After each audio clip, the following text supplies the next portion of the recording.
A guy named Duan Fei was an ordinary college student until 20 years ago, when the world was overrun by zombies and his life went to hell. In recent years, all he did was try to survive in a new environment full of dangers. Although death frightens him, what is even more terrifying is the gradual realization that after it he will not be able to meet his family. With his only family he left behind to survive on his own, there wasn't a day he didn't regret it, and he'd had enough. He will no longer run away from danger. If he dies, he will finally go to hell to atone for his sins.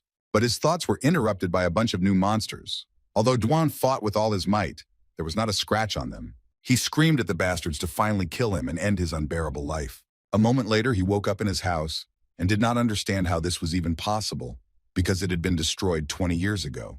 Duan looked out the window and realized that there was no sign of a zombie apocalypse. Was he sleeping?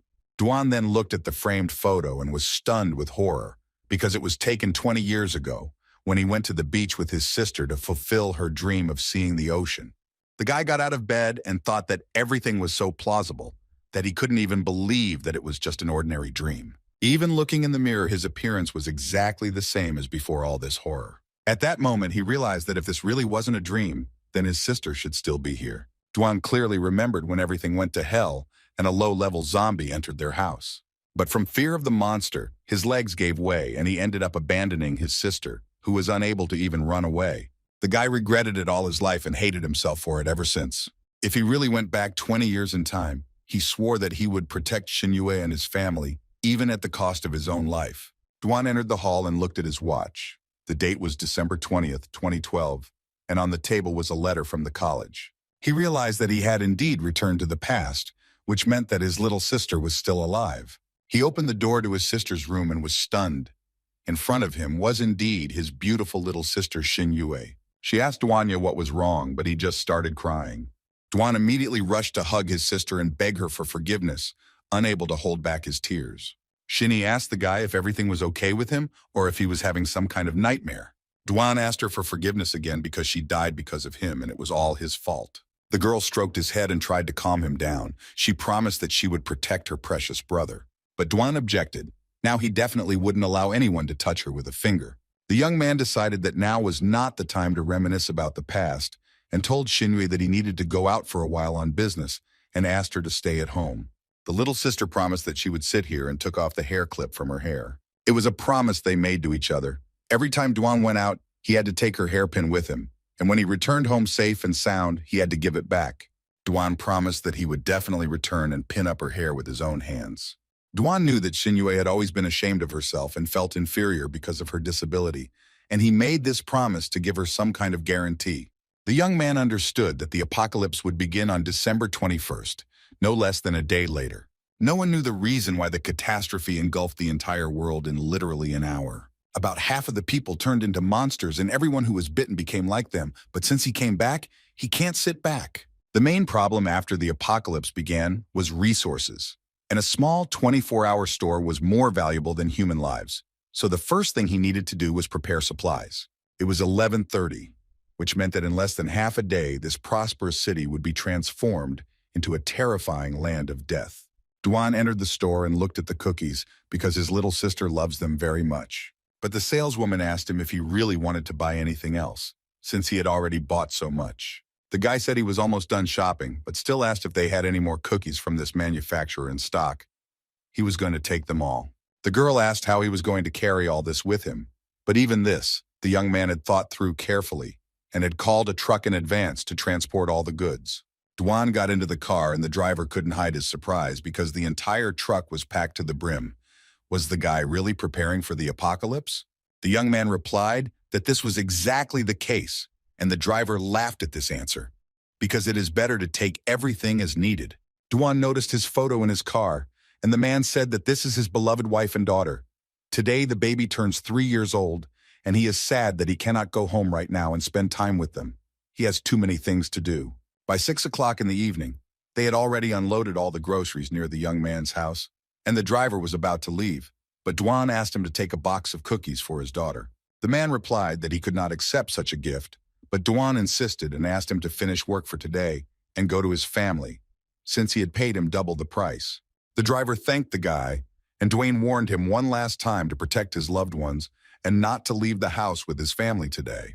The man left and thought only that he had come across a really strange guy, but still, what did his words about protecting the family mean? But he decided not to go home and plotted a new route to the next client. At 8 o'clock in the evening, Dwayne was already busy preparing weapons in case of an emergency, and also a paper map because when everything starts, the internet will stop working and phones will be of no use at all. At that moment, Jinyue opened the door and asked the guy what he was doing here.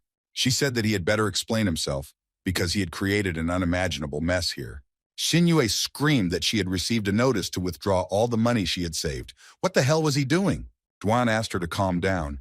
Even if he said that the apocalypse was coming, she still would not believe him.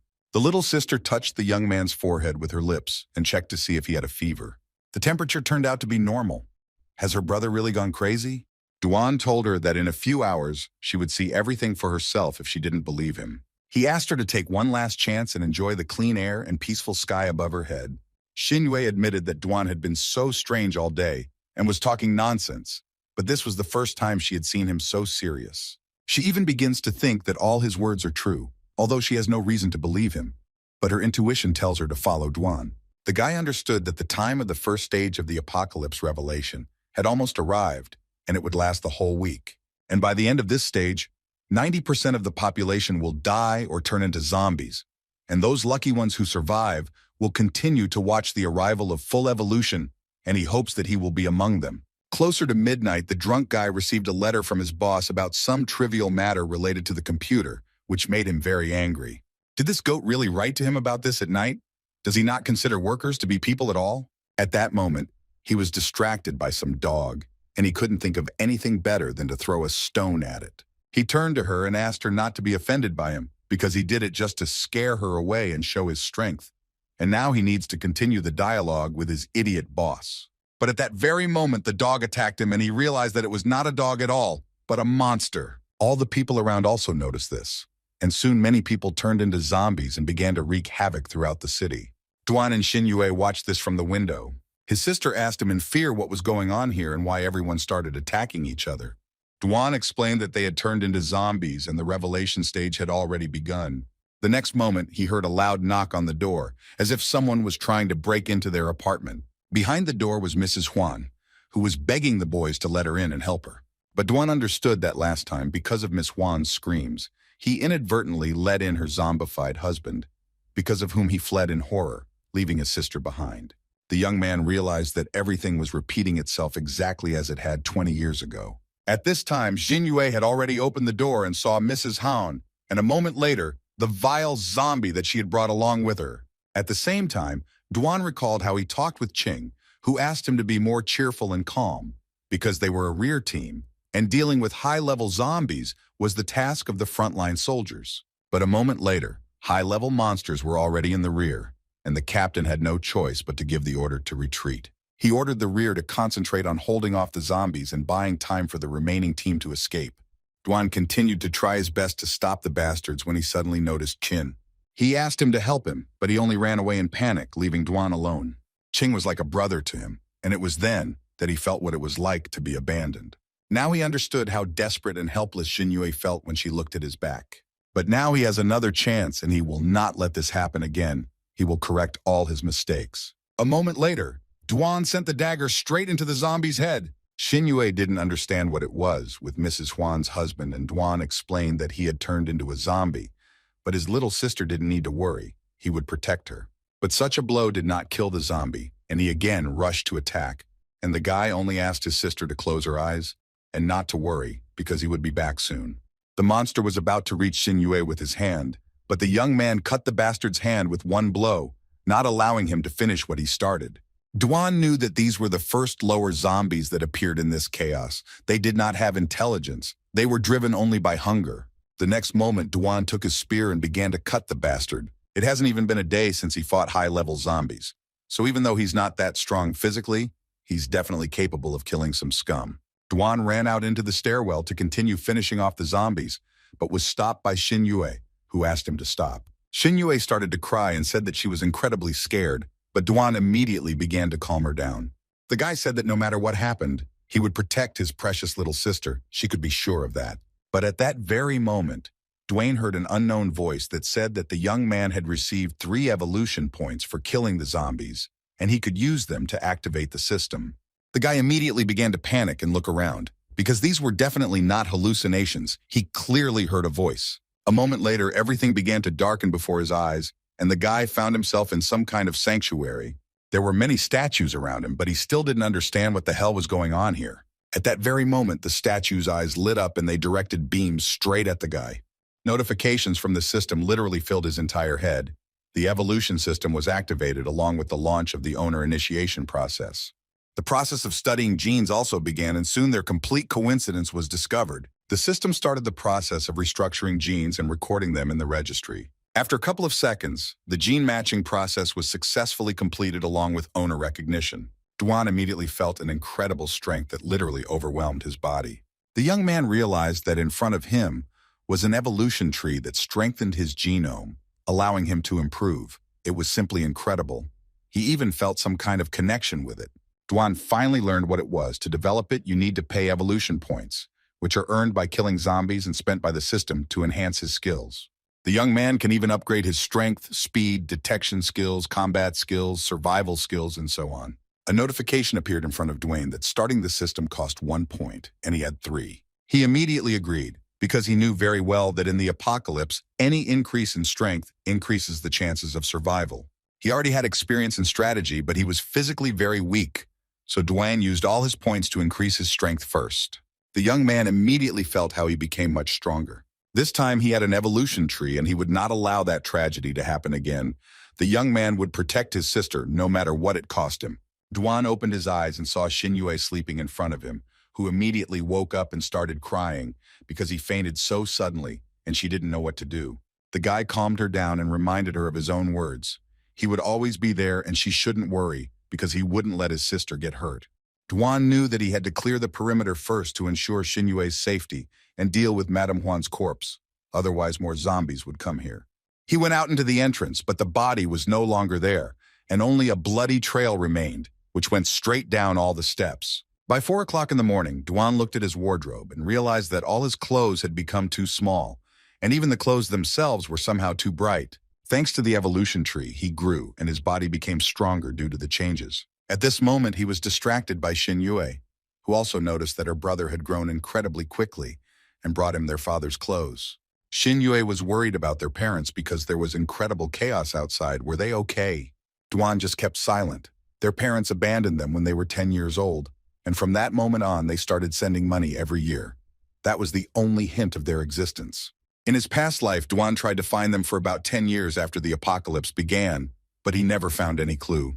The guy asked his little sister not to worry about this because they can take care of themselves, and their safety is much more important now. Xinyue agreed with the boy, but she still couldn't believe that he had grown so much in just one night. Dwan understood that it was better not to tell her about reincarnation and the tree of evolution, and decided to answer that he himself did not understand what had happened to him. Perhaps hormones had played their role. As expected, Xinyue didn't believe it, but Dwan decided that he had better change the subject and said that he needed to step away for a while. Xinyue didn't understand where he was going, because it was very dangerous outside. She was incredibly scared now, because the whole world had changed in an instant. She was worried that her illness would make her a burden to him, as he was currently the only family she had. The young man got down on one knee and began to comfort his little sister. He apologized for making her feel that way. He's just going to look around and see if it's safe to be here. If he doesn't get rid of the zombies now, it's going to cause them problems in the future. Xinyue was about to object, but Dwan continued and said that he didn't want to end up in Aunt Huan's place, and that it was also necessary to find other survivors. In such a difficult time, everyone had to stick together. This time, Xinyue remained silent and handed him the hairpin, asking the guy to promise her that he would be back for dinner. The young man gave his word that he would not let his precious sister down and soon left the apartment. He took the dagger with him and decided to check where the bloody trail led. Dwan knew that the 13th floor was closed, so he would start from the 12th and go down. If he understood everything correctly, to get evolution points, he needed to kill as many zombies as possible. When the boy went down to the 11th floor, he saw a zombie eating Aunt Huan's corpse. A moment later, the bastard noticed the young man and immediately attacked him. Dwan knew that if his strength had grown to the 2nd level, then he would be able to easily defeat a lower zombie. The next moment, Dwayne cut the zombie in half with just one blow. not giving it a chance. Immediately after that, he received another notification from the system. Dwan had received another evolution point. The young man looked at all his characteristics again and realized that to increase his strength, he needed 6 points. And to improve his mental spirit, he needed as many as 10 points. In his past life, he had already heard about the use of mental spirit. In those dark times, people could only resist the mutated monsters with the help of awakened ones who had various unique skills. Only those who pumped up this characteristic received the ability and became first-class warriors. Dwan realized that judging by the increase in the strength coefficient, the points he needed to improve his mental spirit could be 7, 8, or even 10 times higher. To get the skill, he needs level 10 mental spirit. At the moment, he cannot get that many points, so he will have to postpone pumping this stat until he improves agility and detection. The young man went down lower and entered some apartment, where he immediately noticed clear signs of a struggle. He also noticed a collar on the floor, as well as bloodstains that were all over the apartment. Dwan entered the bathroom and saw a girl sitting motionless in it. He noticed that her skin was a normal color, and she didn't look like a zombie. And a moment later, a zombie appeared behind him, who was about to bite the young man. But Dwan managed to react in time and easily dealt with the scoundrel. The young man didn't even notice how the zombie had snuck up on him. He realized that he couldn't let his guard down. Even if the evolution tree had improved his skills, it didn't make him immortal. Dwan walked out of this apartment and thought that he needed to hurry, because there were still 10 floors left. If he remembered correctly, Uncle Lee lived on the 3rd floor. At the same time, an unknown girl stood behind the door, watching the guy closely. Dwan was heading towards this door and began to ask if there was anything there, but there was no answer, and he warned that he would break down the door. But as soon as the girl heard this, she opened the door to him and asked what he wanted from her. Dwan introduced himself and said that he was simply surveying the surrounding area to keep his family safe. The girl hurried to say that everything was fine and he could go, but Dwayne managed to put his foot in before she closed the door. The guy understood that he could not allow even the slightest danger that could harm his sister, so he was going to personally make sure that there were no zombies in her apartment. The girl agreed and let the young man inside, but there really was not the slightest trace of a zombie in the apartment. The guy noticed a photo of her with her husband and son and decided to ask where they were now. The girl started to get nervous and said that her son was at school and her husband had gone to meet him. They still hadn't returned, and she felt so sad about it. She asked the guy to leave because the presence of a man with a knife covered in blood in her apartment was frightening. Down was already about to leave because it seemed like it really was safe here. There wasn't even a smell of blood. But at that very moment, he heard some sounds from another room and asked the girl if there was anyone else in the apartment. She started making excuses and said that she was completely alone. Maybe it was just the cat going crazy, but the guy still needed to check everything. The girl continued to ask him to leave, but Dwan stood his ground, and when he opened the room, he immediately smelled a terrible smell. And a moment later, the girl behind him was about to kill him. Just a moment before, Dwayne saw the corpse of her husband and son, who had already turned into zombies. The young man easily dodged the girl's blow, and her zombie son immediately rushed to attack him. Dwan managed to fight back and was about to finish off the little bastard, but his mother stood in his way, begging him not to touch her son. Dwan tried to explain to her that this was no longer her son, but a zombie that ate people, and if she continued to protect him, she herself would be in danger. The girl cried and refused to believe it because this was her beloved boy, who was simply sick. She needed to wait just a little while until they invented the necessary medicine, and then he would recover.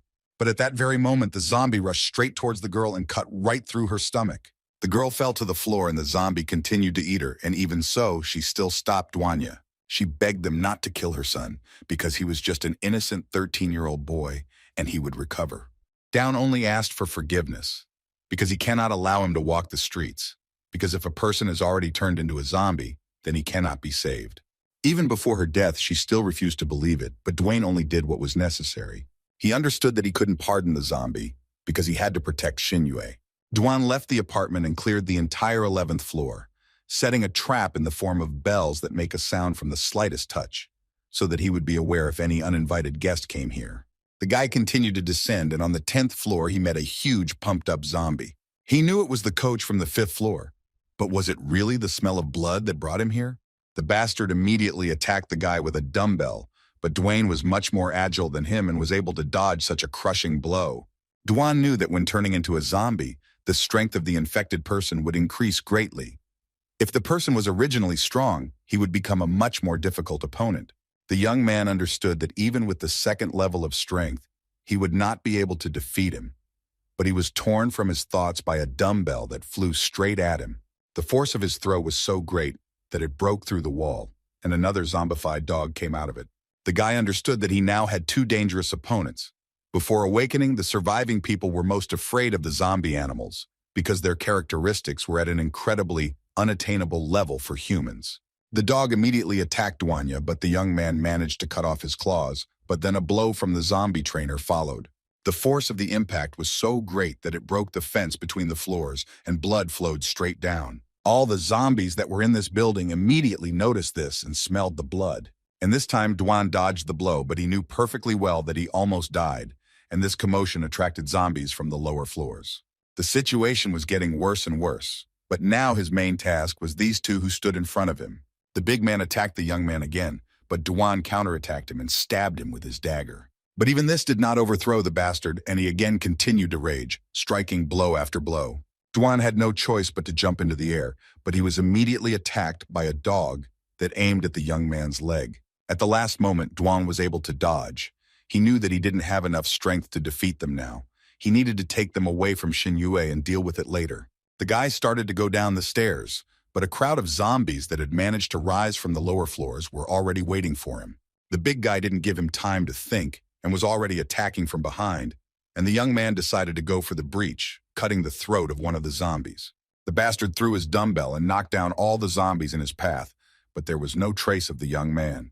Duan managed to run into one of the apartments and hide there, but he still didn't understand why he didn't get evolution points from them. Did the zombies really need to be finished off? He also noticed that the zombies were evolving too quickly, and their strength had already gone beyond the first stage. This time, evolution was happening at a breakneck speed. At that moment, a big guy and a dog entered the apartment, and Dwayne had no choice but to sit quietly and not make any sounds. But the bastard almost immediately found the guy and dealt a crushing blow, breaking his body through the floor. The zombies that were there were already waiting for Duanya, but the young man only thought about how he had been given such a chance, and he still remained a loser. He thought he could make up for the mistakes he made in the past, but it seems like shit is still shit no matter where you put it. But at that moment, he heard the sound of bells and immediately remembered his beloved little sister, and decided that he was not going to give up just like that, and would protect his dear Xinyue. Duan stood up in lightning speed and dealt with the two zombies that were in the apartment, and immediately used the points he had received to increase his speed. He left the apartment, where 4 bastards were already waiting for him, but it was also not difficult for him to deal with them in a second, and used the remaining 6 points to improve his strength. At that moment, someone started knocking on the door of Duanya's apartment, and Xinyue didn't understand whether it was her brother who was behind her. She asked who was there, but no one answered her anyway, and she was already reaching for the handle to open the door. As expected, there were 2 zombies behind the door, but Dwayne managed to appear at the last moment. The young man easily dealt with the 2 bastards, and Xinyue slammed the door out of fear. Duan told his sister that it was him and did not answer her because there was a reason for it. He just wanted to make sure she was okay. But just at that moment, the zombie trainer came up to his floor, and Duan asked Xinyue to close the door and not open it to anyone so that she wouldn't hear. The young man slammed the door and told the bastard that he would not allow him to take a single step, which only made the zombie laugh. The asshole had already taken a step towards the young man, but Dwayne had warned him and immediately cut off the bastard's leg. But at that very moment, a dog appeared and immediately attacked the guy, but Duan did not lose his composure and defeated him with one throw of his dagger. Literally a couple of seconds later, the jock came to his senses and rushed towards the guy at full speed as if nothing had happened to him. Duan decided not to retreat, but to test the power of the 3rd level in action, and dealt dozens of blows with a dagger straight into the bastard's body. A moment later, there was no trace left of the bastard, and the young man received 6 evolution points for killing a level 6 zombie. Duan realized that he had really succeeded. He had been able to protect his sister from the zombies, but it was too early to relax, because there was still a long way ahead. He understood that there was very little time left before the crazy evolution of zombies, and that was when they would begin to mutate at an incredible speed. Duan continued to clear floor after floor of the zombies. Even though he doesn't know anything about the evolution tree, he is sure that it makes him stronger. He needs to level up with it, and with his knowledge of his past life and the tree of evolution, he can change the course of history, which meant that humanity's hope was not lost yet. When morning came, Duan went outside, thinking that in his previous life, People would desperately cower in corners when they saw the infected, but this time, he would change the situation. The young man thought that it was already well past noon and Shinue must be worried he should return quickly. And he dealt with the last zombie behind the fence with just one throw of a dagger, which literally blew the bastard's head off. Duan first went to the shower and decided to open the evolution tree, although there were fewer points than he expected. But for now, this will be enough, because to get more, you need to get out, and this is much more dangerous. So he decided to immediately use the points he had earned and improved his speed to level 3 and his detection skill to level 2. Towards the evening, he noticed that his little sister was not yet asleep and decided to ask her why she was not in bed yet. Shinue said that she watched the news, and it said that zombies appeared all over the world at once, and humanity was facing an unprecedented crisis, and also that the spread was under control, and everything would be fine very soon. The girl herself understood perfectly well that nothing would get better, and that it was a lie, because even looking at the situation on the street, one could understand that everything would not end so easily. Duan asked her not to think about it after all. He had promised her earlier that he would definitely protect her. Shinue admitted that today she was trembling with fear that he would not return. If only she could walk, she would help him with all her might, because she did not want to just sit idly by. Duan asked her not to worry. She would definitely be able to walk. But Shinue said that she didn't want her brother to feel sorry for her. She already knew very well that this was an incurable disease. The young man understood that there really was a chance to get his sister back on her feet, because today there would be a meteor shower, which became a turning point.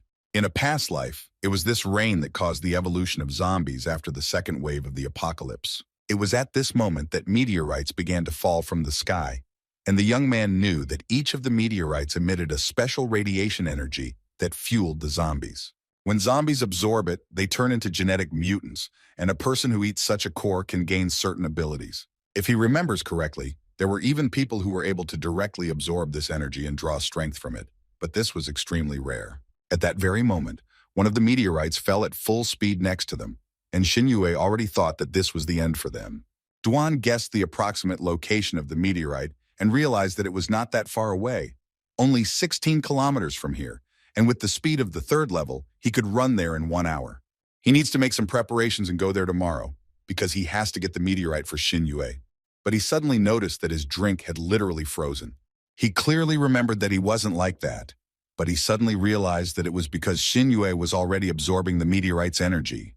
This only meant that his beloved little sister would soon be back on her feet. Towards the morning, Dawn warned his little sister that he would go outside for a while, which Shinue did not like very much. The young man asked her to calm down because it was very important. He had to do it for her and for all of humanity. He promised her that in just a little while she would be able to stand on her feet. But the girl only looked down and asked him not to talk about it anymore.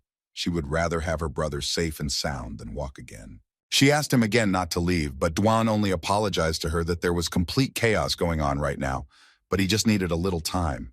The guy gave her a walkie-talkie he found in the apartment so she could contact him, but also reminded her not to let anyone into the apartment while he was gone. Duan rode in the elevator and thought that if he told Shinue everything right now, she would not believe him.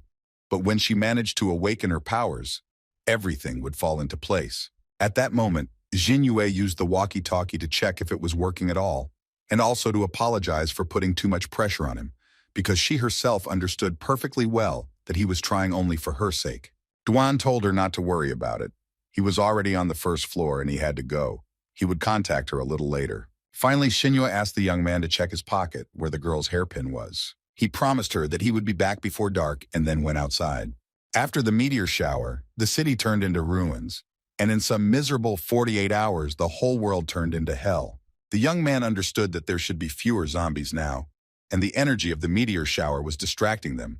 However, caution still wouldn't hurt. He shouldn't attract attention, especially from mutant animals. At this moment, Duan noticed one zombie that was right inside the car, which scared the guy a lot. And the next moment, a second zombie appeared from under the next car and almost managed to grab the guy. At the same time, a group of soldiers destroyed all the zombies in the area, and Mr. Lee reported to one of his allies that Sia's team destroyed the zombies from the west. He immediately relayed the information to the commander that all the mutated zombies from the west had been eliminated, but he still did not understand why the number of zombies had sharply decreased after the meteor shower. At the same time, a girl named Ling Wen approached Miss Xia and reported that the zombies from the west had been destroyed, and the soldiers were waiting for the next plan of action.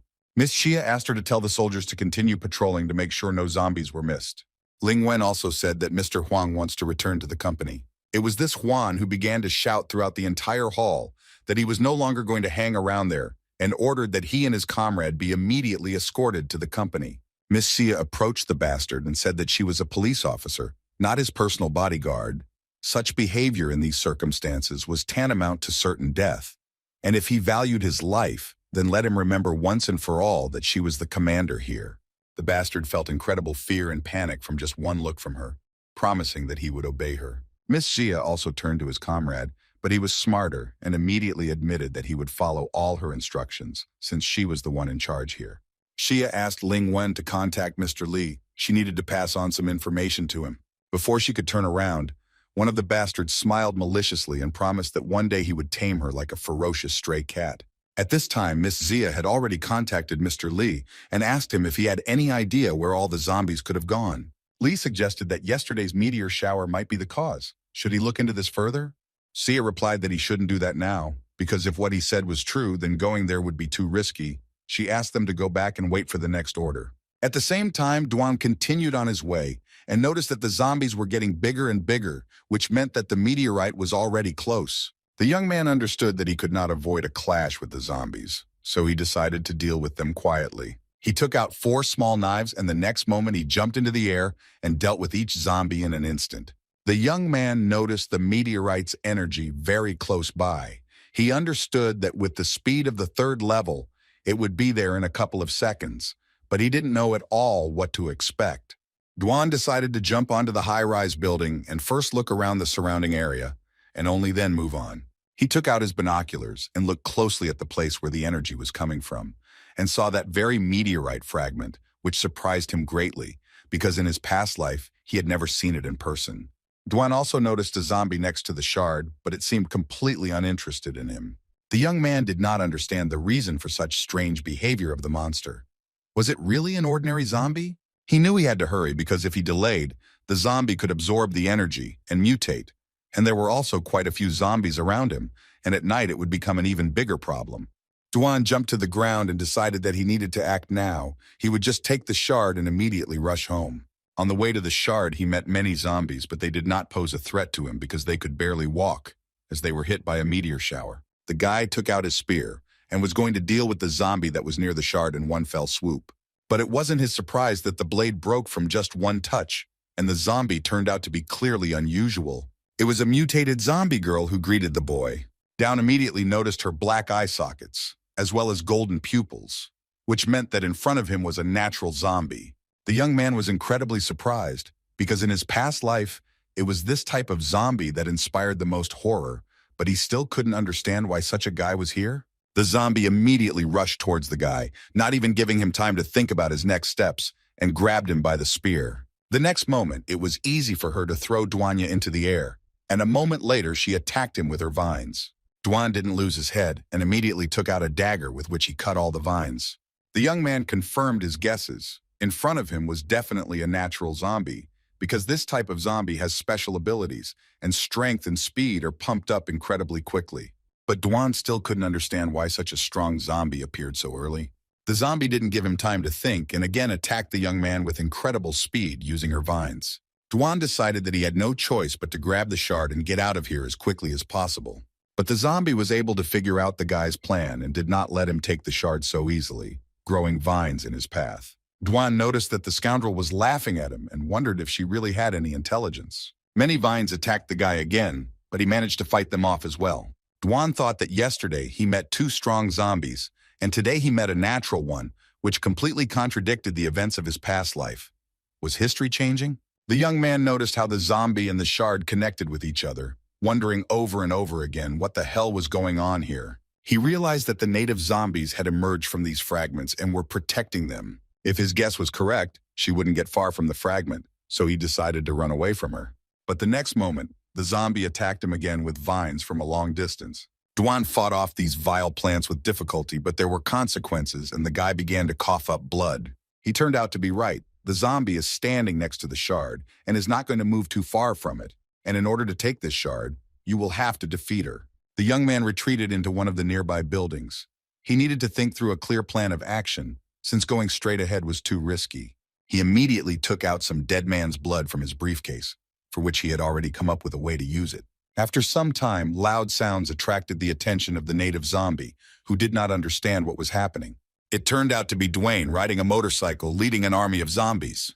The young man took out a flask with the dead man's blood and cut it right above the scoundrel's head. And the next moment, hundreds of zombies smelled the blood and began to attack her. In just a moment, hundreds of zombies had completely surrounded her. But she was no ordinary zombie, and in an instant she got rid of every bastard with her hellish vines. Meanwhile, Dwan watched all this from afar and could not believe that the natural zombie had such strength. He understood perfectly well that he could not win. He could only rely on the other zombies. At the same time, the native continued to exterminate ordinary zombies one after another, leaving them no chance.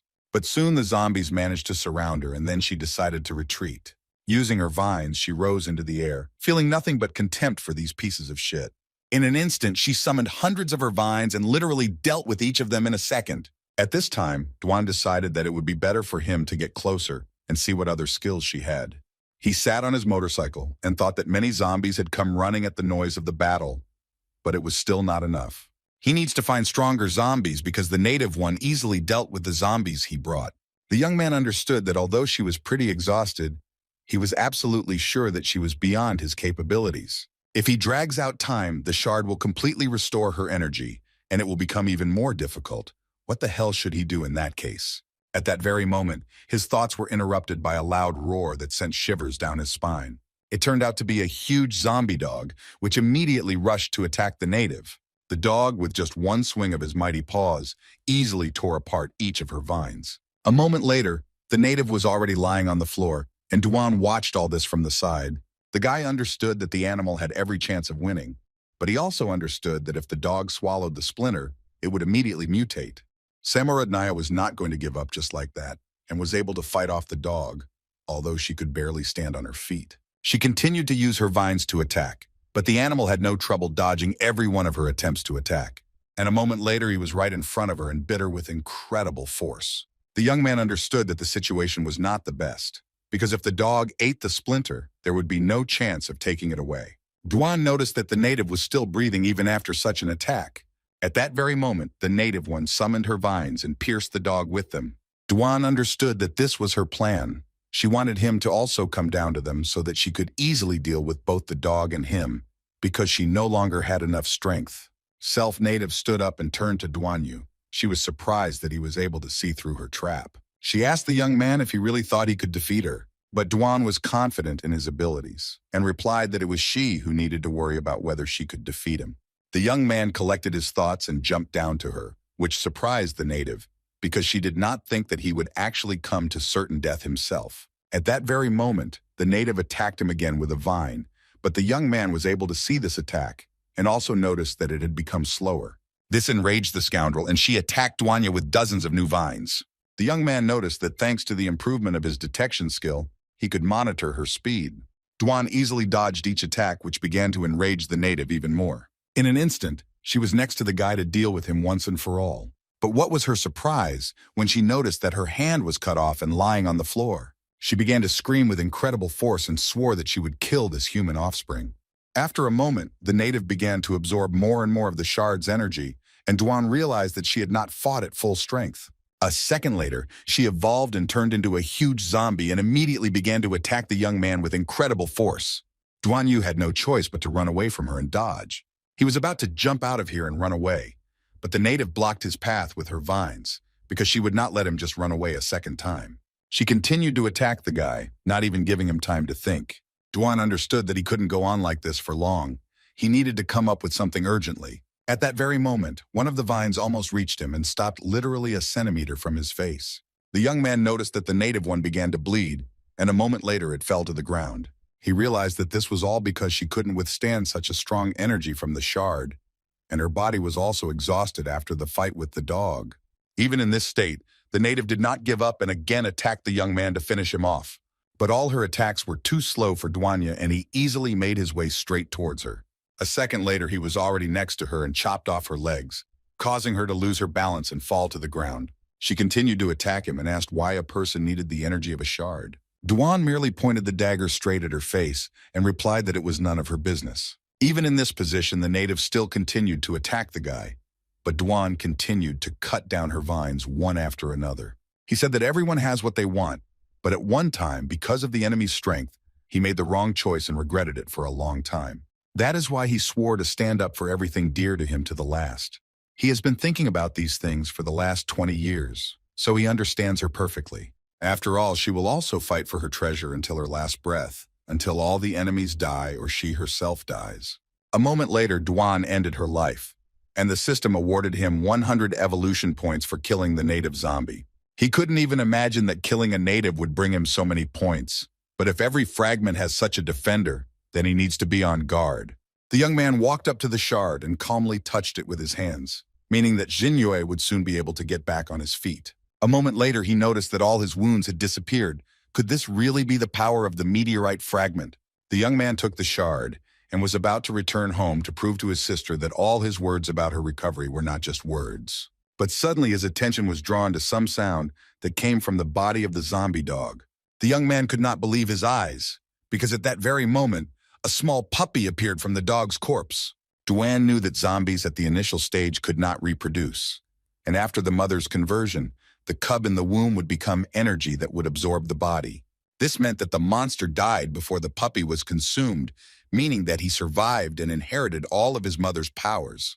Duan decided that he could tame the newborn puppy if he was the first to see it open its eyes. In this case, the baby will consider him a family to which he will be faithful. This is exactly what happened, and Duan was incredibly happy about it, naming the baby Goldie. Duan knew that the puppy was still weak, so he put him in his backpack to let him gain strength and sleep for a while. The young man decided that he needed to get home quickly because it was 6:30 in the evening, and it would be difficult to get home at night.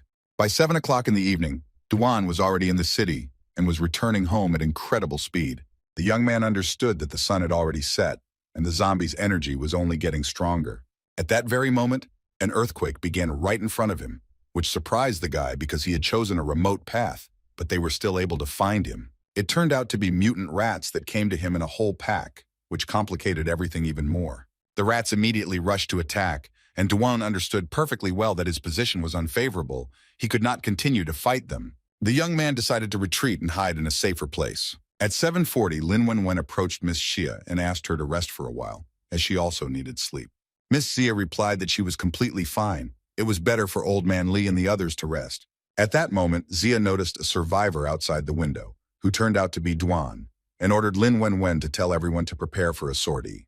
But a moment later, she changed her mind, because she noticed several huge mutant rats behind him. She also noted the incredible speed of the young man, as he was able to dodge attacks from 5 zombies at once. Miss Xia asked Lin Wenwen to tell Mr. Li to wait for her instructions. At the same time, Duan was able to get into the camp territory where the rats could not get in. The young man hurried to the local parking lot and thought that it was also unsafe to stay here, because the door would not hold them for long, and if they were following in the wake of a meteorite fragment, then hiding was useless. Duan decided that he needed to wait until sunrise, because now he definitely wouldn't be able to get home. The guy opened his backpack but noticed that the shard was nowhere to be found. Duan thought he dropped it when he ran here, but the monsters are still chasing him, meaning his energy is still with him. A moment later, a notification from the system appeared that the decay of gene energy was complete and absorption was beginning. At that very moment, Duan felt incredible pain throughout his entire body, as if he was being torn to pieces. At that very moment, the mutant rats were able to break through the parking wall and get right to the young man, catching him at the most inopportune moment. Duan also noticed that the situation was not good. He couldn't even muster his strength. Could it be because of the evolution tree? The exhausted youth had already begun to close his eyes when the mutant rats began to run towards him at incredible speed. But at that moment, Goldie was covered in a yellow aura and grew wings on his back, standing in defense of Duanya. The puppy attacked the rats at incredible speed, not allowing them to get closer to the guy. But due to the loud sounds of the battle, the young man was surrounded by dozens of zombies, as well as one rat that managed to slip past Goldie. The rat was about to finish off the young man, but at that moment, Miss Xia appeared with a support group, and Mr. Li was able to protect Duanya with one accurate shot. Sia ordered Chin to take the young man away while they covered her. Everything went exactly according to plan, but Lee doubted that they should bring a stranger to the shelter because it would be difficult for them if he was bitten. Miss Sia replied that they couldn't abandon the survivor. They had to isolate him and observe him. They were able to retreat to the shelter, and Sia asked Lee to tell Lin Wen to prepare to go somewhere else, since it was no longer safe here, while she and Chin took care of the zombies. At the same time, on the street, dozens of zombies and mutant rats surrounded Goldie. After some time, Dwayne finally came to his senses, and there was only 1 day left until the end of the revelation phase. During this time, Goldie has already grown quite a bit, having been fighting hundreds of zombies all this time. The young man got up from the bed, but immediately noticed Miss Shia in front of him, who immediately pointed a gun at him and ordered him to answer her questions first. She asked who he was and how he managed to fight zombies on equal terms, but the young man only said that he did not have an answer to that. Sia warned him that he wouldn't leave here just like that, but Dwan was already behind her. He grabbed the gun from her hands and pointed it at her. Did she seriously think she could stop him? At the same time, Sia's allies burst into the room and ordered the guy to put his weapon on the floor and move away from her. Sia asked them not to worry, and the young man noted that they were military men. She said that they were the main team of the military police, and she was the leader of Sia, who took part in saving him from the mutant rats. One of the men began to scold the guy, saying that he was ungrateful and that they shouldn't have sat with him for 4 whole days. The young man immediately realized that his little sister had been alone all this time and immediately rushed away. He remembered that he had passed out when the mutants attacked him, but what worried him most was what was happening to Xinyue now. Miss Sia asked him to wait because the street was full of zombies. She also admitted that she saw what he was capable of and hoped that he could join them, because now every fighter is worth his weight in gold. Dwan stopped, and at that moment a huge silhouette of someone appeared outside the window, and he asked her what would happen if he refused such an offer. The next moment the window shattered into pieces, and a huge paw appeared in the room. Dwan managed to protect Lin Wen from a direct blow, stopping the monster's paw with his bare hands. The young man himself was surprised that he managed to block such a blow. Was his agility really that good? He also noticed that his strength had increased incredibly, and everyone present could not believe their eyes. Was the person in front of them even human? Dwan was able to throw the monster out and was about to finish it off since he didn't have time to do so. But at the last moment he stopped and noticed that in front of him was Goldie, who immediately began to lick his owner. The guy realized that he was able to hold Goldie back with his bare hands. Had his stats really increased that much? The young man opened the system but noticed that all his indicators remained at the same level, and the evolution points for killing the native zombie disappeared. But to restart the process of improving genes, 10,000 points were required. But he did not even remember when the first launch was and decided to enter the evolution tree system. Dwayne noticed that something had changed in this place and realized that the disappearance of the evolution points was the work of the tree. Now everything fell into place because each person has a genetic limit, and no matter how much you pump up various characteristics, you cannot exceed it. He had already seen in his past life how an S-rank fighter tried to overcome this threshold and constantly walked on the edge of a knife, and in the end, he died. And the obstacle itself, which prevented people from evolving, was called a gene limitation. Dwan realized that being able to bypass this limitation meant that he could evolve infinitely. Although he would need to accumulate a lot of points, it was definitely worth it. After some time, Dwayne returned to the others along with Goldie, who began to panic due to the presence of the huge monster dog. The young man asked them to calm down, because it was just his dog. Not long ago, he was just a tiny thing, but after eating so many zombies, he grew to such a size. The boy explained that Goldie thought they were going to hurt his owner, so he attacked, but Miss Jia was more interested in how the monster became his pet. Dwan said that he would tell everything later, but for now they needed to deal with one problem, because this noise had attracted a bunch of zombies. Mr. Lee said that they definitely couldn't stand against them, but the young man said that in any case, they couldn't stay here any longer and needed to find another shelter. Sia admitted that they had nowhere to go since they found this place after a week of searching, but Dwan asked them not to worry. There was a military shelter 40 kilometers from here. That was where they would go. But Zia didn't understand how the young man wanted to get there, because there were a lot of zombies outside. Dwan said that he would take on the zombies, and at that time they should hide in the warehouse and wait for him there. But Zia was not going to just sit idly by and wanted to help. The young man only replied that he didn't need it. She wouldn't help him, but would only hinder him. Her support was more needed now than the others. And the next moment he sat on Goldie and went outside. Lin Wen approached Sia, and asked if it was risky to send him alone. But the girl only replied that she knew for sure that the young man was stronger than all of them. They just needed to believe in the best. Duan understood that even though he had become stronger, it was stupid to go against such a crowd without a weapon. He pulled a road sign out of the ground and attracted the attention of all the zombies. Sia watched all this and began to worry about the guy, but still decided to follow his instructions and ordered everyone to start packing. At the same time, Duan asked Goldie not to help him and to stand aside. He wants to test his new abilities and beat up these zombies. The young man understood that his previous version would never have been able to cope with so many zombies. But now everything had changed, and he was no longer that loser. Duan rushed straight into the crowd of zombies, eager to test his new power. The young man dealt with dozens of zombies in an instant with just one blow. At that moment, an awakened F-rank zombie appeared in front of him, which is considered the lowest. But the difference between it and an ordinary zombie is colossal. The zombie immediately attacked the youth, but Dwayne easily dodged his futile attempt. The young man immediately counterattacked him with a blow to the head, but it did not work and only bent the road sign. Duan was even happy about this because this zombie could become an excellent punching bag for him. It was already 5 o'clock in the evening. The entire group of soldiers had gathered in the warehouse and were still waiting for Duanya. Lin Wen approached Miss Xia and admitted that she was worried about the guy, but Xia only replied that all they could do now was believe that he would come back and join them. One of the wards began to appear. Will they continue to sit here and wait for him to appear? Xia replied that they needed to stick to the plan, but this only made the guy even more angry, and his patience snapped. He said that they all saw a crowd of zombies rushing toward the young man. It was almost impossible to survive in such a situation, and if he just sat there, they would also die. If they hadn't saved him, they wouldn't be in this situation.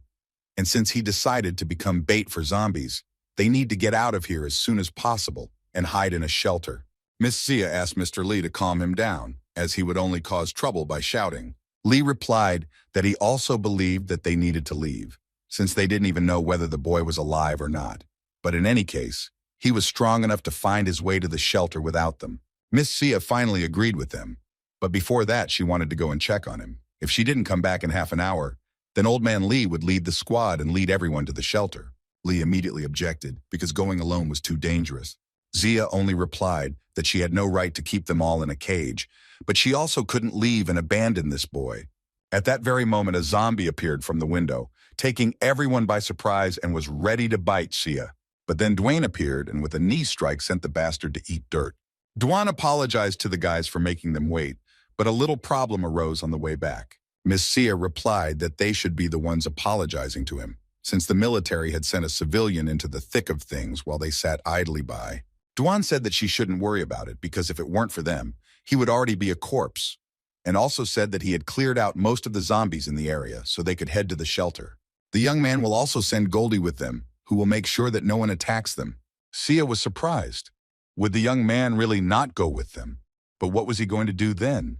Duan replied that the first thing he needed to do was find his little sister. It was already 5:30 in the evening, and there were only 7 hours left until the end of the revelation phase. Duan put the guys on Goldie and said that he would return to the shelter with his sister. Finally, Xia asked his name, and the young man replied that his name was Duan Fei. Xia said goodbye to the guy and said that she had a lot of things to ask him, so he should be careful and be sure to come to the shelter. The young man promised that he would definitely come and asked Goldie to deliver them by midnight, because he knew very well that tonight the revelation stage would end and many awakened zombies would appear. He also understood that although Goldie was also an F-rank entry level, he had not yet awakened and could suffer if he met his own kind. Duan didn't waste any time and headed towards the house at full speed. When he was already there, he noticed bullet holes on the walls, which were most likely left by the military, and immediately used the radio to contact his sister, but no one answered. Duan only thought that the military should have been busy building shelters right now, so why the hell did they start shooting zombies? Although it could also be criminals who decided to take advantage of what was happening, and if that was the case, then Xinyue was in danger. Duan rushed into the building and noticed that the power in the area had already been cut off, and there were signs of a battle on every floor. The young man was almost certain that this was the work of local hooligans, because when there is chaos in the world, they can be scarier than zombies. Duan continued walking up to his apartment, praying that his little sister was okay. But he immediately noticed that the door to the apartment was open, and upon entering, he only noticed his sister's broken wheelchair. This picture made the guy incredibly angry, and he swore that he would find the bastards who did this and cut them into pieces. He would definitely save his sister. By 9:30 in the evening, a bunch of bandits were driving in a car and along the way fighting off a bunch of zombies, which were becoming more and more numerous. The idiots began to worry that they wouldn't cope, but the boss ordered them to calm down because he had already informed his uncle, who would send help to them. These turned out to be the same bandits who had kidnapped Xinyue, and their leader ordered the others to take care of her until help arrived. The girl did not understand why they were doing this, because people should unite and fight together against zombies at such a time. The scoundrel just smiled and replied that he had no desire to die for others. Now was the time to use what was happening to expand his power. But at that very moment, something landed with incredible force right in front of the car, which attracted the attention of the bastards. It turned out to be Duan, who came to save his little sister, but the gang leader thought it was just help from his uncle. The next moment, the young man grabbed one of the idiots by the face and easily threw him right into the crowd of hungry zombies. The big guy decided not to sit idly by and pulled out a gun, but this didn't scare the guy one bit. He threw him out of the car with one blow. Xinyue was very scared, but Duan only asked her not to worry because everything would soon be over. The leader was seriously scared and took out a knife. He said that he would kill the girl if the guy took even one more step. A moment later, Duane broke the bastard's arm with just one kick. Even in this situation, the bastard ordered Duan to take his hands off him because he had no idea who he was dealing with. But the young man had already found out everything about him. In front of him was Guan Jialong, a local bandit who uses the martial law of his uncle Guan Zhonghua to do whatever he wants. The bastard couldn't believe that the guy knew so much, and he asked who he was anyway. But the young man did not want to answer his stupid questions and raised him right in front of the crowd. The scoundrel began to shake with fear and beg him to let him go, because he had done nothing wrong. Duan remained unmoved, and then Jialong began to shout at him and threaten his uncle. At that very moment, 2 helicopters appeared in the sky, which couldn't help but please the bastard because help from his uncle had just arrived. But this only made Duanya smile, and despite this, he still threw the bastard straight into the crowd of zombies. One of the crew on the helicopter saw this and asked to be connected immediately with Commander Guan to report everything. The man reported to Zhonghua that his nephew had died, and they had arrived too late. He also said that it was the work of a boy whom they found when they arrived at the scene. Zhonghua, in a rage, ordered him to get rid of everyone there. The man passed this information on to the rest of the squad. Their target is a guy and a girl. A moment later, a hail of machine gun fire fell on Duanya and his little sister, and they had no choice but to run. But after the bullets, the soldiers launched rockets. But at the last moment, Duan managed to hide in one of the buildings. He entered one of the rooms and asked Xinyue to stay here while he distracted them, since their target was not her, but him. The little sister was very worried and asked her brother to come back quickly. Duan asked her not to be afraid. He would be there soon, literally there and back. The young man ran out of the building, continuing to dodge the machine gun volley, and in the meantime there were 30 minutes left until the end of the revelation stage. Duan continued to run, and along the way tore down the front door of one of the buildings to use as a shield. But at that very moment, he noticed a crowd of zombies behind him who had come here to the sounds of shooting. The young man dealt with all the zombies in his path in an instant and continued to run away at incredible speed. Even the military man couldn't believe his eyes. Who the hell is this guy anyway?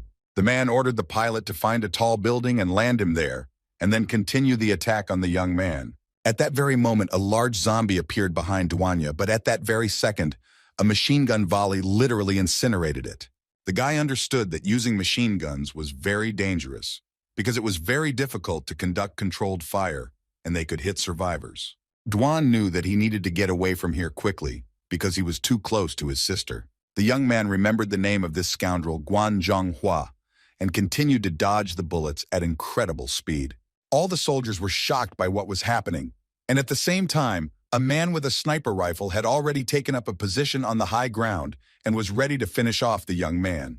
But at the last moment, Duan was able to sense the danger and dodge the lethal hit, but the bullet still passed through his shoulder. The man was stunned, because he was absolutely sure that he was aiming for the head. Before this, he had never missed. But in any case, he hit, and the smell of blood would attract zombies around with which they would be able to track him down. At the same time, Duan hid in one of the buildings, realizing that he was one step away from certain death. The young man realized the seriousness of the situation. He couldn't wait it out in this place, because he had attracted all the zombies with his blood. But that was not all, because another rocket was flying straight to where he was. A moment later, the building exploded, and the military was already reporting that the target had been destroyed. But the man denied this because he noticed some movement. It turned out to be Goldie, who came to the aid of his master, which could not help but frighten the bastards. Duan thanked his pet for his help, because if it weren't for him, things would have been very difficult for him. But the young man did not understand what to do next, because he definitely would not be able to reach the plane, since it was too far in the sky. At that very moment, Goldie grew wings on his back, which surprised the guy. It looked like the dog had eaten a lot on the way here. The military could not understand what kind of monster was in front of them, which could also fly, and why it was helping the guy at all. Goldie rammed one of the helicopters at full speed, completely destroying it. The man on the building hurried to hide. He couldn't even think about it, because there was not a word about it in the assignment. The second pilot of the helicopter decided not to give up and launched a machine gun salvo straight at Goldie, but at that very moment, they disappeared. Literally a moment later, Duan was already on board the helicopter and asked the scoundrel if it was him they were looking for. The man on the building could only hear the shouts on the radio and wonder who the hell Jia Long had crossed. He started to go down and contact the commander that they had found one survivor. The scoundrel had some kind of insidious plan. He was sure that not all was lost. At the same time, Goldie and Duan landed next to the building where Jinyue was, and the young man said that he would introduce him to her now. The main thing was that he didn't scare her away, but he was interrupted by the voice of the bastard, who took the girl hostage and pointed a gun at her head, because she was clearly important to the young man. And in the meantime, there were 10 minutes left until the end of the revelation stage.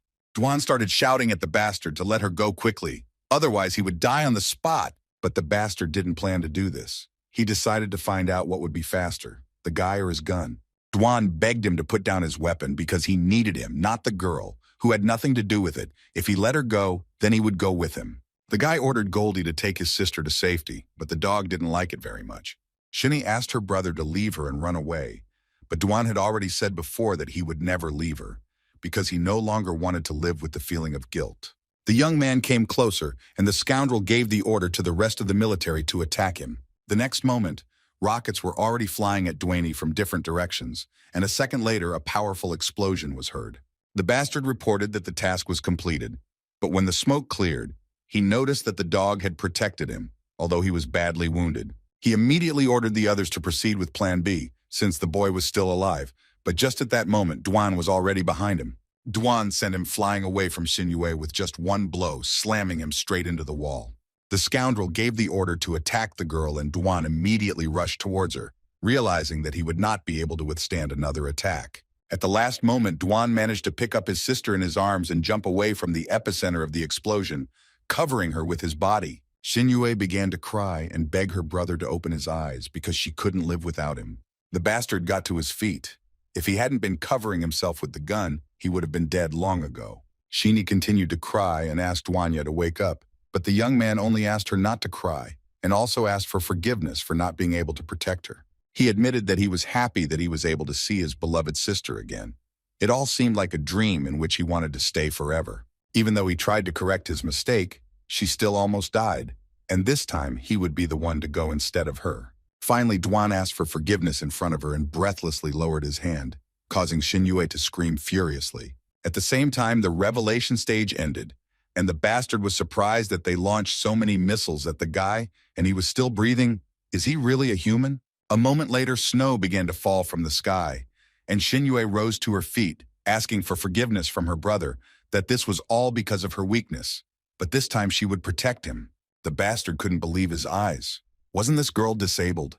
Xinyue had no intention of forgiving anyone, and in an instant, she caught the scoundrel right in her trap with ice. At the same time, an unknown girl reported to Miss Yun that a source of power had been discovered right beneath them. Just now, energy was released there, and a second check confirmed that it was absolute zero, an S-rank evolution. Madame Yun was surprised by this, after all. An S-rank appeared so early it was really a big event. But at that very moment, the signal disappeared, and they decided to go down and check what happened there. The huge airship descended lower, and Miss Yun was surprised that the entire area was covered in ice. Was this really the work of an S-rank? At the same time, Luoyan asked Zhenghua during their meeting what he thought about the situation in the world. Zhenghua replied that he didn't know why all this happened, but they couldn't sit still either. And if they continued to just defend themselves, then certain death would definitely await them. The man thought that in such a situation, Wasting time on unnecessary pawns was reckless. Didn't old Luo understand this himself? Guard Lo couldn't believe it, but the old man calmed him down and asked him to avoid being rude. Luo said that he heard that Zhonghua has been recruiting soldiers from unofficial groups recently. Is this true? The man confirmed this, because whoever sets his sights on these groups at such a decisive moment will gain power into his own hands. At that moment, Zhonghua's security guard handed him a phone and said that they had an emergency. He was informed that contact with all the fighters had been lost, which made him incredibly angry. Couldn't these rams handle 2 kids? Zhonghua hurriedly got up from the table and finally told the old man to think carefully about what he had told him earlier. He should stop wasting resources on building shelters, and it would be better to transfer his powers to him, and then he himself would direct them in the right direction. Lo was left alone and wondered if he had really aged. But their main task is to protect civilians, although in a situation where the city has already completely fallen, this no longer matters. The old man turned to his assistant and asked if it was really time for him to retire, but the young man immediately began to deny it, because now, more than ever, everyone needs him. Luo just laughed at his words and said that as long as he was alive, he would definitely protect the common people, and also asked him to find out what Zhonghua had said on the phone. At the same time, Miss Yun's assistant found a place where they could land. Yun asked her to lower herself a little so that she could descend, and a moment later the girl, sliding across the ice, found herself on the ground. She walked towards Duanyu and Xinyue, who were unconscious because they had used too much power. But something seemed strange to her because the skill that had just awakened was so powerful. At the same time, a radio flew up to her, with the help of which the 4th of the 12 S-rank warriors contacted Miss Yun, who reported that, according to the inquiries made, this girl was not listed as the owner of Absolute Zero on the list, and the place of her appearance did not match. Was this normal? Yun replied that since the girl was an S-rank, she was connected to the originals, and they were obliged to take her with them, and then let them deal with her themselves. She also added that there might be 2 Absolute Zeros and asked her rabbit assistant where the next S-rank would appear. As it turned out, the next one would appear in the vicinity of Qinchuan. So Yun decided to immediately fly to the next place, taking Xinyue with her. While all this was happening, Duan woke up again near the Tree of Evolution, and the system opened the rites of the first level, and then launched the plan of deification and the beginning of evolution. A moment later, energy beams emerged from Duanya's chest and headed towards every zombie in the surrounding area. And from Duanya's body, the Tree of Evolution began to grow, mixing all the energy in the youth's heart. At the same time, Mr. Luo's assistant came to his office and reported that he had learned everything as he had requested about calling Zhonghua. He handed the old man a tablet with a video and told him that it showed a young man who was being pursued by Commander Zhang's men, but the guy neutralized them all single-handedly. However, the young man was injured, and then the entire area was covered in ice for unknown reasons. At the end of the recording, you can see that rays began to emanate from this place, reminiscent of the roots of a tree, and after this moment the camera turned off. There was also an unknown woman in the footage, but the image was too blurry to see her. Old man Luo immediately ordered Xiao Cao to go to that place and find out what really happened there. He needs information about that guy, and also himself. He must be found, no matter what. The young man didn't waste a second and immediately went to the scene of the incident, and Lo couldn't understand what the hell was going on, but he knew for sure that this world needed a hero. At the same time, the system awarded Duan 999 points for killing all the zombies in the area, and also started the automatic distribution of evolution points. In a moment, the plan of deification and evolution was completed, and the young man finally opened his eyes. He couldn't understand what was happening and how he was even alive, because he clearly remembered that the rocket had hit him straight. But what worried him most was where Xinyue was now and what had happened to her. The young man noticed the ice around him, not understanding where it came from, but he didn't waste time on it and immediately went in search of his little sister. He ran through the entire area but did not notice any signs of life, not even a zombie was here. Duan decided to enter the evolution tree system and ask what all this meant. Wasn't he supposed to die, and why wasn't there a scratch on him? The tree told him that the only attempt at the deification plan was used, which resurrected him. The young man realized that he had awakened and decided to check his stats, and noticed that each of them had increased by 1 level. At the same time, a notification from the system appeared that Duan had awakened an ability in his past life, and his rank had risen to an E-rank soldier. The young man discovered a new rank S absorption skill, which surprised him incredibly, because even before reincarnation, he had never heard of such an ability, and there was no description for this skill. Duan knew that a person's rank could be raised, but the skill rank would remain the same because there was a threshold to which it could be raised. Unexpectedly for himself, he became one of the first awakened in this world with an S-rank ability. The young man immediately remembered that he had noticed a similar reaction from Xinyue not long ago. Could it be that all this ice was because of her? Duan knew that there was no body in the area, which meant she must be alive. But first, he needed to find out what happened while he was unconscious. The young man emerged from the evolution tree system and picked up his little sister's hairpin from the floor. Duan walked up to the bastard who was sealed in ice and swore that if the military was involved in her disappearance, Zhenghua would definitely pay him back for everything. And a moment later, he split the ice in front of him with just one move. At the same time, Xiao Cao was leaving the shelter and ordered the guard at the checkpoint not to relax, because now is the most important period for building shelters. If zombies get here, then there will definitely be problems. Zhenghua and his assistant were watching all this, and they suspected that Xiao Cao was definitely digging under them.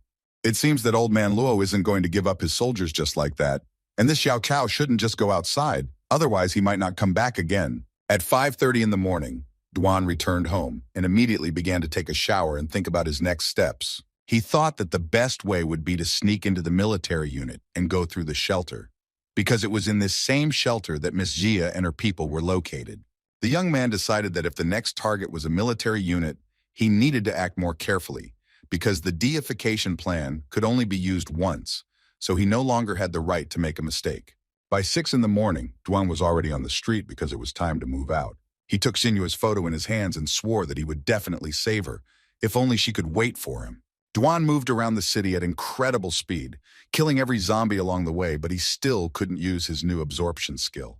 The very next moment, an awakened F-rank zombie appeared in front of him, who immediately began to smash everything around him. The young man understood that judging by his strength and skin color, he most likely had the common rage skill.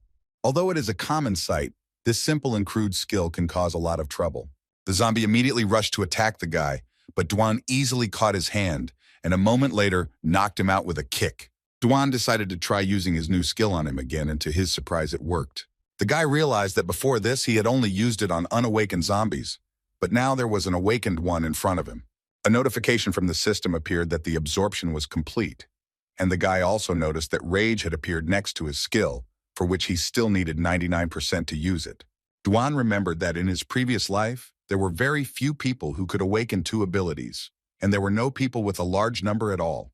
But now everything has changed, and now he only needs to collect enough skills and fragments, and with the gene limitation he can evolve almost infinitely. But at that very moment, out of nowhere, a strong earthquake began. And a moment later, a huge awakened F-rank monster appeared in front of the young man. Duan also felt that someone else strong was approaching from the air. It turned out to be Goldie, who once again came to the defense of his master, which could not but please the young man. The young man was incredibly surprised by the fact that his pet survived. But now was not the time for joy, and Dwayne asked Goldie not to interfere in the battle and let him deal with the monster himself. But this time Goldie pulled the young man away and made it clear with his whole appearance that he could handle it himself, although the young man was not very sure of this, because his opponent was incredibly huge. The monster's patience snapped, and he was going to immediately finish off these 2 who didn't respect him. And the young man still allowed Goldie to deal with everything alone. The dog let out an incredibly loud roar that even sent goosebumps down Duan's spine, and he realized that his pet had already awakened its abilities. Goldie charged at the giant monster at full speed, biting it on the back. The dog continued to maneuver in the air with the help of its wings and deal damage to the monster time after time. When the monster decided to attack the dog with its tail again, Goldie easily tore it off, causing incredible pain to the bastard. A moment later, the dog was completely covered in a fiery aura and literally trampled the bastard into the ground. And a second later, he launched a fireball of enormous power at him. Duan had a revelation. His pet had not only evolved, he had done it twice. The monster was defeated, and Goldie returned to his normal form. The guy realized that the dog had gone through a double evolution, and his appearance and flame had changed, which was what helped him survive in the middle of that ice. Goldie began to devour the newly fallen monster, absorbing its power. Duan praised him and congratulated him on his evolution. But with such dimensions, it would be difficult for him to move, so it would be better to shrink back to his previous size. And so the dog did, taking on the form of a cute little puppy. But the young man also advised him to remove his wings so that he would look like an ordinary dog. The dog didn't like this very much, but he still decided to do as his owner ordered. Suddenly, Duan felt that the surrounding area was full of life signs. His detection skill was already at level 5, so the area of effect had increased significantly. The young man also found several survivors nearby and a bunch of zombies that they were fighting off. Duan decided to rush to their aid immediately. He heard the sounds of gunfire. Could it really be the military? At the same time, the assistant rabbit connected Miss Yun with the main office. An unknown person on the screen asked Yun how things were going. The girl replied that the situation was calm, but something unexpected had happened that she wanted to report. She said that when they arrived at the place where the meteorite energy was coming from, the fragment itself was no longer there, and in its place they found an S-class warrior, and her absolute 0 skill was not on the list, so she took her on board and is waiting for further instructions. The unknown individual ordered Yun to immediately deliver her to the headquarters. Yun immediately ordered the rabbit to turn back. At the same time, a group of soldiers settled in one of the buildings, fighting off a multitude of zombies that were coming from different sides. Their strength was obviously lacking, and one of the men asked Xiao Cao, who was also next to them, why wasn't he with Commander Luo? Xiao said that he went to the back, but Commander Guan did something to his car and he got stuck here. But how did the man end up here? He said that he was accompanying the scientists to the shelter, but suddenly lightning struck their car and disabled it, so they were forced to abandon the car in order to survive. He also added that those people behind him are very important scientists for the future of humanity, but the situation is not in their favor because the supply of bullets is running out. Therefore, he decided that he would cover Xiao and he should deliver them to a safe place and wait for reinforcements. But Xiao himself did not like this plan at all, because he understood perfectly well that the man would not be able to hold back so many zombies alone. The man only asked him to stop acting like a mother and not to forget that he was a champion in hand-to-hand combat. At that very moment, a giant zombie appeared in front of them, and a man, whose name turned out to be Jian, rushed forward straight at him. Da Jian ordered all the military to protect the scientists, and he himself would deal with the bastard. No one was going to just leave Janya alone, but the man only repeated that this was not a request, but an order. Xiao shouted for everyone to retreat and reduce their battle formation, and also to conserve ammunition and retreat back, protecting the scientists. At the same time, John was throwing away vile zombies left and right with his bare hands. But there was no end to the zombies, and Jian again shouted to Xiao to get out of here quickly. Xiao promised his comrade that he would definitely come back here with help, not believing that the man was holding back this bunch of zombies with his bare hands. Xiao ordered the scholars to quickly leave here and take care of their teacher. At that moment, there was a loud bang, and a moment later, Xiao saw that Jian was pressed into the wall, and a huge piece of reinforcement was sticking out of his shoulder. The very next moment, that same giant zombie appeared behind the scientists. The bastard was about to take the life of the poor fellows, but at that moment, Dwayne appeared and threw the bastard away. The young man easily made a hole in the bastard's stomach and used his absorption skill to obtain another % to obtain the rage skill. Xiao immediately recognized the young man and asked if he was Duan Fei. The guy was surprised that the blonde knew his name. Xiao said that he had a request for Duan Yu, but the young man interrupted him because he wanted the man to first answer his question. Wasn't Guanzhong Hua his commander? Xiao immediately denied this because he only obeyed Commander Luo. The blonde introduced himself to the boy and said that he and Commander Luo knew about his situation with Guan and why he was here. Duan knew that in his past life, after the apocalypse, all of humanity had gone mad, but Commander Luo stood up to the end to protect the world. From shelters to a federal base, it was Luo who defended the last patch of untouched land for humanity and was the hope of the entire planet.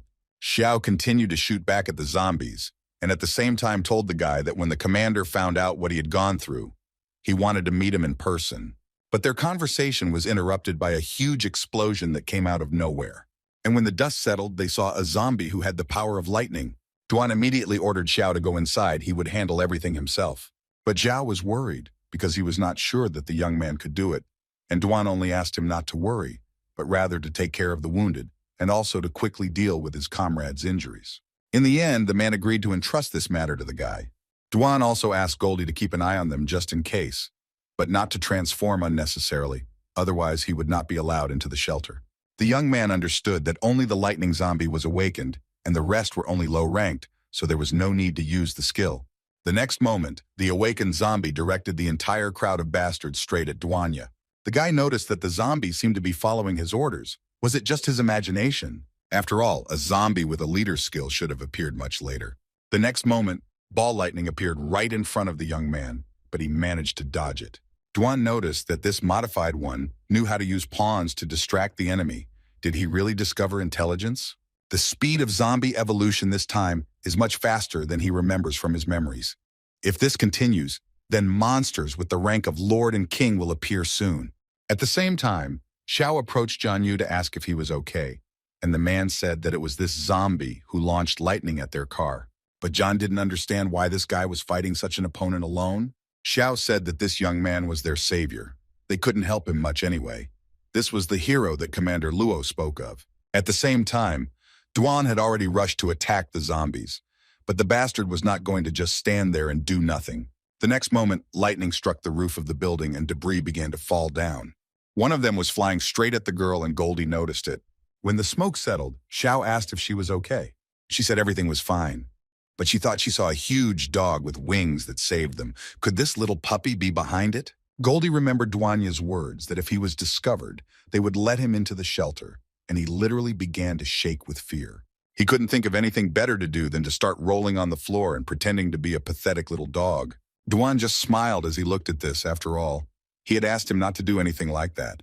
But first, his main target was this modified bastard. At that very moment, the wall fell apart into pieces and a huge, fat zombie entered the room. Duan couldn't believe that this modified one could also control awakened ones. The fat man picked up a huge stone from the floor and was already preparing to attack, and the young man immediately ordered everyone to lie down on the floor.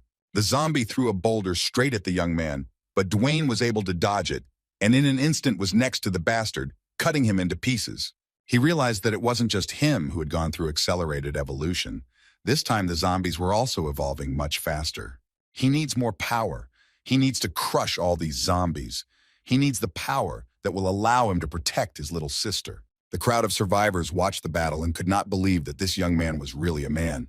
Soon Duan defeated the big guy and used the absorption skill to add another % to the rage unlock. Immediately after that, he headed towards the lightning bastard, because now it was his turn to die.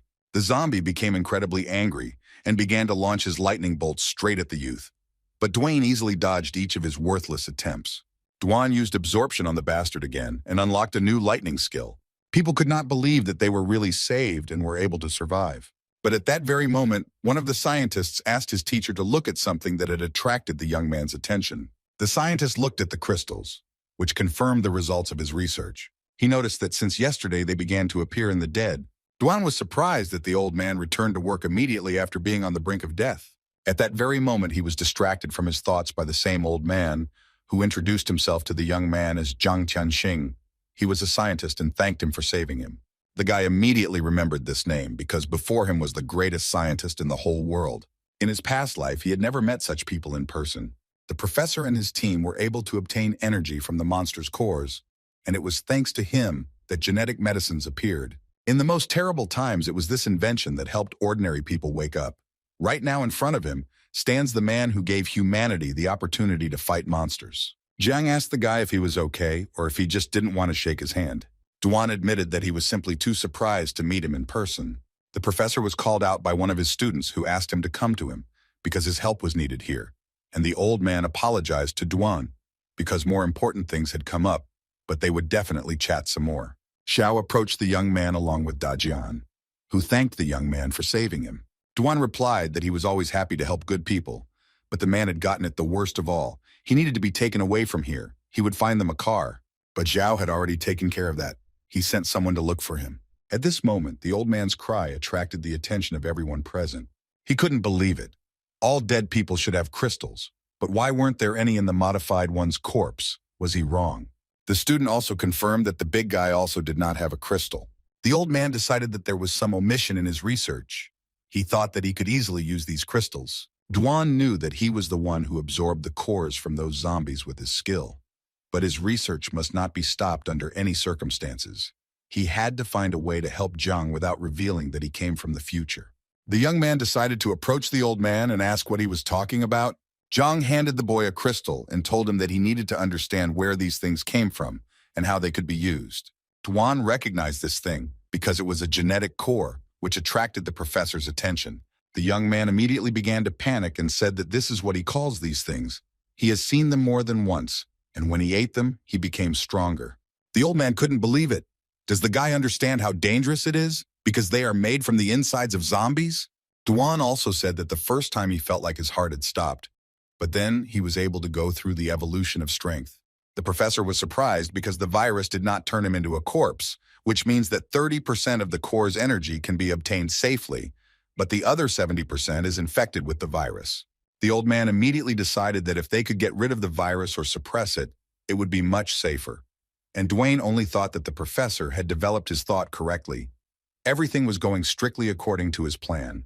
Duan also said that he might have accidentally destroyed the cores in these zombies, but he insists that every zombie has a core and the professor's research is correct. Jung was surprised by the young man's knowledge, but Duan immediately began to justify himself by saying that he was an ordinary student. The old man, in a fit of emotion, immediately asked Xiao when they would go to the shelter to finally write down all their research. After some time, all the survivors got into the truck and Xiao asked the young man if it was true that he had become stronger by eating monster cores. He wondered if he could become stronger if he ate them too. But Duan said that he had eaten the cores of the first awakened ones, and eating the cores now was too dangerous, because he himself might become a zombie, so it was better to wait for the professor's research. The young man understood that monsters evolve faster, so medicine should also be pushed forward. Duan noticed Xiao's seriousness and asked if there was something weighing on him. Why did he need to become awakened so urgently? Xiao revealed that Captain Guan was secretly gathering awakened soldiers, while Captain Luo was wasting his time in the shelter, so he was afraid that the scoundrel might get rid of Luo. Duan asked him not to worry because Luo would never lose to Duan. He was sure of it, because in his past life he had never heard of Guan, which meant that he had lost to old Luo. Xiao said that Captain Luo has excellent intuition, and it's not for nothing that he wants to meet him. Just at this time they arrived at the shelter, which was still under construction. Duan expressed his respect to the captain for his efficiency and responsibility. Xiao also said that most of the awakened ones followed Captain Guan, and the rest were helping Captain Luo build shelters. They got off the truck, but immediately an unknown girl drove at full speed straight towards Duanya, screaming that she had lost control. She kept yelling at the guy to get out of the way if he didn't want to die. But Duan stopped the motorcycle with just one hand, without even moving. Because of this, the girl literally flew into the air, but the young man easily caught her. He asked if she was okay. The girl blushed and immediately jumped away from the guy, begging him on her knees to forgive her. Xiao walked up to them and asked the girl, whose name was Lin San, what she was doing here. Seeing the man, Lin couldn't contain her emotions, because Captain Luo hadn't been able to contact him all this time, and they all thought that he had died on the mission. Xiao immediately calmed her down because that's not what he was asking, and the girl said that she came here to meet new survivors. The man asked her to take Dajin to the medical center and to take the scientists to the laboratory. The girl saluted and began to carry out the task. Xiao turned to Duan Yu and said that he would go away for a while. He would report everything to Captain Luo, and in the meantime, the young man should go through the inspection procedure along with the other arrivals.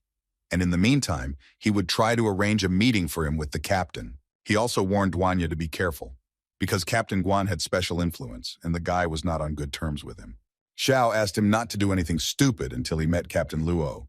The young man himself understood perfectly well that he shouldn't rush into trouble until he got used to the new environment. First, he needs to get to Captain Luo's camp, and his resources will help him find Xinyue. Lin took the megaphone and asked all those who had arrived to line up, and they would check if any of them were infected, which did not make them very happy. She said that these are the rules and safety comes first, so they should fill out the form now. Duan confirmed his guess. As expected from Captain Luo, he is doing everything right. The guy knows a lot of terrible tragedies that happen due to violation of security measures. Lin asked everyone to remain silent and follow her. The arrivals entered, and the girl who was checking the forms immediately recognized Duanya.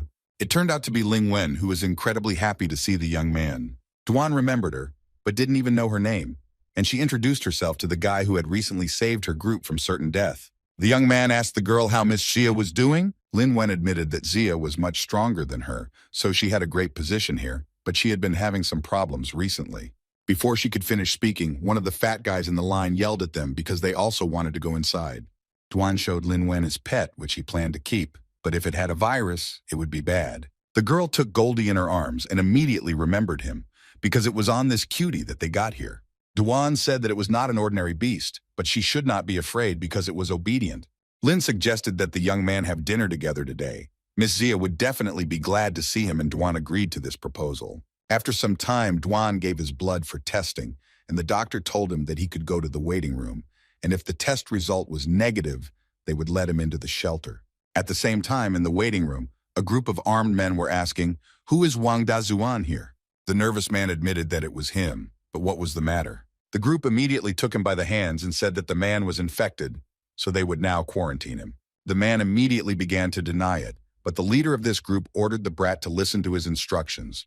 They are not in kindergarten here. If he does not agree to obey, then he can leave right now. He also addressed everyone else and announced that they could go and rest and start helping build the shelter tomorrow, but Duan Fei had to stay here.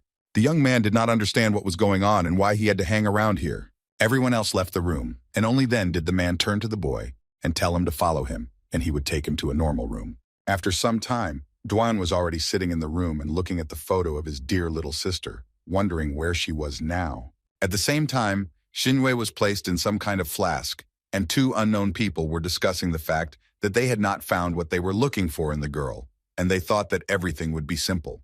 At the same time, Lin Wen came to Duan Yu to take him to the local canteen for dinner. The young man thanked her because he was just then hungry. The guy admitted that he almost didn't recognize her in these clothes, and the girl coquettishly replied that she was simply changing out of her work uniform.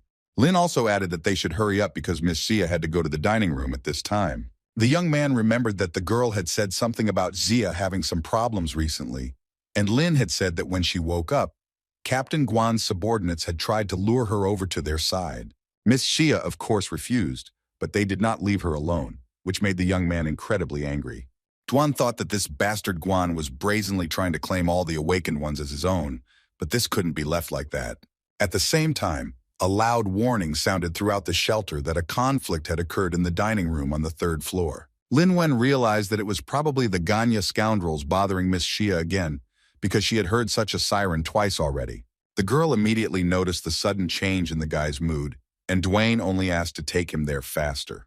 Some bastard approached Xia and said that Captain Guan thought highly of her abilities and asked him to tell her that if she joined him, she would get everything she wanted. Xia just stood up from the table and abruptly refused this, because no matter what they offered her, she would not agree.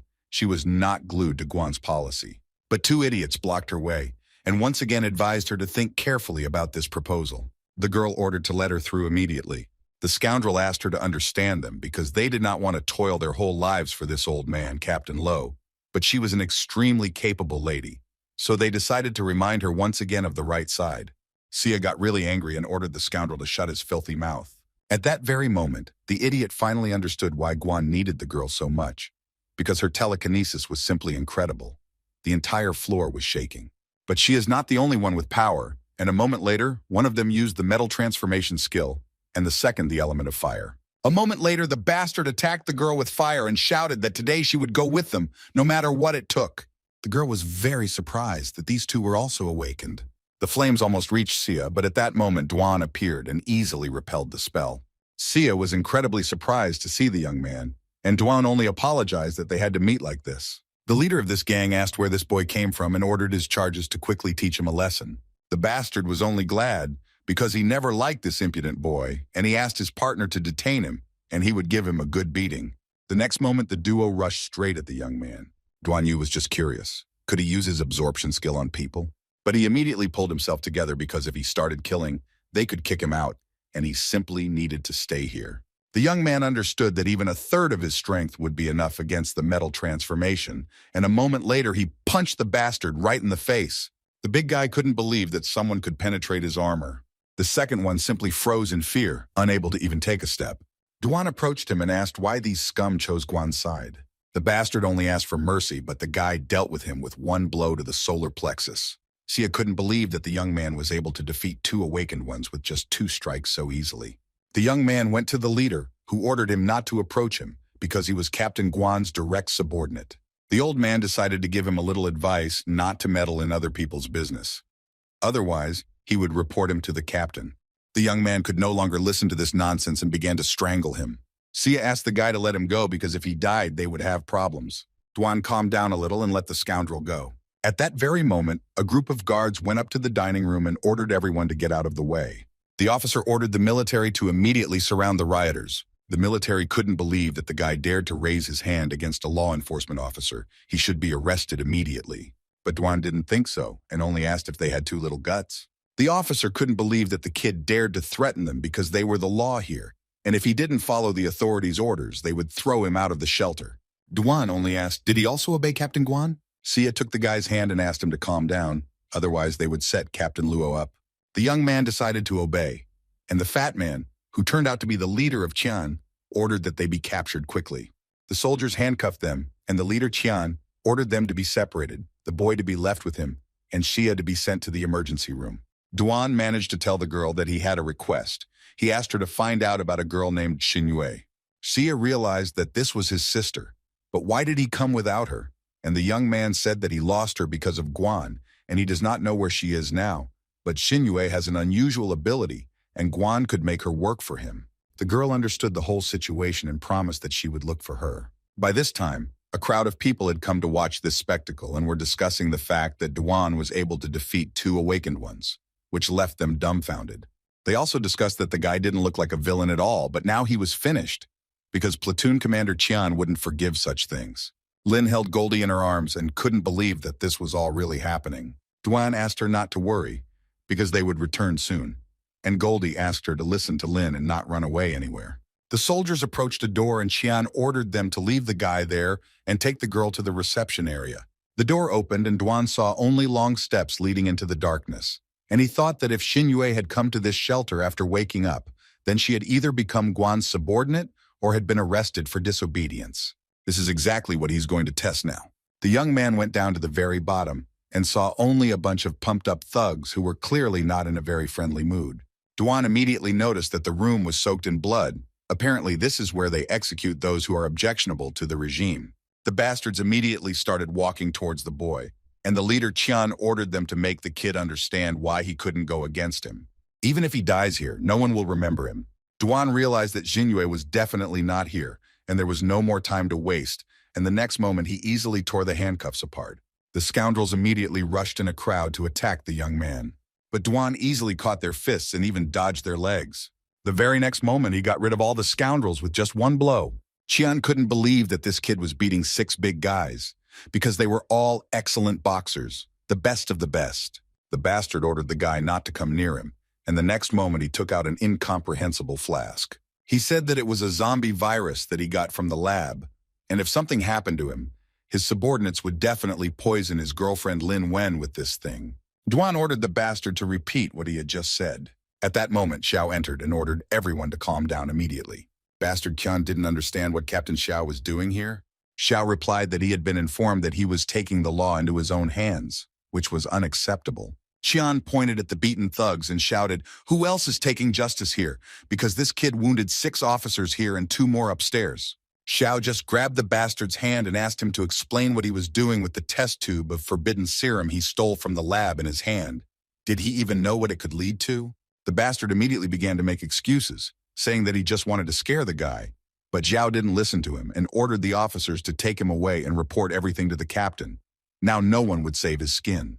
The officers began to lead away the fat man, who was shouting that Xiao would still pay for this. Xiao walked up to the young man and said that he was glad that he had made it in time, but Duan only asked if he really thought that they could harm him. The man admitted that he was more afraid for them because they didn't need any extra corpses. Duan decided to ask Xiao something, but the man interrupted him and asked him to leave first because it smelled incredibly bad here. After a while, they found themselves at the elevator and the guy asked where they were going, and Xiao replied that he would soon find out everything himself. Soon they went straight up to Captain Lo's office, who was already waiting for the young man. The old man greeted the young man and suggested that all formalities be omitted. Duan immediately asked the captain why he called him. In his past life, he only saw Captain Lo's article, and now he was standing here right in front of him. The old man looked like a common man, but even now his attentive gaze was alarming. Lo decided to say it straight out. He guessed his purpose for coming to the shelter. The old man knew that Guan had sent assassins against him and his younger sister, after which she disappeared. Duan was surprised that even Captain Luo knew this. In that case, he told the young man that the old man should have already understood that he would not leave this alone and would definitely take revenge. Luo said that when the apocalypse began, he and Guan were military men, but he only cared about power and his wealth, not about other people. The old man knew about all his plans, Guan wants to take over the shelter, but he won't let it happen just like that. Duan asked, was Captain Luo really going to fight him? The old man confirmed his suspicions, but they are not in the best position now, so they need his help. The young man decided to inquire how much power was currently available to Guan. Luo replied that Guan controlled about half of the army and secretly recruited all the awakened. According to his data, he already has about 100 awakened, and they only have 20. The strengths differ too much. Duan decided that they still had a chance. After all, the lab was still under their control, right? Luo replied that this was indeed the case, as Guan was not interested in parts of the shelter that did not directly aid in combat. This couldn't help but make the guy happy. Xiao had already told him that ordinary people could also awaken. Luo was surprised by the young man's words. Of course, he had heard this from Xiao before, but was this really possible? Duan confirmed this, and also that people could obtain the source weapon. The captain simply could not believe what he heard, because he had never heard such information before. The young man said that there are genetic cores inside the zombies, and with their help, they can obtain powerful weapons that will help them not only in the fight against Guan, but also in defense against zombie attacks. This made the old man jump up and ask Duanya if he was lying to him now. Duan understood very well that it was quite difficult to take someone's word for it. So the young man decided to borrow a pen and paper. The guy described in detail the basic idea of creating a source weapon and passed it on to the captain. The old man carefully read what was written and came to the conclusion that it could not be just a fiction. Duan said that once the captain showed this to Professor Zhang, he would immediately understand everything and be delighted. Lo didn't understand if this young man was really a simple student, because not even a week had passed since the end of the world, and he knew so much. But he still told the young man that if it was true, then he would help save all of humanity. The captain bowed to the boy, but Duan asked him not to do this, since he was only doing his duty. The young man noticed that the old man did not ask him where he learned all this from, but allowed him to keep the secret. Duan also admitted that he had a request for him. He held out a photo of Xinyue and said that he thought that Captain Guan had kidnapped her, so he would like Luo to try to verify it.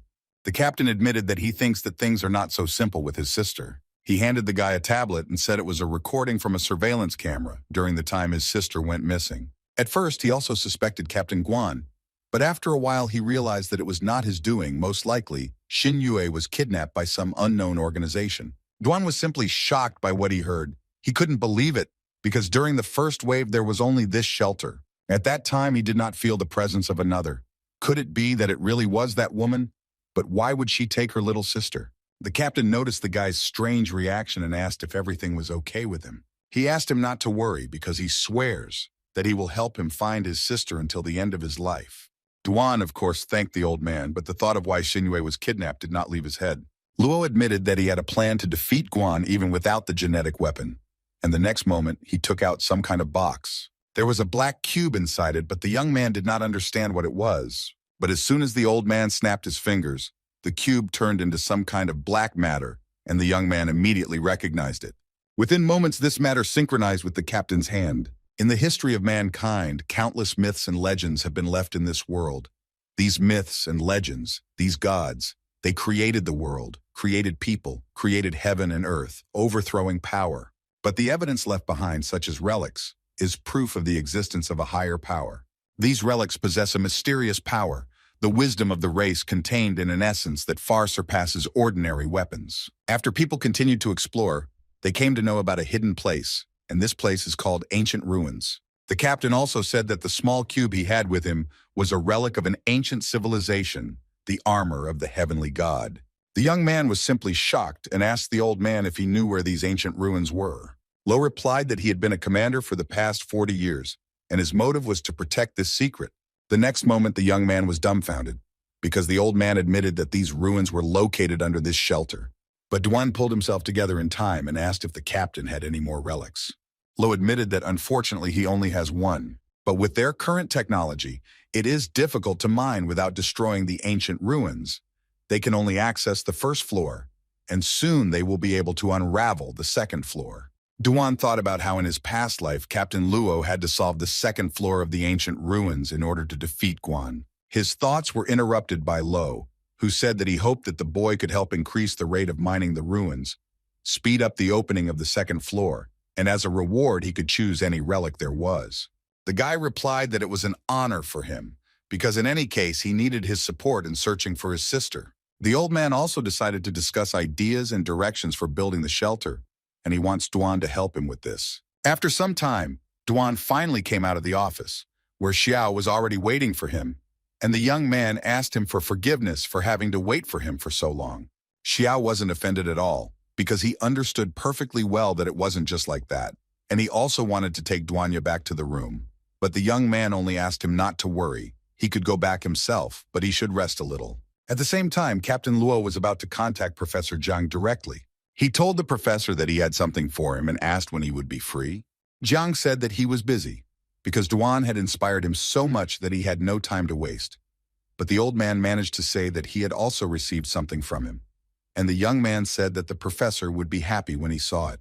Luo admitted that he never thought that they, two old men who were almost 100 years old, needed some young guy to give them a kick in the ass, because to be honest, when he had to face Guan's pressure, he had no confidence in the future. But Duanya Fei's appearance turned everything upside down. It strengthened his will to protect the citizens. He feels so strange because he is already an old man, but at the same time he is very energetic, as if he is 20 again.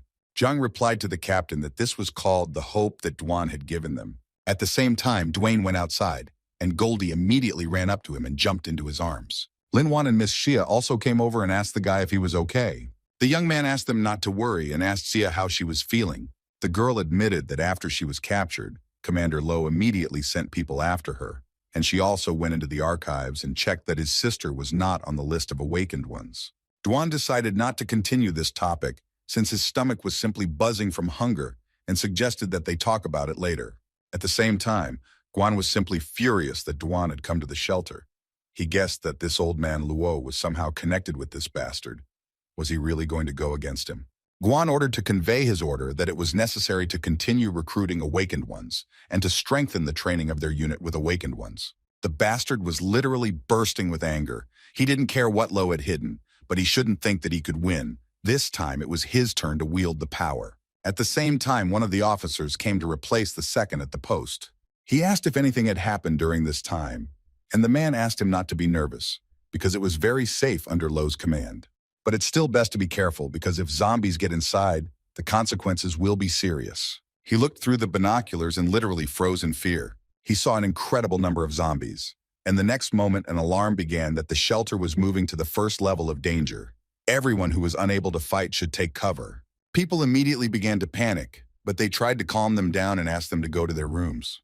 At that very moment, Xiao literally burst into Captain Luo's office and reported that they had big problems. The old man had already noticed all this noise and asked what the hell happened. Xiao said that a large group of zombies had appeared 15 kilometers away from them. They were moving towards their base and would reach them in 2 hours. Luo asked how many there were, but Xiao's answer surprised him because according to rough estimates, there were more than 10,000 zombies. The old man understood perfectly well that the base was still under construction and they were completely unable to cope with such a number of zombies. He ordered that Commander Guan be immediately contacted by him. Luo decided that Guan should know what was happening at the base right now, but he already knew that if tens of thousands of zombies arrived at the shelter, it would collapse in a matter of minutes. Guan also said that his awakened squad is the only one who can defeat the zombies. He can send them military support, but he has one condition. The scoundrel wanted Law to hand over all his military powers to him after this and retire. Luo simply couldn't believe that even in a crisis situation where it was a matter of life and death, he was still worried about gaining power and authority. Guan only replied that he had already said this a long time ago, because in the apocalypse, only those with absolute power can rule as a king. And if he gives him his consent, then the people in the shelter will be saved. Isn't protecting the people his goal? It's time for Captain Lo to make his choice. Luo himself understood the seriousness of the situation very well and said that if Guan helped the shelter overcome this crisis, he would agree to this condition. This couldn't help but please the bastard, and he immediately switched off. And Xiao couldn't believe that Captain Luo had agreed to hand over his military powers to this scumbag. The old man only said that they had no choice but to ask him for help. He couldn't seek profit when the lives of his people were at stake, thinking only that he just needed a little more time. And this all happened at the most inopportune moment. At the same time, Guan ordered his subordinate to immediately transfer all their forces to the front lines to fight the zombies. And also mobilize the awakened squad. He doesn't want his new hideout to be damaged. This is a great opportunity to show old man Luo their strength. At the same time, all the shelter soldiers gathered in one place, discussing that a wave of zombies was approaching the shelter right now. But their conversation was interrupted by Captain Lowe, who ordered everyone to be silent. He tried to calm them down because they shouldn't fight. Their goal is to protect the shelter at any cost. Right now, 2/3 of the shelter's forces have gone to the front, and Commander Guan has also sent a breakthrough squad to the front lines. And all those who remain in the rear will defend the camp and guard every entrance. They are the last line of defense. For the sake of the civilians left behind, for the sake of humanity's survival, he hopes that they can put their own egos aside and give it their all. At the same time, complete chaos reigned in the shelter dormitory, and the alarm continued to warn all those who were not militarily capable of hiding in their rooms. Duan walked out of the room, not understanding why it was so noisy and what the hell was going on. Suddenly, Xiao ran up to him and told him that the shelter was currently being attacked by about 10,000 zombies, and Commander Luo was forced to turn to Guan for help. Commander Luo also agreed to hand over his military powers after the crisis, and given the boy's past with Commander Guan, the old man is afraid that Duan will be harmed. That's why he should hide, and they agreed on everything after they defeated the zombies. Duan couldn't believe that Zhao had just told him. Was Commander Luo really going to hand over all his military powers to this scoundrel? He needed to meet him urgently. Xiao handed the young man a map of the refuge, on which he indicated the escape routes, and also told him that Commander Luo had already gone to the front lines to instruct the soldiers in battle. Xiao said that he had no more time. He also promised that he would take care of Miss Xia and Lin Wen. Duan didn't understand why the zombie wave appeared now. Didn't the first wave appear a month later in his past life? Although there were about 500,000 zombies back then, at this stage, even 10,000 would still be difficult to defeat. At this time, the army of soldiers was already very close to the wave of zombies. All the soldiers concentrated all their firepower and began to attack the monsters. Their main goal was to slow them down and not let them pass through this line of defense no matter what. Loud explosions were heard every second, but there were still too many zombies. Although they killed quite a lot of the bastards, it was nothing compared to the size of the approaching wave. The soldiers are almost out of gunpowder. We need to call headquarters immediately. Where the hell are the reinforcements? The advance group's firepower is limited. They won't be enough to hold back this wave. But at that very moment, the awakened detachment of Commander Guan arrived, who from that moment on would command the army. The soldiers did not argue and handed over all powers to them. One of the awakened was only glad that after long training they could finally fight in a real battle. He ordered the entire squad to give their all and not to disgrace Commander Guan, and a moment later they all rushed to attack. One by one, they destroyed the damned zombies, not allowing them to even come a meter closer to the shelter. The military could not believe that this was truly the power of those who had awakened. This sight was truly incredible. The awakened one threw the zombies in different directions and could not believe that it was so easy, because he crushed them like little bugs. But the man relaxed, and at that very moment, a huge zombie appeared behind him, already swinging to deliver a fatal blow. The next moment, the zombie literally cut the man into two parts, and then let out an incredibly loud roar. The squad couldn't believe that the zombie wave also included awakened zombies. They only have about 200 people. This is, of course, more than enough to deal with ordinary zombies. But the awakened ones are a completely different matter. Although they are superior to them in combat technique, they have a numerical advantage. A wave of zombies literally rushed towards the rest of the squad, who did not understand what to do next. Meanwhile, near the shelter walls, Commander Guan contacted one of the soldiers on the front lines, who reported that 50 of the awakened had already died in battle. Guan immediately ordered them to retreat immediately, since it was impossible to allow even greater casualties. He told Commander Lo that they couldn't let the awakened people sacrifice themselves just like that. They had to let them regroup and get equipment from the shelter. Luo asked Xiao how much firepower they had left, and the guy replied that it wasn't that much, because the zombie wave had arrived too suddenly and they didn't have much military supplies. Besides, the vanguard had already used up half of them. The old man understood that they would have to stand until the last moment and told Xiao to create a team and plant mines in front of the shelter, and also told Miss Xia to lead the civilians, and if necessary, to start the last defense and close the shelter. Lo also gave other officers to manage their defense points. He will not allow a single mistake because they must protect civilians without a single mistake. Guan couldn't help but notice that the old man, even in such hopelessness, could give out tasks in an organized manner. He truly deserved respect. 20 minutes later, a wave of zombies had already arrived in the area where the mines had been planted, and the guns had begun firing at them. The rocket launchers were also used, and Guan told Commander Luo that their firepower would not last long. They had no choice but to admit the defeat of all mankind. The old man replied that it was not over yet, which enraged Guan. He shouted at Luo to stop showing off. He should follow him, and if they and the other awakened ones united, they could still fight back. He thought that they wouldn't be able to do anything if they continued like this. They would simply be finished off, and at the same time, a multitude of huge, strangely shaped zombies appeared on the horizon. By this time, the zombies have already broken through the mines and will soon reach the walls of the shelter. Xiao asked Commander Luo to go to the shelter because it was too dangerous here. At that very moment, a zombie appeared in front of him, who was somehow able to jump over the wall. The zombie was already too close to Commander Luo to help him in any way. The old man had already resigned himself to his fate, but suddenly someone cut the bastard into two parts. It turned out to be Dwayne, who asked for forgiveness. He just spent a long time looking for the armory. That's why he was late. Luo couldn't believe that the young man hadn't run away, but Dwan was surprised that the old man was so distrustful. After all, he had only just made an alliance with him today. The young man asked him not to worry, because nothing would happen to the shelter. Let them just leave it to him. Luo was shocked. Was the guy really going to fight this crowd of zombies alone? That's exactly what he wanted. His strength should be enough to fight off this pile of trash. And the next moment, he jumped off the wall straight into the crowd of monsters. Dwan told Goldie that he could take action, and a moment later, the dog took on his true form. The officers on the wall could not believe that the young man had actually jumped down, since he would die if he fell from there.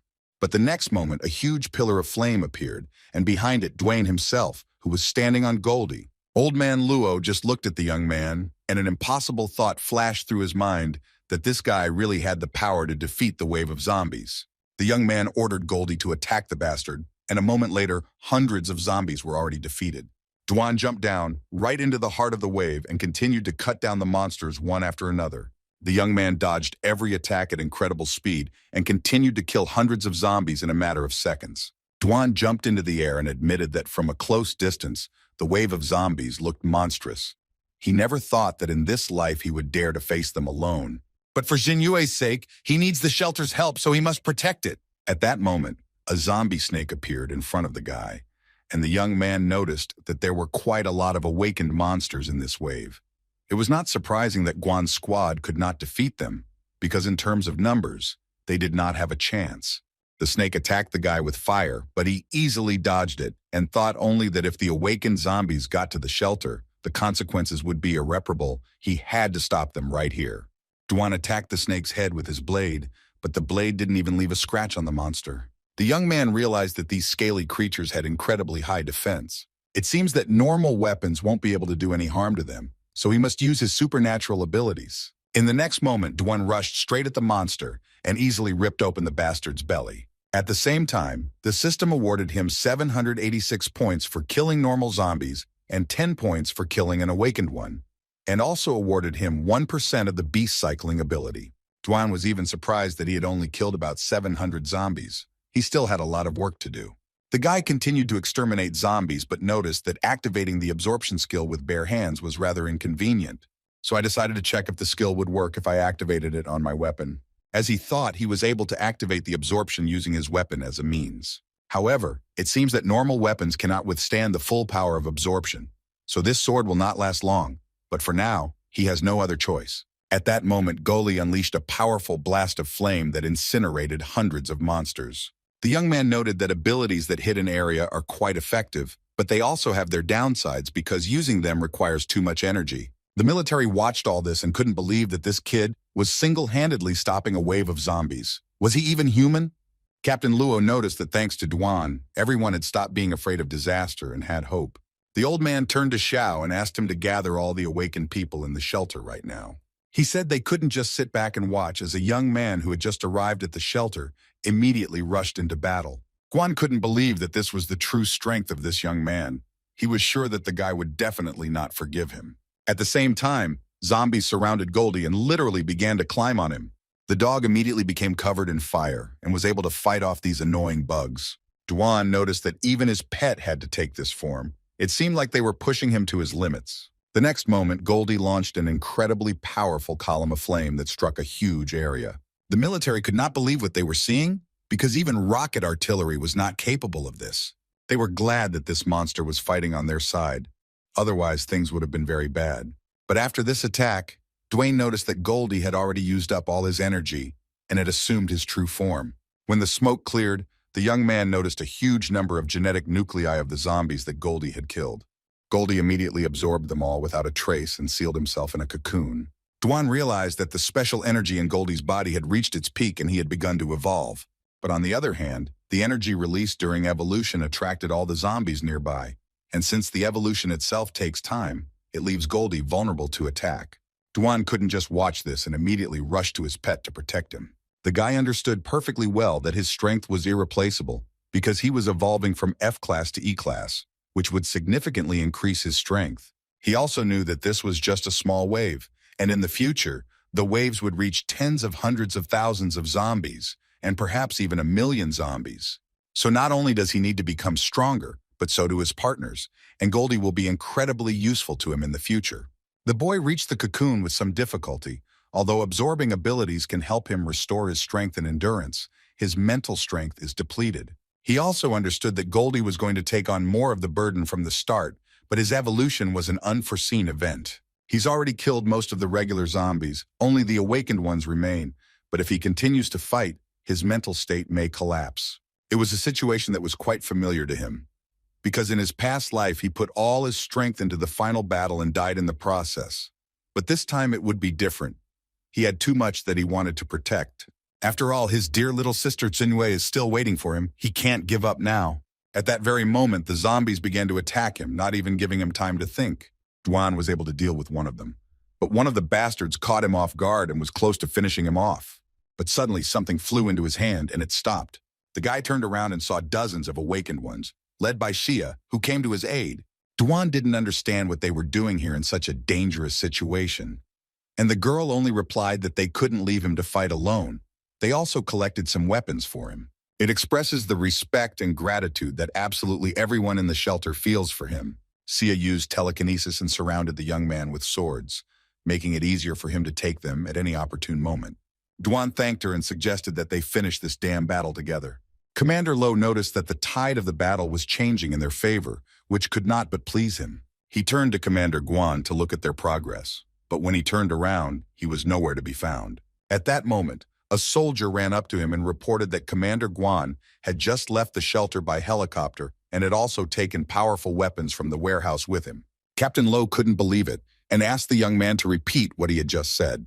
At the same time, Dwan asked everyone to be careful, and those who did not have attacking abilities should stay here and protect the cocoon.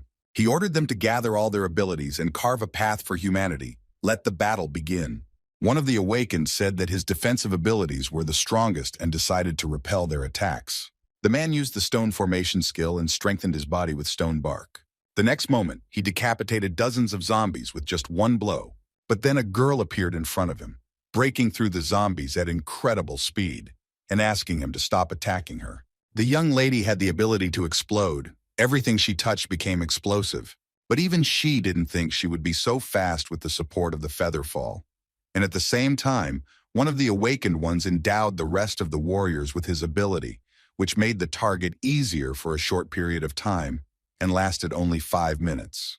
Dwan immediately noticed that Guan's subordinates were already so familiar with their abilities that they could easily work as a team. If only this bastard had the same values as Captain Luo, then the shelter would develop at an incredible speed. The young man asked Sia to stay here and protect Goldie along with everyone. The girl noticed that the guy's mental state didn't look very good and suggested that he take a little rest, but Dwayne assured her that he was fine, so she shouldn't worry about him. Suddenly, a man ran up to the young man and addressed him as a hero and offered his help. Dwan didn't understand why he was considered a hero, and the man said that if he hadn't appeared, they would have all died long ago. From that moment on, he was now the hero of the shelter. The guy rushed to attack the zombies again, thinking that before he knew it, he had already become a hero to others. And he finally understood what it meant to live up to the expectations and trust of those who believe in you. At that very moment, the advanced squad noticed a huge zombie in front of them and immediately began calling for reinforcements. They were about to despair, but Dwan immediately appeared. The young man cut the bastard in half with just one blow. The guys couldn't believe that the guy managed to deal with such a giant with just one blow. Dwan ordered them to regroup with the team and not get lost, and also to concentrate their firepower and leave the front on him. The guy knew that his mental state wouldn't last long, so he needed to finish while he still had that guy's enhancement. The young man continued to exterminate monsters by the dozens, or even hundreds, when suddenly a notification from the system appeared that the young man had received 150 evolution points for killing a first-stage zombie, as well as 500 evolution points for killing an awakened zombie, and in addition to everything, he had discovered a new ability. But at that very moment, his sword broke, and a huge zombie appeared behind him. Duan had no choice but to use his bare-handed absorption skill on the bastard, and the rest of the awakened ones noticed how bravely the guy fights, so they too must fight until the very end. They need to take some of the load off him, and at the same time, there were only less than 1,000 zombies left. All those who awakened rushed into battle with renewed strength, fighting off the scoundrels. 15 minutes later, Captain Lo noticed a helicopter above him. One of the soldiers approached the old man and reported that Guan wanted to contact him. Luo turned to Guan and said that he didn't care what he was about to do. He should stop and return to the shelter immediately. The bastard realized that the old man had already figured everything out. He simply couldn't allow this brat to remain alive, and if the boy didn't die, he would. Luo was incredibly angry. He just couldn't believe that Guan was actually going to kill the one who had protected them all, risking his life. The old man asked him not to act rashly. He would personally ask Duan for forgiveness on his behalf if he simply apologized. Guan simply couldn't believe what he heard. Did Luo really think that he, Guan Zhonghua, would apologize to this brat? It's just impossible. Not only does this bastard have to die, but the entire shelter will be his, and Captain Law shouldn't forget what he promised. Luo only replied that if it weren't for Duan, no one would have survived. But Guan believed that the old man had simply fallen ill with dementia, since there weren't many zombies left, and the young man was now very weak. All he needed to do was simply destroy him. He will be the one laughing last, and at the same time, a squad of awakened people has already noticed a helicopter right above them. One of the squad used his enhanced vision skill and reported that Captain Guan was on it. The next moment, several missiles were already flying towards Duan, and a second later, a powerful explosion was heard.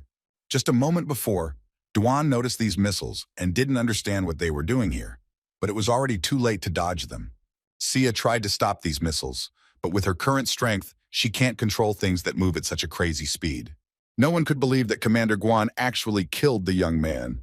The awakened fell to their knees in despair. They couldn't believe it, because they wouldn't be able to defeat all these zombies, and victory was so close. Miss Sia didn't believe until the very end that Duan would die. It was simply impossible. She screamed directly at the guy who was at the very epicenter of the explosion. Wasn't he going to save his sister who was waiting for him? The bastard Guan addressed the rest of the awakened that the heroic youth had died in battle. But during battle, casualties were inevitable. Although he was filled with regret, but they must once again stand up for defense and get rid of the zombies. Guan asked them to let him command the battle, for the dawn of victory was almost upon him. Zhao couldn't believe that this scoundrel was saying such nonsense and turned to Captain Luo. They simply had to do something. But the old man admitted that everyone else downstairs were Guan's subordinates, and they couldn't do anything. But he promised that he wouldn't leave it like that. Sia tried to convince the soldiers that they shouldn't believe Guan's words, because he had long had a grudge against Duan and had specifically attacked him. But the guys just replied that even if what she said was true, and Commander Guan was the one who attacked the guy, there was still nothing they could do except fight the zombies. But they didn't have time for chatting. They were in total trouble. They should prepare for battle because 2 huge awakened zombies have already come close to Goldie's cocoon. At that moment, Duan emerged from the flames, clearly not in a good mood. The youth addressed Guan directly and admitted that he was prepared to forgive him after learning that it was not he who kidnapped Xin Yue, if he had simply worked with Commander Luo in harmony. But the bastard used the lives of innocent people in the shelter to threaten Commander Lo into overdoing his military powers. Guan simply couldn't believe that he hadn't managed to get rid of this brat. Duan continued and said that now that the situation was not in his favor, the bastard tried to eliminate him. Guan himself is to blame for all this. A lot of zombies immediately attacked the guy, but he didn't even pay attention to them and dealt with them all with just one movement. Guan immediately ordered his subordinates to quickly deal with the young man. He would even promote the one who killed him. But everyone just stood there and didn't dare take a step in his direction, and the bastard decided that there was no other way but to use a machine gun. The young man dodged the bullets at great speed and jumped off the ground with incredible force. In just a moment, he was behind the scoundrel and asked him if he had thought about how he wanted to die before he started this whole mess. The youth put the blade right to his throat, and Guan tried to calm him down. If he spared him, the youth would become the deputy commander of the shelter. He shouldn't follow law because everything he has will soon be his. He's a smart man and should know what the right choice is, right? Was Duan just asking, or were these his last words? A moment later, only cries for mercy and pleas for help could be heard. A second later, Duan jumped to the ground and the helicopter caught fire and began to fall. Captain Luo heard that Guan's last words were that he had lost to him again. The young man thanked Sia for saving him. The girl couldn't understand what he was even talking about. Duan admitted that thanks to the short pause that occurred after she used her power, he managed to hide behind two huge zombies. Then he used his power, and the girl continued to heal him. Only thanks to this, he was able to survive. Sia wasn't even that surprised. She was just glad that he was okay. But the young man said that it was too early for them to relax and let down their guard. He addressed all the awakened and asked them to listen to him carefully. He announced to everyone that Commander Guan was now dead, and from now on they all obeyed Commander Luo, and this refuge was their home. All they have to do is stand up to the last bunch of zombies. They will definitely stand up to them. According to Duan's rough calculations, there were about 1,000 zombies left, but most of them had awakened. Although the zombies are much smaller than before, they still have the advantage in numbers. He himself doesn't know how long his mental state will last. The situation still looks dire, but Goldie should wake up soon. They just need to buy him time. The guys didn't lose their heads and immediately divided the responsibilities among themselves. The guy set up a protective barrier, but warned that it wouldn't last long. Duan also noticed that there was a fierce battle going on the other side, although they worked well together as a team. But still, this was the first time they encountered a wave of zombies in their first real battle. Their mental state and endurance would definitely not be able to withstand it. But the young man couldn't help them in any way either, because in front of him were now two huge awakened zombies. The guy realized that if a wave of zombies broke through his line of defense, Goldie and the entire shelter would be finished. He prayed only for Goldie to wake up faster, but at that very moment his blade broke. The zombies noticed this and immediately began to approach him. But at that very moment, Zia used telekinesis and delivered the spare sword straight into his hand. Duan immediately figured it out, and without hesitating for a second, he easily dealt with the two bastards. But at that very moment, they noticed that something was approaching them from underground. The man who had the petrification skill asked everyone to move out of the way and leave it to him. He still managed to stop this wave, which surprised everyone who was nearby. The young man also noted that it was amazing, but something was still wrong, and he warned the others that he felt some movement underground. At that very moment, a huge monster's mouth appeared right under Goldie's cocoon. Duan knew that the bastard was devouring Goldie. This only meant their end. The next moment, the monster's skin began to become covered in fire and wings grew on his back, just like Goldie's. No one could understand what was going on and why his body was developing so quickly. Duan immediately realized that it was precisely his pet's powers. They were so close to victory. Why did this happen now? In this world, besides Jin Yue, Goldie was the closest to him. What should he do now? Kill the monster with his own hands. But the next moment, he heard a dog barking, which attracted his attention. At that very second, there was a huge explosion. And a moment later, Goldie himself appeared, who was able to evolve and survive. Sia was simply incredibly happy that the baby had finally woken up. Duan immediately calmed down. He almost really believed that Goldie had died. Finally, he managed to fulfill all the conditions, and it's time to finish with all this. Duan immediately jumped onto the back of his faithful comrade. He asked the rest of the soldiers to simply stay put, since they had already exhausted almost all of their strength, and to leave the rest to him. The young man told Goldie that in his current state he had to defeat them, and also admitted that if he had woken up a little later, he would not have been able to withstand. It's his time to shine. Goldie tore through the crowd of bastards at incredible speed. He immediately attacked the scoundrel with a powerful column of fire. But Duan noticed that another group of zombies was advancing behind them. Goldie wanted to fly into the air, but then something stopped him. It turned out to be a zombie bull, which possessed extraordinary strength and high defense. The monster grabbed Goldie by the tail and did not allow him to move, although it took almost all of his strength to do so. The dog attacked him with another flame right in the bastard's face. But this had no effect on the bull. It only made him even more angry. The monster rushed straight towards Goldie and Duan at high speed. The pet still managed to stop him by grabbing him by the horns, and the next moment shove him face down into the ground. The bull was defeated, and Goldie was able to rise into the air above the entire crowd of zombies. He immediately began to prepare his most powerful attack, and the squad of awakened ones noticed this and immediately rushed to run away as far as possible because they could get it too. A moment later, a pillar of flame fell upon a huge pile of zombies, incinerating every bastard. The people below couldn't believe what they saw. If they had run a little slower, they would have definitely been covered in flames. But now all the zombies are dead and we can finally celebrate victory. Xiao was also incredibly happy about this, after all. Duan really is a very reliable person. Captain Lo was also glad that the guy actually managed to do it. And Miss Jia believed in him from the very beginning. Duan thanked Goldie for his hard work. Now he can go down and rest. But at that very moment, someone's attack flew straight at them at incredible speed. The others also noticed that something had happened, and the guy with enhanced vision was able to see a beam of light flying straight towards Dwayne. Sia ordered to immediately increase combat readiness, because there might still be zombies there. Luckily, Goldie dodged in time, otherwise it would have been dangerous. The young man did not feel the presence of zombies at all. Could it be that they still remained? They descended to the ground and the guy was literally stunned by what he saw. In front of him appeared a Class E zombie wavelord who possessed a bat mutation, and all of her attacks contained powerful poison. Duan didn't understand why an Overlord-class zombie appeared so early. Some guy came up to him and suggested that the guy take a rest and leave this zombie to him. The young man immediately warned everyone not to approach this person under any circumstances. She was different from the zombies they had seen earlier. The guy still didn't listen and decided that it was just some zombie woman. The next moment, the zombie instantly appeared next to him and with just one blow ended his life. No one could believe it after all. He was one of the strongest among them. He must have underestimated her, so they should attack together. Duan shouted again that this zombie was not on the same level as them. They didn't have a single chance. The young man also turned to Goldie because he had been poisoned with a strong poison. And if he strained himself, the poison would begin to act faster, and this could not be allowed. Sia tried to dissuade the guy because it was too dangerous to act alone. They should join forces. Duan said that it was useless, and if she approached her, she would die mercilessly, but he still had one way to defeat her. The boy thought that he would be able to deal with her if he could only activate his absorption skill and immediately rush to attack. He also understood that if he used brute force, with the current state of his body, he would hardly be able to win. The young man launched a direct attack straight at the zombie, but it easily blocked his attack with its wings. Duan couldn't believe that the E-class zombie actually had such high defense.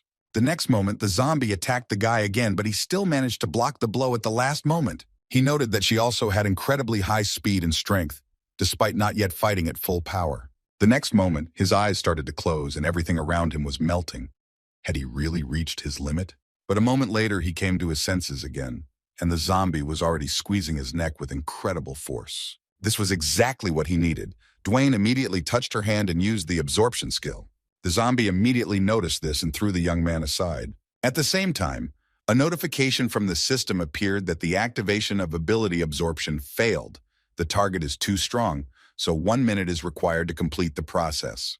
Duan couldn't understand why such a restriction even existed, but what worried him more was that he understood the plan and raised his defense. There was no way he could just get close to her. But even if this is so, he cannot just die without trying to do something.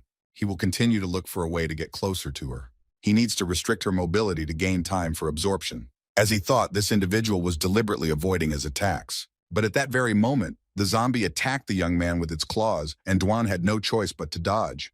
The next moment, she threw him away with the help of her wings. Duan had no idea how he could contain her. The zombie immediately summoned hundreds of bats, which flew straight at the guy. No one believed their eyes. Could this individual really have summoned all these bats? As soon as she raised her hand, the mice began to attack the rest of the squad. Duan only ordered everyone to defend themselves and be careful with these mice. But literally a moment later, one of the guys was bitten by this very mouse. And in a moment, he turned into a dried-up corpse, as if all the life energy had been sucked out of him. Duan realized that thanks to this, she could increase her strength at an incredible speed. Everyone here has awakened, so their bodies contain more energy than normal people. If this continues, they will have no chance of winning. He has to stop this now. Although his mental strength is in a deficient state, his physical condition and strength are still excellent. He immediately rushed straight towards her. He just needed to find a gap in her defense and put all his strength into one blow. If he did that, he could turn the tide of the battle.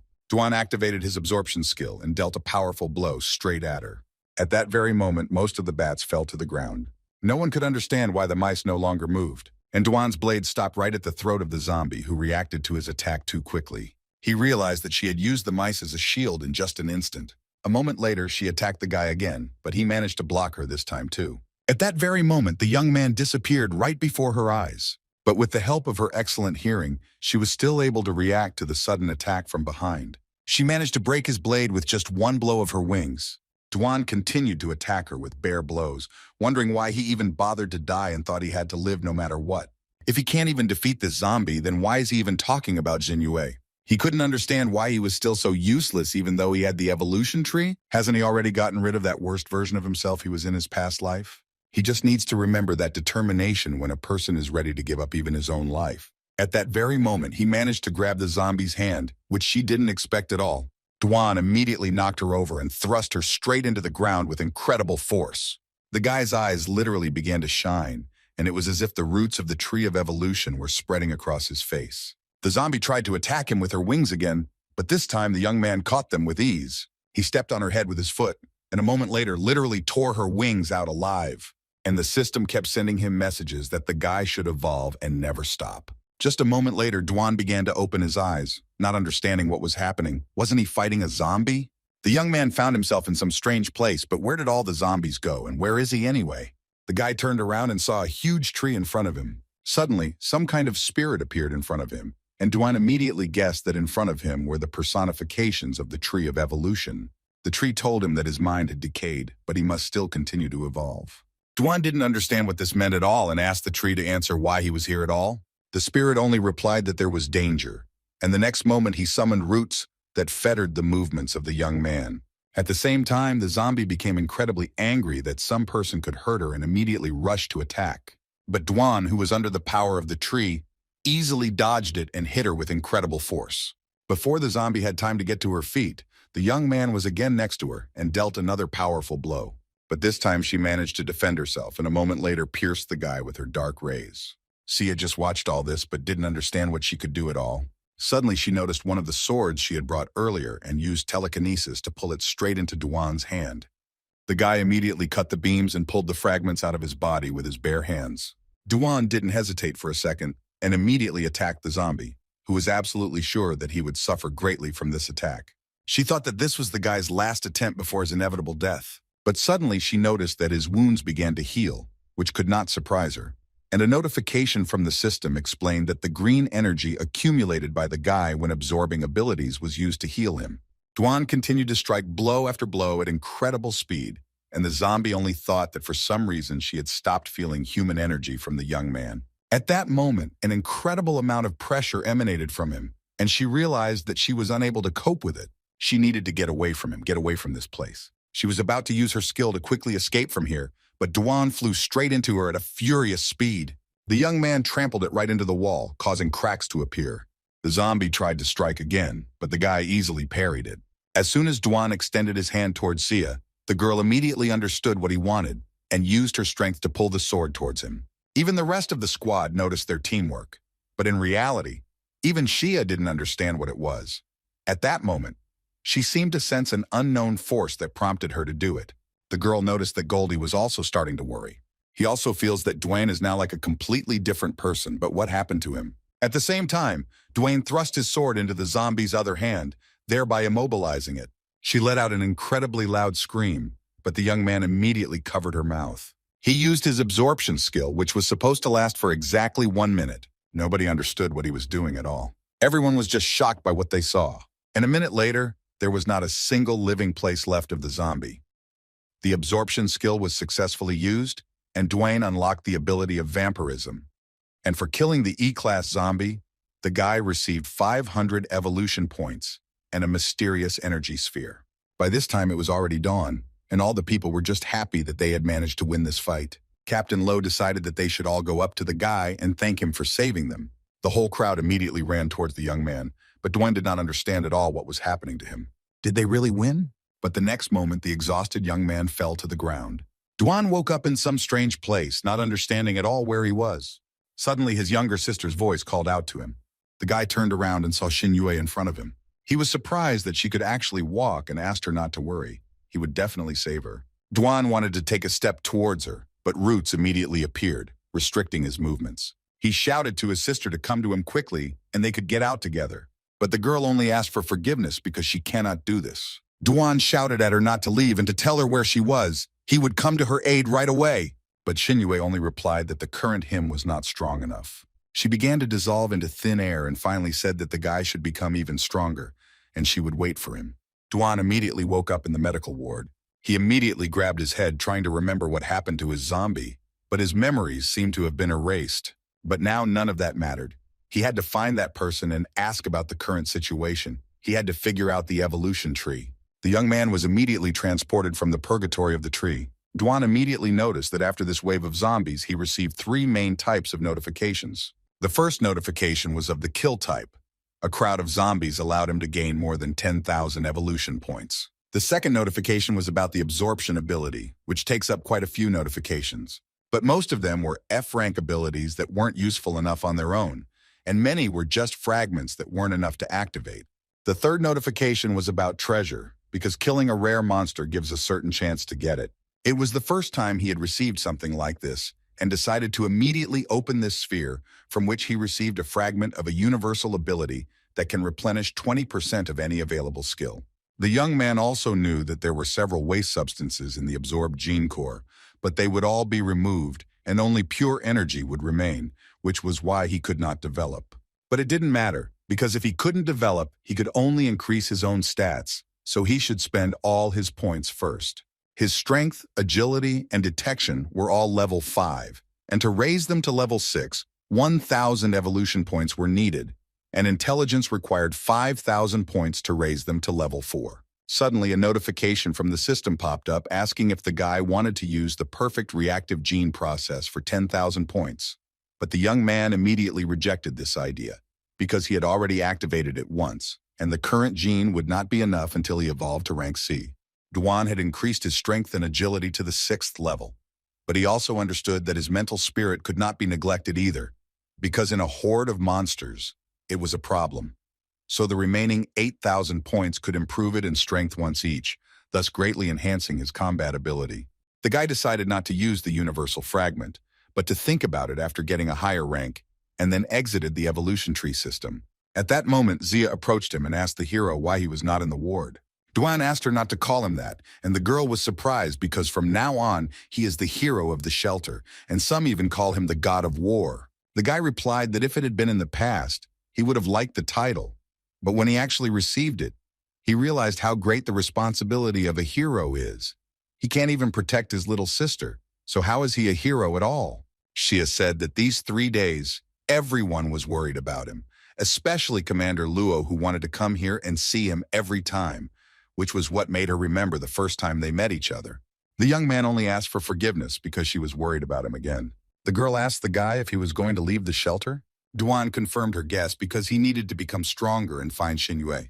After a while, Duan entered Captain Luo's office and apologized for disturbing him. The captain was very glad that the young man had finally woken up, and Duan only thanked him for his care during his treatment. The old man asked the young man to sit down and asked if anything bad had happened to his body.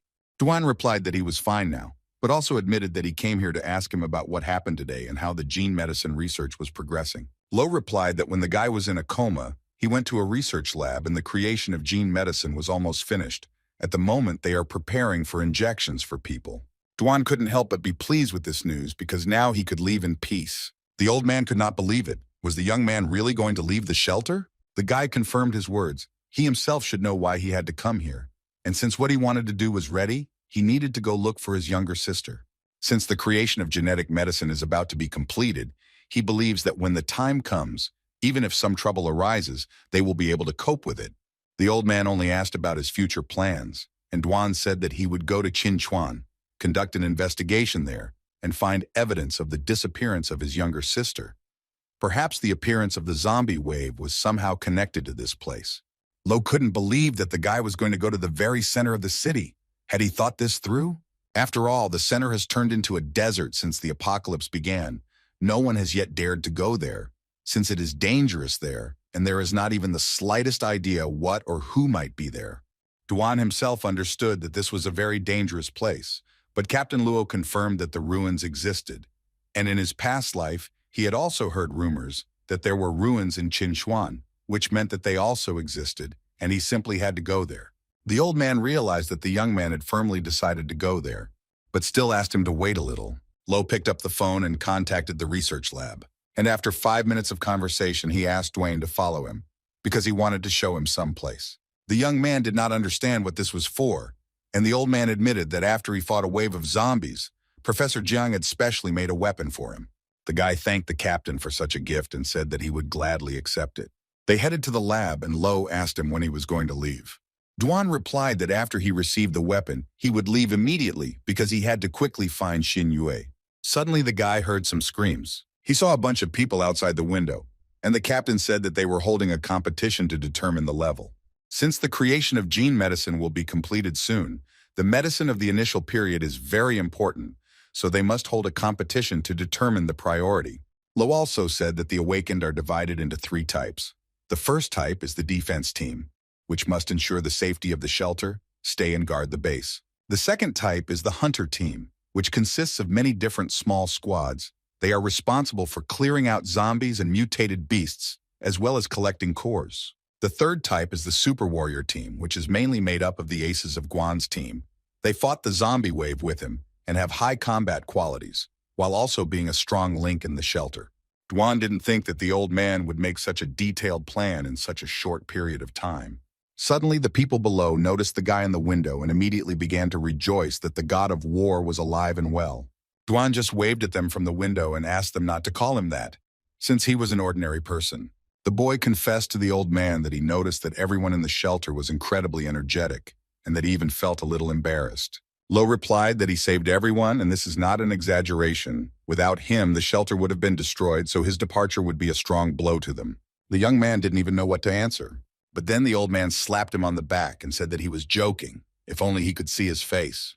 Just at that moment, they had already arrived at the laboratory. They approached a huge metal door, and Dwayne couldn't even imagine that there was such a large research center under the shelter. The door opened and Professor Jin, who had been waiting for them, appeared in front of them. He asked them to follow him, that they needed to be inside. The professor opened some kind of huge sarcophagus. It contained the metal with the memory effect. The professor said that it was made based on the armor of the heavenly god commander Luo. The guy should try to put his abilities into it. Duan saturated the metal with his energy, and a moment later the cube turned into 2 blades. The young man admitted that he would never have thought that the professor's research had already reached such a level. The old man said that through his observations, he had combined his fighting method, and then referred to Commander Luo's armor. Although this metal is not as good as the heavenly god's armor, but its original state can change into the form he wants. Let the young man try to put his ability into it. A moment later, the daggers turned into a ring on the boy's finger. John said that for now he could treat it as his main weapon, and when the second floor of the ruins was opened, he would let him choose a new one. Duan simply thanked the professor and said that it was time for him to go. The young man asked Commander Luo where Goldie was now, and the old man replied that he was now with Lin Wen. If that's the case, then he already needs to go, and Lo said that he can be free. He still needs to talk to the professor, so he won't be able to see him off. They were left alone, and Luo confessed to Zhang that he still didn't believe that this guy had actually dealt with more than 10,000 zombies. He thought that the guy would replace Guan and use the shelter's resources to search for his sister. But instead he asked for nothing, even rejected his help. When he learned that the young man was heading to Qinshuan alone, he immediately began to panic, just like when he said that he was going to face the zombie horde by himself. But now he doesn't understand who he should worry about, the young man or the shelter. By this time, Duan had already picked up Goldie and was about to leave, where Zia was already waiting for him.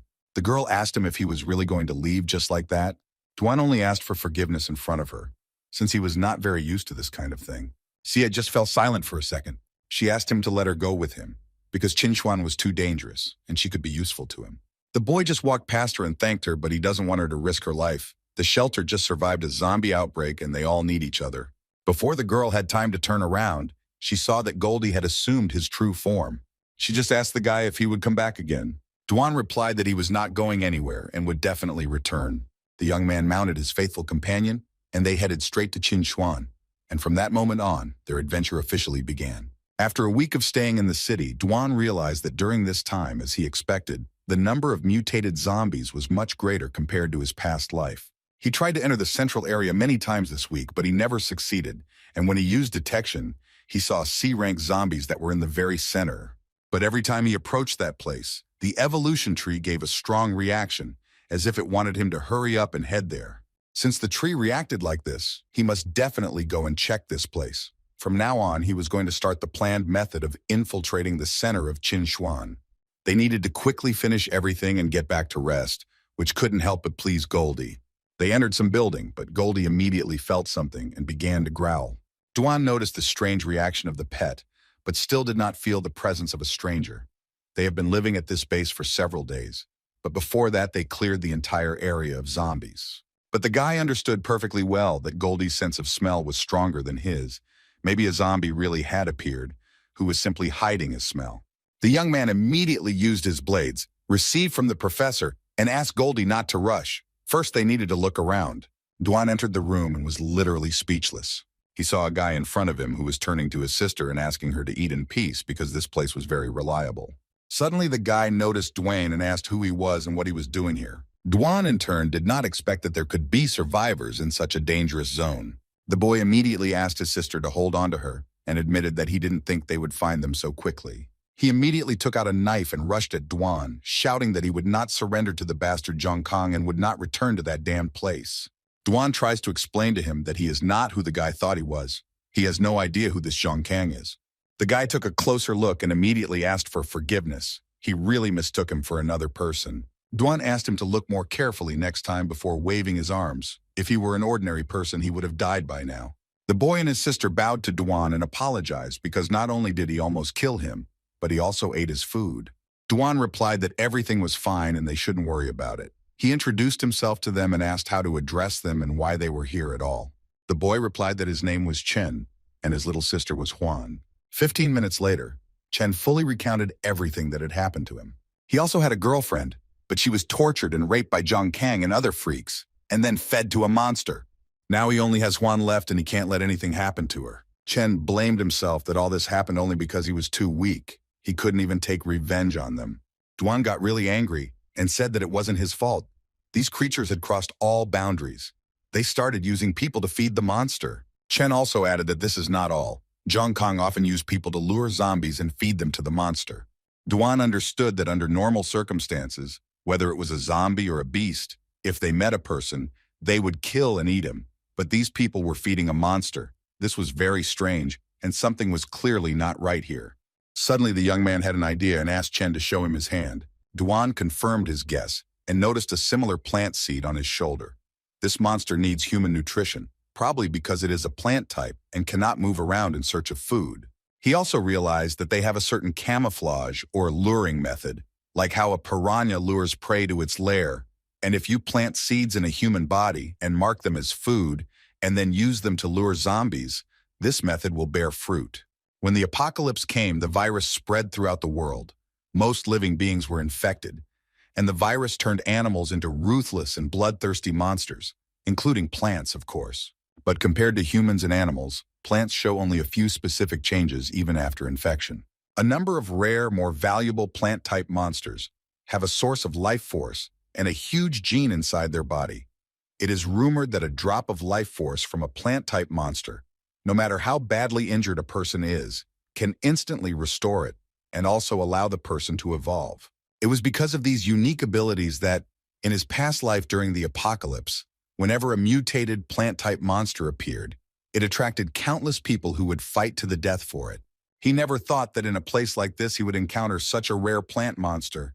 He just needed to kill it, obtain its life source, and only then would he be able to enter the center of Qinchuan. Suddenly, he was distracted from his thoughts by Chen, who noticed that the young man was deep in thought about something. Duan only said that this place is unsafe and will quickly find them here. He is sure that the bastards are already somewhere nearby because there is seed on their hands that gives away their location. Chen didn't even know about it. It's no wonder that every time they hide, they are found very quickly. They should get out of here immediately. Duan asked him not to worry. He couldn't stay away, so he would help them destroy all these scumbags. Chen was very grateful to the guy, but he apparently doesn't know Zhong Kong. He has not only weapons, but also superpowers. Even the two of them can't handle him. Duan said that his sister was separated from him because he was not good enough. He understood his feelings very well and knew what he should do. And since there were seeds in their bodies, even if they wanted to escape, they would be caught sooner or later. Chen couldn't help but agree with him, but what should he do in that case? Duan replied that they wouldn't do anything. For now, they should just rest here and wait until they were found, since they needed to get to their base. An hour later, a crowd of bastards burst into the room. Duan asked if Zhang Kong was among those scum, but Chen denied it. So the youth asked him to go ahead with the plan and let them capture them. One of the scoundrels turned to Chen and said that because of him, the boss had screwed him up. He immediately punched Chen in the face. Duan was immediately worried about him, but Chen said he was fine. Suddenly, the bastard turned around and saw Duane, but he didn't care who he was, so he ordered the others to grab him. The boss would definitely like the new bait. They also noticed Goldie and decided to take him along with them, since they could use some extra protein for dinner. At the same time, two guards stood outside Zhang Kong's office and listened to the cries of the unfortunate victim, who begged him to simply kill her. They noticed that lately the boss likes to play around. He brings guys and girls and makes them watch while he has fun with her. The boss clearly has some kind of disgusting interest in this. But in such an environment, whoever is strong rules. At the same time, a man named Li Feng was tied up in the boss's room and trying to shout something while the bastard was having fun with his girlfriend. The beaten lady only asked for forgiveness from her lover, which angered Li even more. The scoundrel walked up to him and asked if he didn't enjoy such a wonderful show. The bastard told him that he should be grateful to his girlfriend, because if it weren't for her, he would have died long ago, so he should blame himself for being so weak and worthless. The bastard tore the tape off his mouth because he was interested in hearing Li's thoughts after watching it. Li immediately started shouting that Zhang was the last bastard, and he promised that he would kill him no matter what. But the next moment, the scoundrel hit the guy right in the stomach, causing him to start coughing up blood. Zhang believed that such a weak dog could only bark and howl. He continued to kick the poor guy. He would beat him until he became crippled, and then he would use him as bait. The girl got up from the bed and reminded that Zhang had promised her that he would let them go if she agreed to his request. But the bastard had no intention of letting them go from the very beginning, because they were his valuable ingredients. The girl began to cry furiously and curse the scoundrel. At that moment, the wall in the room collapsed and Duane entered, who was beside himself with rage. Zhang didn't understand what kind of a brat this was in front of him. Who did he even come to? Duan walked past him and immediately headed towards the girl, only replying that he didn't need to know the name of the person who would soon die. The young man told the girl that she would be okay and that she should find a safe place to hide for now. Zhang shouted for the guard outside to grab this guy immediately, but only Chen entered the room with his sister and Goldie, saying that his guards were already dead. The bastard simply couldn't believe what he had just heard. Li asked the young man. He is Duan Fei, isn't he? Duan immediately remembered him when he was bullied in elementary school because he didn't have parents. It was this person who appeared and protected him. At that moment, Zhang finally lost his temper and turned his hand into a plant. He immediately rushed towards Duane, who realized that the scoundrel had already managed to awaken the ability of the beast claw. The guy easily stopped his hand, but the bastard immediately released several more vines. Duan knew very well that this was a normal ability. If the claws did not have a poison element that paralyzed the nerves, or if there was no awakener in this area, then it was simply useless. The young man immediately found himself behind the scoundrel, thinking that this Zhang was relying on a plant monster to become something like a king. Duan instantly cut his hand, because it was time for them to finish this. Zhang begged him to stop. He admits his guilt and is ready to be punished, if only he would not be killed. But Duan didn't even want to listen to him. People like him have no right to live. But suddenly he was stopped by Chen and Li, who themselves wanted to deal with the bastard who had brought them so much suffering. Duan tried to dissuade them since they were wounded, but Li didn't even want to listen. This bastard treated their girls like that, and as men, they should pay him back. Duan didn't understand what was happening. For some reason, he felt the presence of a small part of the potential from their bodies. Were they really about to awaken? In his past life, he heard that in a crisis situation, people could awaken. It seemed like Li and Chen were just like that. Therefore, he allowed them to deal with the scoundrel, because if he entered the center of Qinshuan with two more awakened ones, it would be much safer.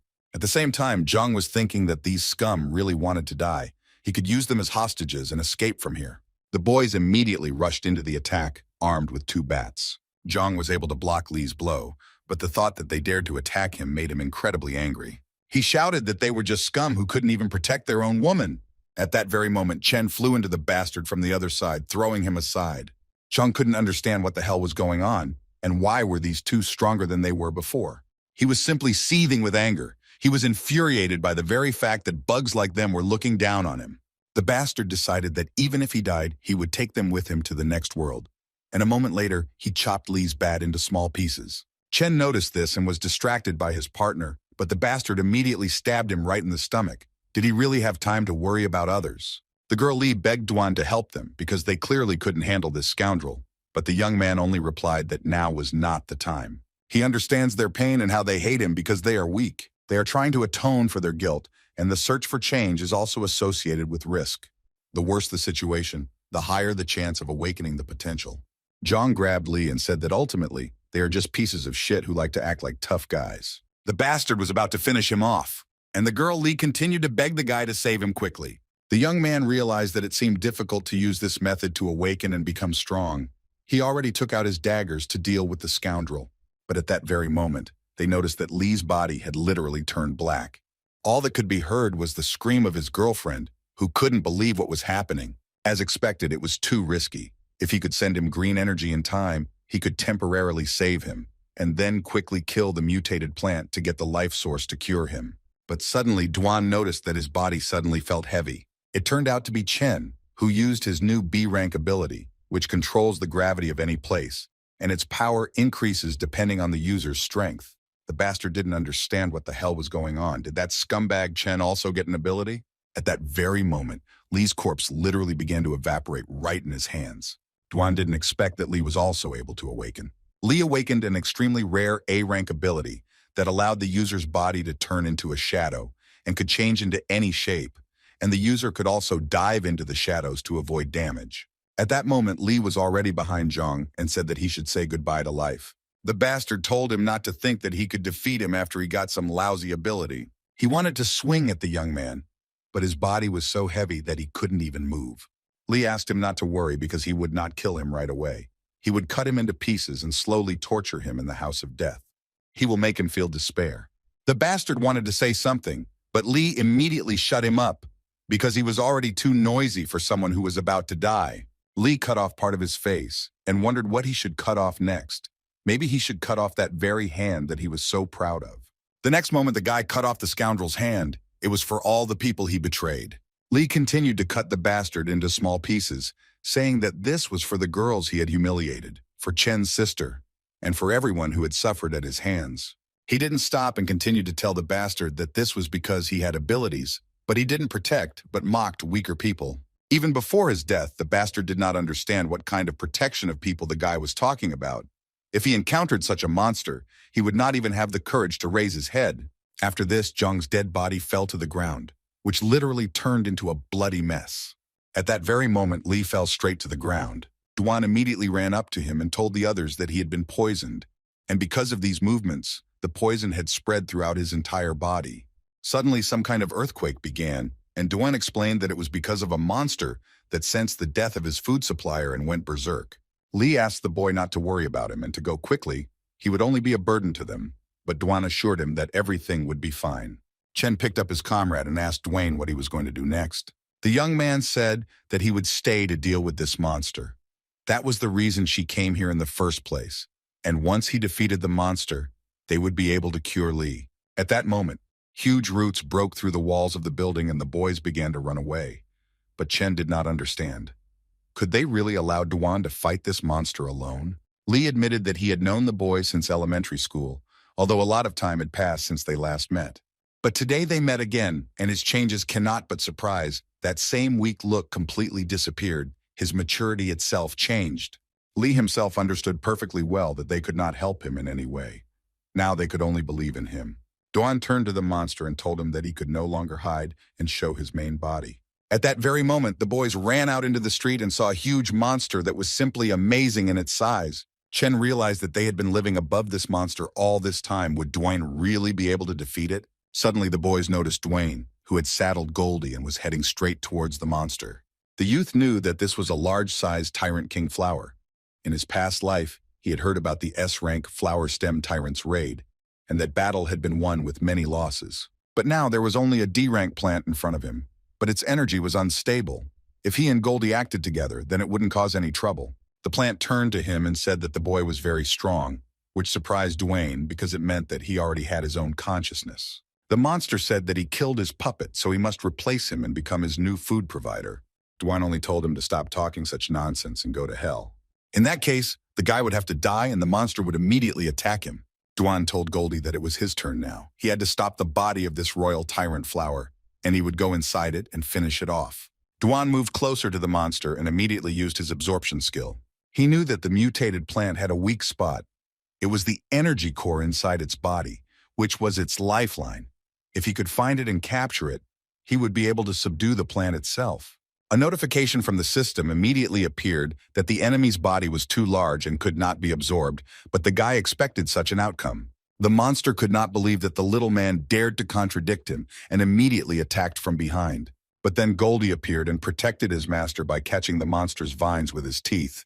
The young man thanked his friend, which made Goldie feel proud of himself. Duan also reminded him not to eat these vines, because inside them there was only poison. He would find the core and leave the outer shell for him. The dog immediately spat the poisonous vine out of his mouth. The monster approached Goldie and offered him to work with him. He just needed to kill the guy who had unimaginable energy in him.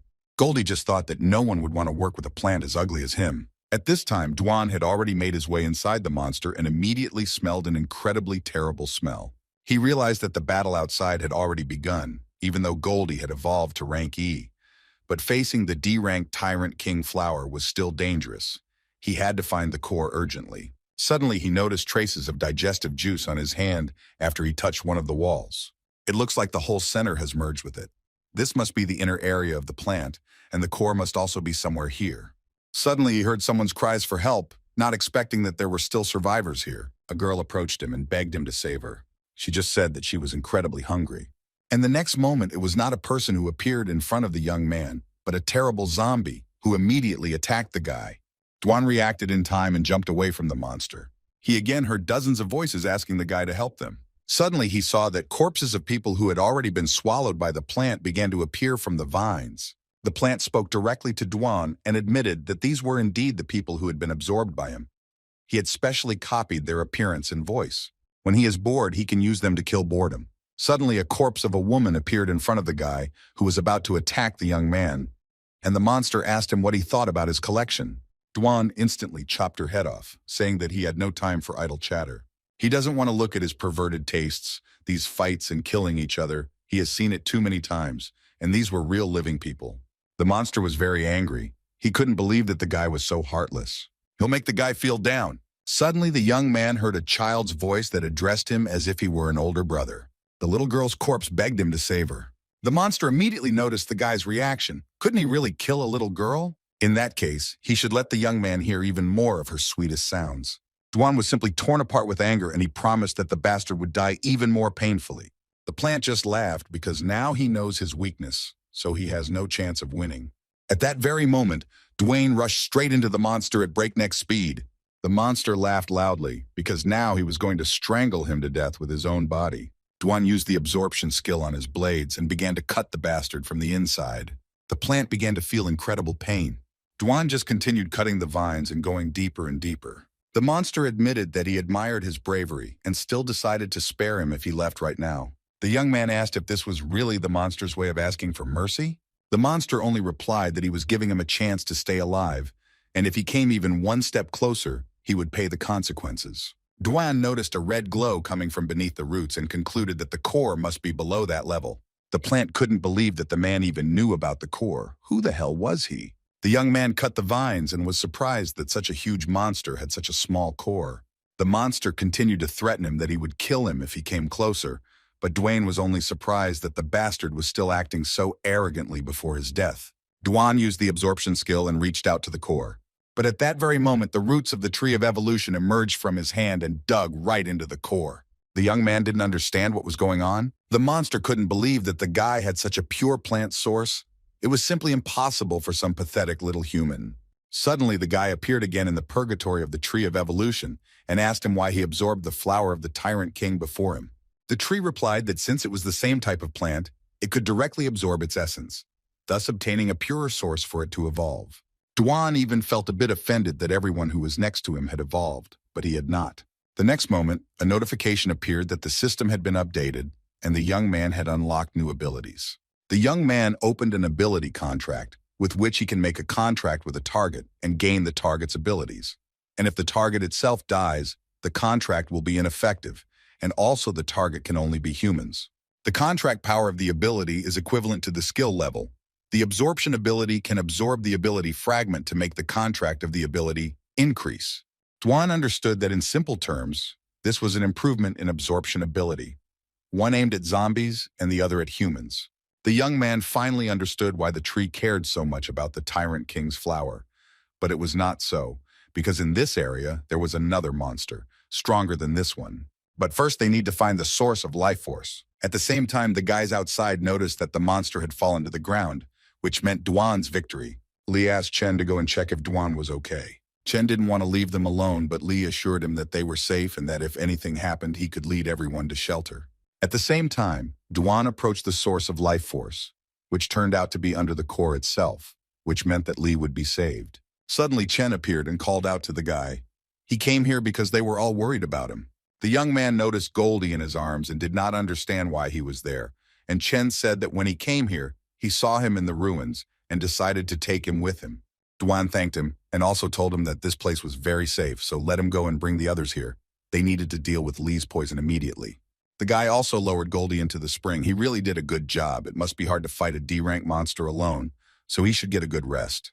20 minutes later, Duan placed Lee in the spring as well and explained to the others that after this, not only the poison, but also any of his wounds would be healed. Chen was surprised because he had never seen anything like this before, and Duan also told him that he should also go inside. The boy replied that he was not injured, but Duan explained that the life force source could increase his physical strength and help him quickly rise in rank. They and Lee just awakened, so this will help them become stronger. Chen decided to listen to him and also climbed inside, and Dwayne thought that they might need some time to absorb, and since he received the ability contract, he only thought about them. He has collected many fragments that can be used to level up the ability contract, and then he can sign a contract with them, but for now he will only choose one. The young man used his new skill and reached Lee. A moment later, the system sent a notification that the guy had received a new shadow rupture skill.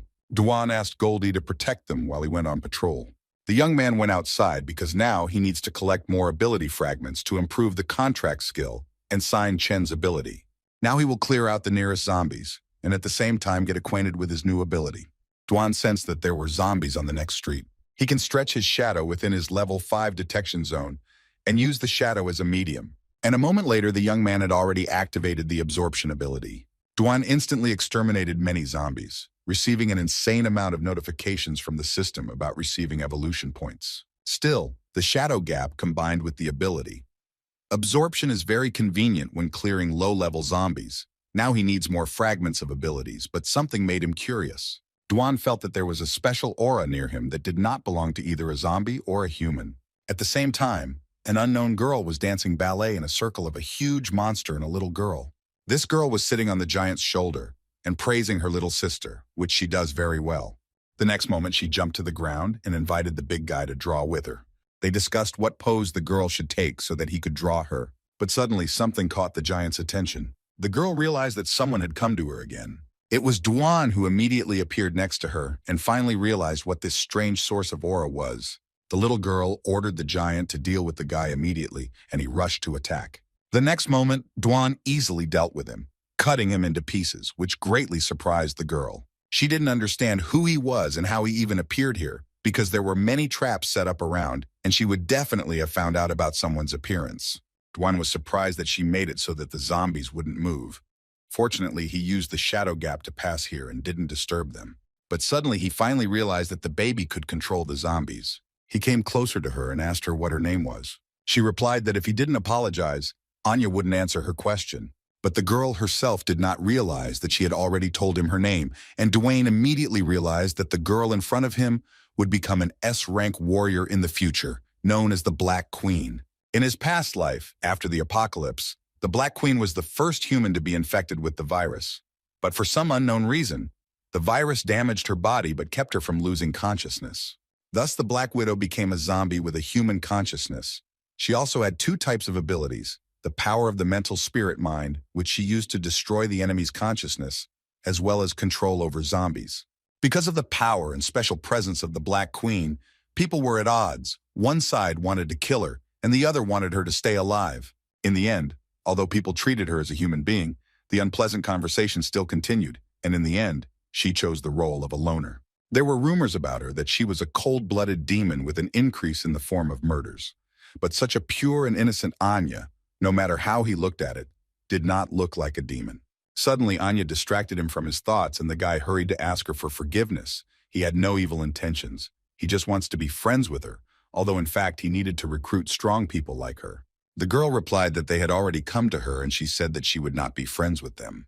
Dwan immediately asked if she knew what these people looked like. Anya took a closer look at him and decided that he didn't look like a bad person, so she would draw them for him. After a short argument about the fact that the guy never told where he found out about her, but after some time, the girl still drew those people. A few days ago, these people came to find her, but she ran away, although Dwan could not find out who and how kidnapped his little sister, but he knows for sure that someone is hunting for Anya. Anya also said that there were many people in black cloaks, and their goal was to exterminate zombies, and many zombies and evolved beasts were captured by them. The next moment, the earth began to crack and some kind of earthquake began. Anya said that time was running out. There was a strong evolved beast nearby. It was just about to go and feast on someone. Dwan immediately took the girl in his arms and managed to jump away from the monster that appeared together with her. The young man asked the girl to hold on to him tighter, but Anya did not understand what he was trying to do. A moment later, Dwayne cut the bastard in half at breakneck speed. Anya was surprised that the guy dealt with him so easily. If you look at it from afar, it may even seem that it is shining. Dwan asked her if she could control such monsters, but the girl had not yet grown to that level, so the young man would take her to a safe place, because there was definitely nothing for her to do here. In an instant, they found themselves near the very center where the young man killed the huge plant, which surprised Anya. At the same time, Goldie felt someone's presence, which the others noticed. Dwan appeared immediately, but the boys were more interested in who this little girl was with him. The guy said that he found her when he was on patrol and decided to take her with him. He also asked them how they felt after absorbing the source of life force. Lee said that they had become stronger, but he couldn't help but ask about the ability that Dwan had just used. Dwan confirmed that this was his shadow rupture, and his ability opened up the possibility of borrowing the abilities of others. Lee didn't mind at all. He was sure that the guy would find a more suitable use for him, and Chen asked what about his skill, but Dwan explained that his ability was temporary and could not be borrowed. But what worried Goldie most was that the girl had taken his place on Dwan's shoulder, so the young man decided to put her down on the ground. He told everyone that the situation had changed, and they now needed to plan their next steps. He said that everything was getting complicated. There were 2 unknown forces, so staying here could be dangerous. So the guys needed to return to the shelter and wait for him. But the guys were against it, because they didn't want to leave Dwan alone again. But it wasn't that they were weak. Lee needed to protect his girlfriend Ning, and Chen needed to protect his little sister.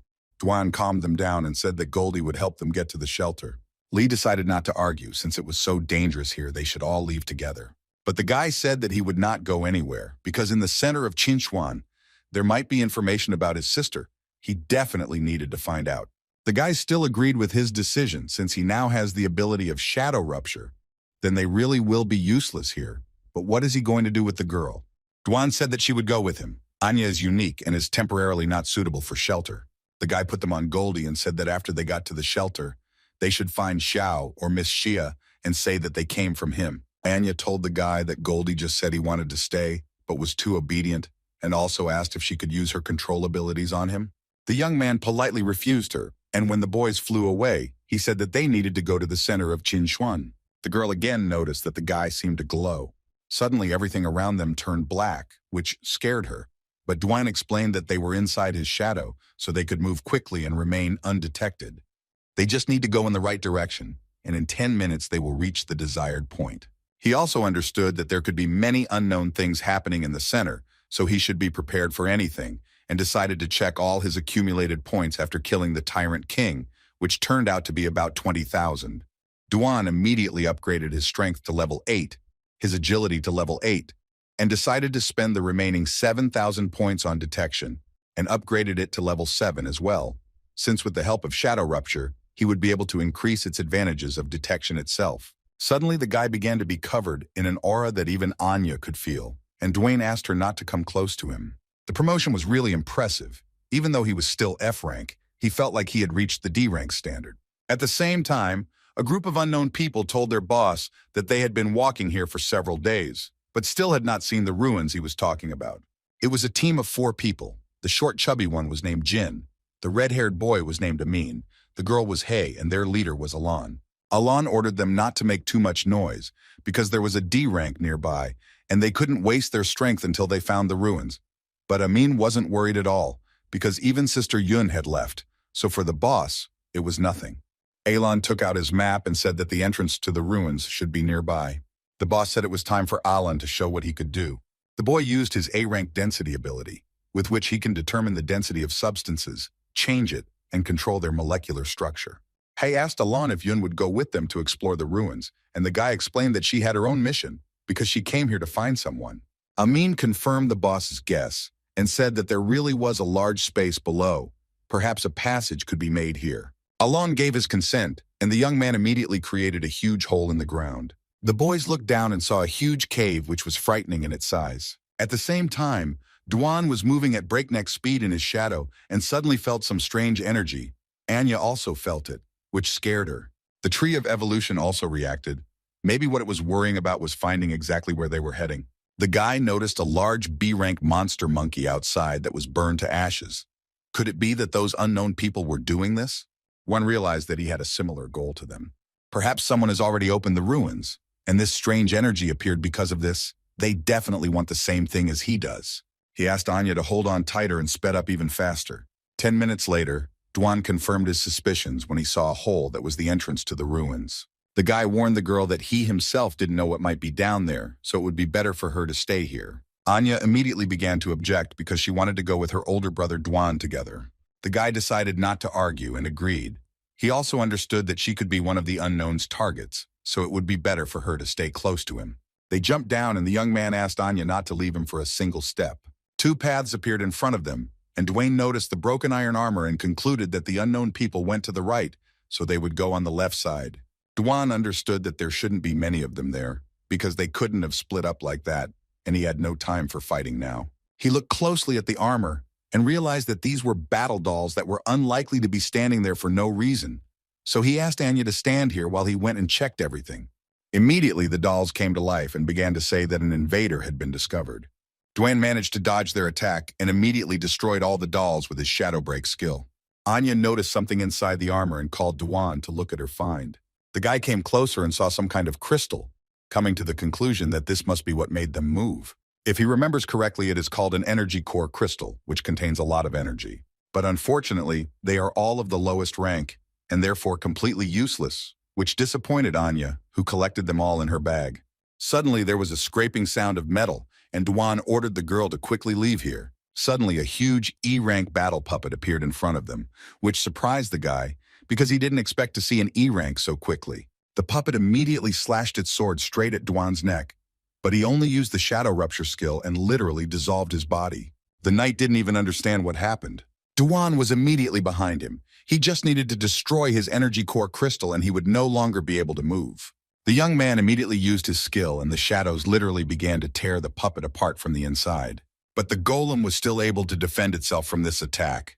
Duan thought that he would protect the crystal at any cost. He had no choice but to go into battle with his bare fists. The puppet immediately dealt a crushing blow with his sword, from which the floor literally shattered into small pieces. At that moment, Duan used shadow rupture again and literally tore off his arm.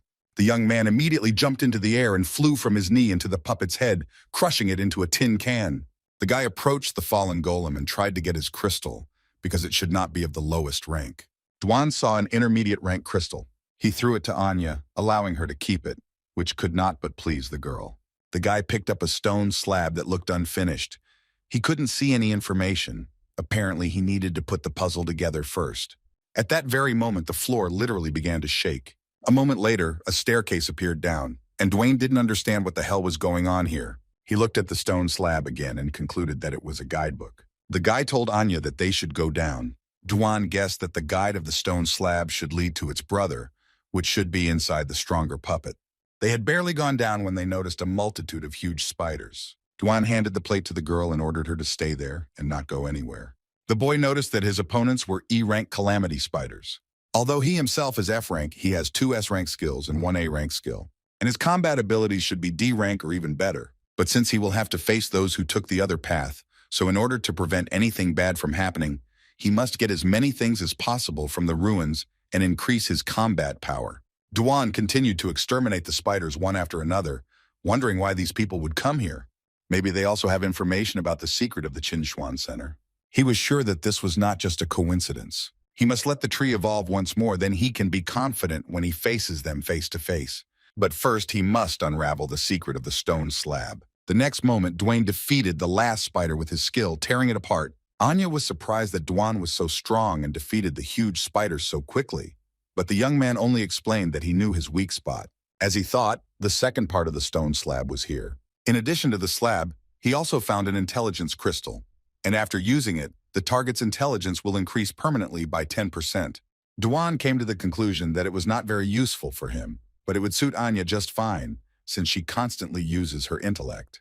The guy handed her the crystal and the girl immediately felt something. At that moment, her intellect was literally overflowing, and Dwayne explained to her that this crystal could increase the power of her intellect, and her abilities would greatly increase. Now he needs to deal with these slabs. He connected them, and a moment later, a hologram appeared. Dwan realized that this was a map of ruins. The lines were the path, the golden lights were rewards, and the red ones were danger. The golden light was on the 5th and 3rd floors. It looked like it would be guarded by strong guards. Anya noticed that there was no route to the 3rd floor on the map. Dwan himself noticed this, but what is there? Suddenly, the girl drew his attention to the fact that there was some movement from the spider. A moment later, the monster's corpse fell and a hole appeared underneath it. The guy realized that this was the path to the 3rd floor. Now he knows that the stone slab points to a hidden path. After a moment, the hologram began to become a star. Dwan immediately grabbed her. Anya asked him what it was, but the young man himself was not sure, but still decided to take her with him. He told the girl that it was time for them to move on. They approached the very hole into which the spider had fallen and immediately noticed how deep it was. At the same time, the rest of the group of guys went down to the 5th floor, and Amin said that he did not feel any tension while they were walking here, but Hay told him that this was far from his merit. They came to some path and Amin thought that now they would fight the final boss. The boy noticed a huge knight and thought that he would also attack, but Hay said that it was a stone statue, not a helmet and armor, so he would not come to life. Amin replied that the girl was simply picking on his words, but Hay was simply stating the facts and asked him not to stand so close to her. Otherwise, she would become infected with his stupidity. Alon immediately calmed them down and ordered them to stop arguing since they had just arrived. The boys went inside and the lights in the room immediately lit up, and they saw a huge sarcophagus that was sealed with chains. It turned out to be a crystal coffin, and the stone slab in the girl's hands was the broken divine hand they were looking for. Alon asked Jin to take this divine hand and protect it, no matter what happens. The boss also told Amin and Hay to go into fight mode because they had some pesky rats behind them. Alon immediately shouted at the spies to come out because he had already inhaled enough of their disgusting smell. 3 people in robes immediately jumped down, and Alan confirmed his guess. These were people from the disaster group after all. The strangers told the boys that they were traitors to the true God and would be punished. Alan replied that an organization that hides in the dark also claims to be traitors, and rats should hide in the sewers. The scoundrels didn't hesitate for a second and immediately attacked the boys.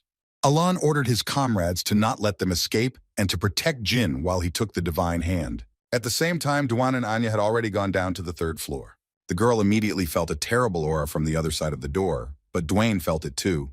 The next moment, Dwan grabbed his chest, which greatly frightened Anya. It turned out to be the evolution tree's reaction, which was incredibly strong, as if what it wanted was right in front of them.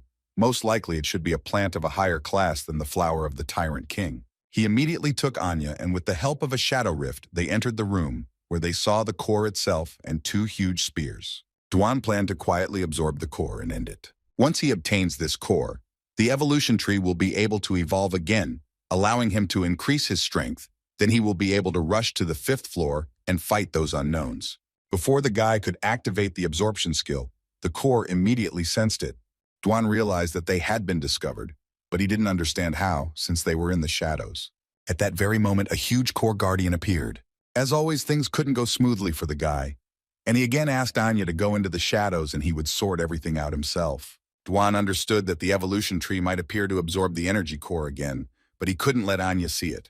The guard immediately attacked the young man with his huge spear, but the boy dodged it in time. The young man figured out that the core was using the vines to control the statue. He just needed to extract it. He immediately went straight to the neck and delivered a crushing blow. But this stone statue was different in strength from the others, so there wasn't even a scratch on it.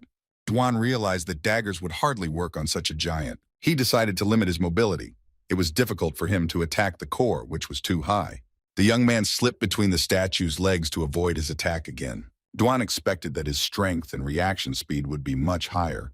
He was definitely a D rank.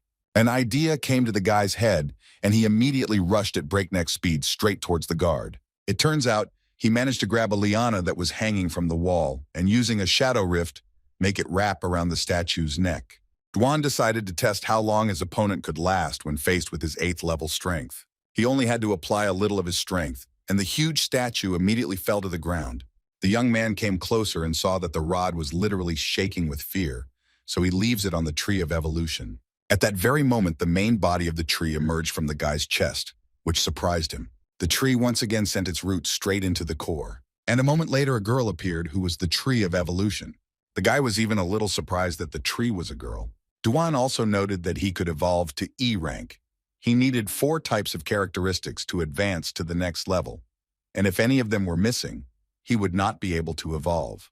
But since all the conditions were met, Duan immediately began the process of evolution. In an instant, he became E rank, and all of his stats increased by 1 level.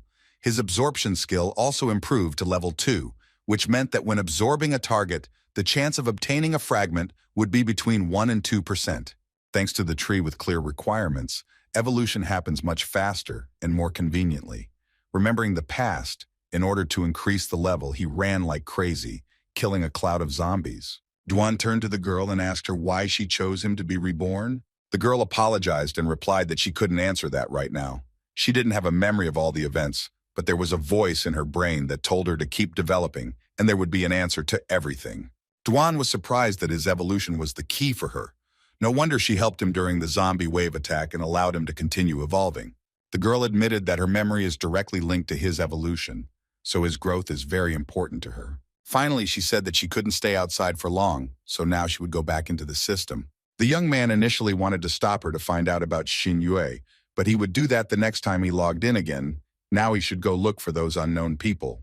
He told Anya that it was time for them to move on, and the girl was surprised that he had defeated such a giant so quickly.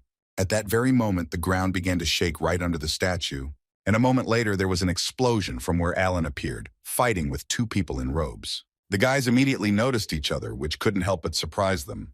Alan addressed Duan directly and said that he didn't think he would be able to meet people here. This meant that there was still a floor that they and their group had not explored. Duan asked Anya if these were the people she had already met, and the girl replied that she had only seen strangers in robes, but had never seen this guy before. The unknown people ordered Alan to immediately hand over the broken divine arm. Amin immediately appeared behind his boss and told him that they had seriously injured Jin and Hai. They were definitely no match for them. From everything he heard, Duan realized that they were fighting for treasure. Alan apologized to the guy for dragging them into this story, but he had a favor to ask. He hoped that they could help them fight these enemies. Duan didn't understand why he needed to help them deal with them, since it didn't seem that difficult. But Amin told the boss that this guy was only an E rank. Why was he trying to ask for his help? The bastards in robes were D rank and mocked the guys. They were only able to kill one of them, and now by adding E rank, they think they can win? Alan turned to Duan again and said that they were at a disadvantage. He felt that the young man was not an ordinary person, so he boldly invited him to join the battle, and he in turn would do everything possible to protect him. Even if he did not interfere, the bastards would attack them after they dealt with his group, because they were zombies. Amin didn't understand how a D rank could help in any way with his combat abilities. He was definitely following them and came here, and even with the little girl. The zombies turned to the boys again and said that they didn't have time to watch their empty talk. Duan didn't understand what the hell was going on here, but if he looked closely at the zombies, their body had a special aura that was quite familiar to him. The young man immediately remembered that he had already felt it. A similar aura was in that very same native that he had already exterminated. But why did such zombies have a similar type of aura? The young man immediately ordered Amin to stay with Anya and protect her, but he did not understand why he should listen to some E-ranker at all. But Duan just ignored him and asked Alan to tell him everything after they killed the zombies. Duan immediately rushed towards the zombies, not understanding why D-rank zombies had human intelligence. Judging from what he noticed, they had even already formed their own clan. The zombie immediately attacked the young man, but Duan was only thinking about whether they had a leader. But first he needs to deal with these two and then find out everything. The young man immediately repelled the attack of one of them and a moment later found himself next to his opponent to deliver his own blow. But suddenly a second bastard appeared behind him, which caught him by surprise. Immediately, a projectile of flame flew into the scoundrel's head, which protected the young man. It was the work of Alon, who possessed the A-rank flame skill. He asked Duan not to act so rashly. He would be the main attacker, and he only needed to support him. Duan also noticed that the awakened D-rank had reacted quite quickly, and his ability was also quite good. The zombies couldn't believe that E-rank was so fast. They could feel the divine power in his body. Alon asked Duan to be careful, because these creatures are difficult to deal with. Such damage is just a speck of dust for them. But the young man didn't even want to listen to him and again rushed towards the monsters at breakneck speed. Literally a moment later, Duan was already near one of them, and with one blow cut it into two parts. Amin couldn't believe that the guy had actually succeeded, but Anya didn't even doubt the guy's strength and was very proud of him. Alon confirmed his suspicions. The guy in front of him was not so simple, perhaps even too simple. Duan received 600 evolution points for killing a D-rank zombie, and the second bastard was literally shaking with fear. Now he was absolutely sure that the young man was not E-rank. Why did he even have a divine aura? The young man turned to him and told him to talk less, because he was already too noisy for someone who was going to die soon. This made the scoundrel really angry. He swore that he would kill all the worthless people here. In a moment, he changed the shape of his body and turned into a huge giant. Duan realized that this was definitely a natural zombie in front of him, so he should prepare to fight with all his might. He ordered the guys to quickly take Anya and run away from here as quickly as possible. Amin thought that this was some kind of madness. This place was not for normal people like them. Duan noticed that Alan was not leaving, and he explained that the zombie had injured his comrades, so he had to take revenge on him. A moment later, the zombie took on its new appearance, and he himself rose to C rank. The monster immediately attacked the guys with his spear, but they reacted in time and dodged the attack.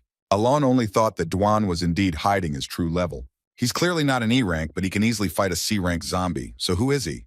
He's becoming more and more interested. Alon immediately attacked the zombie with his flames right in the face, but the monster only laughed and said that divine power was immortal, and it was useless against him. But at that very moment, Duan appeared behind him ready to strike. The guy was ready to deal with the bastard with his daggers, but the zombie managed to react and repel his attack with a spear. Duan realized that this native was much stronger than the one he had encountered before. It seemed like they were becoming stronger at a breakneck speed, but he is no longer the same as he used to be. The youth used shadow rupture and dodged every attack of the bastard. The youth does not know who this Alon and the others are, so he cannot fully reveal himself to them. For the time being, he can only use shadow rupture and his own combat abilities to deal with them. Amin also noticed that the young man is far from E-rank. Is Alan sure that he was not mistaken? Alon asked not to ask him anything. He himself does not understand how E-rank suppresses C-rank. Duan delivered a powerful blow that sent the monster flying straight into the wall. Alon turned to the boy and said that he was too strong to handle him alone, but Duane only replied that it was not enough yet. He said that the monster's defense was too high and his current weapon couldn't deal fatal damage to it, although he knew that he could use the absorption skill to instantly kill it, but he needed to check something first. Now he has a plan to deal with the bastard, but he needs Alon to give him some time to prepare. Duan said this because he wanted to test Alon's fighting ability and the strength of his abilities. At that very moment, the zombie rose from the ground and ran towards them at great speed. Although Alan was not pleased to admit it, the young man was much stronger than him. He must stop this monster or he will fall flat on his face. Alan launched a column of flame straight into the monster's face, stopping it for a short while. The guy told Duan to hurry up since he couldn't hold it anymore. And Duan in turn noticed that Alan's fire ability was very strong. No wonder he was able to become D-rank in such a short period of time. His skill had a terrible explosive power and a large attack area. The guy would be very effective for him in the future. He should find a way to make an ability contract with him. Meanwhile, Duane had already run up to the fallen statue and was about to take the spear of the defeated puppet. At the same time, the monster's patience had already snapped and he attacked Alon. Alon knew that Duan was right. With their current fighting ability, they wouldn't be able to kill this monster. The bastard, meanwhile, shouted that humans were just meatbags for beating. The monster's attack almost reached Alon, who had no time to dodge. Duan decided that he couldn't let this guy die just like that. He immediately threw a huge spear with incredible force straight at the bastard, blocking his attack. Alon was shocked by what was happening. He didn't even expect that Duan would be able to lift such a spear and throw it himself. But suddenly the guys noticed that the monster managed to survive this attack. He managed to stop the spear a centimeter from the heart. Alon was already in despair because his only chance of winning had failed. But at that very moment, Dwan ran up to the other end of the spear and began to push it straight towards the scoundrel. Even the monster admitted that his combat ability was indeed much stronger than he expected, but an E-rank cockroach like him couldn't compare to a C-rank like him. The bastard will crush the boy and turn him into mush. Each of them tried to push the spear into the other, but none of them was going to give in to each other. The monster was surprised that the guy still had strength. At that moment, Alon made himself known and ran up to Dwan to help him push the spear together. The bastard just laughed because this would make his task easier and he would kill them both at the same time. Alon immediately began using his flames to finish off the bastard and asked Dwan to stand still. The boy used the flames behind them like a jet engine. The spear immediately began to move towards the monster, which he did not expect at all. But even so, the monster did not give up and held on until the very end. And Alan was surprised that the bastard still had strength. Suddenly, the zombie felt that someone's consciousness had suddenly flowed into his brain. The monster immediately said that Anya was the sweetest girl in the universe. And the guys realized that this was their chance. They immediately launched a spear straight into the bastard's chest, finishing him off once and for all. Amin immediately grabbed the girl who fell to the ground. Anya explained to him that she tried her best to control the monster for 1 second. She did everything possible to help the guys. Alan immediately sat down on the ground because he was incredibly exhausted, but he was glad that they managed to defeat the monster. Dwan extended a helping hand to the boy, discreetly using the ability contract skill, and obtained his A-rank fire skill. Since the problem was solved, Dwan asked Alan to tell him everything he knew. Alan said that the people in cloaks belong to an organization called Catastrophe. They are extremely mysterious, and their location cannot be determined. Dwan had never heard of such an organization in his past life and asked the guy if he knew their goals. Alan said that he didn't know anything. He only knew that they were constantly catching zombies. And at that moment, Jin and Hei approached. Dwan immediately realized that everything was exactly as Anya said. He asked Alan to also tell him how he and his comrades discovered this place.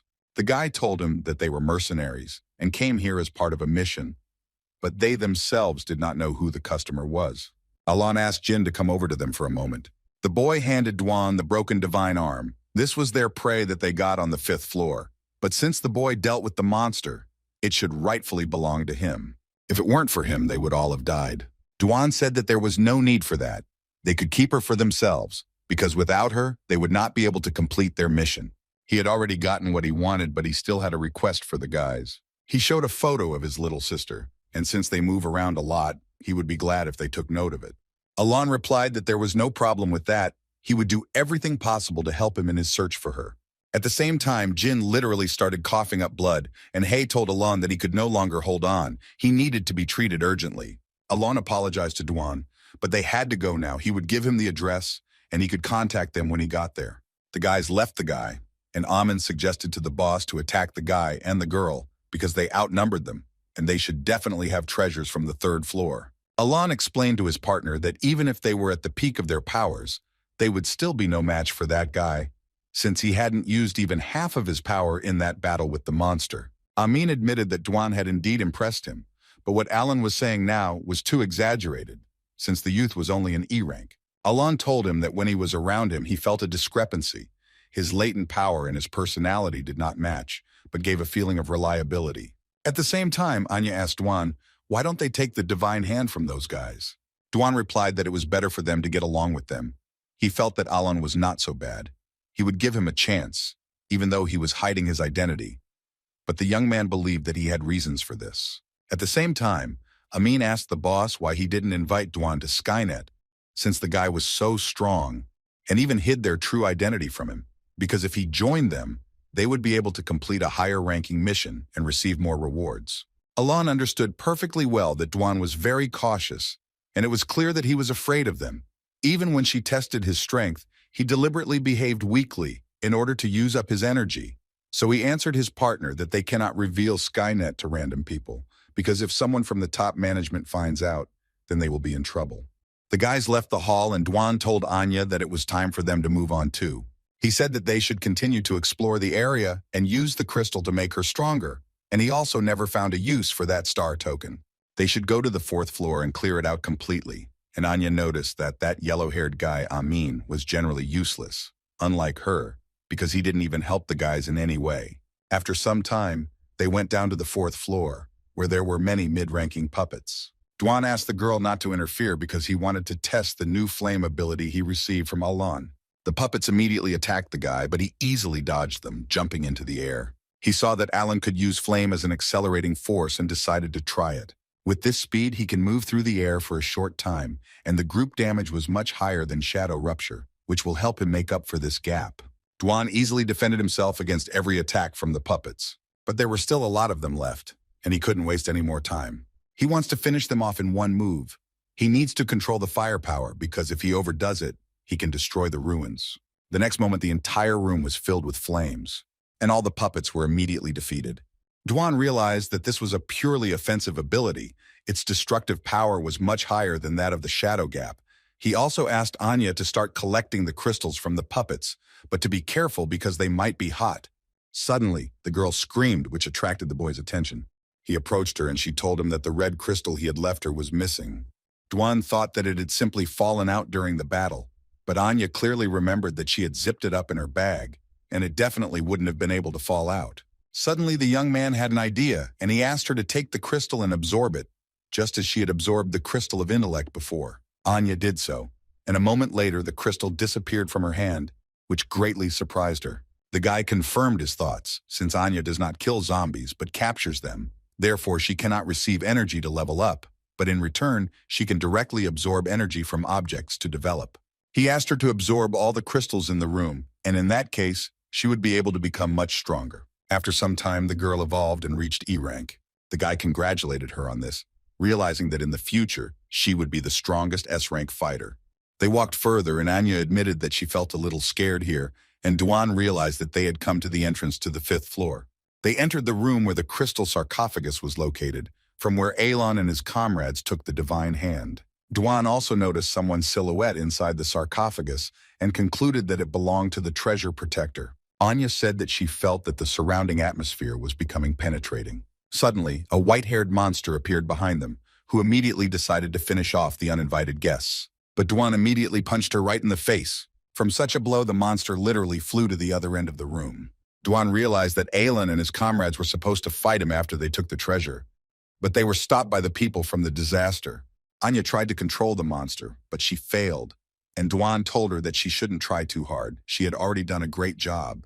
The monster immediately started running towards the guy, but Duan saw all her movements as if they were in the palm of his hand and easily dodged her attacks. Suddenly, the monster fired a lightning bolt, but Duan managed to use Shadow Break to immediately dodge it. He also summoned a huge shadow hand and used it to grab the monster. And a moment later, he used the absorption skill, which was already level 2, and its damage was greatly increased. He also received 600 points for killing a D-rank zombie and 2% of the lightning ability fragment. A moment later, the boys felt some strange movement in the room, and the sarcophagus began to rise upward. The circle on the wall began to spin, and they noticed a star shape on it, just like the token they had. The young man came closer and stood with the star right in that place, and a moment later the hologram appeared again. There was also a passage behind the wall in which they saw a long staircase going down, and Duan came to the conclusion that it looked like a copy of the ruins. The boys went down the stairs, and Anya wondered if he could fight this time, but Dwayne told her that when they encountered stronger zombies, they could fight against them together, and he would help her deal with the easier ones. He knew perfectly well that he had used up all the fragments to absorb Alon's ability, so he needed to get more. But if he came across a suitable monster, he would let Anya finish it off. At that very moment, an E-rank zombie with a berserker skill appeared in front of them. Duan noticed that the armored puppet had become a warrior. It seemed like there was a big difference between the upper and lower floors. The zombie immediately swung at them, and Dwayne asked the girl to step aside. The young man jumped to the side to avoid the monster's blow. He immediately flew into the monster using his dagger, but the zombie managed to raise a shield and defend himself from it. Duan immediately activated his absorption ability, and for killing the E-rank zombie, he received 400 points, as well as 2% of the berserk ability fragment.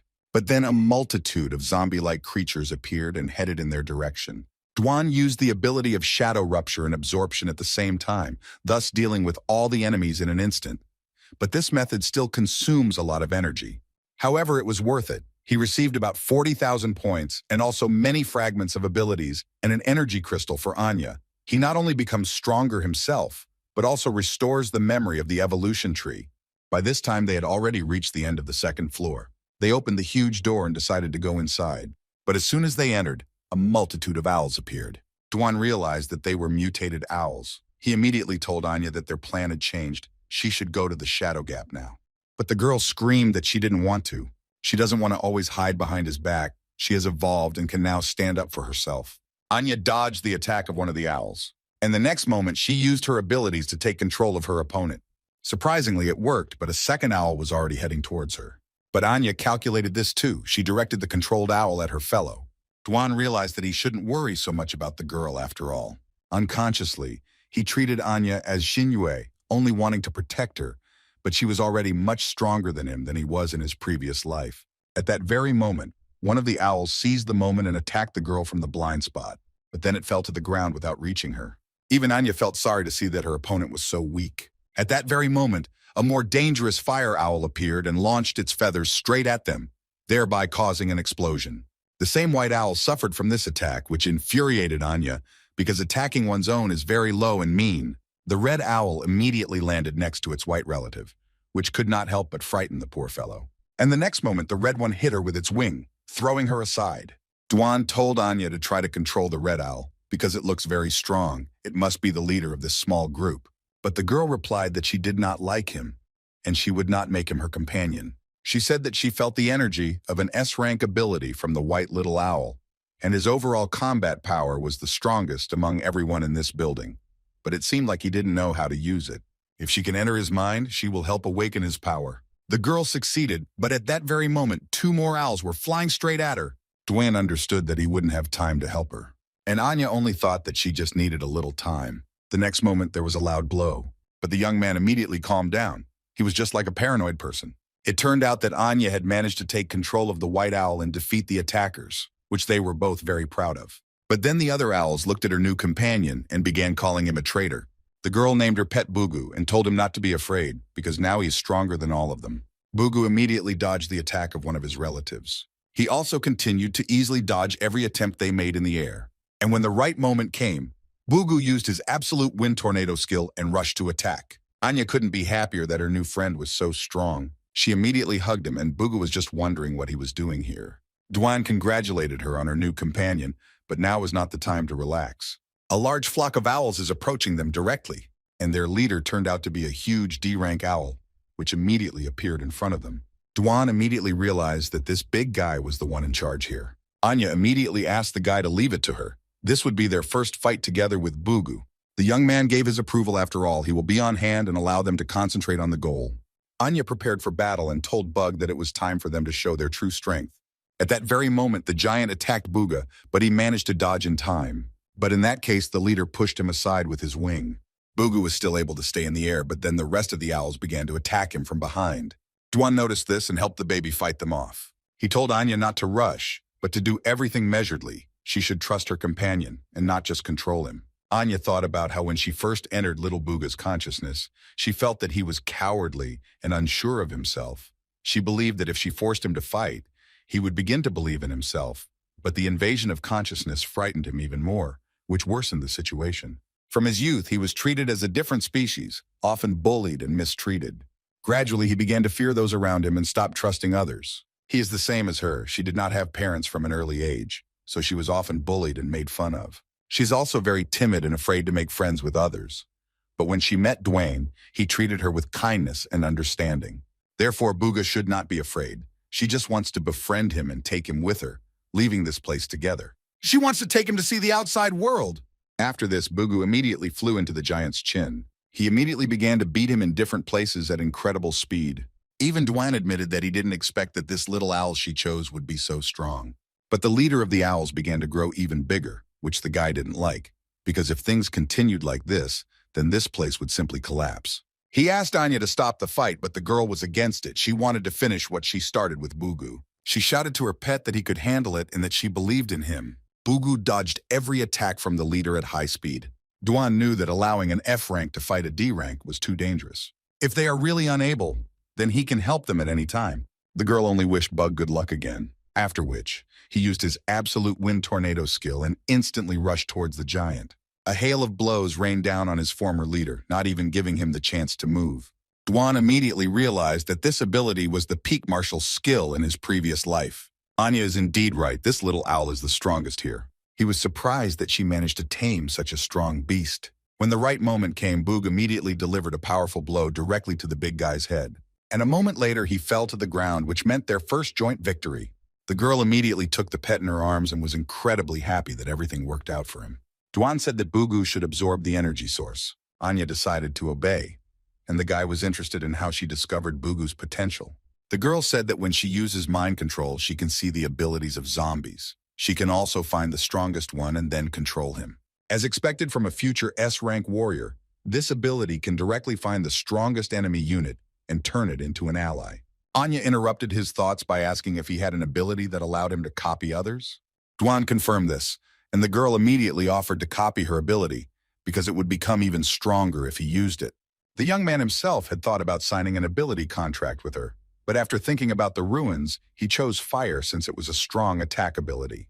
But after he received many ability fragments, he can make a contract again. So this time he chooses Anya's ability. But he didn't succeed because the system kept throwing up an error, because the contract can't be used on zombies. Anya asked him if everything was successful, but Dwan replied that he couldn't copy her ability, which upset the girl because she wanted to help him. At that very moment, Bugu completely absorbed the energy source and immediately evolved to D rank. The girl immediately ran to her pet, and Dwan thought that after spending time with her, he even forgot that she was not human. The young man told Anya again that it was time for them to move on. He knew for sure that this time he would not allow society to break her fragile heart and become who she was in her past life. Dwan asked her if she still controlled Bugu, but the girl replied that no, she wanted to be friends with him, so she trusted him. It had been a long time since they came here. Their energy was largely depleted, so the guy decided to use the shadow gap to check, and when they met the right opponents, he would attack. He understood that even if Anya didn't show any fatigue, she was just a little girl who had been through enough with him. He needs to benefit from this place to level up, and according to the evolution tree, he needs to reach level 15 in strength, level 13 in agility, level 8 in detection, and level 5 in intelligence to evolve again. To reach D rank, he needs to obtain about 150,000 evolution points, but now he only has 40,000. At the same time, in the shelter, some impudent guy ordered the guy he had beaten to call his strongest fighter to come and measure his strength with him. The yellow-haired man turned out to be a D rank, and his ability was insight. He acutely felt the possibilities of everything that surrounded him. He wanted to meet the so-called god of war, but the guy told him that he was absent. At that moment, one of the soldiers ran up to Sia to tell him that people from another shelter suddenly came here and wanted to fight the gods of war, and they were also causing trouble here. Sia didn't understand why someone would come here to meet Dwan. At the same time, Dwan and Anya continued to explore the ruins on the 5th floor, but suddenly the guy felt something. The girl noticed his change in mood and asked about it, but Dwayne only replied that in these ruins, there was one last place they should visit. After passing the 3rd and 4th floors, he received 90,000 points, and the 5th floor gave him 20,000. But before meeting their last opponent, he decided to increase his fighting ability for insurance. He had raised almost all of his stats to the required level. He was only missing 3,000 points to raise his intelligence to level 9, which would allow him to reach D rank. Suddenly, a system notification appeared that the increased indicator would return back to the owner, and Dwan immediately felt severe pain. This time the increase was so great that it caused a severe attack in his body. Anya was even scared for him because she didn't understand what was wrong with her older brother Dwan. But the young man only wiped the sweat from his face and, smiling, told her that it was time for them to move on. They finally reached the last room in these ruins. This time Dwan asked the girl to wait outside and she calmly agreed. The guy opened the door to the room. He didn't care what kind of enemy would be in front of him. He wanted to quickly test his new strength. There was a huge C-rank python in the room, which even upset the guy. He wondered how long the monster could hold out. The monster immediately pounced on him and tried to swallow him. But Dwan immediately appeared above his head and decided to use only 30% of his strength. The next moment, he attacked the python right on the head, which literally slammed it into the floor. But the monster surprisingly survived this attack, which meant that the boy could play with it for a while. The monster began to rage violently and smash the entire room. And a moment later, he attacked the guy with his poison. But Dwan used the shadow break skill and appeared behind the monster. This time, he decided to use 50% of his strength. From such a blow, the huge python instantly flew into the wall. The monster began to bleed, and the young man came to the conclusion that 50% of his strength was the limit of what the python could withstand. But the monster did not give up until the very end and rushed at the guy with his final attack. As soon as Duan used absorption, the enemy was already defeated. At the same time, Anya was sitting by the door and felt that there was no movement at all in the room. She was very interested in how things were going with Duan. She asked Bugu for advice on whether they should go and check it out for themselves. But the owl reminded her that they were both intellectuals and simply wouldn't be able to open that huge door. At that moment, the door began to open and Duan came out, apologizing to them for the long wait. The boy told the girl that he had prepared some kind of gift for her. Anya literally beamed and could no longer wait to see the surprise. The young man handed her a golden emblem with a drawing of a star, saying that it would suit her very well. The girl asked how she could use it, and Dwayne told her to simply try activating it through her heart. Anya did just that, and immediately everything around her began to change. Duan explained that this icon activates teleportation to a special space. This is useful for her because she can teleport the zombie here when she wants to tame it. Anya thought that this thing was similar to the youth's shadow gap, but Duan said that there were some differences. With the shadow gap, he could move around in the real world, and her space allowed her to leave the real world but not move. Once the girl understood everything, the guy suggested that she find something to eat, because he was seriously hungry.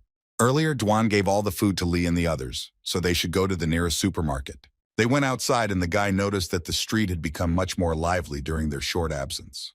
After some time, they finally found a store and Dwayne asked her to look for food and he would go and clear the immediate area of zombies. Even after killing that den of ruins, he still lacked points. To increase detection to the 9th level, he needed another 2,800 points. He just needed to become stronger and return the memory of the evolution tree.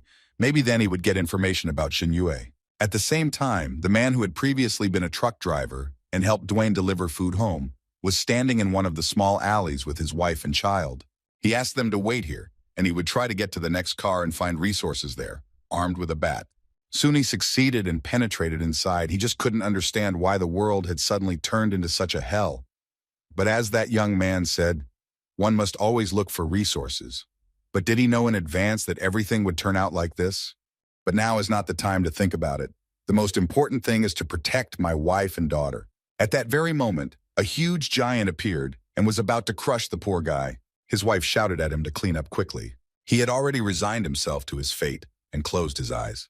But suddenly someone's voice told him to wake up. It turned out to be Dwayne, who told him to get out of here quickly, otherwise he would definitely die next time. The young man received 400 points for killing an E rank, as well as a huge-sized ability fragment. The man thanked his savior and noticed that the boy looked familiar to him. Dwan was asked if the stranger knew him. The man took a closer look at the guy and finally remembered him. He told Dwayne that he should also know him. He helped him send a car with groceries home. That time he gave him 2 boxes of cookies, but he never thought that in such a short period of time he would change so much. Dwan also noticed that his family was with him, and the man said that he could not stock up on everything, and soon the city they were in fell, and they had to risk their lives by coming here in search of resources. He said that the first thing he did was go to the young man's home, but when he found that he was no longer there, Dwan understood the whole situation and suggested discussing everything a little later. After all, their conversations attracted zombies here, so they should stay behind him. Dwan immediately rushed towards the crowd of zombies and dealt with them all in an instant, receiving a large number of the necessary points. At the same time, Anya was sitting on the floor of the store because she was incredibly overfed. Her feast was interrupted by Dwan, who told her that he had brought 3 survivors with him. He suggested that they stay here to eat, and later he would take them to the shelter. Dwayne also asked Anya to take some food to his 2-dimensional space for storage, and for now he also needed to rest, so they would meet a little later. The girl was glad that the guy trusted her with such an important task and said that he could rely on her. The young man went out onto the balcony and thought that he needed to take up evolution. He logged in, but immediately noticed that the tree itself was not there. But I decided not to focus too much on this. First, he will improve detection to the required level, and then evolve to D rank. The next moment, Dwan evolved. His absorption ability improved to level 3, and the extracted fragment improved to 3%, and an additional ability contract slot appeared.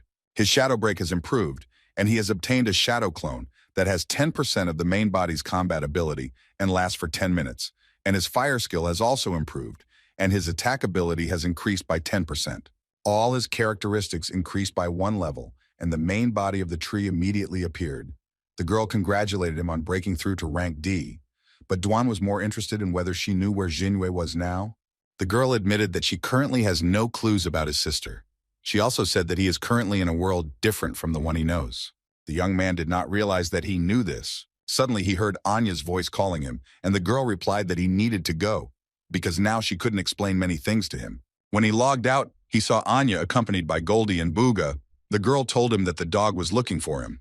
Duan was afraid that something had happened to the shelter. They needed to go there immediately. At the same time, in the shelter itself, that same yellow-haired bastard beat up Chen and addressed the public. Since their god of war did not want to show himself, then he would continue to beat them.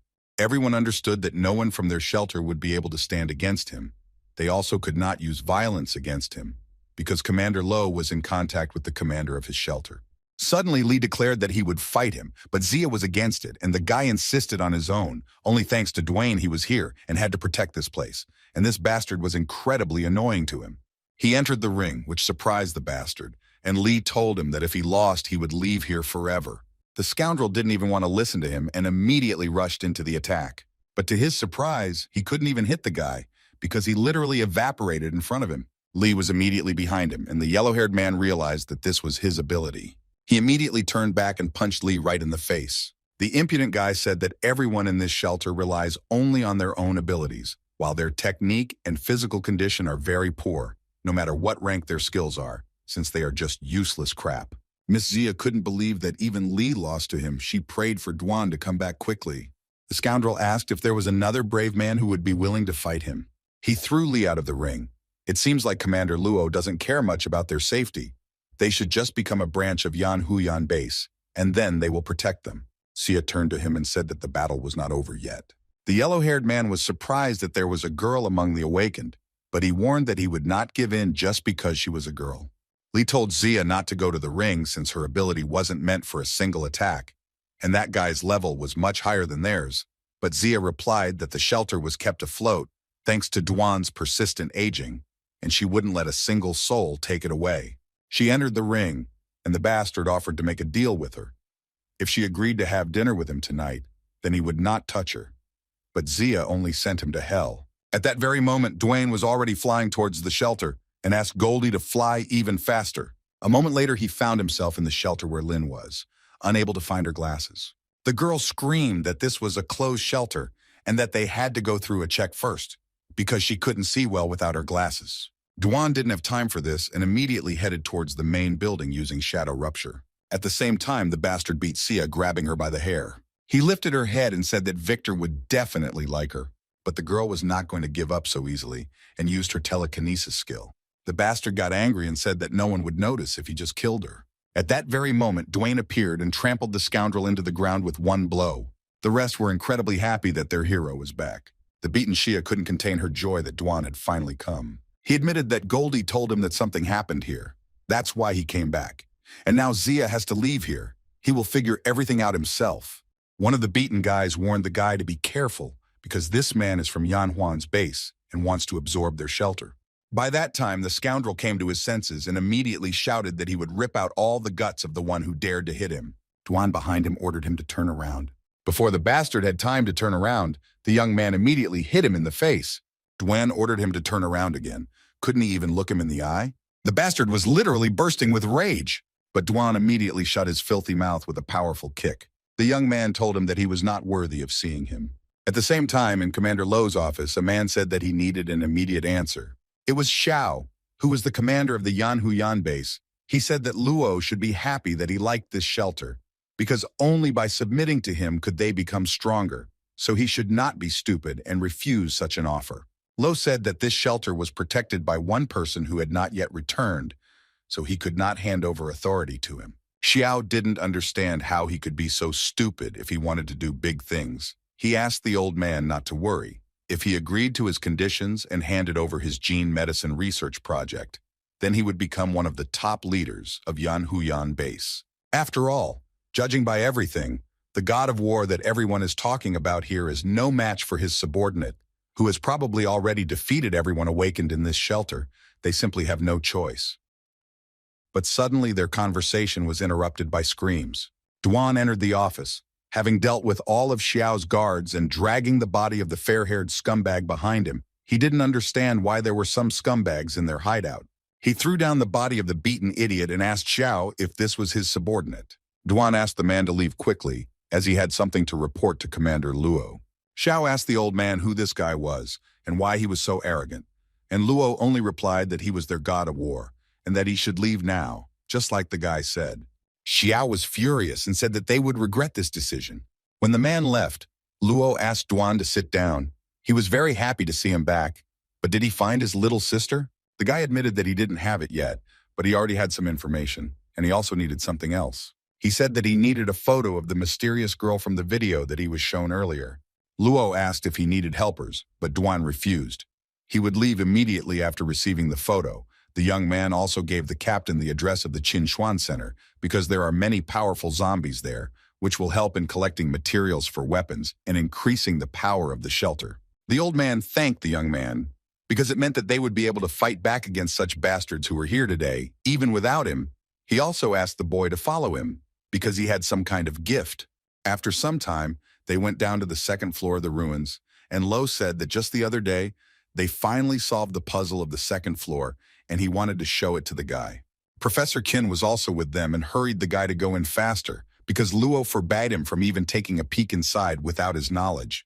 Duan realized that he had no choice and decided to open the door anyway, because he still hadn't found a suitable weapon for himself in the center of Qinshuan, but this time, he definitely wouldn't give up. The guy walked inside and didn't feel any danger. It was a completely different feeling than in the ruins of Qinshuan. He came to the conclusion that this place must be the solution to the riddle of these ruins. Coming closer, he saw a fiery armor that increases defense and burns enemies, a bracelet of power that increases strength and attack power, a great god sword that has the power of a mysterious god and also has poison. Duan didn't understand how he could choose anything at all, since each thing had its own useful features. Suddenly, the evolution tree told the guy to take the test token. Duan noticed right in front of him the very token that allowed him to endlessly compete in the test tower and become even stronger.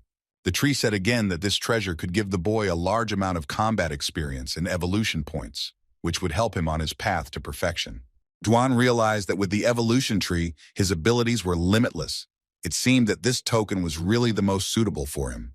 The young man decided to take him, and a moment later he teleported to some unknown place. Suddenly, he saw in front of him a huge building which was that very testing tower. At that very moment, someone's voice greeted the new member, and a girl appeared in front of Duan, who explained that she was the tower's guide and he could call her Tada. She will answer any question the guy has, but first she needs to bring him up to speed. Tada said that the tower is a place where the subjects practice. The higher the floor, the higher the difficulty, and the tower itself has only 600 floors. At every 150th floor, it will create a negative effect on the tester and increase the difficulty.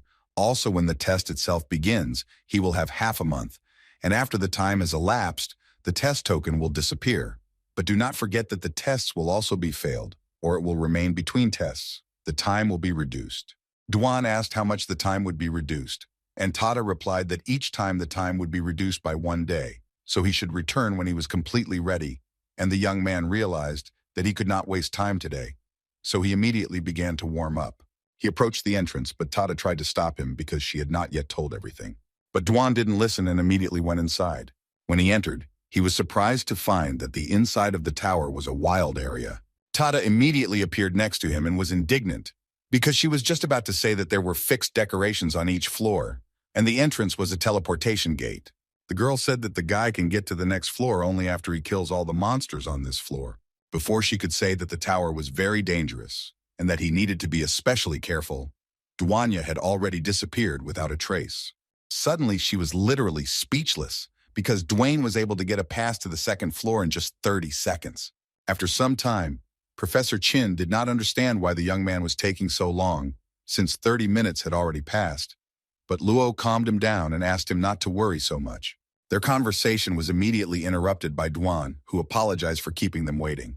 He said that there was no danger inside and they could go in there. As soon as the professor heard this, he immediately rushed inside and asked Lo to inform the students to gather here. The old man asked Duan if he had chosen the treasure he liked. The young man only said that he had chosen what he needed, recalling Tada's surprise, who was outraged that it had taken him only 10 minutes to clear 150 floors. Luo was glad to hear this and handed the guy the very photo of the mysterious girl, and Duan said that he was planning to go to the city of Xiong because there might be evidence about his younger sister there. The old man suggested that they talk on the way, and Duan told him that he would leave that evening, immediately after he had prepared everything. After some time, Duan approached the room where Anya was sleeping. He understood that the girl was very tired, so he decided to let her rest one night before leaving. At 6 in the morning, he woke up Anya and said that it was time for them to leave. The girl quickly got ready, but was surprised that they did not say goodbye to anyone, and Duan told her that they simply had no choice, because if they knew, they would want to leave with them, and it was too dangerous to bring them to the place where they were going. But then I felt someone's presence. It turned out to be Shia, who was planning to go with him this time. Duan asked for forgiveness and said that it was too dangerous to go with him, and the shelter needed her. Sia wasn't going to listen to this excuse again. She couldn't improve if she stayed here. She wanted to follow the guy and improve her abilities to become stronger. Anya intervened in their conversation and told Duan that Zia took care of her yesterday, and she also wanted her to go with them. The young man finally agreed and asked Sia to put his luggage in Anya's spatial dimension, which couldn't help but please the girls. On the way to Xiong, Duan also didn't forget to clear the floors in the testing tower. By this point, he had already cleared the 300th floor, clearing it in just 15 seconds, despite having a negative effect on him that increased his weight by 20%. Tada congratulated him, because in just 2 days he had achieved significant success, but reminded him that on the next floor, a new negative effect would be imposed on him again. Since it was still early, he decided to look at the new floor. When he entered level 301, a new negative effect appeared that limited his abilities, but the evolution points he received were multiplied by 3 times. At that moment, a monster appeared in front of him, and Duan realized that he needed to use true power. He was even interested in fighting in this way, and the guy immediately hit the monster. But the monster came to his senses and trampled Duan into the ground. The young man immediately felt that under the negative effect that increased weight, his attack power had become weaker. The monster didn't even give him time to think about his next steps, but the guy reacted in time and jumped to the side. Tada noticed that the guy was having a hard time, so she suggested that he go out and get ready first and then rush back into battle. The young man agreed that it was not very easy, but not too difficult for him either. With his next blow, he literally turned the monster into a bloody mess. He again completed the floor in a record 25 seconds, and Tada was in despair, because she would soon lose her job if this continued. Duan decided to leave the tower for now, but Zia was already waiting for him, and Duan asked her why she was not asleep yet. The girl admitted that she needed to sort out something important. She pointed to the map and said that after 2 days of travel, they were already close to the city of Xiong, and they did not know the situation, so she wanted to prepare in advance. Duan suggested that she sleep while he went and checked everything. He still didn't fully understand whether Alan had returned, but it was better for him to see him in person. He only needed to use the shadow gap and spend 10 minutes to be in the right place. A moment later, he found himself at the entrance to some bar. At the same time, Alan begged Hay to pour him some liqueur and not some soda. But the girl told him that they still had to go on a mission, so drinking alcohol was prohibited, so let him drink what they gave him. Alan answered her that he doesn't drink what they give to children. Suddenly, he felt someone's presence and asked his partner to pour another glass for their guest. It turned out to be Duan, which surprised Alan, who didn't expect them to meet so soon. Alan asked him what he wanted to drink, and Duane asked for only 1 glass of water. The young man asked where his other 2 partners were, and Alan said that they had gone to prepare for the upcoming mission. He also said that after the apocalypse, the entire city was empty, so he took the opportunity and chose this place as a base, and also said that he never found any leads about his sister. This time, Duan handed over a photo of an unknown girl who, according to his information, took Jin Yue with her, although the picture was rather blurry, but maybe they could remember something. Suddenly, Hay reacted strangely when she looked at the girl's photo. Duan noticed this and asked if she knew anything, but the girl only replied that they knew nothing. But Alan still admitted that he had already seen her somewhere. Duan immediately jumped up from the table, but Alan asked him not to get angry. He just remembers a little, but everything still needs to be checked since the photo is blurry, but he could be wrong, and also admitted that he has a proposal for him. He will confirm the identity of the person in the photo, and Duan will help them complete their urgent task because their rules do not provide for stopping the mission. Duan understood the whole situation perfectly well and decided to help him with his task and leave his sister's business to them for the time being. They decided to celebrate their collaboration, but Alan forgot that they were not drinking liquor and asked his partner to pour them some drinks. But Hai again reminded them that drinking alcohol before a mission was prohibited. Duan walked out of the bar and looked into the details of the mission. He realized that the right place was not that far from here. He had to investigate the secret of the organization of the disaster, which was also very interesting, so he met with Alon in the morning, because time was running out. At the same time, Hay couldn't understand why Alon lied to Duan about the photo, and he admitted that he didn't hide it intentionally, because if he told him that it was Skynet's doing, the guy would rush to the slaughter. He knew that such a reckless act would get the guy into trouble, and it was hard to tell from this picture alone that it was really Skynet's doing. In the distant past, a man said on the phone that he could not come to dinner because he had to work that evening. At the same time, Little Jin and Hay were telling Amin that they were very hungry, so the boy went into the trash and found half a piece of bread there, which they could share and eat. But at that very moment, they were ordered to put the bread back in place, but the guys were not going to do this because they found this trash can first. It turned out to be Alon with some little girl, and the guy said that he didn't mean that. If they follow him, he promises that they won't die of hunger. After some time, Alon fed the boys. But Amin was not very happy that they were stealing food. And then Alon explained that it was not theft. They were simply borrowing it during a critical period, and then they would return everything. The girl who was with Alon was not very happy about the fact that they would have to take these guys with them and take care of them. But Alon insisted on it, because it would be better if they united. He trusts her leadership completely, but the girl replied that she is not as noble as he thinks.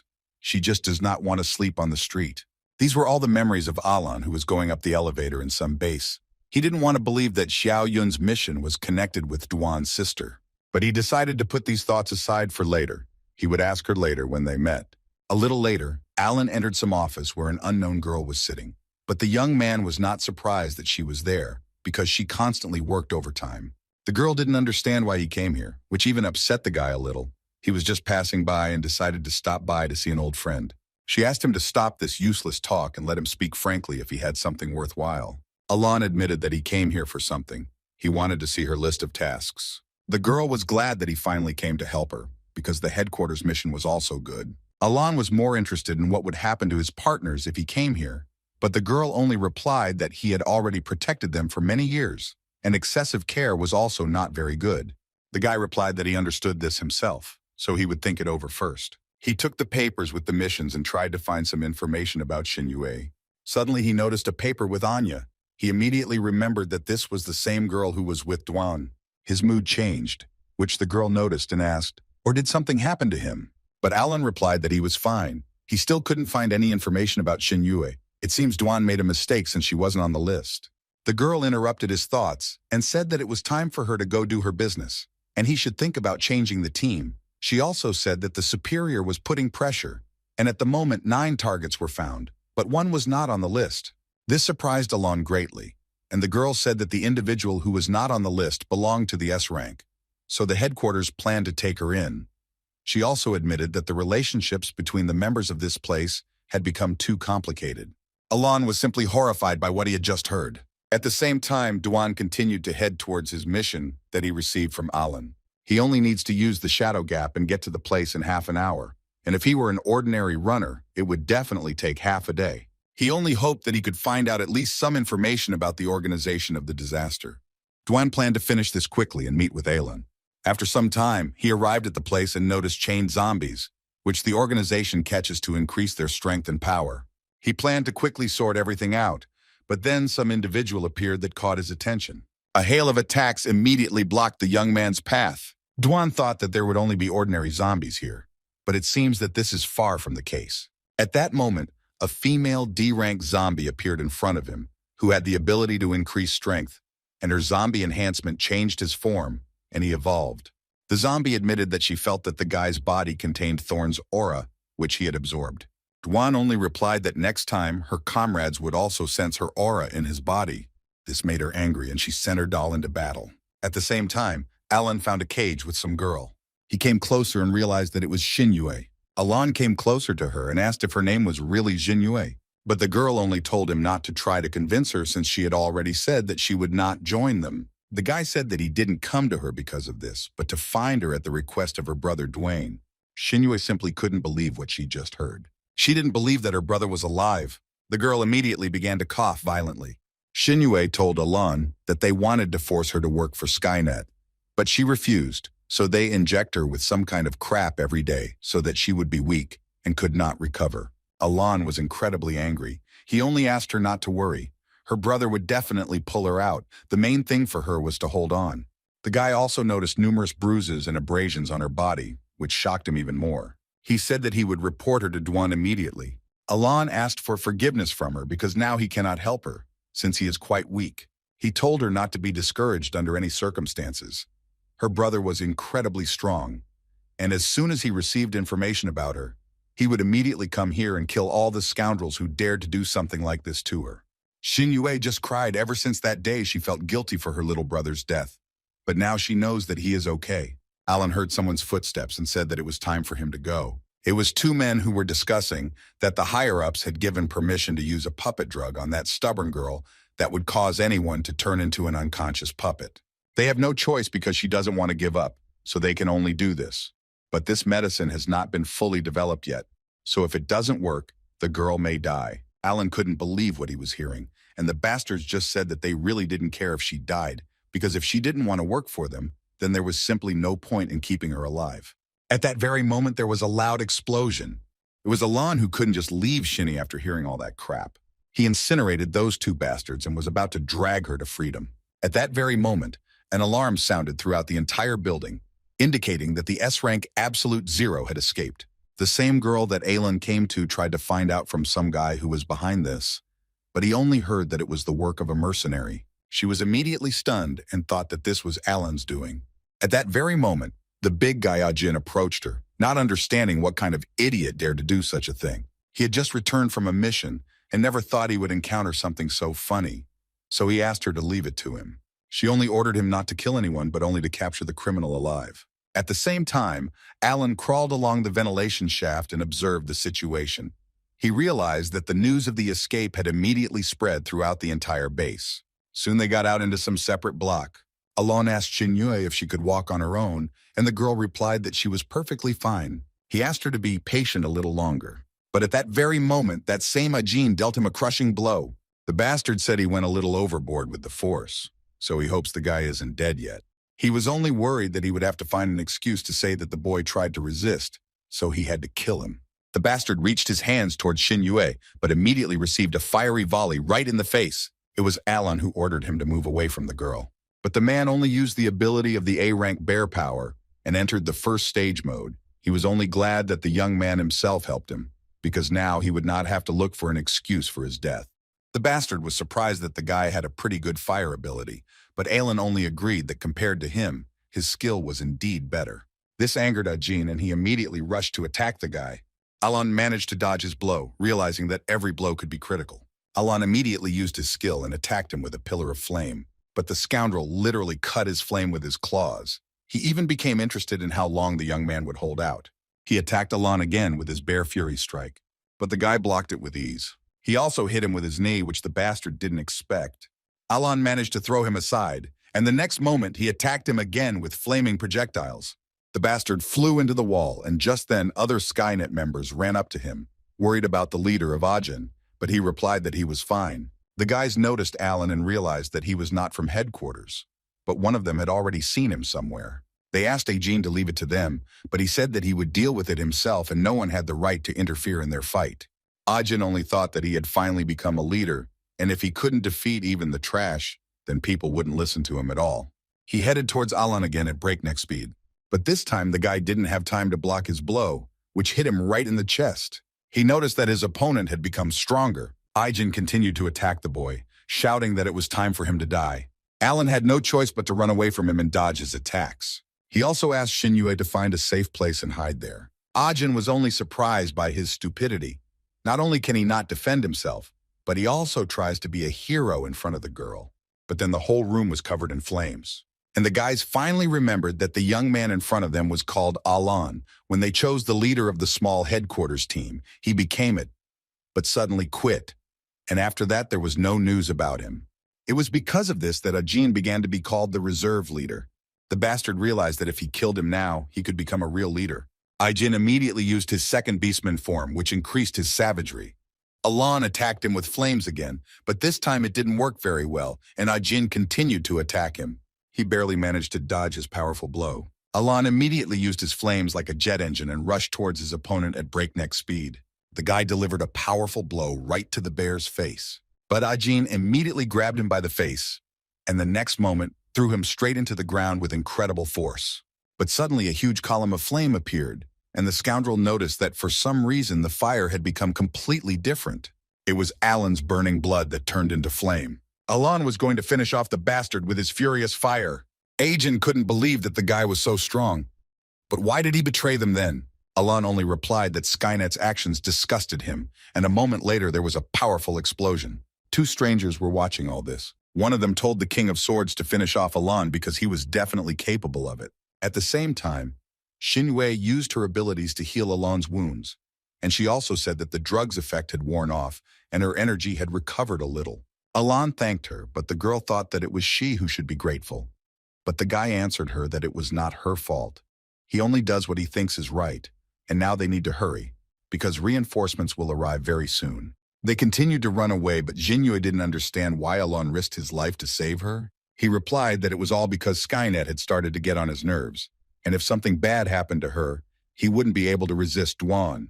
Xinyu was very grateful to him, and said that when she and her brother would thank him properly. They just came to some door, and Alan suggested that they talk to her after they left here. The young man ran to the door, but before he could even touch it, a dagger flew at him from the other side and passed right through him. At that very moment, the door shattered into small pieces, and behind it stood the very same C-rank Sword King. He is one of the 12 warriors with S-rank abilities, and since the guys betrayed Skynet, they must die.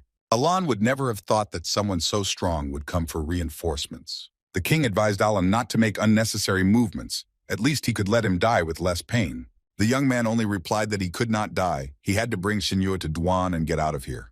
The king immediately appeared behind him, replying that the young man was too confident in himself. Although it's funny to him, in his current state, he doesn't even need to use his abilities.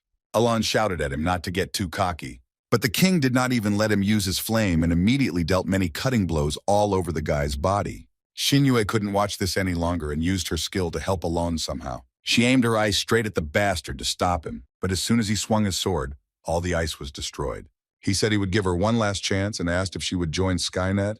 Xinyu only replied that she would not work for them under any circumstances. In that case, the king said that he was a traitor and must also die. He immediately swung his sword to finish her off, but suddenly Alan grabbed his sword.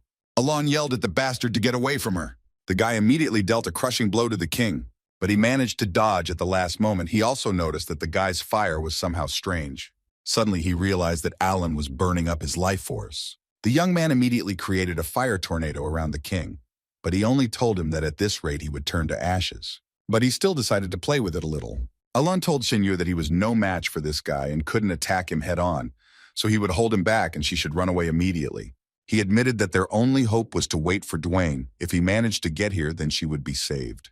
And while he is not there, he will help to drag out time. He also asked her to take care of his body if he ever died here, and also take care of his family. At that very moment, ice appeared around the bastard, stopping him. It was Xinyue's doing. She told Alon that he would tell her brother all this himself. After all, if she runs away alone, she will never be able to forgive herself for it. Alon was worried about her condition, but Xinyu assured him that the effects of the drug had almost worn off, and he didn't need to worry. In that case, he suggested that they work together and stall for time until Duan appeared. The bastard heard that they were waiting for some reinforcements, and at that very moment he broke the ice, declaring that Skynet would kill everyone no matter who came here. Alon didn't understand why the king's power had increased so much. The king used his S-rank blade skill, which allowed him to turn any part of his body into a sharp blade. He admitted that he never thought that they would be able to make him use his ability.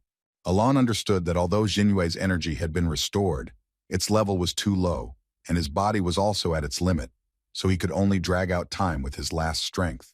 He didn't have time to think about all this. He would just do his best, and the next moment he would rush to attack the king. He managed to get behind the bastard, hiding his presence with flames, but the bastard easily dodged his blow. They continued to exchange blows, and the king only told the boy to join Skynet, because the strongest forces in the world had gathered here. They shouldn't count too much on the so-called reinforcements, because for him, it's the same as crushing another bug. It's time for them to accept that no one can save them. Alon realized that he could not hold on any longer. Almost all of his skin was burned away. The bastard also noticed that his speed had slowed down. It seemed like he had reached his limit. The king immediately struck the boy straight in the shoulder with his sword. It's time for them to end this circus. But Alon told him not to forget that he was not fighting alone. At that moment, Xinyue summoned numerous huge ice spears and aimed them straight at the scoundrel. But it was useless against the king. He cut them into small pieces one by one. It was time for them to come to terms with the fact that nothing would change. Alon attacked him again with his flames, which delayed him for a short time. The young man ran up to Xinyue and said that they needed to escape while they had time. Alon took her arm and used the flame to speed up their escape. The girl was worried about the guy's condition, but he only replied that now was not the time to worry about it. By this time, the rest of Skynet had found them and tried to block their path, but Alan didn't think so and directed a huge flame straight at them. After this attack, he literally fell to the ground from lack of strength. And by this time, the king himself arrived, who did not understand why they were fighting so hard. They keep trying even though it's obvious that it's futile. Xinyue tried to attack him with ice again, but all her attempts were in vain. In that case, the bastard decided that he would kill her first. The king struck and blood immediately flowed. But it wasn't Xinyue, but Alon who protected her with his body. He told her that she must survive because Duan would definitely come and save her. The bleeding young man only asked her for forgiveness because he could not run away with her. The girl immediately started crying. She told him that he should hold on because his brother would come soon and save them. But Alon only replied that he would detain the king and that she should run away. He was only thinking about leaving his comrades alone, without having had time to drink liqueur with them before leaving. The king was already tired of this empty talk and was going to finish off the guy. But at that very moment, Dwayne appeared and stopped the bastard. 40 minutes ago, Alon and Xinyue met the same girl that the guy had visited earlier. He asked the girl to wait a little while he talked to his friend. The girl was shocked that Alon dared to kidnap people from the headquarters. But the guy only replied that he clearly understood what he was doing because they captured a completely innocent person. She said that now was not the time to talk about it. If he returned her now, then she would try to beg for mercy for him. Alon grabbed her and shouted that he knew perfectly well that she simply no longer wanted to live where there was no permanent home, but he had his own boundaries, and they did not include mindlessly trampling on other people's lives. The little girl is being locked up and tortured and given weakening drugs every day. If he had discovered this a little later, she would already be dead. The girl screamed back at him that he himself would die along with her if he went against Skynet. Before doing such a thing, he should think about the fact that if something happened to him, his friends would be lost without him. Skynet has already recruited 9 people with S-rank abilities into the main force, although most of them have gone on a mission. But the King of Swords is still at the base, so even if they fight together, they still have no chance of winning. Alon said that he had a way out. He just needed her help. He wanted her to contact Hai and ask her to go to the mission area and find Duan and tell him that Xinyue had been found. The girl did not understand whether Alan was serious now, because one person could not resist Skynet. But Alon stood his ground. Duan is capable of much more. At this time, the Sword King couldn't believe that a D rank was able to suppress him with just one hand. The next moment, Duan dealt a crushing blow to the bastard's stomach, causing him to cough up blood. He flew straight into the wall at breakneck speed. Xinyue couldn't believe that her big brother was so strong. The young man immediately approached her and asked for forgiveness for the fact that she had to wait so long and suffer because of him. Xinyue said that it wasn't his fault. It all happened only because she was a burden to him. Duan asked her not to remember the past because he would continue to protect her. The girl said that Alan risked his life to protect her, so she asked him to save the boy. Duan asked him to hold on a little longer, just a little bit. But Alon lowered his head and showed absolutely no signs of life. This made Duan incredibly angry and scared at the same time. At the same time, the king came to his senses and headed straight towards them at great speed. He was furious that some D-rank trash was able to injure him. He appeared behind Dwayne and said that he would beat him until there was not a piece of flesh left. But Dwayne just turned around and told him to shut up. The king immediately flew to the side and his entire body was literally disfigured by wounds. It was Duan's doing. He used the ability of the Shadow Clone, which copied the king's skill and turned his hand into a blade. The youth said that although it was a waste of an ability fragment, being defeated by one's own ability must be unpleasant. The bastard still got up and promised that he would rip his face off. He immediately rushed to attack the clone, dealing numerous blows to him. Was Duan really just going to dodge and block? At the same time, Alan finally began to regain consciousness. Duan knew that if he could come to his senses, he would have a chance to survive. Alan only warned him to be careful. He said that this bastard is a warrior of the highest category of Skynet, and it will be very difficult to deal with him. Duan told him not to say anything else and just rest, and Xinyue asked him to use his skill and apply it to Alon's wound. The clone would disappear soon, so he needed to deal with the bastard. He was even interested in fighting a C rank, so he ordered him to attack. Duan should quickly deal with him and help Alan. The king was surprised that this time the young man himself came to his death, although he does not know how he managed to obtain his ability. But the fake version will never defeat the real one. Duan immediately used Shadow Break and the entire room was covered in shadow. And at that very moment, many blades appeared around the king. At that very moment, all the blades immediately attacked the bastard. But he managed to defend himself with his ability. He said that he would teach the guy the true power of this skill. The king immediately rushed towards Duan with the intention of dealing with him once and for all. The youth dodged his blades. But at that very moment, the king used his knee like a blade. But this time, Duan managed to react, although it was quite close to losing. The scoundrel was already confident of his victory, because the guy definitely wouldn't be able to cope with all this onslaught. They continued to exchange a barrage of blows, but the king continued to shout that the fake would never defeat the original. The bastard couldn't look at the guy's self-confident face any longer, which disgusted him, and immediately covered his entire body with blades. He continued to attack Dwayne, and the young man had no choice but to continue to avoid his attacks. Xinyue realized that her little brother was losing, but she couldn't help him because Alon's condition was too critical. Duan just asked the bastard, is this what she calls her true strength? The king ordered him to stop acting like a tough savior and to accept his fate. But Duan immediately began to rush towards him at breakneck speed, fighting off every blow. The bastard couldn't believe the guy was so fast. The very next moment, Duan struck him with a blow that finally hit its target. This infuriated the bastard beyond belief, and he shouted that if it weren't for his ability to attack from behind, he would have remained a mere scumbag. Duan effortlessly dodged his attack again and asked if he was really that stupid that he couldn't tell the difference between them. He will make him feel real despair. Duan immediately attacked him with a palm pillar. Xinyue immediately noticed that this was Alon's ability. The king just wondered who the hell he was. He tried to attack again, not understanding why the guy had so many abilities. The bastard promised to kill him because he's just an ordinary D-rank idiot. He was sure that he couldn't win using the ability he just defeated since he was an S-rank. But Dwayne only told him that he had already lost. The young man immediately launched a huge column of flames straight at the scoundrel. The bastard wasn't going to give up so easily. After all, it was only an A-rank ability. But Dwayne only intensified the flames, and the bastard began to literally burn alive. Even so, he shouted that he would never lose. Dwayne only said that he would have to die in the furious flames of Alon. The next moment, the bastard died. And since the target of the contract died, the blade's ability lost its effectiveness. So 50% of the fragment was returned to him. Dwayne was going to deal with this nasty place once and for all. But then, the evolutionary tree asked the guy to leave here immediately. It feels like a crisis is approaching that has never happened before. It was a strong energy. It was some white-haired guy, but the guys had already disappeared without a trace. But he was only happy about everything that was happening. Because his hands were already shaking, he finally found what he was looking for. After some time, Duan already brought Alon to his partners, who wanted to know why he was in such a state. Xinyue asked for forgiveness from them because he was injured while saving her. The same girl who was involved in Xinyue's kidnapping admitted that it was only her fault. Duan understood that Alon knew from the beginning that she was the one who stole his sister, and hid it because he wanted to protect her, so he would not look for someone to blame. Now they all had to save Alon, although Xinyue used her ability to slow down his injury, but it would only last for 3 days at most. But before that, Dwayne wanted to know, are they still Skynet's people? The girl said that it didn't matter anymore because they would never go back there, but would definitely avenge Alon. In this case, the young man asked them to tell him all the information about Skynet. The girl handed him all the papers containing all the information about the S-rank warriors from his past life.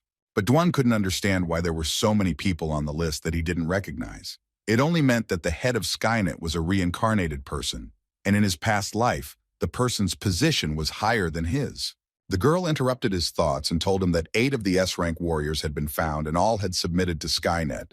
But Dwayne was also curious if there was any information about the organization of the disaster. She admitted that there was very little information about the disaster and she could not tell him anything. At the same time, the same beaten zombie girl came to the rest of the organization members. She said that she was careless and some boy overpowered her, so she had to take revenge. One of them was surprised that she was beaten so badly by some man. And the second one was only interested in this whole thing. She tried to justify herself by saying that Thorn had also died at his hands, and that she herself had barely escaped alive, and that they couldn't let this guy grow any further because he would become a threat to them. Everyone thought that Thorn was just traveling somewhere, but since she really died, then that's a different matter, because of this person, one of them died. Their leader ordered them to remain silent and not to forget their duty. The organization's main target was Anya, who is their key. She is simply necessary to remove the seal from their king. He ordered them to stop their idle talk and go and look for her immediately. One of the winged monsters said that he would help find that guy because he was also interested in this person. At the same time, Duan was climbing the stairs with Xinyue, but the girl suddenly felt dizzy. She hasn't fully figured out the situation yet because too much has happened. Duan just hugged her and said that from now on he would always be by her side. After some time, they came to the base where Anya was resting with Jia. The young man introduced the girl to his sister, and from now on, she is their companion. Sia was incredibly happy that she finally got to meet her in person. She told them to go inside and lie down to get some rest. Duan replied that he would not lie down because the bed was too small. He would just rest next to her, and he would tell her all the details in the morning. Xinyue went to bed, and the guy said that he would keep watch outside for a while, and then he would go to bed himself. And he himself entered the system of the Tree of Evolution, because the time had come to sort out all the questions that had accumulated during this time. He immediately asked the tree why it hurried him to retreat. The main body of the tree immediately appeared, and the girl said that she felt a striking aura from the unknown, and his body seemed familiar to her for some reason. Duan asked if he had also been reborn like him. She replied that she couldn't give him an exact answer right now, but something unusual was hovering in the Skynet cloud. They had to raise the level because until her memory was restored, they were powerless. The guy realized that there really was a huge gap between him and that stranger. Duan said that his friend was close to death and needed the life energy of a zombie. Did she sense any plant zombies nearby? The girl admitted that she feels one in the east. There is a lot of plant energy, and thanks to it, he will be able to not only save his friend, but also increase their strength. At the same time, Xinyue asked Xia how she met Down. She just wants to know what her older brother was doing when she wasn't around. Xia admitted that she has known Duan for quite a long time. She remembers very well the first time she saw him, when he was chased by huge rats. She thought he would die and be eaten by them, but Duan not only escaped pursuit, but also saved her entire team. He was out for 4 days, and after that, he treated her like an enemy. But when he found out about everything, he went completely crazy and wanted to find his sister faster. Duan also tamed the beast and made it a pet, which he named Goldie, and then sent them to the shelter on it. Soon after which he also came there to find some information about her. Around this time, they suffered from a zombie invasion, but Dwayne single-handedly solved the problem. He then continued to search for her, and as soon as he learned that the shelter was in trouble again, he immediately went there to solve all the problems. Xinyue realized after hearing her story that her older brother had already become everyone's hero. She thanked Sia and declared that she could no longer rely on her brother. She had to become stronger and help him. In the morning, Duan brought them breakfast and Xinyue's new clothes and asked them to come out when they were ready. He was thinking that he should meet at the bar and then send them to the place the evolution tree mentioned. He needs to help Xinyue become stronger, although it has not been long since the outbreak of the apocalypse, but the zombies are evolving at an incredible speed. At that very moment, Xinyue came out to him, already dressed in her new outfit, and thanked her brother for his concern. Sia also added that the guy was really good at choosing clothes, but Xinyue looked great no matter what she wore. But in reality, Duan is simply adjusting the suit to fit Absolute Zero's past life. They were also joined by Anya, who said that they had all become good friends. Duan remembered something and handed that very hairpin to his little sister. Did she really forget about their promise? After some time, the guys arrived at the bar, and Duan told Alan's close friend that he had found a way to save him, but he needed her to protect him while he was away. Duan also noticed that the others were not there, and the girl said that they went to look for medicine to treat Alon. She asked if he needed her help, but Dwayne said that it was not necessary. She just needed to protect Alan, and they would be back soon. Duan told his team that it was time for them to leave. After some time, one of the buildings began to collapse. This attracted a huge crowd of zombies, but this was Dwayne's plan, which was exactly what he was counting on. He told Xinyue that it was now her turn to show her strength. She herself understood perfectly well that she needed to become stronger, because she was no longer the same Xinyue. The girl immediately used the power of ice and instantly dealt with a huge number of zombies. But one bastard managed to get behind her. He was about to finish her off. But the girl noticed this in time and immediately summoned an ice fence around herself. Duan was surprised that an F rank could have such destructive power. This was the true peak of ability after all. She single-handedly destroyed a small horde of zombies. Xinyue immediately evolved to rank E. Duan congratulated her on her new achievement, and Xia and Anya were also surprised that she managed to defeat so many enemies on her own. The guy told them to move forward. Xinyue needed to rest now, so it was Xia's turn to show himself. They went deeper into the city, but Dwayne noticed something strange, because there was not a single zombie in the area, not even a single trace of battle. Anya has already sent Buga on reconnaissance missions to get more information for them. But Bugu only discovered a small number of zombies heading towards the Wild Mountain Cave. Duan realized that this was the very place they were looking for. Only plant zombies can spread a scent throughout the surrounding area, thus luring monsters and humans inside and then consuming them. After some time, they approached the very cave where many zombies from all around were heading. Duan realized that the zombies couldn't smell them. It seemed that the smell from the cave was more attractive than theirs. He asked the girls to wait here, because it is unclear what is inside, so he is afraid that they might be in danger. But Sia objected because he can't protect them all the time, and Duan still agreed to their help. He said that they needed to kill the plant zombie, and his life essence would help them all become stronger. Sia said that if there was something that could make them stronger, they would all use it together once they defeated the plant. Duan said that he didn't need it, only the three of them needed it. The guys noticed that the young man reacted strangely, but Duan assured them that he was fine, and since all the zombies had gone inside, they needed to go too. They entered the cave, but Duan suddenly stopped. He asked the others not to hurry so much. He noticed that it was very quiet around. This was clearly a bad sign. The boy noticed that Xinyue and the others were walking faster and faster. Suddenly, Anya's voice shouted at him to be careful. At that very moment, a monster appeared right in front of him. But Dwayne jumped back in time and avoided the attack. Anya was very unhappy that he was almost eaten by this disgusting thing. And Dwan realized that he was swallowed by an illusion. But fortunately, Anya is a mental spirit that is not so easy to control, so she helped him escape. Finally, the plant stood up in front of them. The monster was surprised that they managed to stand, but it was still useless, because everyone who comes here sooner or later becomes his lunch. Duan noticed that Xinyue and Xia had also fallen into the trap. He was going to get it all sorted out quickly. And the plant just laughed in response. The monster was surprised that some person wanted to fight with him. The monster decided that it would kill him first because it sensed a huge amount of energy in his body, which would soon be his. The young man immediately cut all the vines that were in front of him, but the monster tried to attack the young man with its poison. It was still useless against Dwayne, who immediately launched a powerful pillar of flame straight into the bastard's throat. But to his surprise, it didn't work, and the monster screamed that it was all useless against him because he was immortal. Duan noticed that all the cut-off parts had grown back and were completely restored. The monster immediately attacked the young man with all its vines. He was going to absorb the guy and take all his energy. He succeeded and swallowed it whole. The girls couldn't believe that Duan had actually been eaten. The monster turned to them and said that now it was their turn to die because people are 100 times tastier than zombies.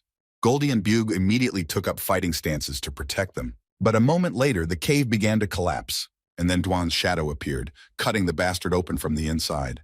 The young man was able to get the energy core of the monster, who was surprised that he managed to find it.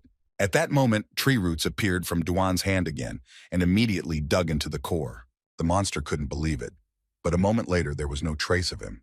Duan received a crystal of power essence, which after use gives 10% of power permanently. Xinyue immediately asked if he was okay. Duan replied that he was fine. They went to the very source of life energy. He decided to take a little for Alon, and the rest should be absorbed by him. But Xia insisted that the young man also absorb it along with them, but the guy still refused. Duan understood that Skynet and the Sky Catastrophe were two organizations whose mysterious power was unknown.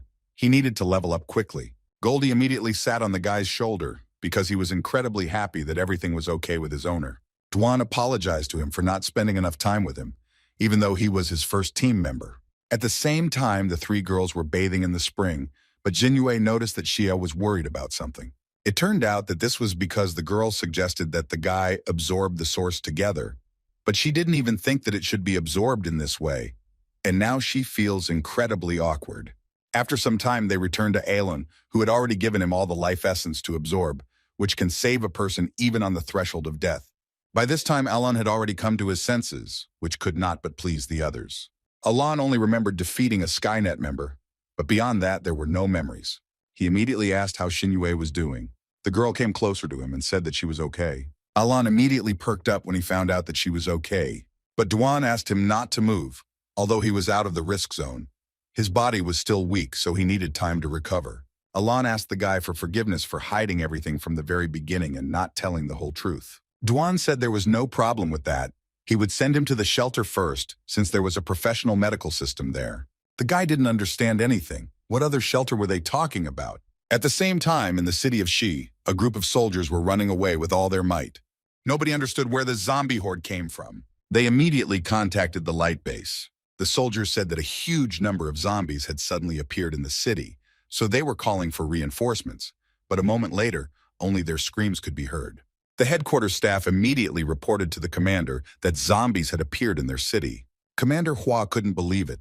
They were just a small base, so they simply couldn't stop the wave. He ordered to immediately contact the neighboring bases. At the same time, Commander Luo called an emergency meeting and said that they had received a request for reinforcements from the Shi City base.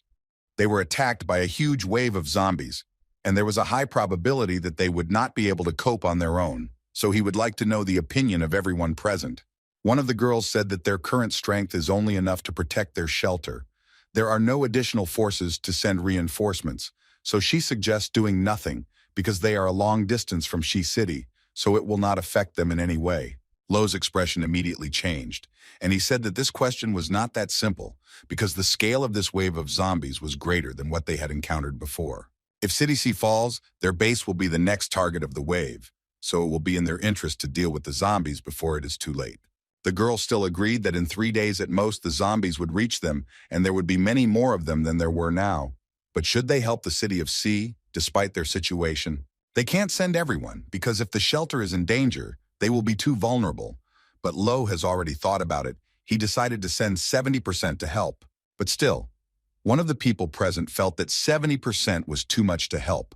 Frankly speaking, if the scale of the wave was so large, then the people they sent might die. And also, one should not forget that the Yanhuyan base still wanted to take revenge on them. They offered to call the god of war for help, but Lo said that he was not in the shelter.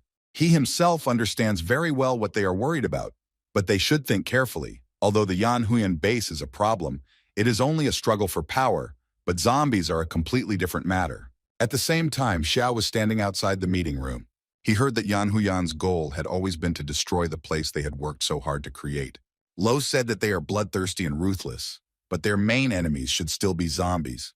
At that moment, they were interrupted by Xiao, who apologized for disturbing them, but he urgently needed to tell everyone something. Because their god of war has returned. Everyone immediately rejoiced because the young man appeared just in time. Luo asked Duan to come to his office and they would talk about everything in private. After some time, the old man explained the whole situation to him, but Duane asked him not to worry. He treats this place like his home and will help if there are any problems, but he does have a small favor to ask. Luo asked not to call it a request, because if he needed help, he would definitely help. And Duan said that his friend was seriously injured, so he hoped that their doctors could cure him. The commander said that he would arrange everything immediately. They have soldiers with healing abilities. He also said that the situation in the city was dangerous, so he should decide for himself how many people and equipment he needed. But Duan only replied that there was no need for that. He would just bring Xinyue, Xia, and Anya with him. Lo was shocked that the guy managed to find his little sister. Duan only said that he would tell him everything when he returned. The old man asked the boy to be careful and take care of himself. At the same time, in the service room, Xinyue was worried that Duan had not returned yet. But Xia explained to her that he was the hero of the base, so he needed time to resolve all the issues here. But then Anya noticed that the guy had returned.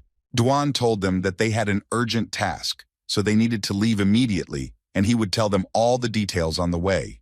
The guy said that Alan would stay here and would be taken care of later.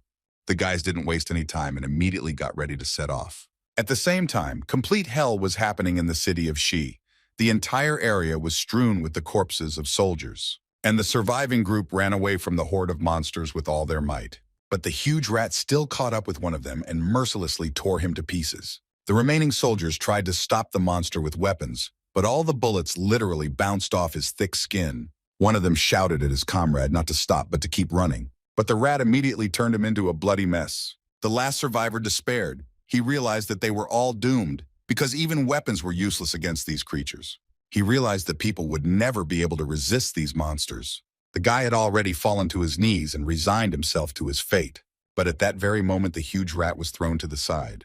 It turned out to be Duan, who told the boy that he was mistaken. The young man declared that humanity will definitely win. Duan decided to leave this place to the girls, and he needed to report everything to the command department. The guy was sure that the level of zombies in this place was too low, so they were useless for him. But for the rest, this would be great for leveling up. The young man turned to the soldier and said that Commander Lo had sent them as reinforcements. He also asked where the command headquarters was, and the military man immediately pointed to a tall building behind them. The soldier wanted to take the boy there, but when he turned around, Duan had already disappeared without a trace. And the next moment he noticed a huge ice wall, which amazed him. At the same time, in the command department of the light base, one of the men said that their defense was destroyed and zombies would soon come here. He also asked Commander Hua to come up with something quickly. Hua asked how long the remaining forces could hold out until reinforcements arrived. They told him that they could forget about help from Yan Huyan because they would only arrive tomorrow, and their forces would not last even an hour. But there was still hope, because reinforcements from Commander Luo's shelter would soon arrive. He had already heard that they had successfully defended themselves from the zombie horde. The blonde man couldn't believe it, because Luo's shelter was built not so long ago, so it was all fiction. Even a child knows that a small shelter cannot defend itself from such an invasion of zombies, and they most likely sent only a few hundred people. Hua didn't know what to do. Would they really have to abandon the city and flee? His thoughts were interrupted by one of the soldiers, who reported that the wave of zombies that was heading towards them suddenly stopped. He said that they had no information yet, but reinforcements had arrived from Commander Lo's hideout and were currently outside the command post. Hua asked how many people came to help. The soldier stated that only one person had arrived. No one could believe that Lo sent only one soldier. Could he really have deprived them of the opportunity to joke about them in such a situation? But Hua still decided to get to know Duan and soon met him. The young man greeted him and told him that Captain Lo had sent him to help them stop the invasion. Hua also greeted the young man. That same fair-haired man told Duane that the old man had sent him to certain death. Duan said that he did not come alone. His small team was already fighting on the front lines. The man didn't believe that the zombie horde stopped because of his team. There are usually only 10 people in a team. But can these 10 stop a horde of zombies? Is it even possible? He shouted that the guy was just taking them all for idiots. Didn't he understand that he would die here because Shi City would definitely fall soon? Duan immediately grabbed him with his shadow and covered his mouth. Hua ordered the guy to let his man go, because at this rate he would simply die. He warned the young man that if he did not let him go, he would not leave here alive.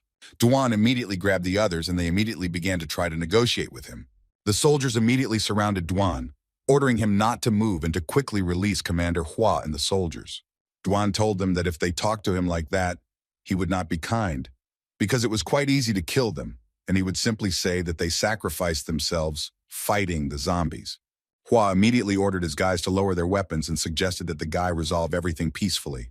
The soldiers obeyed the commander, and Duan immediately released everyone from the shadow hold.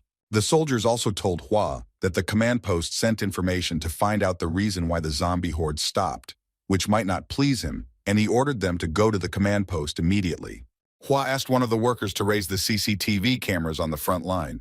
A subordinate showed him a recording sent by one of the surviving soldiers. It showed Goldie incinerating monsters with a powerful flame. Bugu also helped the boys with his tornado. Sia, in turn, used telekinesis and lifted huge boulders, and the next moment a hail of stones fell on the zombies. Xinyue also immobilized one of the giant monsters with her ice. One of the soldiers reported on the video that it was only thanks to these 3 people and 2 beasts that the zombie invasion was stopped. The reinforcement team of Commander Luo's shelter was so strong that it literally became their blessing. He also said that their leader had gone to the command department, so Hua should help him well. The guys immediately began to apologize to Duan for their behavior and all this fuss. Duan merely replied that he did not need an apology, but that Hua should teach his subordinates some manners. At that very moment, they were informed that a strong aura had appeared on the eastern side. Hua asked Duan not to worry, because their strongest team was on the eastern defense line, and there was also an impenetrable wall there, so the zombies would not be able to break through. But at that very moment, information appeared that the eastern line of defense had been captured. Hua couldn't believe it. He ordered to quickly change the image to the other side. They saw that their city wall was under attack, and outside, 2 huge D-rank monsters appeared and attacked the wall. Hua ordered to direct all firepower there and kill the monsters immediately, because the wall is their last defense. The helicopters immediately began shooting at the monsters, but this did not produce any results. They even used missiles to destroy the bastards. But then one of the monsters destroyed one of the helicopters. He immediately headed towards the second helicopter to swallow it. Hua knew that he couldn't allow the wall to collapse. Since Duan's team had blocked most of the horde, they too had to show their determination and send all the awakened to guard the wall. Duan replied that there was no need for that. He would go alone. Both beasts were D rank, so they should not increase their losses. After all, the base forces needed to be left for defense. Hua immediately tried to dissuade the young man as it was too dangerous to go alone. Duan only said that they didn't need to worry about it. He himself knew very well what he was capable of. He used Shadow Rupture and immediately found himself on the wall, where he noticed many low-ranking zombies. The young man understood that only 2 D-rank monsters were a problem. It seemed that they had intelligence, and knew that the main thing was to attack the wall. Duan immediately rushed towards the monsters at incredible speed. He flew into one of them, knocking him to the ground with just one blow. But the second monster immediately caught the right moment and was ready to swallow the guy. Duan, in turn, managed to notice the scoundrel and immediately summoned a dagger and then cut off his eye. From such a wound, the monster literally began to scream in pain. Hua and his men watched all this. The commander could not believe that the rumors about a man fighting a whole horde of zombies were true. The soldiers also began to discuss what was happening and decided to go to the eastern wall to see it all for themselves. At the same time, Duane continued to fight the monsters, but as expected, D-rank beasts were not so easy to kill. He relies too much on his ability to fight, and his fighting skills have weakened, so he can use this chance to perk up a bit. The monsters immediately began to attack Duan, but the young man had no trouble calculating all their attacks and easily dodging them. Duan couldn't help but notice that there were more and more D-rank monsters. He had long realized that the speed of evolution was much faster than in his past life. Was it possible that the cause was the disaster organization or Skynet? The guy immediately punched the 2 bastards, sending them flying. He also thought that the reason for the zombies' rapid progress could also be its evolution tree. If this is really the case, then he simply cannot relax. He himself understood perfectly well that the mysterious personality of Skynet was definitely growing at a rapid rate. Duan was so deep in his thoughts that he didn't notice the danger approaching behind him. He managed to block every monster's attack. All he could think about was that he had to become even stronger. He needs to protect his little sister and the people close to him. The very next moment, he slammed one of the monsters straight into the ground with incredible force. The force of the blow was so terrifying that the earth's crust literally cracked. The soldiers who were watching all this could not believe that the young man was able to defeat such a beast with just one blow. They immediately realized that the story about the guy who defeated waves of zombies single-handedly was not a fiction, because he was now standing in front of them. Duan turned to the second monster and said that it was his turn now. The snake immediately began to run away from the young man. Literally, its entire body was permeated with fear. But Duan was instantly on his head. He asked if the monster realized the difference in their strength. The next moment, there was no trace left of the monster. He returned to the wall where soldiers were already waiting for him, thanking him for his help and could not emphasize his incredible strength. Duan said that he would leave the rest to them, since there were only a few zombies left. The young man returned to Hua's office, who admitted that the god of war was indeed admirable. The boy was surprised that the man knew this nickname, but Hua explained that he contacted Commander Luo and later learned from him that he was the savior of the god of war shelter. Duan even felt a little embarrassed and asked to be called by his first name. He also asked about the situation in Shi City. Hua asked him to go to one of the monitors. He showed him a map, which showed that the zombie horde was divided into 2 parts. The second line of defense is filled with zombies. That's where his team should be. Both areas are large and divided into 7 strategic key points. But the defense is greatly weakened. Once the zombies break into one of them, the entire battlefield will be in a bad situation. Duan realized that they didn't have enough people, and Hua said that they really couldn't help everyone at the moment. But the Yanhuyan base had sent out a team of 1,000 elite troops, so they just needed to stall for time, because if everything went according to plan, the reinforcements would arrive by morning. The young man once again remembered those scoundrels from Yanhuyan, but still did not show it, and told Hua that he would go meet his comrades. By 5:30 in the morning, the guys were already quite weak, but there were still a lot of zombies left. At the same time, Duan joined them and asked for forgiveness for waiting so long. At the same time, many combat helicopters arrived on the battlefield. Duan immediately realized that reinforcements had arrived from Yanhuyan's base. At the same time, A soldier on one of the helicopters reported to Leader Mo that there were several people below them. It seems like they're from Commander Lo's hideout. Should they eliminate them? Mo ordered not to pay attention to them, because those who appeared here were definitely not ordinary people. They first needed to go to the command department. Mo also gave the order to send all the awakened to the battlefield. Duan told his comrades that they should go and rest, and they could leave the rest to Yan Huyan's people. After a while, they all sat down at the table together, and Xinyue admitted that the zombie horde was really terrifying. They kept advancing. She couldn't even imagine that her brother was guarding the shelter alone. At the same time, their conversation was interrupted by a man who apologized for such a rude intrusion. He is the commander of the reinforcement team sent by Yan Huyan base. His name is Mo, and he has an A-rank observation ability that allows him to quickly find the enemy's weak points. He had already heard from his brother Mo Yin that someone from their base did not give him a very friendly reception. Duan immediately realized that this was the older brother of that fair-haired idiot whom he had beaten up so badly. Had he really come to avenge him? Mo immediately understood from the guy's tone that it was he who did it. But he came here to solve the problem with the base and suggested that after everything was over, they should have a sparring match. He told Dwayne that they should go to the command department and discuss strategy. Since he came here, he shouldn't slack off. But these words seriously angered Anya. She said that they all fought all night long. Just one glance from the man was enough for the girl to immediately feel fear and hide behind Xinyue. Duan told them that he would go alone, that would be enough, and that the girls should rest. He promised that he would return soon. The soldiers immediately recognized Mo. After all, he was the second in the ability ranking. They could not even imagine that Yan Huyan would send them such strong reinforcements. But they also couldn't help but notice Duan's strength, who had killed 2 D-rank monsters. Perhaps the youth would even be stronger than Mo. One of the soldiers immediately shut his partner's mouth, even though they were standing far away from them. But both of Mo's eyes are watching everything, and he can easily analyze them. Mo told Dwayne that people really did have a good impression of him, but the young man simply replied that they were just trying to show him in a better light. They entered Hua's office, and the commander immediately thanked them. He also expressed special thanks to the god of war who had helped them incredibly much. Hua asked if they wanted something to drink, but Duan replied that they had better start the meeting right away. The commander said that during the investigation they discovered the source of the zombie horde.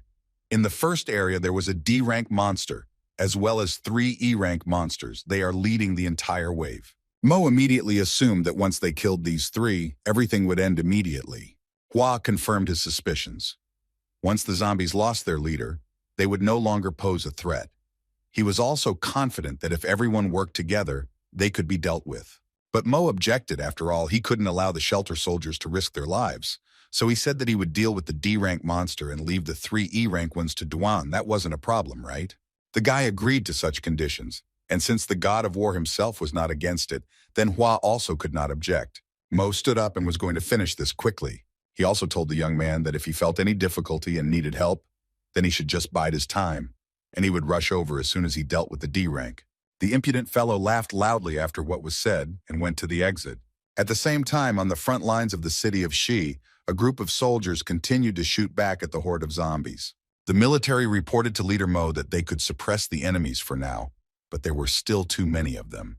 Mo and Duan realized that the horde leaders were in a large building behind the entire wave of zombies. The man said that he would go first, and the young man should try to keep up and not die halfway. Mo immediately rushed towards the building, leaving Duan alone. The guy just sighed. Because of his rank, people would tend to talk to him arrogantly. At the same time, there was a D-rank cat wandering around in that building that had an A-rank spatial jump ability. He immediately called the gorilla, the tiger, and the fox. All 3 of them were E-rank and told them that people were approaching them. The Trinity immediately rushed to defend the building, and the cat, in turn, jumped into one of the portals summoned by his ability and disappeared into thin air. At this time, Duan had already caught up with Mo, who was surprised by this. After all, he really is a capable guy. The young man only joked that if he weren't like that, he wouldn't have been able to beat up his brother so easily, which really angered Mo. Duan immediately sensed the approach of the monsters and warned the man about it. A second later, a trio of E-rank monsters were already standing in front of them. Duan told Mo that they should proceed with the plan. He would take charge of these 3. Mo immediately took off and set off at breakneck speed to search for the D-rank leader of the horde. The gorilla immediately growled and was about to attack the man, but Duan appeared in front of her and declared that he was their enemy.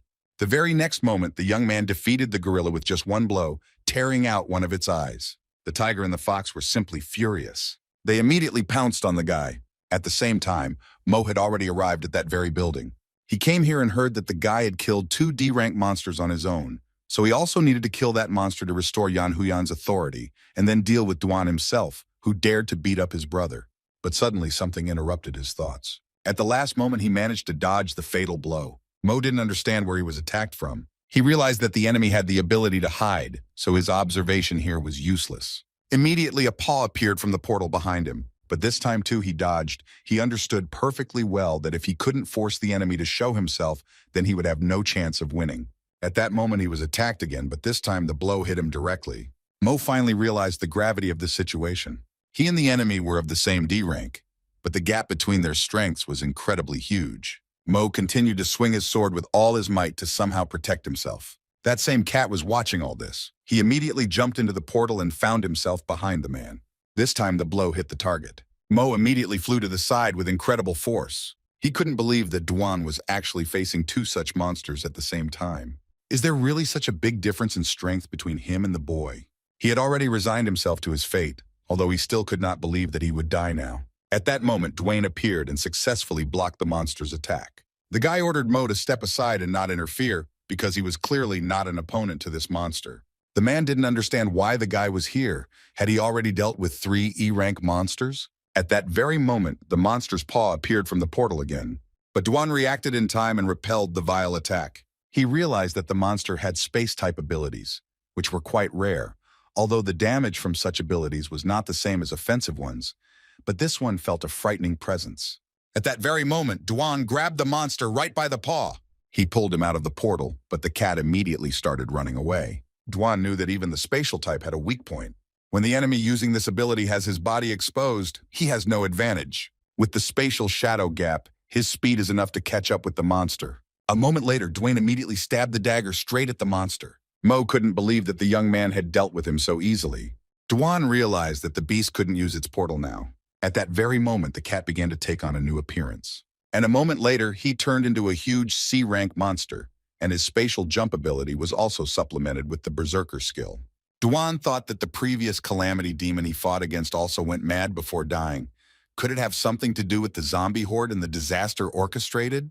The monster immediately rushed at the guy. He also used his portal to attack Duan from behind, but the young man stopped his huge paw by putting up a block. At that very moment, a huge paw appeared above him again. The monster thought it had grabbed the boy, but it turned out to be just a shadow clone. At the same time, Duan himself was about to finish off the monster appearing behind him. He realized that as death approached, the monster had reached rank C and had even awakened, gaining the ability of a berserker. But the beast was able to repel the young man's attack at the very last moment. Duan also noticed that the monster's strength and speed were increasing too much. This could make up for what it lacked. The monster immediately grabbed the young man by the leg and pulled him straight down. Duan was able to cut its tail with his blades, which made the beast even more angry. They immediately rushed at each other. The monster used multiple teleports to strike the boy from different directions, but Duan managed to react to each of his attempts. Mo watched all of this, not understanding how an E-ranker could fight a C-ranker. Duan knew that simply relying on one ability would be difficult. Mo could already see that he had several of them. He couldn't be so worried right now and immediately used the flame skill. The young man directed pillars of flame straight into the portals, which literally fried the beast. When the beast came to its senses, Duan was already next to it, and a moment later he activated the absorption skill. But the monster immediately summoned a huge portal and jumped into it together with Duan. Mo didn't know what to do. Judging from the beast's spatial leap, the distance should be short, but they completely disappeared. Maybe the beast used its last breath to carry the guy into the space tunnel and then died halfway. Then that meant Duan was stuck in it forever. Mo immediately went to Commander Hua and reported that Duan had sacrificed himself and died in battle. He also lied that after he dealt with the monster, he immediately rushed there, but it was too late. Hua couldn't believe it, because when the young man encountered 2 D-rank beasts, he remained unharmed, but now he couldn't cope with the E-rank ones. Mo asked if the captain really thought he had deceived him. Hua immediately began to justify himself by saying that this was not the case. He just had a hard time accepting this fact. At the same time, in Yan Huyan's base, Commander Shu received a call from a secret communication device with Mo. Shu asked if the issue with the light base had been resolved, since he heard that Commander Luo's hideout had also sent people there. Mo said that everything was decided, The guy from the shelter is really strong. He has many abilities, but now it doesn't matter because he's already dead. He also said that he felt something strange. Among the people from the shelter, there was a little girl, and with his ability of observation, he felt a dense zombie aura from her, although her appearance was human. At that moment, Shu's hand turned into a demonic one. He could no longer listen. And a moment later, he himself turned into a demon, ordering Mo to quickly grab this girl and bring her to him. Mo didn't understand why, but Shu only ordered him not to harm her and to bring her back safe and sound. Shu once again assumed human form. He was surprised that the human body was so useful, since it was so easy to get the key he needed. It turned out to be the work of a disaster, and the bastard immediately reported to his partners that he had found the location of the key, which in turn held the real commander Shu hostage. The comrades asked what they should do with this man, and the demon decided for the last time to offer the man to work for them. But Shu shouted that he would never cooperate with such monsters because someone would definitely expose them and tear them to pieces. At that very moment, the old man's life ended forever, and the monster only replied that no one would ever be able to stop them. At the same time, Duan was in the spatial jump tunnel. Suddenly, an even bigger monster appeared in front of him. He realized that the cat's original goal was to drag him here, because in that case, he would have the home field advantage. Duan understood that the oxygen in the sealed space was limited. He couldn't just use the fire ability. He had to quickly kill the monster and find a way out of this dimension. The young man rushed towards the monster, surprised that a D-rank beast could instantly become so strong. He never imagined that the demon of calamity he had allowed to escape would pose such a threat. The guy immediately destroyed the cat, realizing that the disaster organization did not yet know about the existence of such a beast. But at that very moment, black energy flew straight into the guy's chest. And at that very moment, the monster was completely restored. The young man realized that physical attacks against the monster were ineffective. In that case, he can only use magic to defeat the bastard. The guy rushed towards his opponent at breakneck speed. Before the beast could react, Dwayne was already behind him. Duan immediately thrust the monster straight into the ground. But the monster again tried to attack the guy with its black energy. Fortunately, Duan was able to fend off every one of his attacks. He understood perfectly well that if this continued, it would not end well. The guy noticed that the monster's attack was getting stronger and stronger, rather than his abilities being unlimited in this place. But Duan had thought of everything in advance and had summoned his shadow clone earlier to get close to the monster. The clone immediately activated the Devour skill, and a moment later, Duan received 800 points for killing a C-rank zombie, as well as a space-type gene core. Duan had never seen such a core before, so he thought it was quite rare. At that very moment, the space began to collapse. The young man only hoped that he would not be teleported somewhere far away. At the same time, Mo entered the room where Anya was sleeping. When he used his skill on her, he saw that she had a huge amount of zombie poison in her body, but she still looked like a human. Her combat abilities were also normal. But why did the commander want to get her so much? Recently, Commander Shu has been acting unpredictably. At that very moment, a voice rang out and told Mo that he couldn't just walk into other people's rooms whenever he wanted.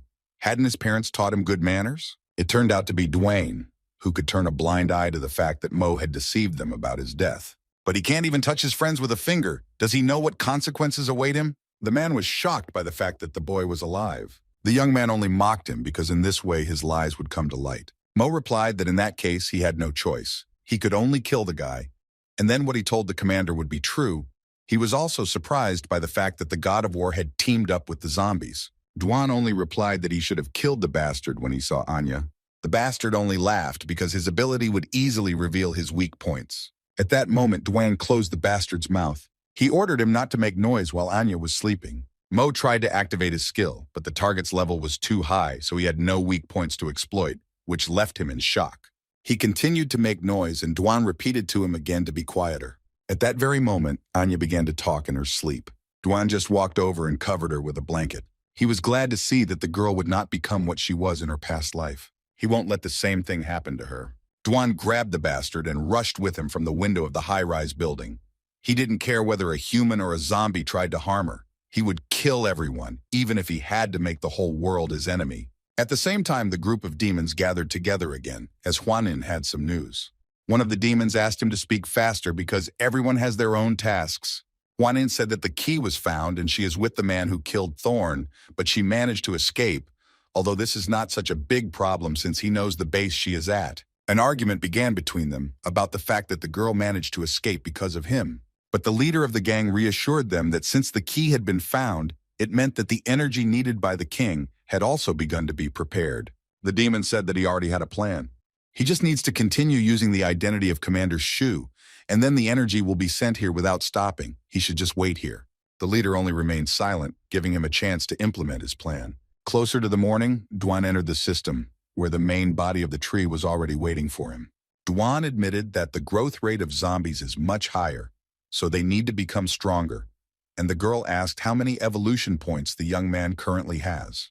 Recently, he has been taking Xinyue and the others with him to fight low-ranking zombies, so he hasn't earned many points. The young man understood that he was still quite far from evolving to rank C and prioritized improving his strength to level 17, but the girl noticed that the remaining points were enough to activate the perfect gene process. This is a big increase for the young man, and Dan noticed that the tree had changed. She began to look more emotional and no longer as cold as when he saw her the first time. The girl noticed that the guy was looking at her strangely and decided to ask him about it. Duan immediately began to justify himself by saying that nothing had happened, and also that he had already begun activating the perfect gene process when he met Xia. But at that moment, he fainted. The young man decided to use the remaining 10,000 points for activation, and a moment later the process itself began. Soon it was all over, and Duan felt as if he had been born again.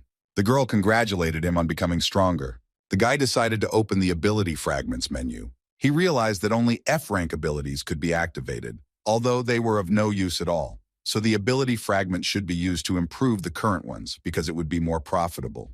To start, he improved the ability contract by unlocking a new effect where when the contract target's life is in danger, he will receive an alarm signal and the target's coordinates. Duan realized that in this way he could protect the person he copied the skill from. He also decided to improve Alan's flame skill, increasing its attack power by 20%. At the moment, that was all he could do. Duan asked the tree not to worry. He would try his best to ensure that she quickly regained her memory. The girl just smiled and replied that she believed in him. After some time, Duan came to the cafeteria of the light base, where Xinyue and the others were having breakfast. At that very moment, someone's voice called out to him. It was Hua, who was incredibly excited and happy that the young man was alive, because he was told that he had fallen at the hands of monsters. Duan only apologized for making him worry and said that they would soon return to their hideout. Hua said that Mo had disappeared early in the morning. It seemed like he had already returned to Yanhuyan base. Duan noticed the man's agitation. He was clearly worried that the zombie corpses would rise again, but the young man assured him otherwise. Hua was going to call helicopters to take them to the shelter, but Duan said that there was no need. They would leave right after breakfast, realizing that the man might find out about Mo's death, so he needed to leave this place quickly for safety. After some time, Duane and the others returned to the shelter, which could not help but make the others run up to him. They had heard about the guy's exploits. Xinyue noticed that her little brother had become a big star, but Duan only asked her not to tease him, since she knew that he didn't know how to handle such situations. At that moment, Duan was called out by Xiao, who told him that Commander Luo wanted to see him. He asked the girls to call Alan and his friends and gather in his room. He needed to tell everyone something later. In fact, Duan himself wanted to tell Old Man Luo something. The young man went to the commander's office, who immediately told him that the light base had praised him very much. He asked the boy to sit down and tell him everything that had happened. But the old man noticed the strange expression on the boy's face. Duan only said that he had something important to tell him. 5 minutes later, the old man was horrified because the guy killed Mo from the Yanhuyan base, which they did not want to provoke into a conflict. But what made the young man kill him? Duan knew that it would be better for fewer people to know Ani's secret, so he replied that he could not answer this question. He had his own reasons for that, but the old man should not worry. He would not drag anyone into this shelter and would immediately leave this place. Lo immediately tried to dissuade him. He also stated that no matter what, the shelter would fight with him, because without him, they would have already been destroyed. Duan admitted that even if this had not happened, he would still have decided to leave. Besides, the shelter was built only recently, so he should worry about the safety of the citizens, and not about him. Lo immediately wilted. Duan never thought that Commander Luo, who cared about the citizens, would make Yan Huyan his enemy for his sake, so he assured him that he would not leave forever, because this was his home, and he would return when the shelter needed him. The old man said that the young man helped him with Guan, the zombie horde, and also with the light base, and the only thing he asked him for was to help him find his little sister, But he couldn't even do that. Duan only replied that Luo had helped him a lot, and his comrades were under his protection and did not have to wander around the area. And the old man also allowed him to feel hope in humanity, and, to be honest, he fulfilled the role of a father that he so lacked. Lo just sighed heavily, trying to contain his emotions. He apologized to him for losing his temper and told him to do what he wanted. Duan was pleased with this answer. Luo asked him when he was going to leave, but Duan himself didn't know. He should leave before the Yanhuyan base learned of Mo's death. The young man said that he had to go already because he still had some things to do. He was about to leave the office when Lo called out to him. Finally, the commander told the guy that he could come whenever he wanted. This only brought a smile to the young man's face. Before Duan could leave the office, the soldier greeted him again, calling him the god of war, which again embarrassed the young man. He wanted to get out of here as quickly as possible, but he couldn't do that without explaining anything to the others. When he entered the room, he saw all his friends waiting for him. The guys immediately pounced on the guy and told him to go to the table faster. Duan realized that he really had many friends. He had experienced too many things after being reincarnated. He experienced affection and friendship. Time is running out and there is no way to get it back, so he doesn't want to miss a second. The boys immediately began to eat and have fun. But Duan noticed that Zia had gone out onto the balcony and went out to offer her some beer. He asked her why she was sad here alone, and the girl admitted that everything around her seemed too amazing to her. But if she hadn't saved him, what would the world have turned into? The young man replied that perhaps another would appear who would do what he did, and the girl asked him again if he was really going to leave again. The guy was surprised that the girl found out about this. She said that every time he was in such a state, he would return again and secretly leave, and she would be in silent anticipation of his return each time. But this time she feels different. This time she really can't go with him, so she feels sad. Duan admitted that things are a little more complicated this time, so he won't be back anytime soon. Sia tried the beer and was once again convinced that she didn't like it. The girl said that she was a soldier and it was her duty to protect the citizens, so she would not think about him so much anymore. Duan asked her to give him her hand, which she did not expect at all, and immediately blushed. She didn't understand what he was going to do, but the guy asked her not to worry. Sia extended her hand to him, and the young man immediately used the ability contract, obtaining the ability of A-rank telekinesis, which surprised her. Duan admitted that he had made a contract with her for her ability, and no matter where she was, if she was in danger, he would immediately come and protect her. The girl immediately blushed and fell silent, and the guy thought he had done something wrong. Xinyue watched all of this carefully. But then Anya, who wanted to play with Duan, ran out onto the balcony, but Xinyue immediately grabbed her by the hood. She quickly took Anya away from there, offering to play with her, leaving her brother alone with Miss Xia. At that moment, Alan approached her and wanted to talk to her. Xinyue asked Anya to go play with someone else because she was a little busy. Alan gave the girl her hairpin because he heard from Lee that this thing was very important to her, and also asked her to help him say goodbye to Duan because they were leaving. Xinyue was surprised that the guys were going to leave the shelter, but what was he going to do next? Alan said that he will continue to search for the remaining S-ranks. He does not want them to join Skan yet, so they need to weaken their forces. He also said that his team needs to become stronger so that they can catch up with Duan. Xinyue didn't understand why he didn't tell him about it himself, but Alan just didn't want to bother him. They would meet again sooner or later anyway. In the morning, Duan took Xinyue and Anya with him, who wanted to know where they were heading this time. Duan said that their next target would be Devil's Island. After some time, the guys reached the city of N. He asked Goldie to land on the ground. Duan took out a map and told the girls that after a day they were not so far from Devil's Island. The young man also noticed that there were absolutely no zombies in this place. To begin with, he suggested finding a place where they could replenish their resources. They entered one of the shops, and Duan asked the girls to take only food that could be easily carried and stored. He also told Xinyue that she should also go gather some resources, because there were no provisions in the place they were going to. From now on, they all had to adapt to the conditions of the apocalypse, and warned that it would not be like a shelter. Xinyue understood everything immediately. Duan noticed that at first, because of her body, his little sister was not confident in herself. Until she awakened her abilities, she also encountered Skynet and escaped from prison. It seems that he is too worried about her, because she has long grown up. 30 minutes later, Duan's disappointment knew no bounds. After all, Anya took a whole cart of chips with her and nothing else. Xinyue came up to them and told her that she couldn't just eat chips, she also needed to drink. Duan looked at her cart, which was filled with only soda and water, and realized that she still hadn't grown up all the way. Luckily, he took enough food that should be enough to last him for a while. Closer to night, The boys arrived at the pier, and Duan explained to them that they should find a boat, because there is no place to land in the sea if a dangerous situation arises, so they cannot fly to Goldie. Anya was incredibly happy about this, because she had never ridden a boat before.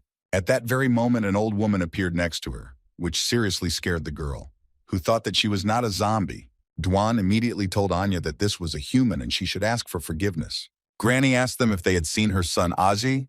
Duan told his grandmother that it was dangerous for her to stay here alone. At that very moment, some girl mistook the boys for zombies and immediately rushed to help her granny. She struck with a stick, but the boys calmly dodged it. The girl immediately looked at them and realized that she was wrong. After some time, they were already sitting at home, where she continued to ask for forgiveness for mistaking them for zombies and trying to attack. Her name is Afin, and she asked how she could address them. The guys introduced themselves, and Duan asked why they still lived here. A fan said that she and her grandmother want to wait for her father. Duan looked at the wall where there was a photo of a fawn with her father, and the girl said that he was a prison guard. When the apocalypse began, he left alone even though she tried to stop him. But after that, there was no information from him. The guys just remained silent. Afin admitted that she believes that her father is still alive and that he will definitely return and find them. But Grandma's dementia is getting worse and worse. She often runs to the port and waits for her father or just looks out the window alone, so she has to find the means to survive herself. But she cannot always protect her grandmother. If they stay here, she is afraid that they simply will not survive. Duan guessed that her father worked as a security guard on Devil's Island. Afan confirmed this. The most terrible criminals in the world are on this island. Duan admitted that they were just heading to the island so they could look for her father, and she and her grandmother could go to the shelter. But the girl was against it, because after the apocalypse happened, not a single boat goes to the island anymore, and no one knows how things are there. The young man asked her not to worry. He knew what he was doing, but he still hoped that she could help them find the boat. After some time, the boat was ready, and Dwayne was going to set off immediately before it got completely dark. But they were stopped by a fawn who asked the boys to take her with them. Duan was against it because it was too dangerous, and her grandmother needed help, but the girl assured that she had already prepared everything for her. She knows the way to the Devil's Island and can drive a boat. He promises that he will do everything possible to be useful. She just needs to personally find her father. Duan just exchanged glances with Xinyue. Still, he agreed to take her with him, but she must listen to his instructions and follow them impeccably. They all got on a boat together and went straight to Devil's Island. Sometime earlier, Afin handed the granny some tea so that she could rest. She looked out the window and saw Duan and the others, so she asked her granddaughter if they were going to the island. A fan confirmed this, but she never expected to hear from her grandmother that she had to go with them. The girl immediately began to say that she could not leave her because there would be no one to take care of her. But the grandmother said that she would be fine. She had arms and legs. She did not need her to take care of her, because she herself understood perfectly well that her granddaughter wanted to go to the island to finally find her father. She was just afraid that Athos would be in danger if she went alone, so she could only pretend to be sick to make her take care of her. But now those people are also going there, and this is a rare chance. Does she really want to miss it? A fan tried to object, but Grandma immediately interrupted her and said that it made no difference to her whether she waited for one person or two, but there was a difference if two were waiting for one. These were the very thoughts that Afin was pondering as she raced towards the island at full speed. Xinyue asked Duan why this island was called the Devil's Island. The guy said that Devil's Island is essentially a large prison where evil and ruthless death row inmates are kept. They killed people for joy, and their hands are full of blood. They are real devils, that is why the island got its name. But it became really scary after the apocalypse happened. That's when the source hit the island. All the inhabitants of the island became zombies, and they inherited the ruthlessness that they had in life. The zombies are affected by the radiation of the source, as they were near it for a long period of time, and their evolution rate is much higher than other zombies. Their goal this time is to destroy all the zombies and find the source, because it is one of the most problematic. It is because of it that the catastrophe occurred, but do not forget that each such source has guardians. This will all be their training ground. They must use the opportunity and become stronger. By this time, they were already near the island, and Duan explained that they would enter from a side route, since the main port would be dangerous. Anya admitted that she was scared. The boys moored the boat, and Duan explained that they should all be on guard, because they had entered the outer zone of the island, so danger could arise at any moment. He also said that the Devil's Island is a large-scale prison with a complex structure, and the island itself has 5 circles. The closer to the center, the stronger and more ruthless the villains will be. At the moment they are on the 5th circle, and they need to find the gate to get to the next area. Afin was surprised that the young man knew this place so well, and Dwan only justified himself by saying that he had heard it from others. Xinyue's expression immediately changed, which Dwan also noticed. She thought that her little brother had changed a lot and had become so grown up, so she had to work harder so as not to become a burden to him. At that moment, Dwan immediately ordered them to quickly split into 2 sides and bend down. It turned out to be one of the zombies, who threw a huge stone in their direction. The bastard turned out to be a D rank who possessed the ability of monstrous strength. Dwan immediately ran to Afang, who assured him that she was okay. Xinyue and Anya also successfully dodged the monster's attack. The zombie counted 4 people and 2 animals. He was surprised that he had so many targets. Afan immediately found information about him and told him that he was prisoner number 71, a world-famous killer who single-handedly killed an entire gang. Dwan thanked her for such important information and immediately rushed away. The guy was immediately behind him to finish off the bastard once and for all.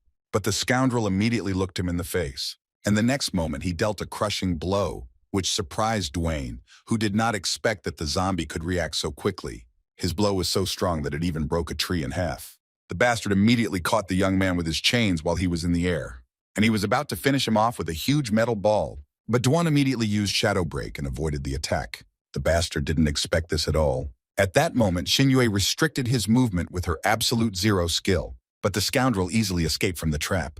And the next moment, he sent a huge metal ball straight at the girl. Xinyue tried to use ice to somehow stop the huge ball. Anya immediately praised the girl, but their joy was immediately interrupted after the ice cracked and the ball continued its movement. Anya asked Booga to help them. The pet immediately used the absolute tornado skill. The bastard got incredibly angry at this and sent his ball straight at them again. Xinyue only grabbed Anya in the hope that she could protect her. But at that very moment, Dwayne appeared and easily stopped him. The young man told them that they would not be able to deal with the zombies because his past profession had given him a lot of combat experience, which made him even stronger. And in such situations, combat thinking was what they lacked, so he would deal with everything himself.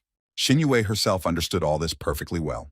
The zombie aimed his ball straight at them again, hoping to finish them off at once. But Dwan immediately used telekinesis, stopping the ball and directing it towards the bastard himself. The monster barely stopped this attack. Dwan never thought that the monster could rely on its own brute strength to block the mind control. The young man immediately used his shadow skill and dodged every attack, thinking that the zombies here were really strong. However, this is really unexpected from the outer zombies. Their path becomes even more difficult than he expected. At that very moment, a huge bang was heard, which the girls watched.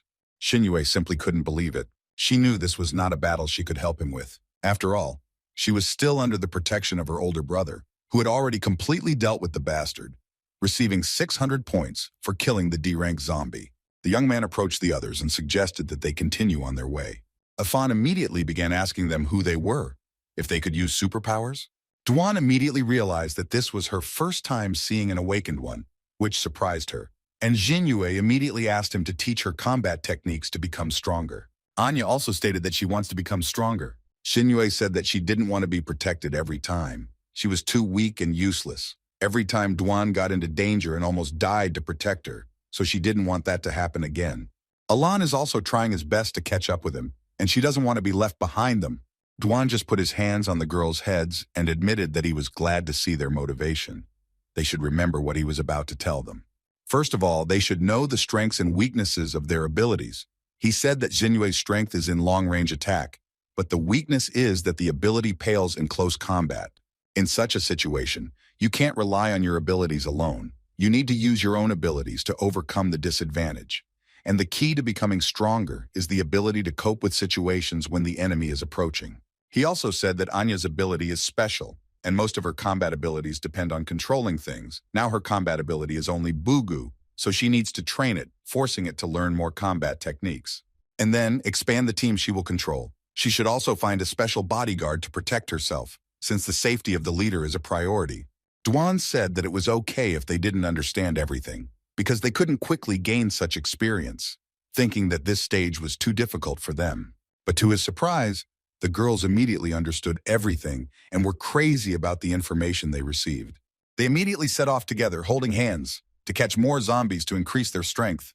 Afan realized that she was the only one here without abilities and asked for forgiveness for only getting in the way. Duan asked her not to say that after all, the strength of one person is not only shown in battles. After all, she dared to take a risk and come here, which meant that her courage was enormous, and she also had a written manual that would be useful to them.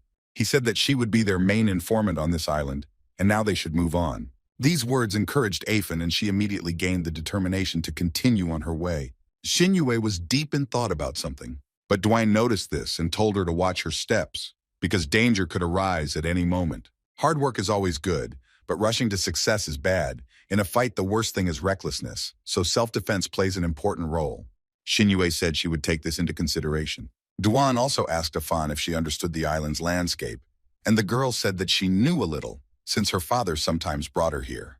Afan said that the place they started from is in the center of the island, and the outer gate is on the pier side. Now they are going in the opposite direction, and they need to go around the pier. Anya asked why they couldn't just ask Goldie to help them fly to the right point. Afan said it wouldn't work. Her father told her that the island's infrastructure was sealed and heavily guarded, and that one couldn't get into the prison from the sky, but now no one was guarding it, so one could try to use brute force and still get inside. Duan immediately rejected the idea, explaining that they would attract a lot of zombies that way. He came to the conclusion that the step-by-step approach method suited them better, so that they could find the location of Father Afana. The girl only thanked Dwayne. The guy also explained that they needed to explore each area before heading to the next one, so they should all prepare for a long fight. Suddenly, Xinyue heard a sound and told the others about it, even though they hadn't heard anything. But a moment later, Duan immediately understood everything and ordered everyone to prepare for battle. The silhouette of a new enemy was visible on the horizon. It was a zombie with a knife who was clearly puzzled by something, but suddenly their gazes met, and the bastard immediately rushed to attack them. Xinyue didn't even have time to react before Duan appeared in front of her and cut the bastard down with just one blow. But suddenly something confused him, and he ordered everyone to quickly step back. It turned out that even in this state, the bastard was still conscious and was about to attack again.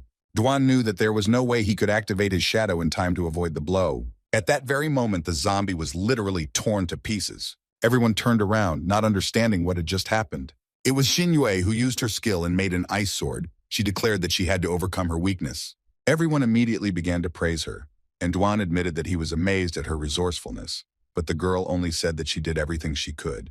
At the same time, the bastard did not actually die, but looked towards his severed body parts. A moment later, he immediately began to pull all of his parts back into one pile, which the others noticed as well. And after a couple of seconds, he fully recovered, which shocked the guys. The zombie turned out to be a D rank, and his D rank split ability allowed his body to separate and grow back together. Afan immediately found information about the enemy. It turned out to be prisoner number 67, the killer in front of them, who cut his victims into small pieces. The bastard immediately rushed towards the guys. He killed 121 people, of which there were 70 men, 30 women, and 21 children. In total, 63,000 body parts came out of his victims. At that very moment, something stopped him, and a moment later, the bastard's hand was cut off. He just smiled as he looked at Xinyue. And a moment later, he rushed at her. The girl told the bastard that people like him belong only in hell. She continued to slash again and again. The bastard's body was cut into small pieces again, but this only amused him. A moment later, he was fully recovered again. Now it was his time to attack. He immediately attacked Xinyue, aiming for her face, but she managed to put her sword up in time to defend herself. Then the bastard shouted that she would not be able to defend herself forever and would die sooner or later. But at that very moment, Dwayne appeared behind him and cut off the little bastard's hand. The young man didn't understand who this trash thought he was. The guy immediately cut it in half. The zombie screamed at the young man to stay out of his way, but before he could strike, shadows began to permeate his body. He just laughed at the guy because they would never be able to kill him, and when they ran out of energy, he would slowly torture them. Duan told the bastard to turn around. At that very moment, Xinyue was preparing for her attack, and a moment later, a huge column of ice appeared. The girl managed to completely seal the bastard, but even in this state, he could survive. Duan immediately activated the absorption skill, which terrified the bastard. He didn't understand what the guy was going to do, and Dwayne just replied that he would simply give him the sentence he deserved. A moment later, the zombie was finished. Everyone immediately began to praise the girl, but she believed that this was not so, because if it were not for her older brother, she would not have been able to cope with the enemy alone. She just thanked the guy and then fell into his arms. Xinyue admitted that she began to feel dizzy. Duan explained that she had used up too much energy, so her body was now in a state of fatigue, and she should also remember for the future that she should not use up all her energy, because that would expose her to great danger. The young man told the others that they would stay here and rest, and then set off again. He said that a little rest can also be useful, because overexerting the body can be very dangerous. After some time, Afan was sitting near a tree, clearly deep in thought about something. Duan approached her and asked why she wasn't eating. Afana replied that she was not hungry, but the young man immediately understood that this was not the case. She was worried about her father now, wasn't she? The girl confirmed this, especially after arriving on the island. There are too many scary monsters here, and if her father is really on the island, then there is a high chance that he is not alive. Duan quickly replied that she should not lose hope. He asked what her father was like. Afan said that he was a workaholic. He couldn't even sit at home for a couple of days and worked all year round. Eventually, Mom couldn't stand it anymore and left them. Dad was very angry, and if she did something wrong, he punished her severely. She even thought that work was more important to him than her. She didn't understand why he refused her. These words made Duan remember his parents, who left him and his sister alone for the sake of their personal careers. The girl noticed that the guy was upset and asked for forgiveness if she said something wrong, but Duane only replied that everything was fine. Afan asked him why they came to this island at all, and the young man replied that their goal was to become stronger. He admitted that he needed strength so that he could protect the people important to him, and also to have enough strength to unravel the secret of this world. If it is not him, then everything will continue like this. He does not want to shift his fate onto others. Afana asked if this was his responsibility. Duan just laughed it off, and then he said that they should continue on their way. He has been solving problem after problem lately, and is now doing everything he can. He exceeds his own abilities because he does not want to disappoint anyone. This will definitely not happen in this life. This is indeed his duty after reincarnation. At the same time, a pair of helicopters flew to Commander Lo's shelter. It was a demon in the form of Commander Shu and his subordinates. Lo had no way of knowing this, so he welcomed him as a guest. The demon admitted that he had no idea that his shelter would develop so quickly in such a short period of time. Lo only replied that it was everyone's merit, and he suggested that they go inside and discuss everything in detail. After some time, they were already sitting in his office, and Luo asked why Commander Shu personally came here. The bastard only replied that he only came here for two important things. The first thing the old man needed to know was what his war god did in City C, so he hoped that Luo would hand him over along with his accomplices. Luo asked for forgiveness, because he did not understand what he wanted to say by this. If he came for the young man, then most likely he would be disappointed, because he left the city of C and never returned. At the same time on the island, Duan noticed 4 zombies on the way and asked Afan to find information about them. The girl immediately began to search for them in her notebook. She said that number 50, who was at the front, killed almost 100 people indiscriminately in order to take revenge. There is no information or record about the 2 behind him. Apparently they are ordinary prison workers, but she does not know them. But Duan should pay attention to the one walking behind, because it is number 41. Her father once told her that her whole family worked as bodyguards. If they were given money, they would protect the target at any cost. Except for the employer, the lives of others did not matter to them. But her position is special because she surrendered voluntarily. Duan realized that 41 was much stronger than the others, so he would deal with the girl himself and leave the others to them. Anya immediately asked Duan to give her the opportunity to deal with her herself, but the young man was against it because the enemy's level was higher than hers. The girl said that her aura seemed different. Even though her abilities were not fully developed, she wanted to let her join their team. Duan gave his approval, but Xinyue was worried that it would be too difficult for Anya. The guy just asked her not to worry because Anya is very strong. Duan gave the order to carry out the plan, and a moment later the entire team began to attack the zombies. The 51st turned out to be a D rank with the ability of osteosclerosis, but Duan immediately appeared behind him to deal with the scoundrel in an instant. The zombie managed to react and block the young man's blow. At that very moment, Duan's foot flew into the bastard's face with incredible force, and the zombie itself flew into the ground at great speed. The 2 prison workers turned out to be F rank and D rank with berserk and petrification abilities. They rushed to attack, but Xinyue immediately used her absolute 0 skill and dealt with the bastards. It's time for Anya to show her strength. The girl immediately used her counterattack skill on the 41st.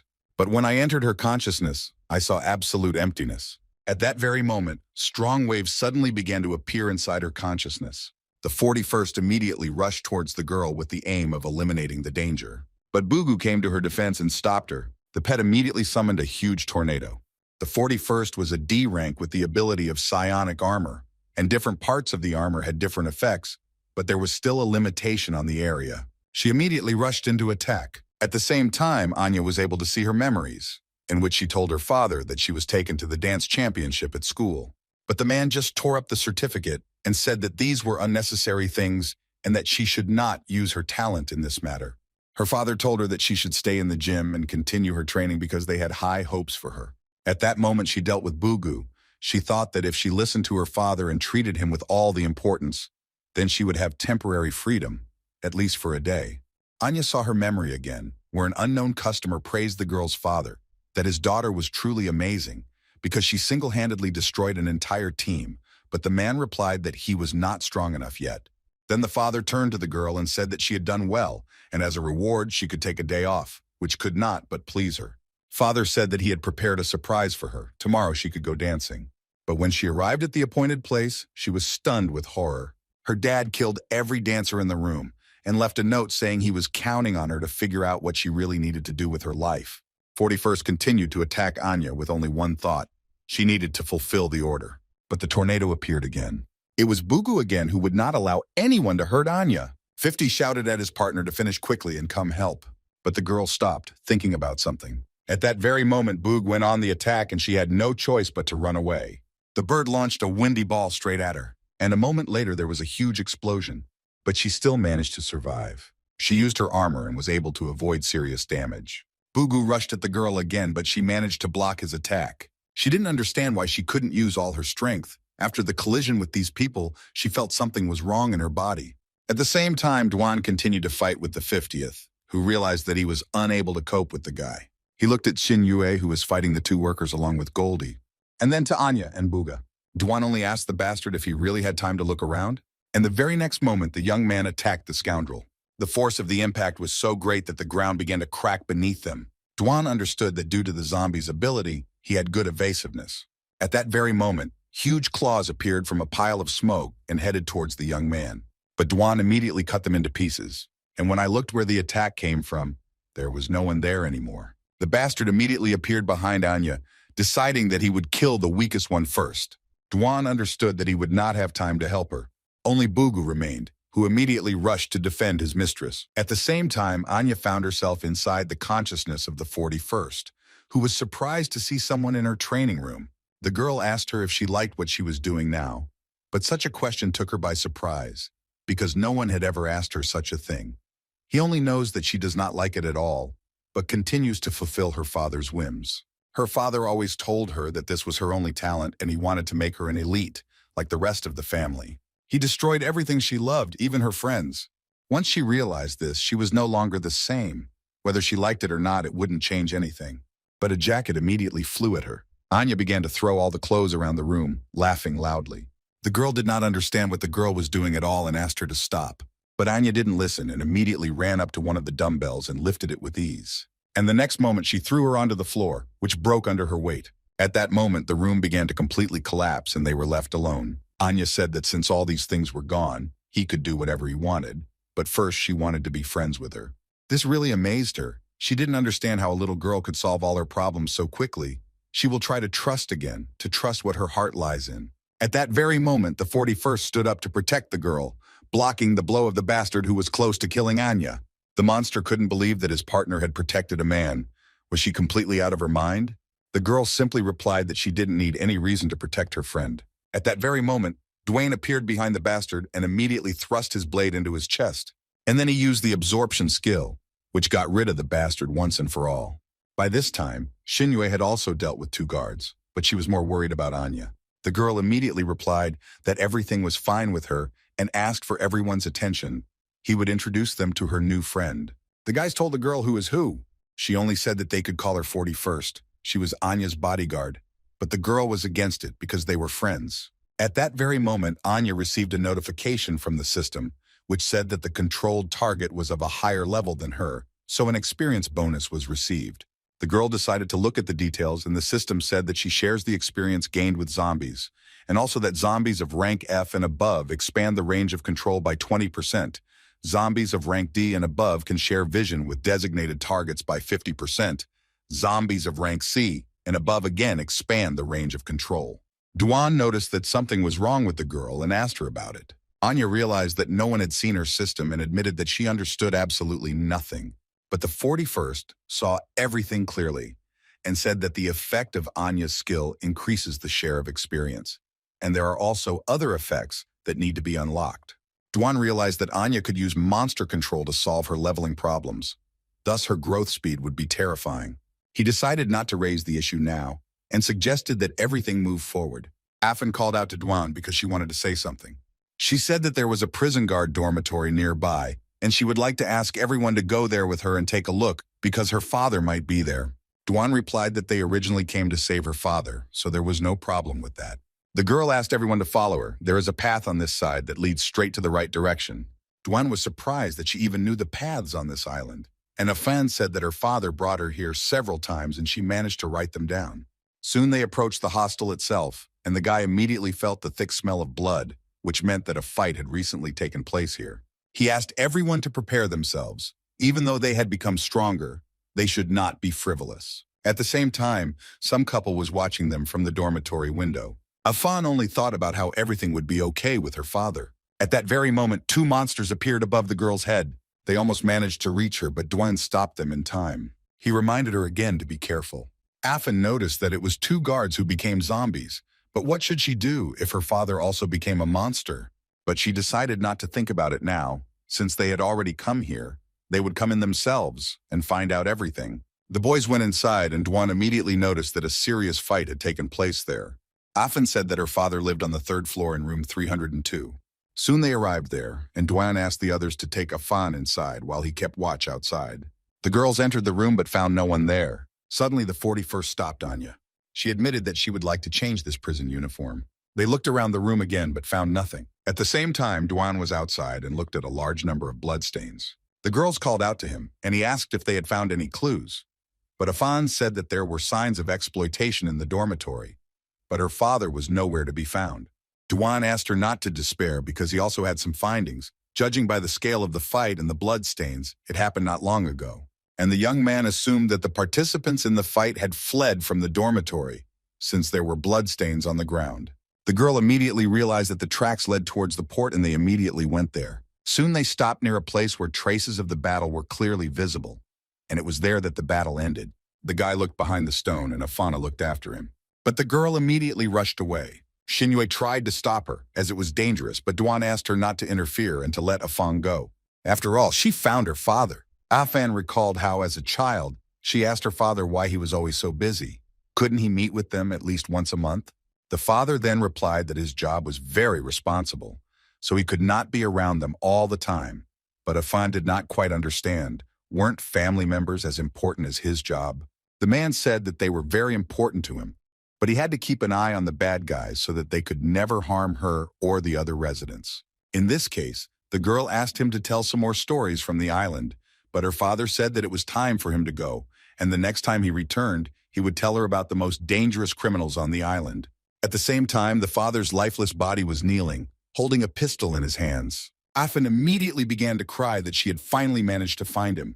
She begged him to open his eyes and answer her. At the same time, Grandma was thinking only about the fact that Ozzy should protect his daughter. Duan noticed that many monsters had appeared behind them, and he ordered the others to protect Afan and her father. One of the bastards immediately shouted that he would incinerate the pathetic humans. But Xinyue's ice spears immediately closed his mouth. Duan noticed that the girl was angry. Most likely, seeing Afan's situation, she thought about their parents too. The entire team took up battle positions, and Duan ordered everyone not to allow a single zombie to get even one step closer to them. At the same time, an urgent meeting was announced in Commander Lo's shelter. All soldiers must report to headquarters. No one understood why they were gathered at such a late hour. At the same time, Xiao reported to Luo that all the soldiers had been gathered, and the old man praised him for a job well done. Xiao wanted to say something to him, but Luo himself understood perfectly well what the guy had in mind, but he had already decided everything. Luo remembered how Commander Shu said that he would go check on the war god's matter, but there was another important matter that he personally came here for. The demon undercover said that he had captured the place where the zombies were gathering and was ready to gather all the forces of people to destroy them. All the other bases also agreed to send troops. Only this shelter remained. While the zombies were still weak, they could allow humanity to restore peace. The old man just remained silent. He needed time to think everything over. At the same time, Lo had already come out to all the soldiers, asking them to remain silent and focused. He asked forgiveness in front of everyone for such a late disturbance. He came to them with important news. 2 months have passed since the outbreak of the apocalypse. They are gradually losing their territories, and the zombies are becoming stronger every day. If this continues, it will be dangerous. But after the places of accumulation of zombies were found, other bases agreed to gather all their forces in order to destroy them. After much thought, he also decided to join the battle. This time they will be the side that takes the initiative, using everything they have to bring back peaceful life. But this time the operation will be difficult, although they may fail. But they simply must take this step. Only if they take the initiative. Then they will be able to win in the future. She announced that Xia, Li, and Chen along with him would personally lead the team to the front line. Besides him, the other 3 were strong members of the God of War team. They had a lot of combat experience, so he was confident that they would be able to lead the army well. Lo said that they would set out tomorrow morning, and then there were the cries of soldiers who were ready to fight to the very end for the sake of peace. At the same time, Xinyue continued to exterminate the zombies one after another. Soon there was no trace left of the monsters, and Anya admitted that she felt that she had received enormous energy, as if she was about to rise to a new level. Duan approached Afang and offered his sincere condolences. The girl just wiped away her tears and asked for forgiveness that they had slowed down because of her. They could go. She wanted to bury her father and then return and go to the shelter with her grandmother. Duan said that he would help her. He also added that her father was a true hero of humanity, because he did not leave his post until the very end. They would always remember him. The guy picked up the body and placed it on his shoulder to help Afan with the burial. But at that very moment, a notebook fell out of his pocket. Afan immediately picked it up and noticed a bloody letter in it. It was a letter from her father, who wrote to his daughter that he was not sure if she would see him, but this was the only way he could leave his message. The man asked for forgiveness from her, that he had to leave. But since monsters appeared in the world, the first thing he thought of was the prisoners of the Devil's Island, and if they took advantage of the disaster and tried to escape from the prison, then their city would be the first to fall. He and his teammates conferred and decided to guard this place until the end, not allowing anyone to leave it on any boat. But their enemies were not people, but monsters, and slowly his comrades died one after another. Soon after that, only he was left. He wanted to see them madly, but he could not leave. He had to guard this place. He had to protect everyone who stood behind it. Finally, the man asked his daughter for forgiveness for leaving then, and he would no longer be able to tell her stories of the island. But he made it up and wrote them all down in a notebook. Soon the boys helped Afan say goodbye to her father.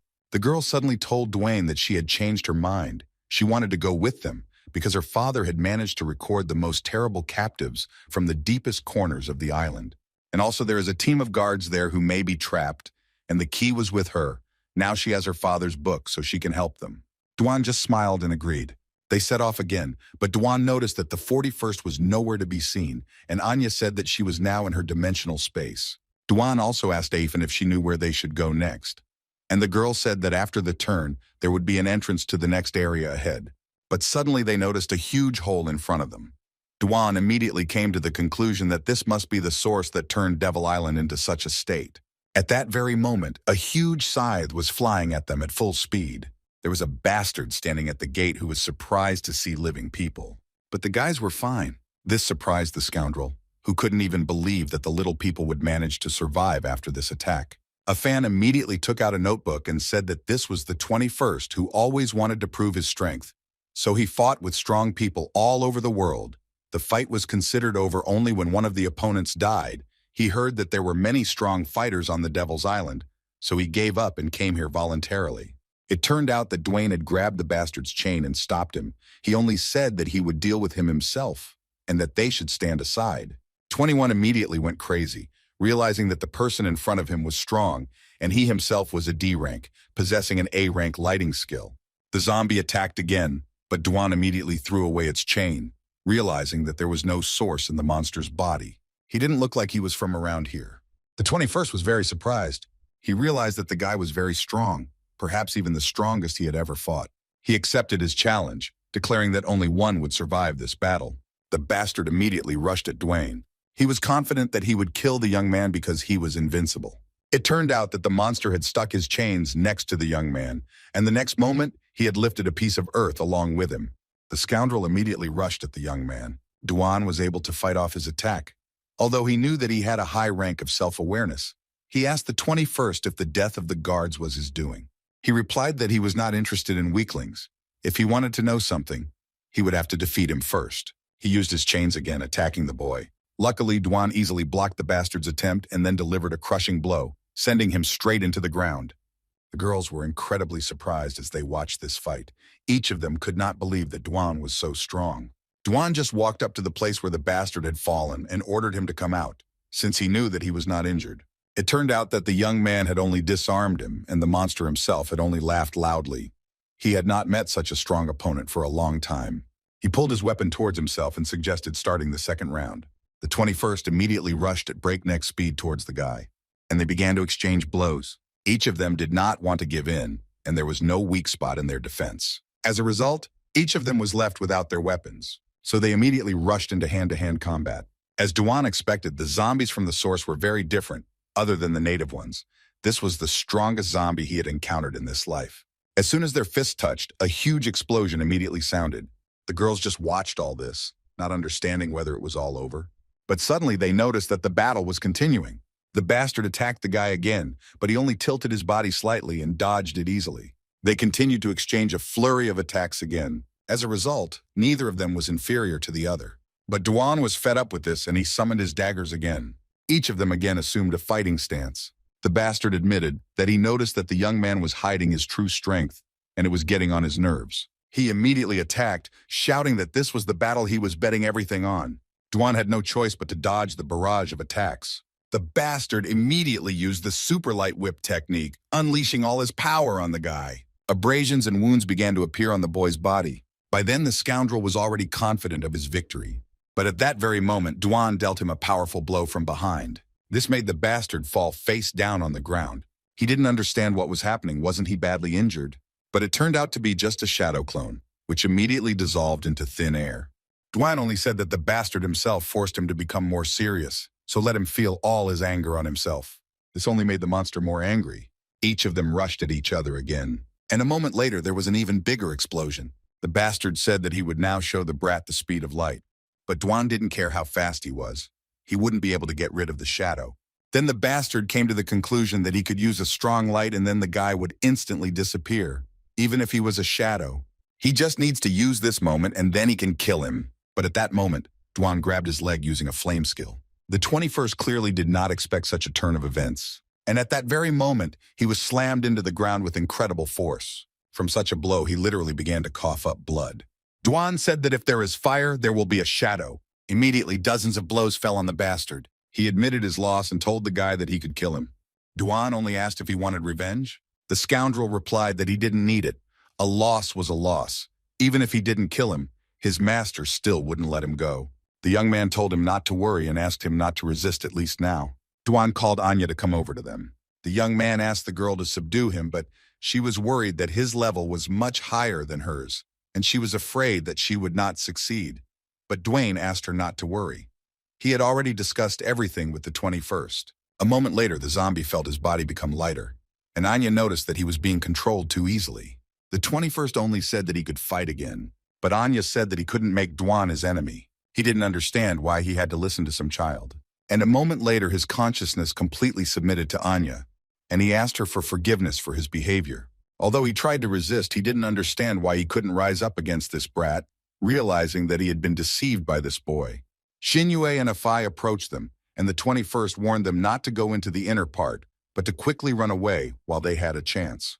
Anya was already furious with the 21st's tediousness and sent him to her space. Duan already knew that there would be danger ahead. He opened a huge gate, behind which was a passage into the inner part of the Devil's Island. At that moment, the zombie with the dogs discovered their presence and immediately shouted that the invaders had been discovered. He released the hounds, who immediately rushed towards the boys. Duan immediately warned the others that these creatures were not as simple as they seemed, so they should be more careful. Goldie immediately assumed his main form and dealt with one of the monsters. Xinyue also contributed by piercing one of the monsters with her ice spears. And Duan dealt with the last scoundrel, cutting him into small pieces. Xinyue thought that it was all over. But suddenly they noticed that the bastards began to regenerate, and a moment later they were completely resurrected. Duan didn't understand what the hell was going on, since they had no level or ability. Could it be that they weren't zombies? He immediately decided to rush into attack and activated the absorption skill. But when he tried to absorb one of the dogs, the skill failed to activate. The young man immediately realized that the whole problem was the zombies behind the monsters. The guy told his sister that he would leave these dogs to them, and he himself would go and deal with their leader. He also explained that the animals were summoned and they could not be killed, but only their movements could be restrained. In a moment, Duan was already next to the scumbag, who turned out to be a D rank with the spirit body extraction ability, which allowed him to extract creatures for battle, and the summoned beasts would not die if the summoner was alive. The bastard immediately ordered the guard dogs to return and stand up for him. But they couldn't even move because Xinyue had sealed them in ice. Duan immediately took advantage of the moment and activated the absorption skill on the scum. And in an instant, there was no trace left of him. At the same time, all the animals disappeared. Duan returned to the boys and warned them not to relax because the battle was not over yet. He ordered Goldie to protect Afen, and Anya and Xinyue would help him. Meanwhile, the human battle continued, and Yan Huyan led the army. All 7 bases headed to the zombie gathering place. The commanders of all the bases gathered in one place, and Shu thanked everyone for their cooperation. They were already close to the goal. This battle concerns the future of all mankind, although the attack was a little hasty. But such a chance comes rarely and they cannot miss it. The Liming base commander, Huran, asked Shu how much he knew about the fighting abilities of the zombies on the other side. The Leopard base commander, Chin, said that if their 7 bases worked together, they would definitely not lose, so they didn't need to know that. Huran did not fully agree, because if they were not informed and continued to fight head-on, then we would suffer. Commander Chin should turn on his brain, which angered the man. Shu immediately asked them not to argue. He had already planned everything in accordance with the combat capability and advantage of the base. According to his plan, Commander Lo's hideout will protect everyone from the zombie horde's attack, just like before, because they have the most powerful technology and their combat abilities are at the highest level, so it is Lo who will be at the front.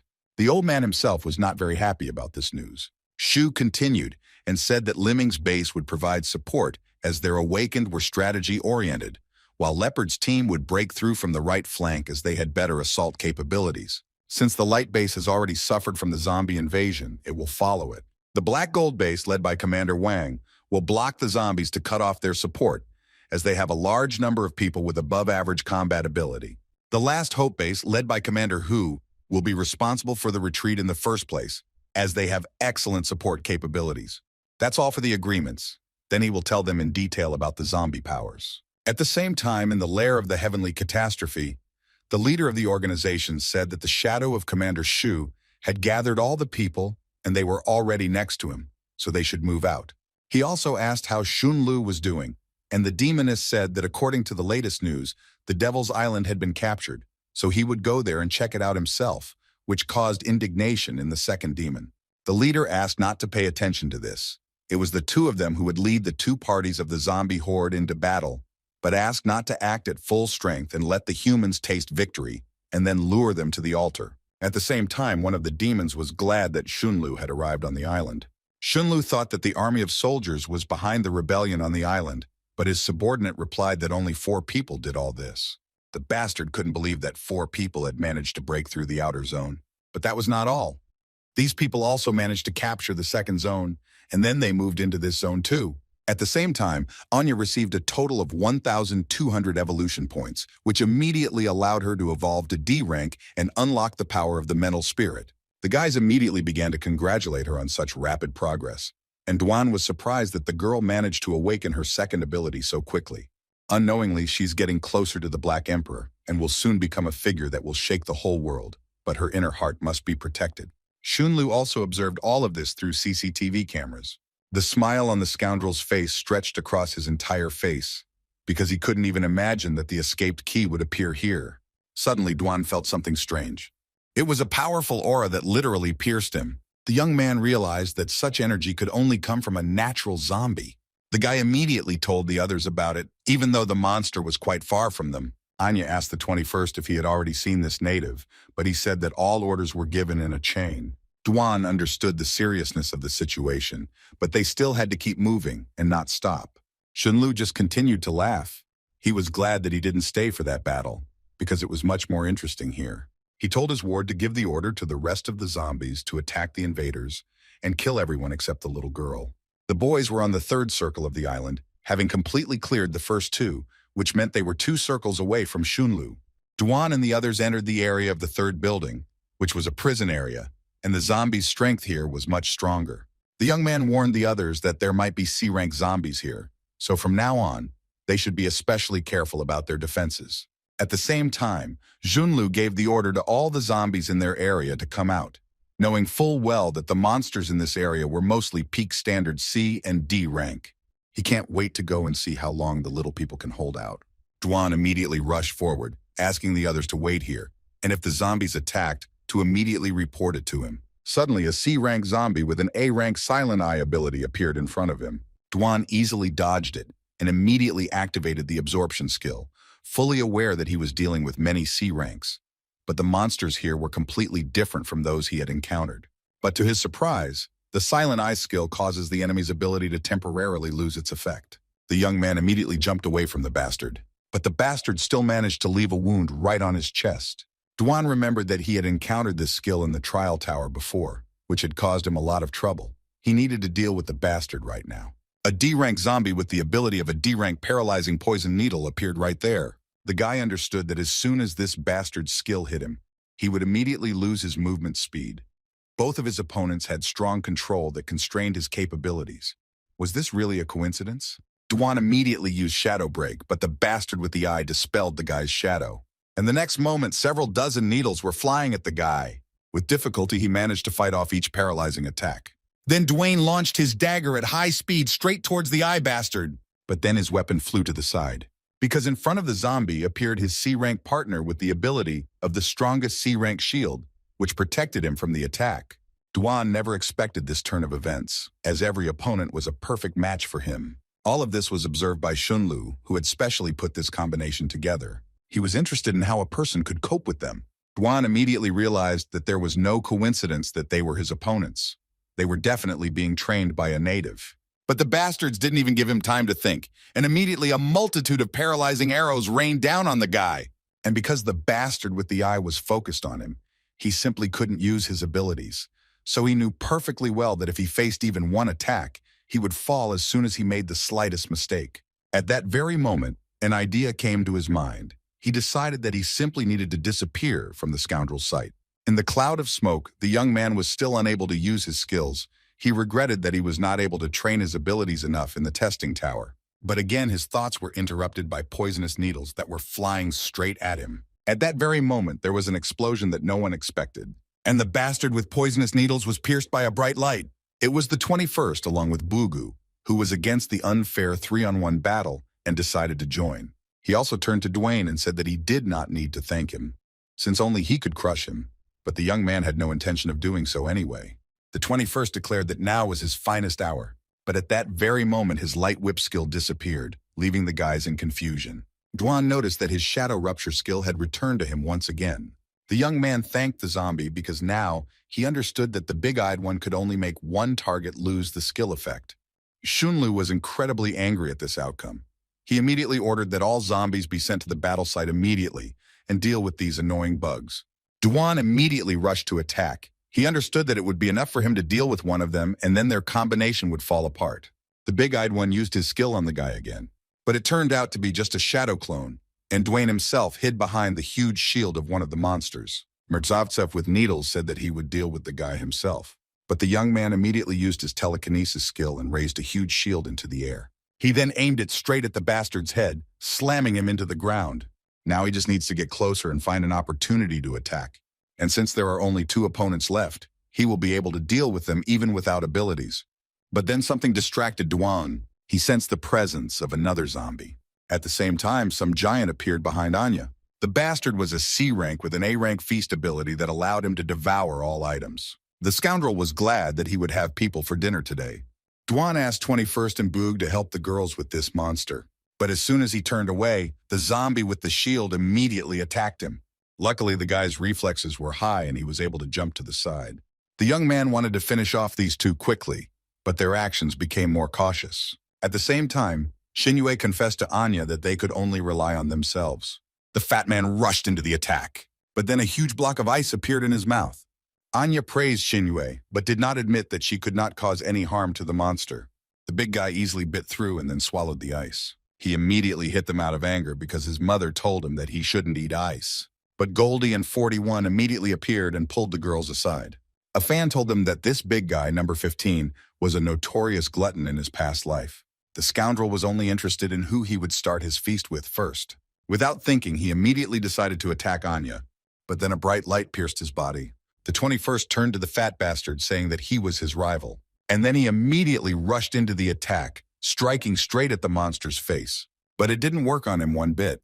He just said that it was disrespectful to disturb people while they were eating, and immediately grabbed the guy with his huge hands. He didn't understand why the guard dog dared to go against him. The 21st couldn't even move. But if he can't defeat such trash, he'll never be able to get past Dwayne. He immediately became furious and told the big guy that he would regret his existence. At the same time, in the temporary camp for people, Lee could not believe that their shelter would be on the front lines, because their base is the smallest of all the other bases. He tried to convince Commander Luo that they were simply trying to take revenge on him, and Sia and Chen supported this idea. The old man asked them not to worry. Shu wants to force Duan to leave, but he is not here. Although he is indeed right about one thing. Under Duan's leadership, they created gene medicine and power weapons, and in terms of combat ability, they are indeed one of the best, not to mention that they successfully defended themselves against a horde of zombies before. Lee tried to object to the commander, but at that very moment, one of the soldiers entered the tent and reported to Luo that Commander Shu had asked him to come to the meeting room. Finally, the old man said that although they were on the front lines, the Yanhuyan base was following them, so combat effectiveness was ensured. And when on the battlefield, one must obey orders, and mistrust was taboo. He also said that Zia would be in charge of this operation, as she had studied at the military academy. And he also asked everyone to get their own power weapons, but he still hoped that they would follow safety precautions. In truth, Zia's thoughts were only about Duan, who at the same time continued to fight with the bastard with the shield, who gave all his strength to protect the big-eyed bastard. At that very moment, he felt something. He turned back and noticed a heavy fight going on the other side. If he immediately went to help, there would be big problems, because the big-eyed one would bring them a lot of problems. He didn't have any time left, so since he couldn't use his skill, he would fight head-on, and then they would see what would be stronger, his dagger or that damn shield. All he thought about was that everything would be okay with his little sister. At the same time, the fat man continued to squeeze the 21st. If he used a little more force, his body would be completely crushed. Although the 21st one hates to admit it, this is truly an unsuitable opponent. But what he hates most is not losing. And the fact that he cannot protect Anya, even if it ends in death for him. But at that very moment, Jinyue freed him from the scoundrel's hands, and Goldie immediately grabbed him to carry him away. Anya scolded the 21st, saying that he doesn't think about his own life at all. The guy simply replied that it was not up to her to decide anything, because it was his choice. The girl immediately hit him on the head. She said that now everyone was fighting for his life, and if he hated losing, then he should get up and go win. If he is alive, he must fight. Shin-Yue and Duan definitely don't want to lose, so they will fight until the bitter end. 21st objected that he was like a zombie and already dead, which angered Anya even more. Although he didn't understand what she told him, continuing to fight was indeed the best option. Anya immediately summoned his weapon from her space. She had specially saved it for him. The guy immediately became happy and asked the 41st to lend him her energy helmet, but she refused, since she had to protect Anya. He just smiled, saying that their goals coincided. And the fat asshole was screaming and getting mad because they kept chatting and still didn't let them become his food. He immediately picked up chunks of ice and threw them straight at Goldie. And then he ran to Shin-Yue, but then he was stopped by the light chains of the 21st. And the next time they completely restricted his movements. The 21st immediately rushed into the attack because it was time for him to pay his bills. The bastard only replied that it was useless because the guy couldn't even harm him. But a moment later, the 21st cut off the bastard's hands, and the guy himself was equipped with a helmet of spiritual energy, which increased the attack power of the hand by 15%. And the very next moment, he pounced on the bastard from behind again. But the fat man literally became enraged and immediately began to spew incredible energy. 21st couldn't understand what the hell this aura was. And the very next moment, the monster completely freed itself from its shackles and declared that now this pile of trash should say goodbye to life.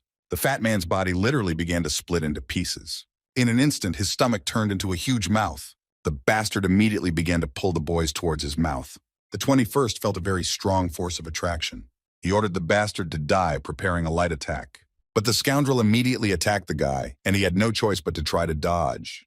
Shinyue's ice spears immediately flew towards the zombie's head.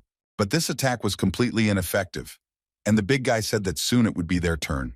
Duan realized that the situation was reaching its limit. The two bastards were also wary because the fat man could swallow them too. At that moment, their defense weakened, and Duan immediately saw a gap in their defense. The young man immediately found himself behind the big-eyed man. The bastard never expected this. But the next moment, Dwayne cut the bastard in half. And at the same time, the 21st tried his best not to be eaten.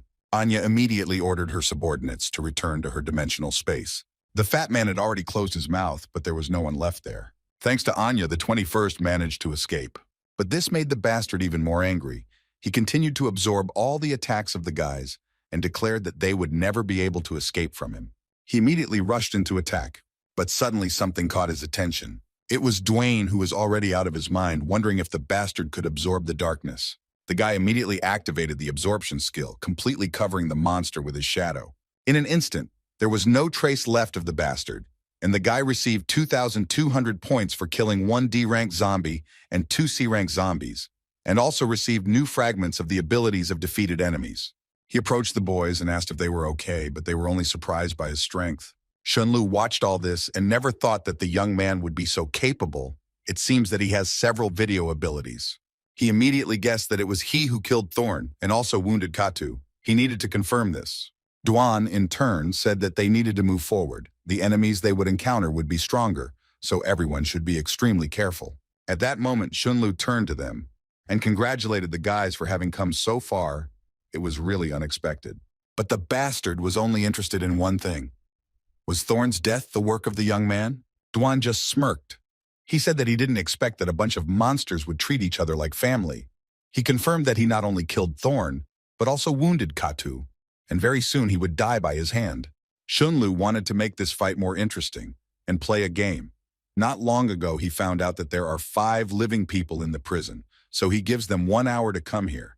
And if they are late, even 10 minutes, he will kill one of them. Afan immediately realized that the bastard was talking about the group of people that her father mentioned in the letter, and Duan's patience snapped, and he ordered the bastard to go out and fight them. Doesn't he want revenge? Shunlu was beside himself with rage, but the process was also important. He would slowly torture them step by step and hope that they could hold out for a little while longer. As time went on, Duan admitted that he had a bad feeling.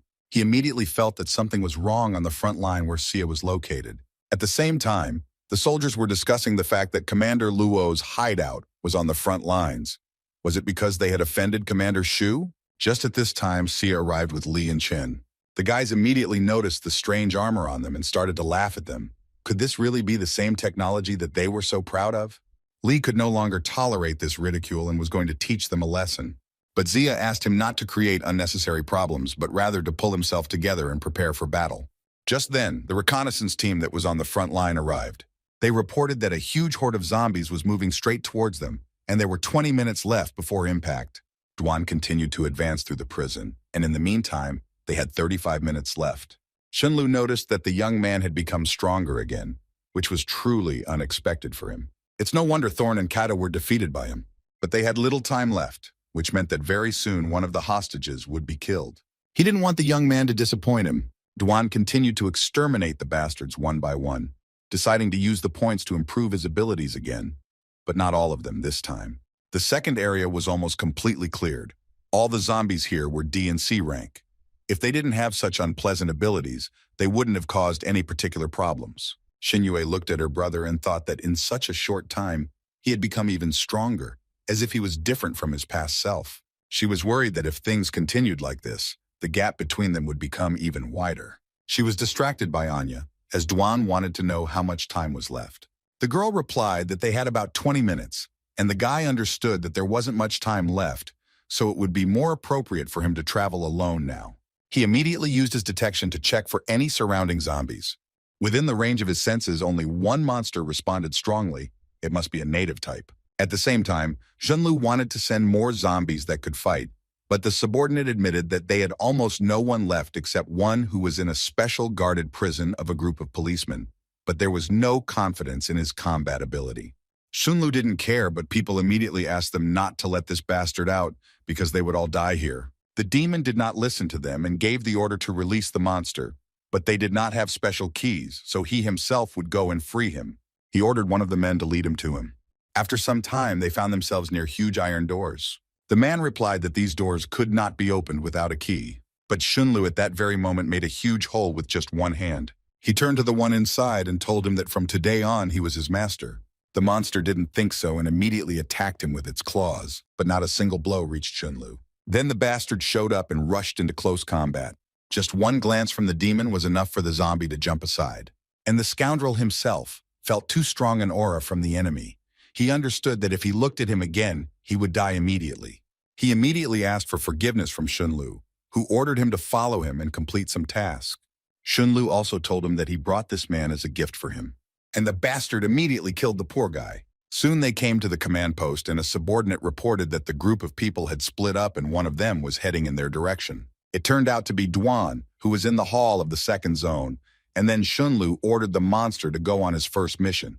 The spider only told him that he could rely on him. At that moment, Duan felt something. And the next moment, a huge claw broke through the ceiling and crashed into the floor in front of him. The spider continued to attack the young man, but he easily dodged it. At the same time, Anya was worried about Duan, but Xinyue assured her that he was fine. If they went with him, they would only get in the way. Anya asked often if she had any information about the guy who was in the very depths of the prison. The girl said that he was the #1 criminal, who was a plastic surgeon, but since he couldn't make the most beautiful person in the world, he suddenly came up with a terrible idea.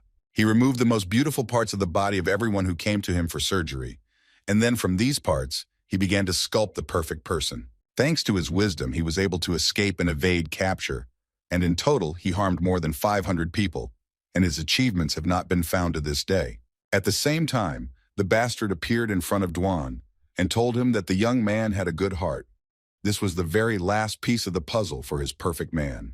And very soon it will belong to him. Duan's opponent was a B-rank monster with an A-rank spider ability. The young man was surprised that B-rank appeared so early. He didn't have time. He needed to finish this as soon as possible. They immediately clashed in close combat. The spider admitted that the guy's speed was indeed good, but he couldn't escape from his 6 eyes.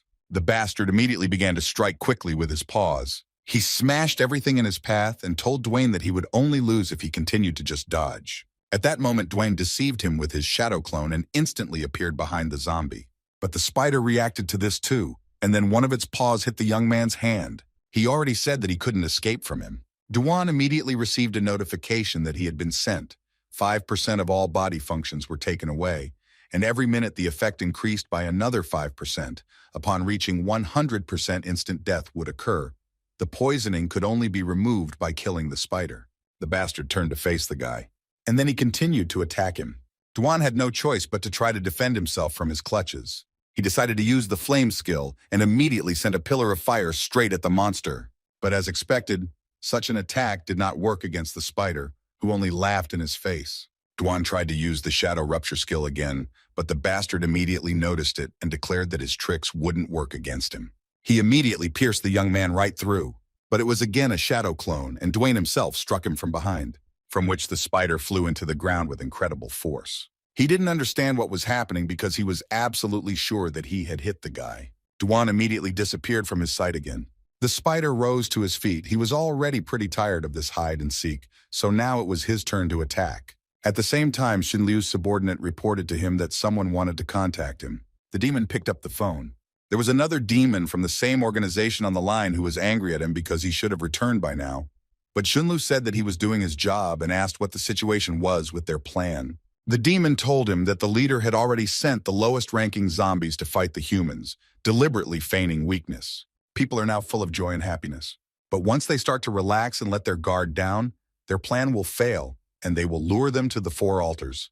And eventually, they will all become the offerings they need so much. Such a large amount of flesh will allow their king to be reborn faster. He asked Xinliu what kind of work he was doing there. He told him that he was watching a great show and waiting for his moment of glory. He also asked to tell his boss not to be angry with him, because he would soon return with a wonderful gift. At the same time, the spider continued its rage, knowing full well that Duan's strength had already dropped by 20%. He himself understood that if it continued, the situation would only get worse. He urgently needed to do something. Shunlu's subordinate asked for permission to go and capture the guy's partners since everything had already been decided, but the guy asked him not to jump to conclusions, since this man had not yet lost. This guy is still fighting with the spider and is now assessing the current situation and possible ways out of it. If something happens to his friends, he will definitely know about it. But he doesn't want his favorite show to be ruined. After all, they will still win. The spider meanwhile continued its onslaught, not giving Duan the slightest respite. The bastard said that it was all over for him and that the guy should say goodbye to life. But at that very moment, Duan's eyes began to glow with a bright light. He immediately cut off 2 of the scoundrel's paws. The young man continued to strike him with a huge number of blows, but the spider only stated that it was useless because these scratches only tickled him. But Duane only smiled back at him. At the same time, a live report was being broadcast from the battlefield against the zombie horde. 2 men in a helicopter were filming all of this. They wanted every person to see how they had suppressed the zombies and now moved on to destroying them. People all over the world were overjoyed. They believed that humanity would be able to win this war and restore peace on Earth. They will continue this broadcast until they witness the victory of the people. All the base commanders also watched the broadcast, and Shu noted that progress was going very smoothly. Lo was against this broadcast. He didn't even know about its existence and thought it was too dangerous, because all military information was leaking. Shu assured him that the zombies were just a group of unconscious creatures and that he was the one who organized the broadcast. Haran said that Commander Shu's actions were good, because in this way, they could allow all the people to witness this victory that was already in their hands. They just needed to push a little harder. Lo didn't think so, because they couldn't act rashly. Everything was going too smoothly. They should call all the soldiers and come up with a new plan, but everyone thought that this one was simply not necessary. They would definitely win, and he should stop worrying about it. Iju said that the zombies were heading in several directions at once, so they would split up and kill them. Very soon victory will be theirs. At the same time, the spider was on its knees. Poison had entered its body, and all its bodily functions were reduced by 50%. The bastard didn't understand what the hell the guy did to him. Duan just asked him if he liked being stung by himself. This made the Podnock incredibly angry, and he immediately rushed to attack, because even so, he had enough strength to finish off the boy. They began exchanging blows again. Duan asked him if he wanted to remove his poisoning, since at this rate his chances of winning would be decreasing with each passing minute. The monster was beside himself with rage and immediately removed his poisoning, removing all negative effects. He shouted that he would tear the young man into small pieces. Shunlu's wards were glad that the battle was continuing, and the spider had not yet fallen, but the demon himself did not think so. He thought that the young man knew everything from the very beginning. His eyes seemed to look into the water and see the outcome. At the same time, the spider assumed its true form. The monster immediately attacked Duane, but he jumped into the air in time. The young man then plunged his dagger straight into the head of the huge monster. But the spider itself quickly noticed this and immediately attacked him with its web. Duan had to jump back further. The spider screamed that the guy was just an annoying bug and he wouldn't get out of here alive. At that very moment, the young man used the flame skill. And then he attacked the scoundrel's paws with them. Xianglu moved away from the monitor, which surprised his subordinate. But he explained that there was no longer any need for this, since the spider had already lost. Now the monster is walking on the edge of his death. Duan continued to nimbly dodge each of the bastard's attacks. The young man ran along the beams of the building, not even giving anyone a chance to hit him. The next moment, he used the flame skill to strengthen the blow, and then broke off a huge boulder, which he sent straight at the spider.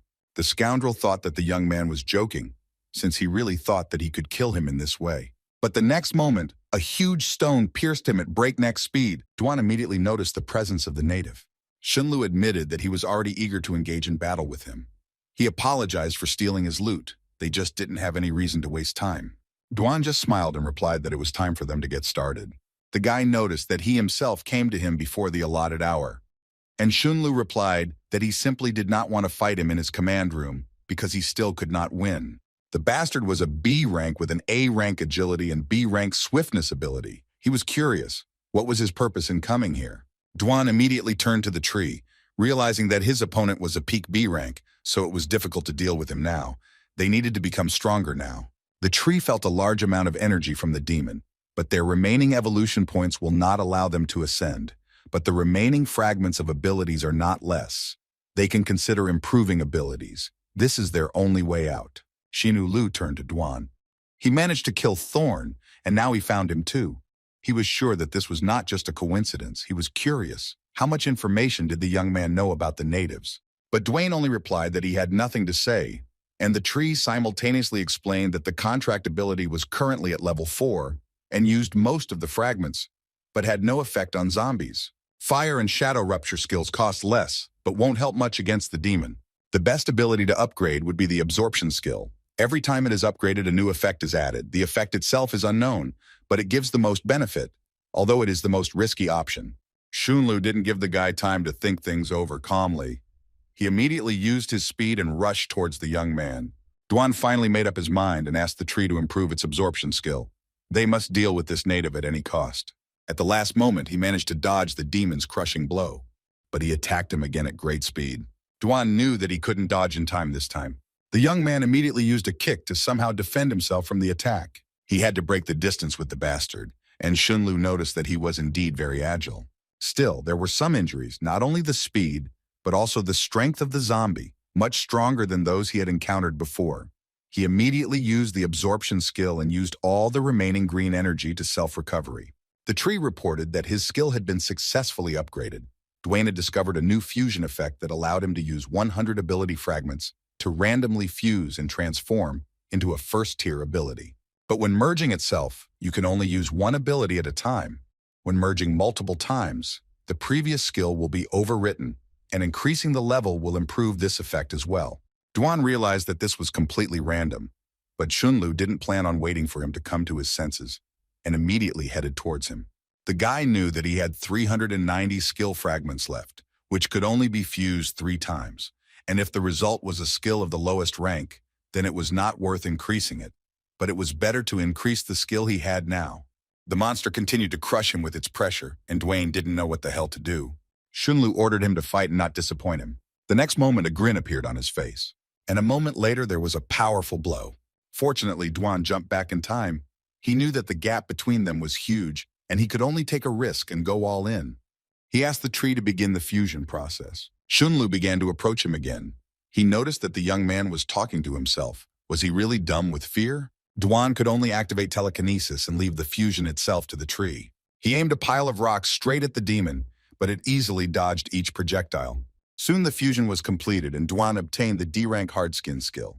The young man understood perfectly well that D-rank would not help him defeat this bastard. Duan continued throwing rocks at the monster, and then on his second attempt he opened the F-rank berserker skill. But even this wouldn't help him. He tried to use the fire skill to buy at least a little time. On his next try, he unlocked the D-rank metal body skill. At the same time, Anya was wondering how Duan was doing, and Xinyue said that she felt a clash of 2 strong energies. She understood that they couldn't interfere in this battle. All they could do was believe in their little brother. And Duan himself was already on the street because the bastard had smashed his body through the wall. Xunlu was disappointed that the place had been damaged, but he had no choice but to restore it himself later. The young man asked the tree to use fusion again. The tree explained that there were only enough ability fragments for 3 times. He had to prioritize and come up with an escape plan. Duan himself was against this. Xinyue and Anya are trapped here, so it will be extremely difficult to leave. Their goal is to absorb the native, speed up evolution, and allow it to restore its own memory. She herself said that she believes in him. Xunlu couldn't wait any longer. He was too bored and immediately ran towards the guy. Duan remembered that when he first stopped the zombie's scream, he had obtained a fragment of the 20% universal ability and asked the tree to use it now. This was enough to start the merger process again. Xionglu was about to finish off Duan once and for all. At the same time, the live broadcast from the battlefield continued. It was clear that the zombies were running to the area from which they could no longer escape. It seemed that this was the end for them. The area was in charge of Team A of Yanhuyan Base, who had killed the last zombie in the area by this time. The soldiers immediately started to rejoice, but they didn't understand why the zombies stopped after running here. Was there some connection with this strange dragon statue? But the group commander ordered everyone not to think about such things. The monsters simply could not run anymore, and it was not connected with anything. He asked to report to Commander Shu that Team A had completed the task. Soon Shu found out about everything and reported it to the other base commanders.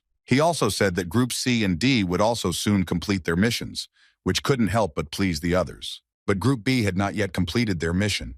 And this was Commander Lowe's group, who immediately began to worry that his guys needed reinforcements. The demon in the form of Shu stated that according to the reports, his Luo team had not encountered any obstacles, but had stopped halfway. He had already sent people there and assured the old man that there would be no problem with that. Now it was their turn to go to the zombie nest and destroy it, and then declare humanity's victory. At the same time, Zia and Lee hid in the bushes and watched the zombies. The girl noticed that the monsters had no aspirations, and when they stopped, the zombies also stopped. And when they were pursued, they ran away. Do they really have a goal? Lee realized that the girl was hinting that the scoundrels were deliberately luring them somewhere. But Zia replied that this was just her assumption. Everything was going too smoothly. They had never encountered difficulties on the way here. She had already fought with the horde, but now she felt uneasy. So she asked Lee to gather a team and return to the base for Commander Luo, and she herself would be here. At that very moment, a demoness appeared behind them, ordering them to obey and do what they needed to do. After all, apart from them, all three teams completed the task perfectly. There was only one step left. And then their king will be reborn. She also admitted that this was not her mission initially, but the assignments of her stupid partner, the deer. But she has no choice because he disappeared somewhere. Sia turned around and immediately realized that the person in front of them was not a human. At the same time, Duan was raining blows on Shunlu's face. It turned out that the young man had discovered the skill of analyzing flaws, which allowed him to identify the enemy's weak point, and the number of vulnerabilities would increase with the time of the battle. The blow itself to the identified flaw would reduce the time of increase, and the target itself would be linked to the skill level. Duan immediately identified the bastard's new vulnerability. Shunlu himself didn't understand what the hell was going on. She yelled at the guy that he was just lucky to hit him once, but this was going too far. He will make him beg for mercy and cry with fear. The demon immediately pounced on the young man and dealt him a powerful blow. But Duan kept dodging and running away from him, which enraged the deer. The bastard immediately picked up a huge stone from the floor and threw it towards the guy. Duan reacted in time and immediately cut the boulder with his dagger. And with the help of fire, he sent the fragment straight into the scoundrel. Shunlu was furious that the boy dared to dodge and use tricks against him. A moment later, Duan was behind him. But the scoundrel immediately noticed. He turned around and struck, but Duan expected it and immediately ducked. The guy understood that after extreme twisting of the limbs, his rib would lose all protection and would be in its weakest state. Duan immediately dealt a crushing blow directly to his weak point. This made the bastard start coughing up blood. Shunlu was incredibly angry that some person dared to do such a thing to him. He immediately struck Duan, causing even the ground to crack. By this time, Duan had once again identified the monster's weak points. The young man pounced on the demon and continued to strike blow after blow at his vulnerabilities. Shunlu immediately flew off to the far side at great speed. Anya began to rejoice that Brother Duan had managed to defeat the monster, but Jin Yue said that nothing was over yet. After all, the demon's aura did not weaken, but on the contrary became stronger. Duan turned to the deer and asked him not to pretend, because he himself understood perfectly well that these attacks could not harm him. The bastard immediately showed up. Apparently, he really played his role of the victim poorly, in which case they should start a real fight. The tree also warned the boy to be careful because the monster's energy had become much stronger. But Duan himself had already noticed this. The young man understood that he just needed to use the chance to precisely focus on the bastard's weakness and weaken his fighting ability. Then victory would be within their grasp. Over time, more and more weak areas will appear. It's a battle of attrition. The flaw analysis also had a unique characteristic. Every time a flaw was hit, 4% of the attribute would be transferred to his body, and the percentage itself depended on the enemy's strength. But at the same time, there could be a maximum of 2 flaws. This also depended on the guy's level. Duan immediately rushed forward, and the bastard noticed that from this moment on, this guy's desire to attack became stronger. But even if he was capable of something, it was still not enough to fight against him. He also realized that the young man was analyzing him, which made him really angry. Shunlu shouted that he would crush the guy like a bug. His end was already sealed. They attacked each other with great force, but Duan immediately slapped the scoundrel's face, dealing a blow to the deficiency, and also gained 4% of the enemy's attribute. This finally drove the monster crazy. He immediately showered Duan with a barrage of attacks. The guy immediately noticed that the deer's attacks had become more violent, but he still had to find an opportunity and attack its weak points. The monster in turn ordered him to continue to resist because it made him happy. He immediately delivered a powerful blow which raised a cloud of dust. But at that very moment, Shunlu noticed some light. And at that moment, Duan's flame surrounded him completely. The youth also sent a huge column of flame from above, but the monster merely stated that this type of attack was useless against him. He advised him to use his energy elsewhere instead of such sneaky attacks. The bastard just said he had excellent instincts. And at that very moment, he kicked Duan, who had gotten closer to him. He grabbed the guy by the head. It seemed like he expected too much from him. But at that very moment, the young man came to his senses and dealt another crushing blow to his weak spot. And then he completely broke the distance with him. Shunlu only stated that it didn't hurt at all. Did he really think that such a weak attack could defeat him? Duan replied that he himself would find out everything soon, and by that time the guy was able to hit 5 flaws and get 20% of the enemy's attribute. Shunlu didn't understand why the young man was still acting like a tough guy. He still had other missions to complete, so they should finish quickly. But then Duan rushed towards him, which the deer did not expect at all. The guy managed to dodge the blow in time by jumping into the air. He also attempted a kick, but Shunlu blocked it with ease. The monster immediately took the initiative and grabbed him by the leg. He threw Duan to the ground with incredible force. Duan managed to come to his senses again, and when the monster wanted to throw him again, he immediately launched a pillar of flame straight into his face. And then he threw him back, attacking another of his weak spots. While Shunlu was flying, Duan's shadow had already reached him. The young man immediately appeared underneath him and threw the bastard into the air from his feet, again attacking his weakness. He began to prepare his next attack, and a moment later he directed fireballs straight at the monster. Each of his attacks hit every flaw in the bastard. Shunlu began to scream in anger. He was going to show the little man his true strength. At that very moment, he pierced at great speed right into the place where Duan was located. At the last moment, Duan managed to dodge this merciless attack. Shunlu immediately appeared behind him, activating the power of backs, which increased his strength and speed by 50%. The bastard struck again, claiming that Duan was the first one to force him to use this form. He had the honor of dying seeing it in person. But to the bastard's surprise, Duan immediately struck straight at his next weakness, declaring that he had expected more from his strongest form. The monster screamed in rage and ordered him to close his filthy mouth. After all, the young man is just D-rank trash. He doesn't know what tricks he used, but he's still no match for him, so he has no chance of winning. Duan just ordered the asshole to shut up, and then he drove him straight into the ground, attacking another of his weak spots. But suddenly, Shunlu's body began to be covered with an incomprehensible aura. Duan never thought that a natural zombie could contain so much energy. A tree immediately appeared, which asked the guy to be more careful now, because the bastard has a berserker skill. Duan only thought that he had 52% of his attributes, so the monster had no chance of winning. He would definitely destroy him. From the huge wave caused by the bastard's blow, his silhouette appeared. And a moment later, the bastard struck a blow that cut the wave into 2 parts. But this time his attack didn't reach its target. And Shunlu himself didn't understand why he couldn't hit some D-rank. Anya and Xinyue watched all this and couldn't believe what was happening. At that very moment, a huge column of flame hit the monster straight away. The bastard couldn't understand how some little man managed to defeat him. Why can he kill some bug? He lost to some kid! Shunlu knew very well that this was the end. Was this guy even a human being? Duan walked up to the monster who was kneeling and didn't understand why it didn't just run away from him when it first saw its strength. The young man only replied that running away would not solve the problem, and the monster's body was a resource that he needed. Shunlu thought that the guy was from Skynet, but Duan only replied that he was not there, but on the contrary, he wanted to destroy it. Hearing this, the bastard invited him to join them. They are also fighting against Skynet, and their king will soon awaken. He will definitely be glad to have him join, and so they will be able to destroy this damned organization. Duan didn't understand what kind of king they were talking about. Did the natives really have their own leader? Shunlu said that they were just the king's pawns, and when he awakened, the whole world would fall at their feet. He asked again when the guy would join his team, and then began to make excuses and say that he would be the team captain. Duan simply thanked the scoundrel for the valuable information, and then activated the absorption skill. Even before his death, Shunlu threatened that the guy would be found if he killed him. They would still take over the world. Duan said that he had to observe the world he was talking about for 20 years, so he would not allow it to happen again. He doesn't care whether the organization's disaster is connected to Skaneta or not. They should all be dead. A moment later, Duan received 20,000 evolution points for killing a B-rank zombie and a source crystal. The young man asked the tree to use the crystal immediately. Suddenly, Duan began to feel incredible energy. It felt like his body was about to explode. Xinyue couldn't understand what was happening to his brother.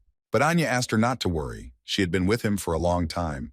So she noticed that every time he screamed like that, he only became stronger. Soon the crystal was completely absorbed and Duan received a new attribute. At the same time, the subordinate in the observation room could not believe that Shunlu had been defeated. He knew that he had to quickly escape from here.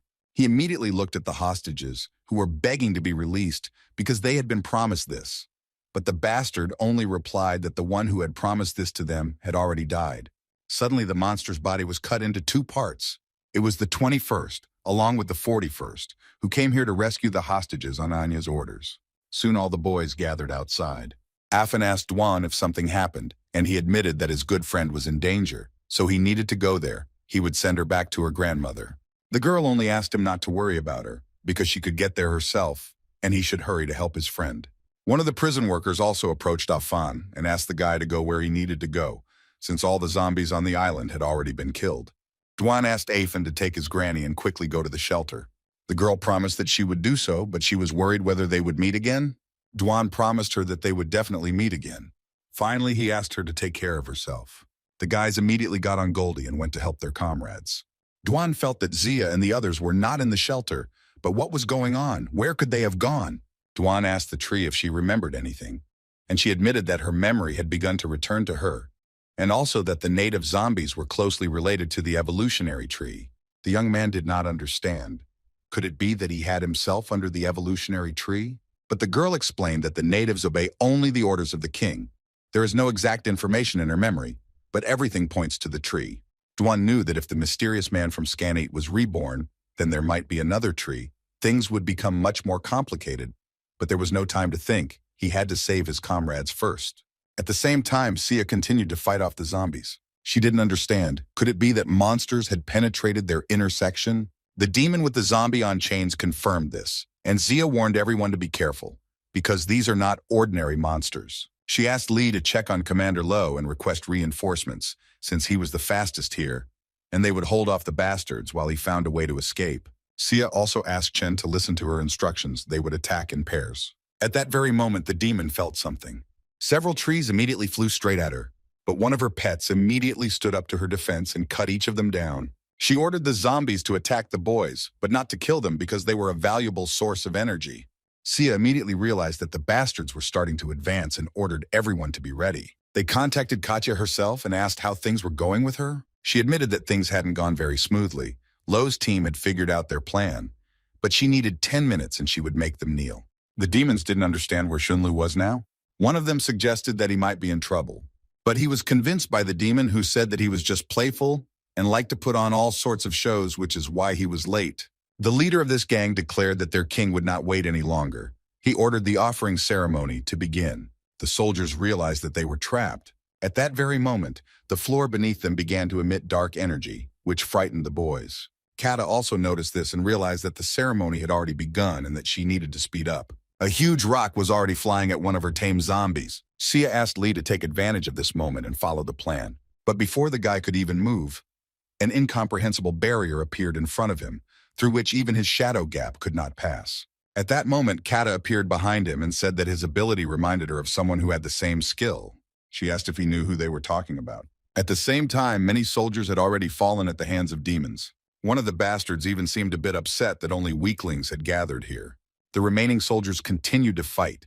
They tried to boost team spirit by saying that there was only one zombie against them, so they just needed to attack together. The scoundrel was only glad that the little people would amuse him a little more. He immediately rushed at them, and with just one blow dealt with the captain of this team. The others lost all faith from this sight. The bastard just said they should feel proud. After all, they will soon become part of their king. An energy barrier immediately appeared, and people didn't understand what the hell was going on here. The next moment, the monster killed everyone with just one attack. At the same time, one of the demons asked the people to be a little quieter. After all, men really are uncouth creatures. All the people in her area were hung on bloody threads. The boss of these demons also dealt with his part. They collected almost all the energy needed to resurrect the king. At the same time, Kata admitted that she did not expect that Law's squad would be so strong and last so long. Lee tried to escape again, but the barrier stopped him. Kata also stated that her zombies have a strong defensive ability, so she will definitely deal with their friend who dared to raise a hand against her earlier. Sia knew that she was definitely talking about Dwan, but what did he do to her? The demon stated that time was up. She still had many other things to do. She immediately sent one of the zombies straight at Lee, who was trying to get out of the barrier. The monster immediately dealt a powerful blow to Lee, causing him to cough up blood. Chen rushed to the boy's aid.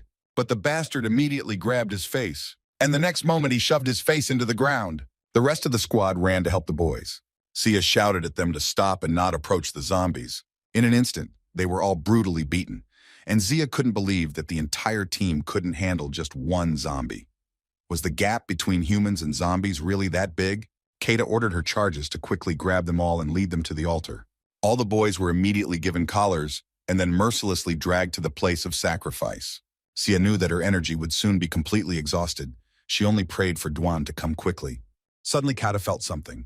It was Junlu's aura. He was finally back. But the next moment she realized that it was not her comrade. She also felt Thorn's aura. Kata immediately realized that this was the same guy she had already met. A moment later, a huge flash of fire appeared, and soon Goldie appeared, screaming with anger. Dwan was next to him and greeted Katu. They still had some unresolved matters. The demon couldn't believe that someone had defeated Shunlu. Dwan turned to Sia and asked her not to worry, because he had already defeated this loser. Kata's servants immediately rushed at the guy. The young man just continued to stand there and do nothing. The next moment, he immediately dealt with them, receiving 1,200 points for killing 2 D-rank zombies. Kata admitted that she didn't think that the guy would come here himself and save them time looking for him. But even she had to admit her surprise that Shunlu lost to him. Dwan asked her why she changed her image. The demon said that she was simply experiencing human life, but she still understood that people are just pathetic bugs, so such a race should have been destroyed long ago. She declared that this world would soon be overrun by a celestial catastrophe, and no one would be able to influence it. Kat immediately noticed Anya. She knew that Shunlu wanted to secretly complete something big and get all the glory for himself, but now she would do it. She just needs to get the key, and after the king wakes up, she will have the opportunity to become the boss of the natives. She ordered her pawns to tear everyone apart except Dwayne and the little girl. The young man immediately appeared next to the scoundrels and captured each of them with his shadow rupture. And in a moment, there was no trace left of each of them. Dwan was already above Keita to strike her, but then her slave appeared and immediately rushed to help his mistress. The demon advised the guy to turn back. There was already a huge monster behind him, swinging to finish him off. Dwan used the flame skill to accelerate and block the bastard's attack. The guy's strength was so great that the monster's hand literally fell apart into small pieces. Kata just patted Dwayne. He, as expected, became much stronger after absorbing Shunlu. But he's not the only one who became stronger. After she was defeated by him, she continued to train to get revenge. The monster immediately fully recovered, and Kata said that this was her masterpiece, a zombie that could absorb surrounding energy and use it, be it dead zombies or the energy of nature. The bastard tried to kill Dwayne again, but the guy was already above the bastard, using the shadow gap. Suddenly someone called Dwayne. It was Lee and Chen who told him that the barrier around them was blocking their abilities. Kata just laughed, because the boy's pathetic abilities wouldn't help him here. He would have to fight like a beast locked in her cage. At the same time, the team boss contacted her. He suddenly felt the aura of Thorn and Shunlu. Kata confirmed his guesses and reported that Shunlu was dead. It was done by the same guy she fought with, and now he came here. The boss wanted to send her help, but the demon was confident in her powers. She had everything under control. She wanted to lure the guy to death, but the leader asked her to speed up, because the clients had already arrived. By this time, all the commanders, along with the rest of the army, arrived at the zombie headquarters. They were sure that the saucers would soon die and victory would be theirs. But Lo asked them not to be so careless and to remain on guard. The demon boss asked them why they came here. The demon, disguised as Commander Shu, replied that they had come here to kill them. They were going to bring back the peaceful life that rightfully belonged to them. One of the monsters didn't understand why they couldn't just kill them, but the boss explained that one of the commanders knew where their key was, so they had to wait a little longer. At the same time, Dwan completely destroyed Kata's best work with just one blow. The slut couldn't believe that the guy was able to handle her masterpiece so easily. She ordered her other dog to grab him immediately. But at that very moment, a volley of fire flew at him, which destroyed the bastard.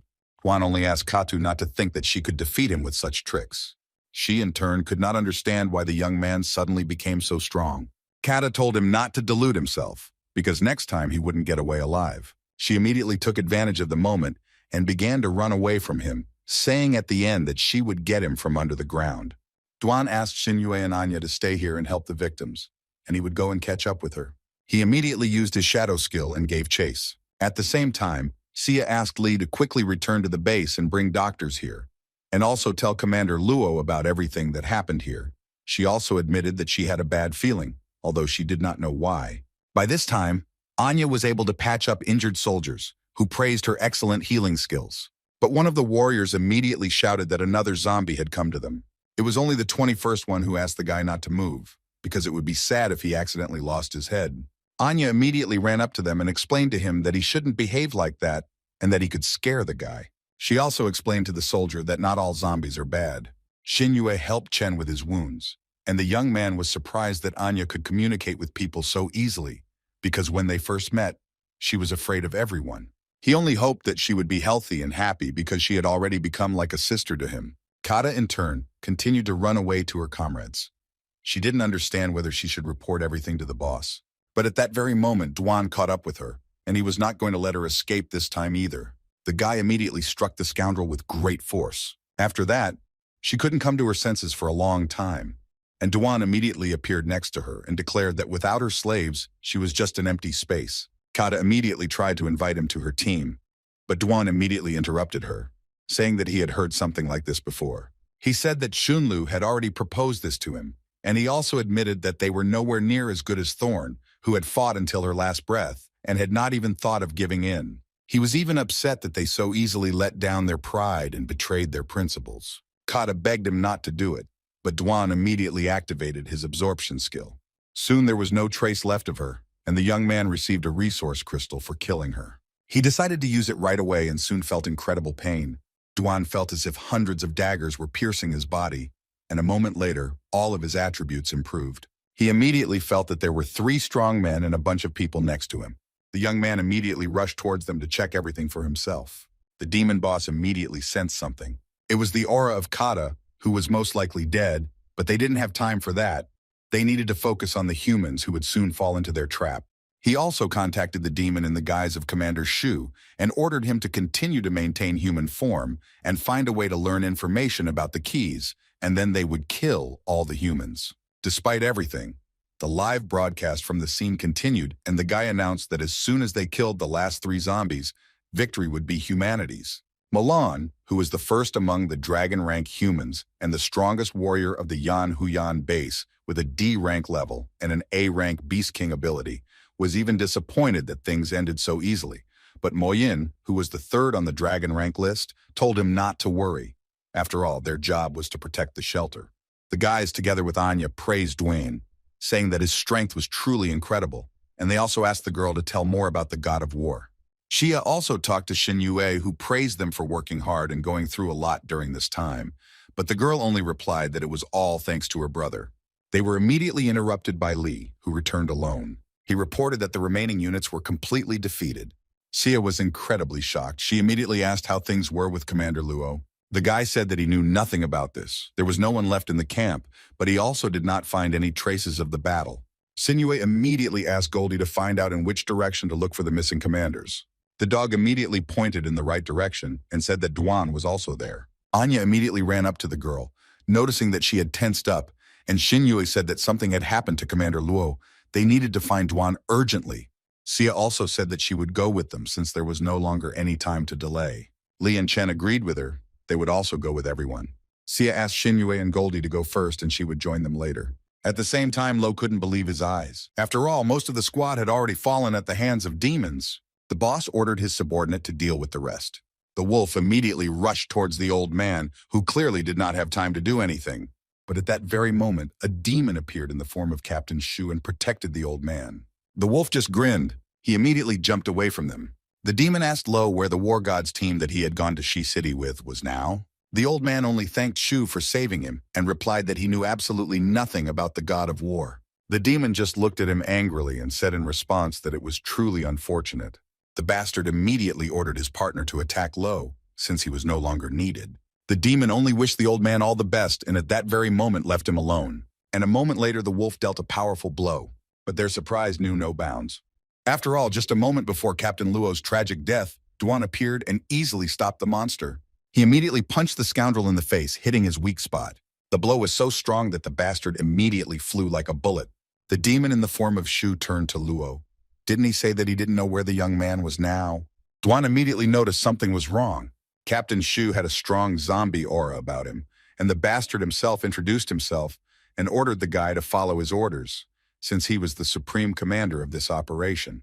Duan immediately understood everything. Everything finally fell into place. The young man remembered Shunlu's words, who had let it slip that all the most important native zombies had gathered here to revive their king, and the human army had come here because of the commander who reeked of zombie. I regard people as offerings to the king. He had not heard of this in his past life, but since this is the case, he first needs to expose the demon in the form of Commander Shu and then deal with the others. Moyne immediately told Malone that this guy had killed the second brother and bullied him, and the man asked him not to be impulsive and let him see what this young man was capable of. The demon posing as Shu immediately contacted the boss and asked if he should fight the guy, but he only ordered him to continue pretending to be a human. Since he was here, the key might be nearby, since he sensed two auras heading this way. The wolf asked to give this little man to him. He will personally tear him to pieces. Duan immediately summoned a shadow clone to protect Captain Luo, and he himself was going to personally deal with the bastard. The wolf was already flying at full speed towards him to avenge Shunlu. He tried to cut the young man in two, but there was no trace of him. Duan instantly appeared behind him, which the scoundrel did not expect at all. And then he unleashed a barrage of brutal blows on him. Immediately, all the people from the shelter began to rejoice that the god of war appeared on the battlefield. The reporter asked all the viewers to cheer for him because there was only one remaining warrior on the battlefield. Lin Wen clenched her fists with all her might. She was confident that Duan could do it. The demoness did not understand why the boss did not intervene and help, because this guy would kill their third comrade at this rate. But the man only replied that they had other things to do. The altar of disaster had not yet collected all the energy. They must collect every last drop to revive the king. He felt that the king was already beside himself with rage. Milan watched this and admitted that the guy was really very talented, and Moyne couldn't even imagine that there was such talent among them. At that very moment, Moyne's head turned into a bloody mess. Malone didn't even have time to do anything before his brother was dead. It turned out to be a poisonous monster that was behind his murder. It immediately attracted the attention of all the survivors, who couldn't figure out what the hell this monster was. A second one appeared immediately, but they were absolutely not similar to the previous zombies. And in a moment, there were already several dozen such monsters. They immediately rushed to attack the soldiers. They tried their best to fight off these scum. Duan was immediately attracted by the screams, and he couldn't understand what the hell it was, because these monsters didn't look like zombies at all. The wolf immediately decided to take advantage of the moment and attack the guy while he was distracted by another. But Duan blocked his blow. The young man instantly grabbed the scoundrel by the hand, and then with gigantic force he broke the ground with it. Duan immediately activated the absorption skill. The bastard realized that things were bad. He immediately tried to fight back with his foot, but the guy managed to block this blow too. He still managed to land a blow to the stomach and thus break the distance with him. He admitted that the young man had really good reactions. It even turned him on, but next time he wouldn't be so lucky. Duan immediately used green energy to regenerate and summoned his dagger. But the wolf just laughed and rushed at him. Does he think that such a toy will harm him? Duan easily blocked his attack. And then he smiled at his face and said that he expected more. He was even weaker than Shunlu. These words made the bastard lose his temper. Now he will show the human race what strength is. But Duan was already behind him, about to strike the bastard's head. The next moment, the monster made a crater in the ground with its own body. The guy immediately ran towards him at breakneck speed to deal with him once and for all. The wolf managed to get to his feet. He did not understand how a person could move so quickly. Duan immediately appeared in front of him, but the monster declared that he would not fall for the same trick again. But this time, Duan was going to attack him head-on. The wolf had to stop his dagger with his bare hand. And then he immediately decided to take advantage of the opportunity and attack Duan. But with just one movement of his hand, the young man repelled his pathetic attempt. And then he found himself behind him again. He immediately grabbed the monster by both arms and began to break them in the opposite direction. The wolf screamed that he would not die at the hands of any man. And Duan just wanted to check this. He immediately activated the absorption skill, restricting the bastard's movements. The wolf couldn't understand what was happening to him, but at that very moment, something caught the guy's attention. And then a huge cut appeared in the ground, which forced him to retreat. Otherwise, everything would have ended badly for him.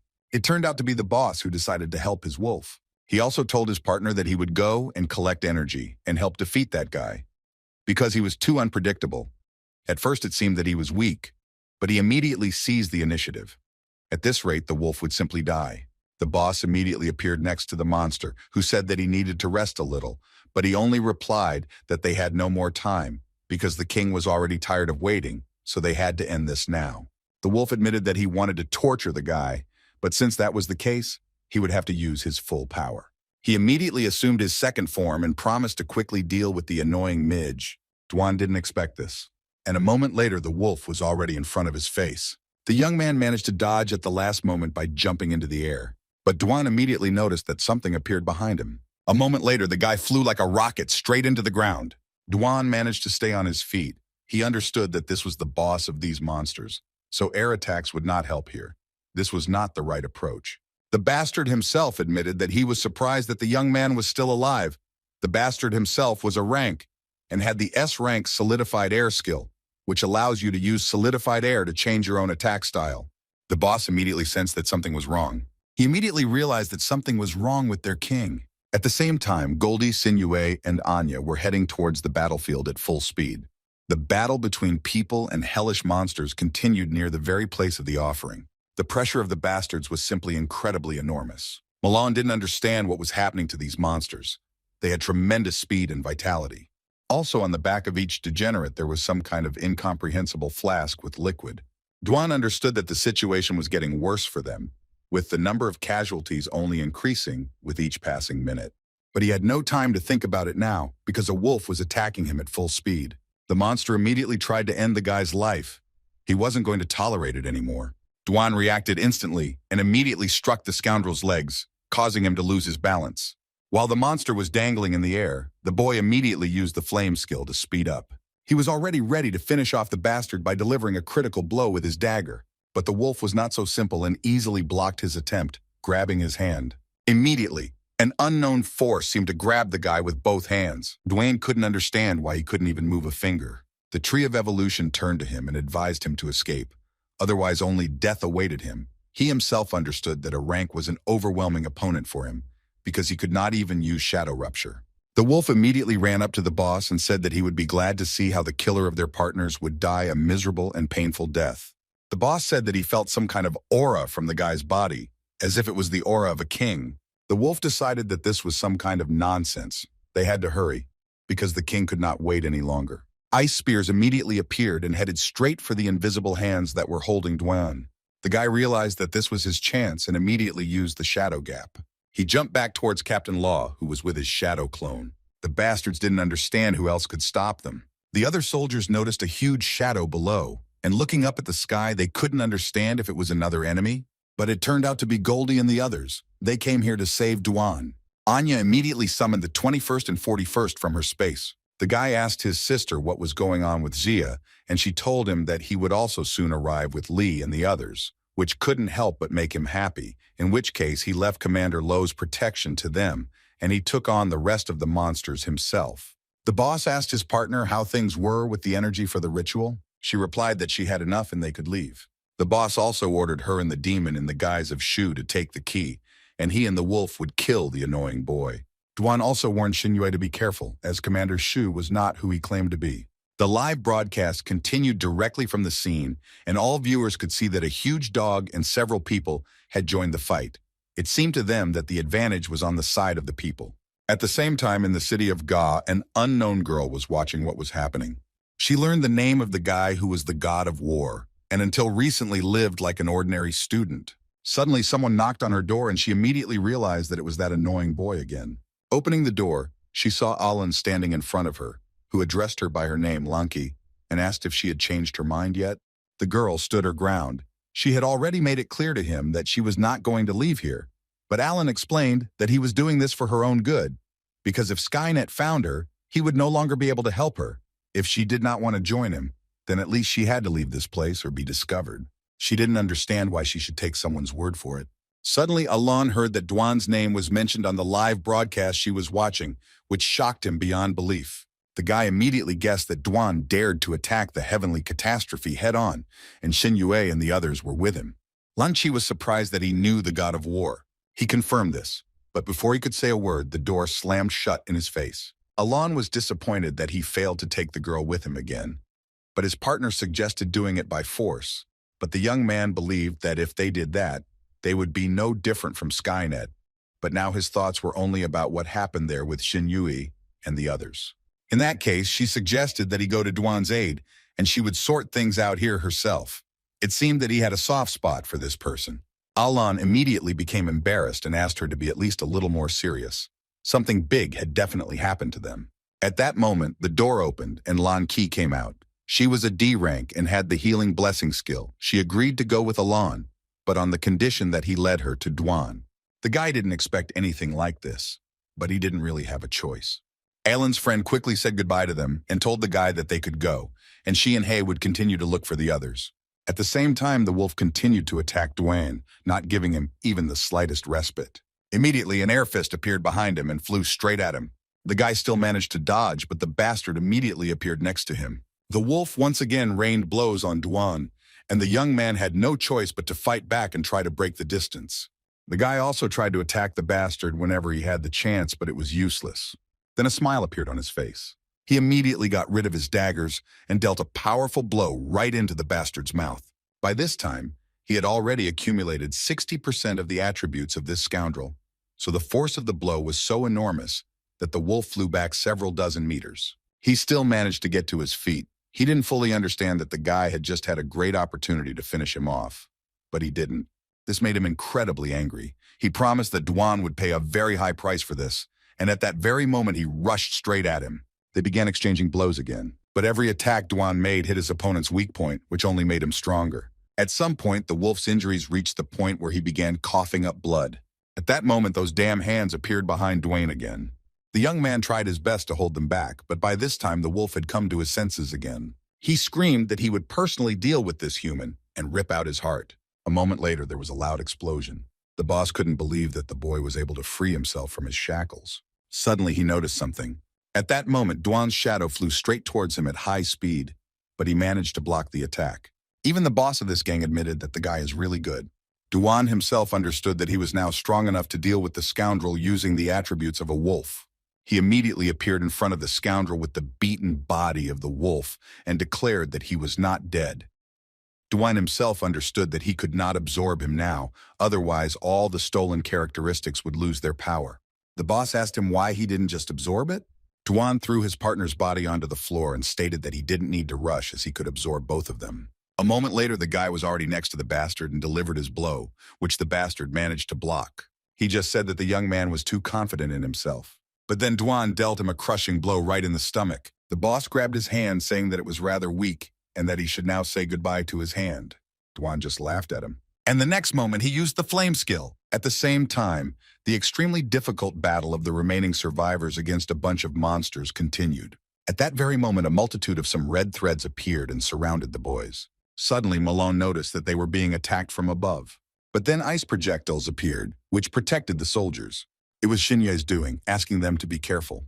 The demon noticed that this girl had a very annoying ability and asked the phantom in the form of Shu to quickly take the key. But he only replied that the girl did not take her eyes off him and continued to watch. In that case, she ordered him to just go and get it, but Phantom thought that was uninteresting. He had a better idea. He will make them kill each other and present him with the key on a silver platter. Immediately, Bugu used his tornado skill and dealt with most of the annoying monsters. The demon only told her partner that she did not share such bad habits, because the resurrection of the king was a task of the utmost importance. She immediately ordered all her soldiers to go into battle, and a huge number of hellish monsters immediately began to emerge from the cave. There were so many of them that they completely blocked the horizon. Xinyue couldn't believe her eyes. They can only rely on themselves. After all, Duan is busy now.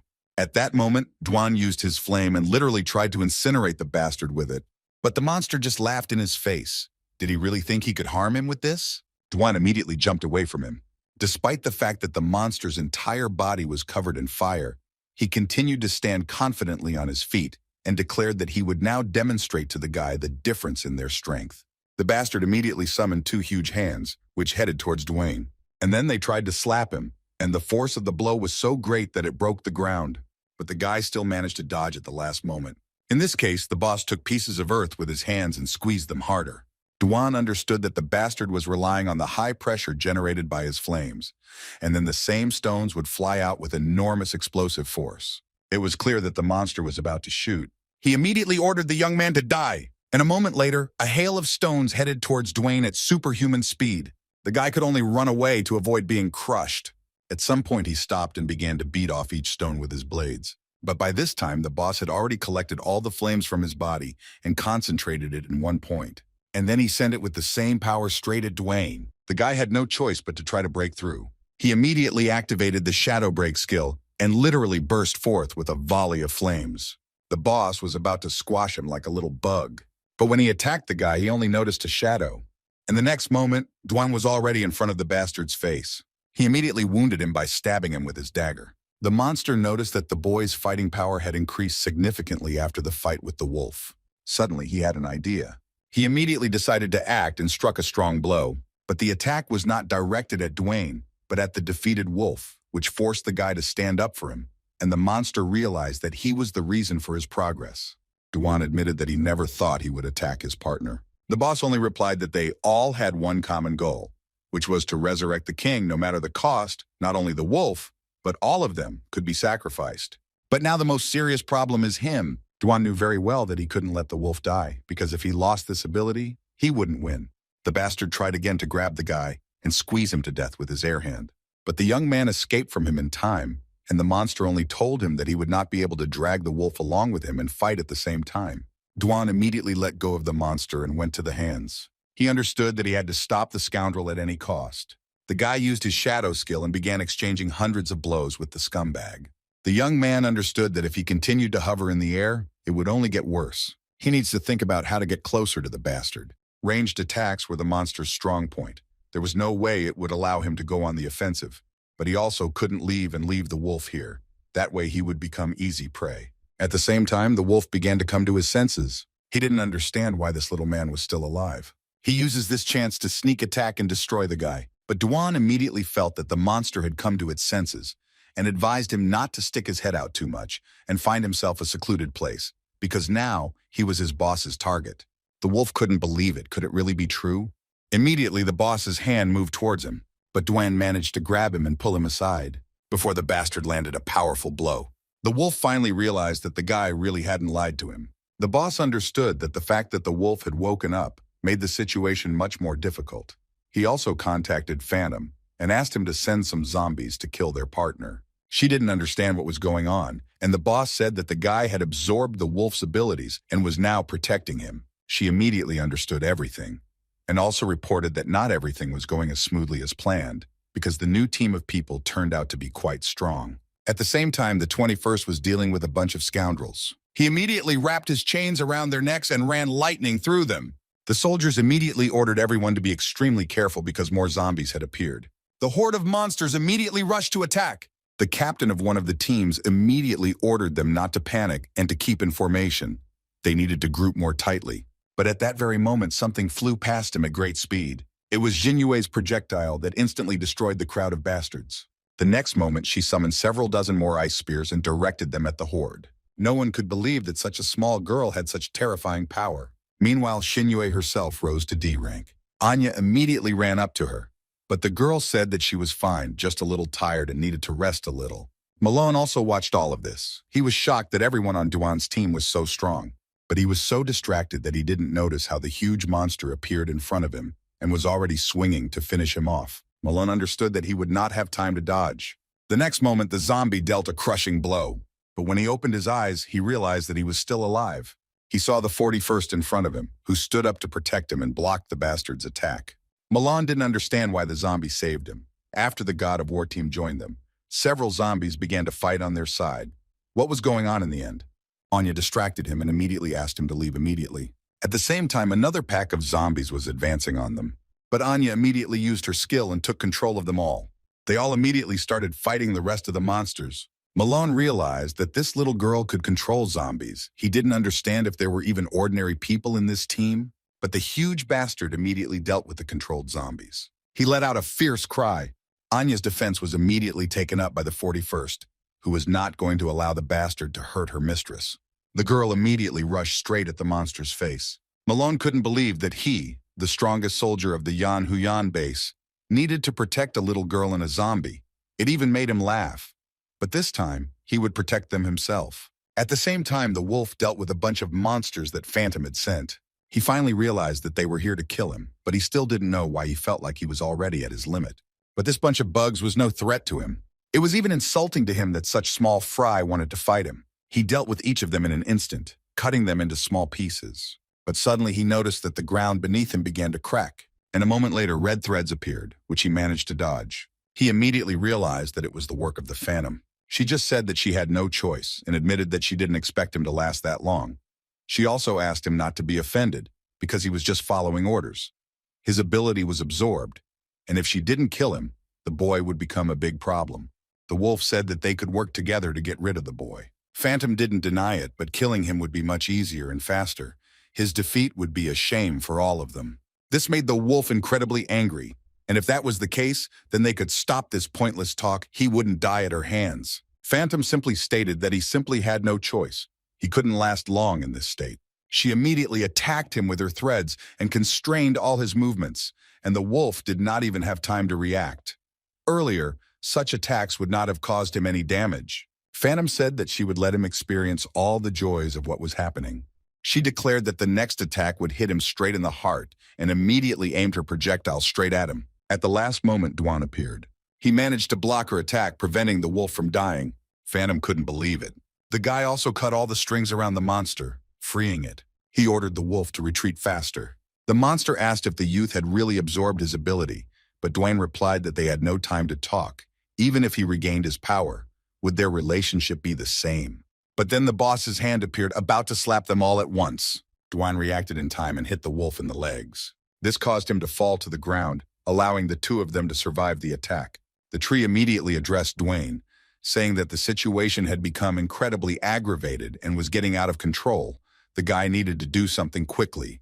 He already understood this, but he needed to protect the wolf. If he lost this power, then he would no longer be able to steal the abilities of others.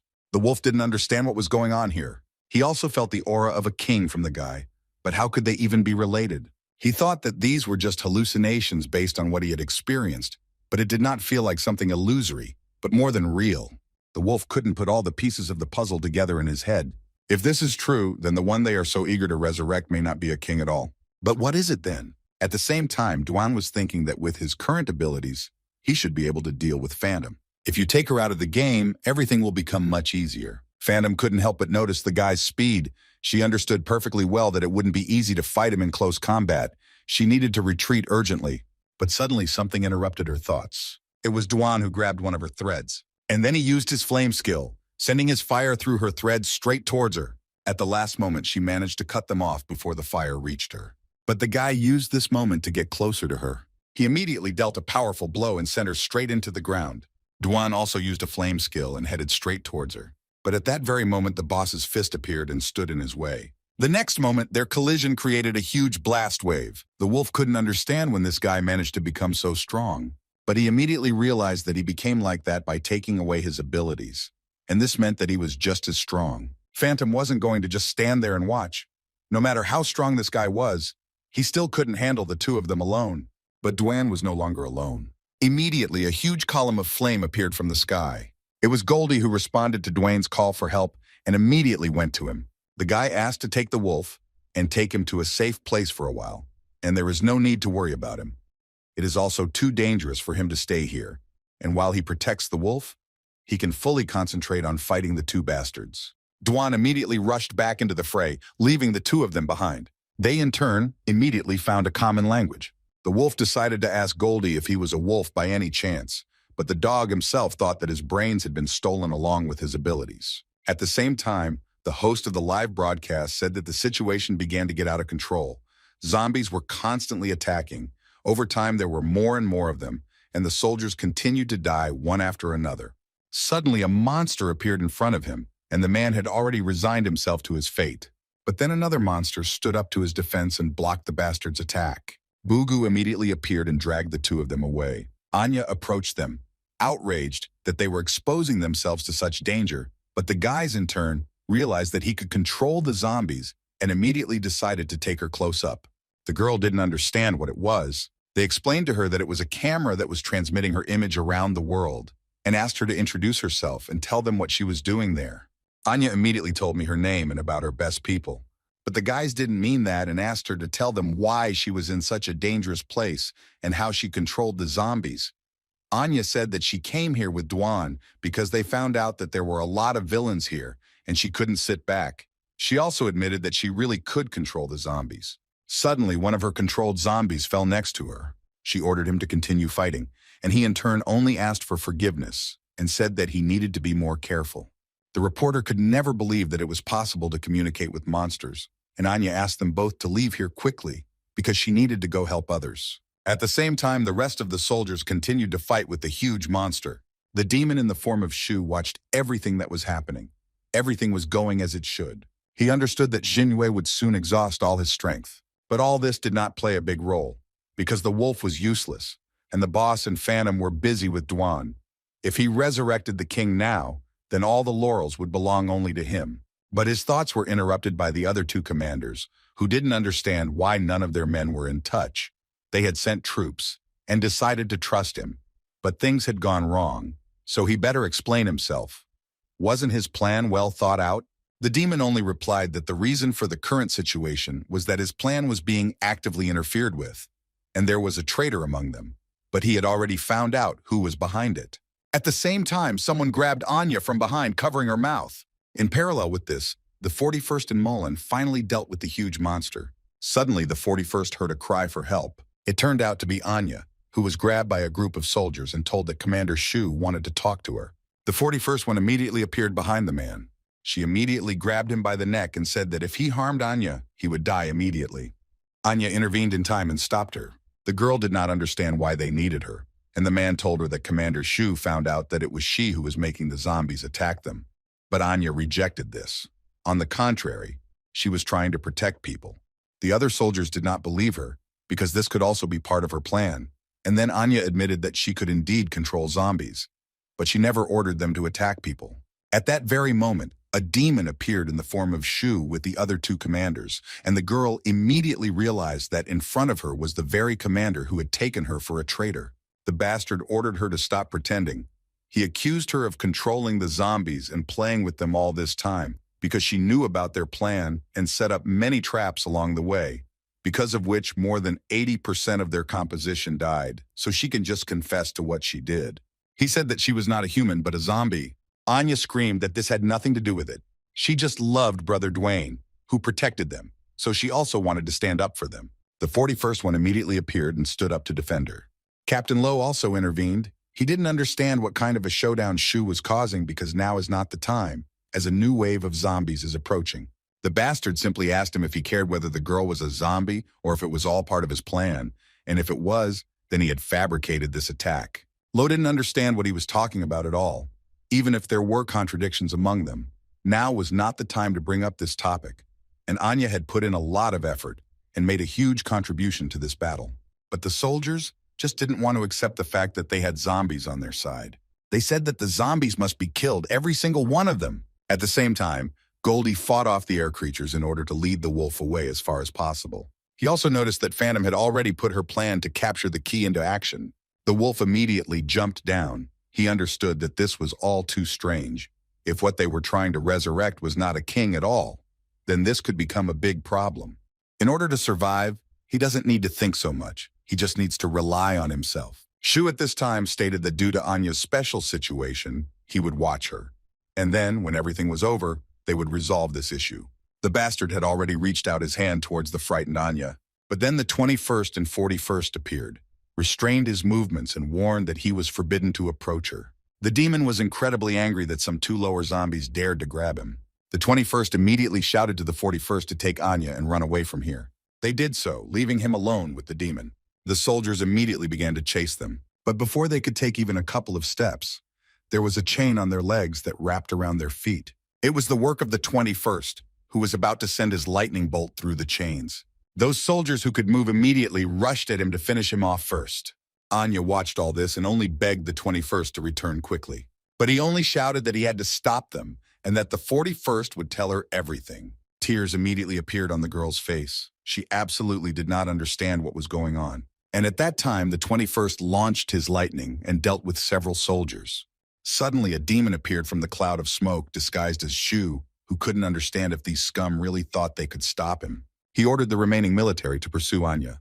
The 41st one, in turn, asked the girl to hold on tighter, and she herself ran toward the monsters. She immediately dealt with the bastards who stood in her way. 41 also told Anya that Commander Shu was not a human at all. She and 21 felt the zombie energy emanating from him. He took on a human form and tried to fool everyone. If he had been controlling the others all this time, then we can assume that this was all his doing. He wants humanity to die out. Anya couldn't believe what she heard. They needed to tell the others about this quickly. A demon immediately appeared next to them and asked them to keep what they had learned a secret. The bastard wasn't going to let them go just like that. He immediately attacked, but the 41st blocked his attack in time. Anya asked her to quickly return to the spatial dimension, but the girl only shouted at her to quickly run away. The girl immediately tried to use her control skill on the demon, but he only replied that her abilities had no effect on him. She should just behave well and follow him. But suddenly something caught his attention. The reason was Jinyue, who stood up for the girl and ordered her to retreat. Anya immediately revealed that in front of them was not Commander Shu, but a demon who pretended to be him in order to fool everyone. The demon couldn't stand it anymore. They were too much trouble, so he had no choice but to kill them. Jinyue deftly dodged his attacks. She immediately summoned a multitude of ice projectiles. But she still couldn't understand why the bastard needed Anya. The demon only replied that he was not obligated to answer her. Jinyue herself knew very well that their goal was to revive the king. She also linked the fact that he pretended to be the commander and brought all the soldiers here with the revival of their king. But is Anya also part of their plan? The demon was surprised that the girl was so smart. He confirmed her suspicions and told her that Anya was the key to removing the seal. But even if they now knew about it, it wouldn't change anything. They couldn't stop them. Once the king is reborn, this world will belong to them, and they, the little people, will be their cattle. Jinyue was shocked by what she just heard. Because of this, she lost concentration and missed the blow. She immediately fell to her knees, and the bastard said that their fate was already predetermined, so they should just surrender. At that moment, Malone and the others came up, not understanding what the hell was going on. Then the bastard said that he had discovered that the little girl was a traitor. Now that the truth had come out, she tried to escape. Malone couldn't believe it because Anya saved his life. Anya immediately tried to convince everyone because Commander Shu was a traitor and deceived everyone. This angered the monster because even on the verge of death, they still contradicted him. He once again ordered her to follow him. Suddenly, the gravity control skill was used. The force of gravity became 10 times greater than normal, and the entire squad, along with the demon, could not even move from the spot. It was Chen and Li who apologized to the girls for being a little late. Jinyue asked them to quickly warn Duan that the demons wanted Anya, and that Commander Shu was not who he claimed to be. He was one of them. Li immediately understood everything. He asked them to find a safe place, and he himself would find Duan. The demon realized that his whole plan had gone down the drain because of them. He wouldn't let them get away that easily. At the same time, Commander Luo was shocked that Shu was actually not on their side. He was told about this by Xia, who reported to him that all the other team members were lured into a trap and all of them died, but they didn't buy it. And then a demoness who was in league with Shu appeared and brought them here. Not only Luo, but also the other commanders of the other bases listened to all this, and they couldn't believe what was happening, while Xia admitted that the advantage was currently not on their side. There can be no talk of escape. They must hold out as long as possible. Their only chance to win is to wait for Dwayne.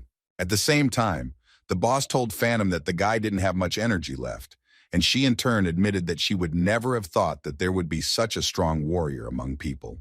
Dwan immediately appeared in front of her face, ready to deliver a crushing blow. Phantom didn't even have a chance to react. Was he running out of energy? Dwan immediately pushed her to the ground. But behind him appeared a boss who was not going to let him kill another of his partners so easily. Dwan still activated the absorption skill on Phantom. She didn't understand what was happening, but she still wasn't going to lose to just any man. Phantom immediately summoned her threads and tied Dwan's other hand. She told the boss that the young man could no longer move. The bastard was about to finish off the guy once and for all, but suddenly a shadow appeared in front of him. It was Li who arrived in time to block his blow, but the force was so great that the guy's body could not withstand such a load and he began to cough up blood. This made the boss incredibly angry and he ordered them to prepare for their death. Dwan immediately tried to throw Li to help, but the threads did not allow him to even move. Then he used the flame skill and instantly cut the threads and simultaneously blocked the bastard's attack. Phantom immediately reached out to him and ordered him to remove his hand from her face. But this time, Dwan easily blocked her attack. Li himself managed to escape with the help of a shadow rupture. Suddenly, a shadow clone of Duan appeared next to him, not understanding why Lee was here. But the guy came to tell him that Commander Shu turned out to be a monster, and Anya was the key to the revival of their king. This even scared Dwayne. He immediately asked if Commander Luo and the others knew about this. Lee said that Xia informed everyone, and Xinyue is currently protecting Anya, but their abilities are limited so they can't handle the monsters. At that very moment, the boss's huge hand appeared above them, ready to slap them all at once. Duan asked Lee to go and take Anya, and he himself would join them when he finished everything here. They both managed to use Shadow Break and avoid the powerful blow. The boss himself was furious, because their abilities were creating too many problems for him. Duan immediately appeared from the shadows and flew straight at the bastard. He declared that they knew about all their vile plans. The boss replied that as long as he kept him here, the king could be resurrected at any moment, and as soon as that happened, it would be the end of them. But Dwayne wasn't going to let that happen and unleashed his attack bar straight at him.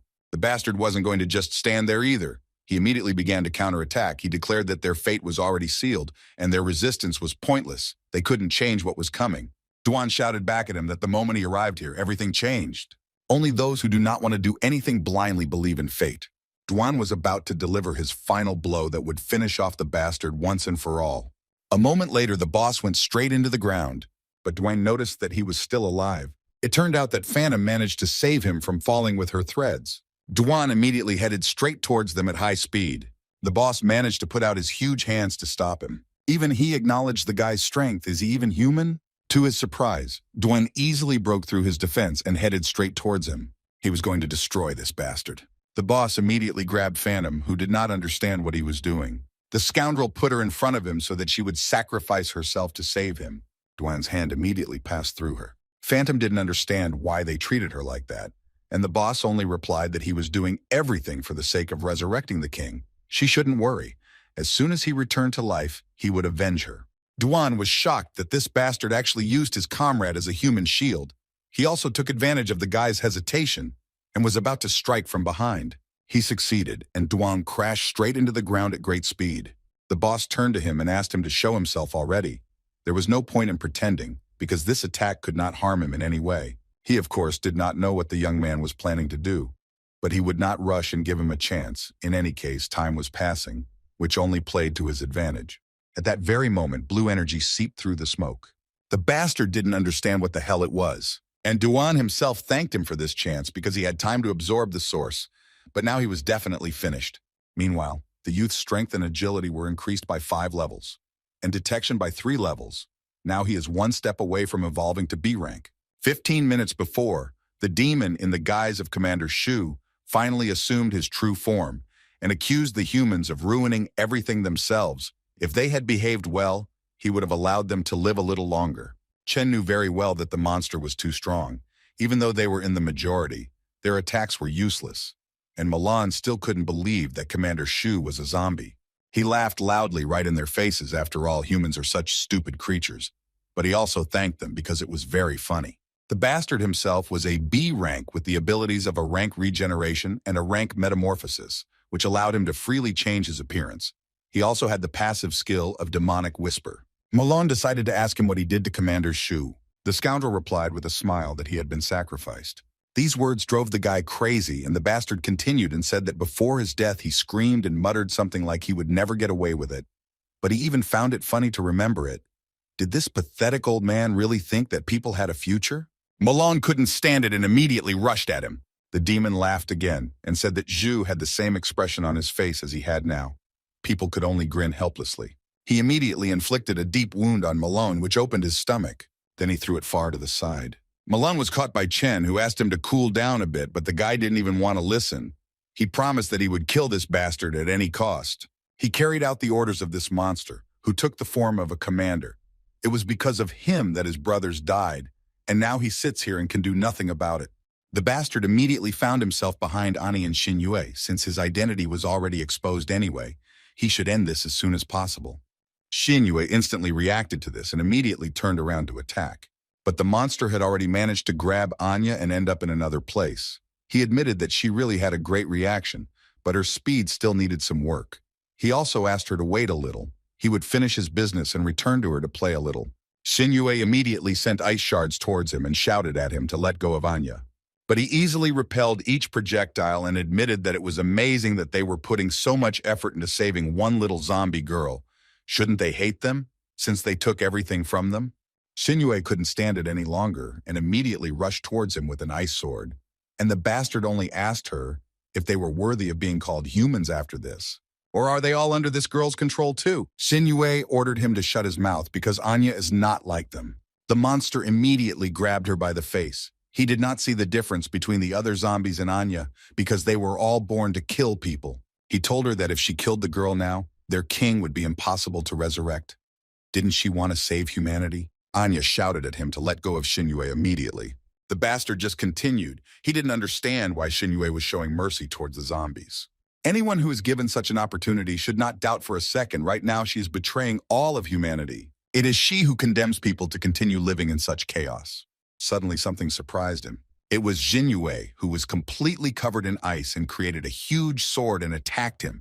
She ordered him to shut up and not think that by pretending to be a human for a while, he had the right to judge them. They were the ones causing everything.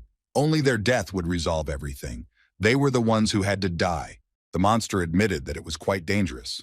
He was even surprised that she was so calm and unwavering.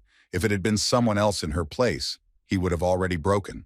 Shinue didn't waste a second and created a huge wall of ice. It was a huge ice spiral that rose into the air, which surprised even the bastard. The others who were watching this couldn't believe that this was Shinue's doing. Was she really that strong? The girl in turn began to slide on the ice and headed straight towards the bastard. The monster was curious about what she was planning. Immediately, Shinue attacked him with ice projectiles. The scoundrel easily defended himself from them by putting out his wing. But then the blow landed right on his back, and he began to be covered in ice. And then he realized that the girl wanted to limit his movements. Before he could take a single step, Shinue immediately appeared behind him and cut off his hand, which was holding Anya. She immediately caught the girl, who was delighted with her little sister's strength.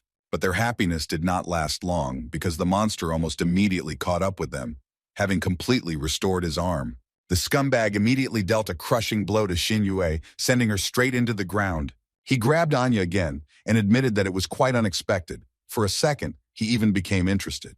However, the demon noticed that the girl was still alive. He immediately hit one of the ice walls. And at that very moment, he launched ice shards straight at her. Shinue didn't know what to do. At the same time, the fragments shattered the earth right where it was located. But the monster was surprised. He could not have imagined that there would be more volunteers who were so eager to die. It turned out that Goldie stood up to protect Shinue and took the full brunt of the blow. The dog had given all his strength and could no longer maintain his former shape, so he immediately fell into her arms. The bastard was only amused by this. He became interested in what would save her this time. Anya immediately shouted at him to stop. She would go with him, but on the condition that he would not harm Shinue and the rest of the people.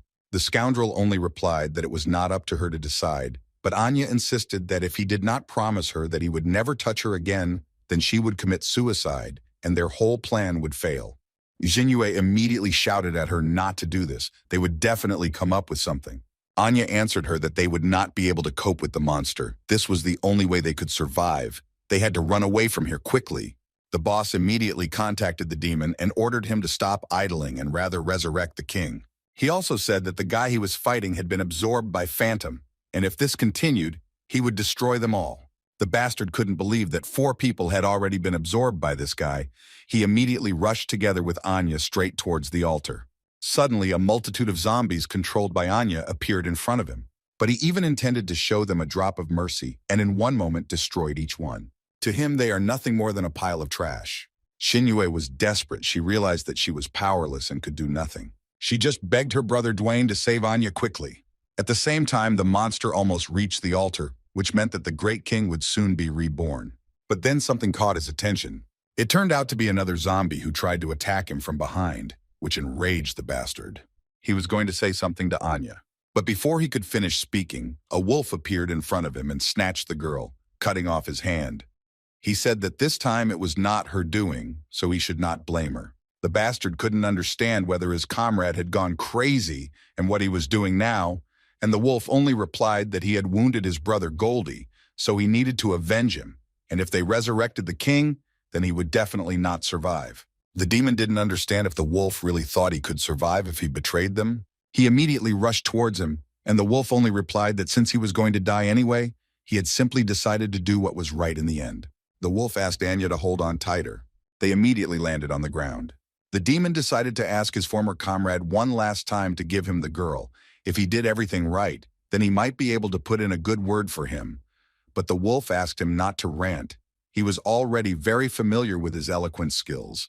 He also asked how they could be sure that they were resurrecting the king. This made the bastard lose his temper. He immediately rushed towards him. How dare he even allow such a thought about their king? The wolf blocked his attack and asked Anya to hide somewhere. The demon accused him of being a disgrace to everyone, but the wolf only replied that they were the first to abandon him. The monster continued to hit him with a huge number of blows. In this state, he was no good at all. Did he really think that he had any chance if he sided with the people? Suddenly, the wolf was able to grab his hand and attack him with his head. He also stated that he did not know all the details, but at least he knew for sure that people do not attack their own comrades, so they are much better than them. The bastard immediately punched him in the face. He believed that only weaklings teamed up to lick each other's wounds. They just needed to carry out the appropriate assignment. The wolf was able to grab his hand with its mouth. But even so, the monster still inflicted a serious wound on him. He stated that even if they both died, he would be the first. Anya immediately appeared in front of them and stood up to protect the wolf. He didn't understand what he was doing there. He told her to hide, and the girl explained to him that he had helped her, which meant he was her friend, and now she could help him. The monster noticed another company of soldiers behind him, heading in their direction. At the same time, the unknown individual reported to his boss that they would arrive at Tianzai headquarters very soon. He immediately ordered everyone to get ready. They would soon arrive on the battlefield. This was Skynet's team of 6 of the strongest people. The boss said that according to the information they had received, there were battles going on there, which was just right for them. Let them get rid of all the trash themselves first. In this way, they will save their time and resources and also remind them that their goal is the evolution scheme. The girl turned to him and said that they would soon carry out their plan. It turned out to be exactly the same evolution tree as Duan's. She said that they had been moving towards this for quite a long time, but this day came earlier than they had planned, and the man was only happy about it. It would have been quite boring if some surprises hadn't been waiting for them. The tree did warn him that he shouldn't underestimate this young man, because his evolutionary abilities were quite unusual. But the man didn't understand what that meant. Could he really lose to him? She replied that they couldn't be compared because the guy was too weak now, but it was better to be careful. At the same time, Dwayne continued to fight off the boss. The scoundrel was incredibly angry that some man was fighting him on equal terms. It immediately grew to an unusually huge size. The bastard began to cut everything under his feet. But it was not difficult for Duan to dodge and end up right next to his face. The bastard immediately grabbed him with his hands and was about to crush him. Immediately, Duan's aura began to ooze out from him. The monster was stunned. He felt this aura. Could he really be their king? Duan didn't understand what was being discussed. The boss immediately let him go. He shrinks down to his normal size and allows the boy to descend to the ground. The monster immediately fell to his knees before him and began to beg forgiveness for his ignorance. He had made a grave mistake. Duan didn't understand what he was talking about at all. He decided to ask him directly. What did he mean when he said about the king? The scumbag admitted that he had just sensed the aura that emanated from the king, but Duan didn't understand. If he was their king, then who were they planning to resurrect now? He only replied that they were wrong, and that he was very sorry. He would immediately order the operation to be stopped. The boss immediately contacted another demon and ordered him to stop because their king was standing in front of him, but he didn't believe in such nonsense. The demon is now one step away from completing the resurrection ceremony. How can he stop now? The boss told him to stop again, but Duan ordered him to stop and lower his head. The young man touched his head, and the bastard only said that they just needed to stop his comrade from doing stupid things. Duan answered him that he could handle everything just fine on his own, and reminded him of his own words, that it was not a pity to sacrifice himself for the sake of the king's resurrection. He immediately activated the absorption skill, and the scoundrel continued to beg him for forgiveness and mercy. In an instant, there was no trace left of the bastard, and Duan declared that even if he was their king, he would not allow those who did not value the lives of their comrades to enjoy life. At that very moment, the memory of the tree of evolution began to gradually return. She remembered her father, who is the supreme being in this universe, who has power over everything that exists, and he was tired of it. So he created a huge tree of evolution. That's how she was born. She also said that she is the youngest, because there are 3 more trees like her, Her father divided his power into 4 parts and distributed it between them, and then sent them to 4 different worlds to maintain balance in the universe. This is what her sister told the white-haired guy, who was surprised by this, because before she didn't want to tell anything at all, but now she's laying it all out herself. Is she really afraid of this guy's abilities? His tree also revealed that the one they absorbed was her second brother with the ability of light, and the one who managed to escape that time was her older brother, who controls space. Then he opened a space-time portal and escaped to the universe where her sister is. But in fact, he did not try to escape, but wanted to defeat them. But they have 2 evolution trees in their hands. Accordingly, he needs to absorb his sister, whose ability is absorption. She can absorb everything, and there is simply no limit to the development of this ability, so you need to deal with her as soon as possible. Meanwhile, Dwan had reached rank B. The absorption ability had been upgraded to level 5. The ability contract had also reached level 5. And the number of contracts had been increased by 1 slot. The flame had also been upgraded to level 4, and the attack power of this skill had increased by 40%. The shadow attack had also reached level 3. He had obtained a new shadow transformation. The power of the mind had also reached level 2, and control had increased by 20%. The vice had also been upgraded to level 2, and the ability to select 2 targets had been opened.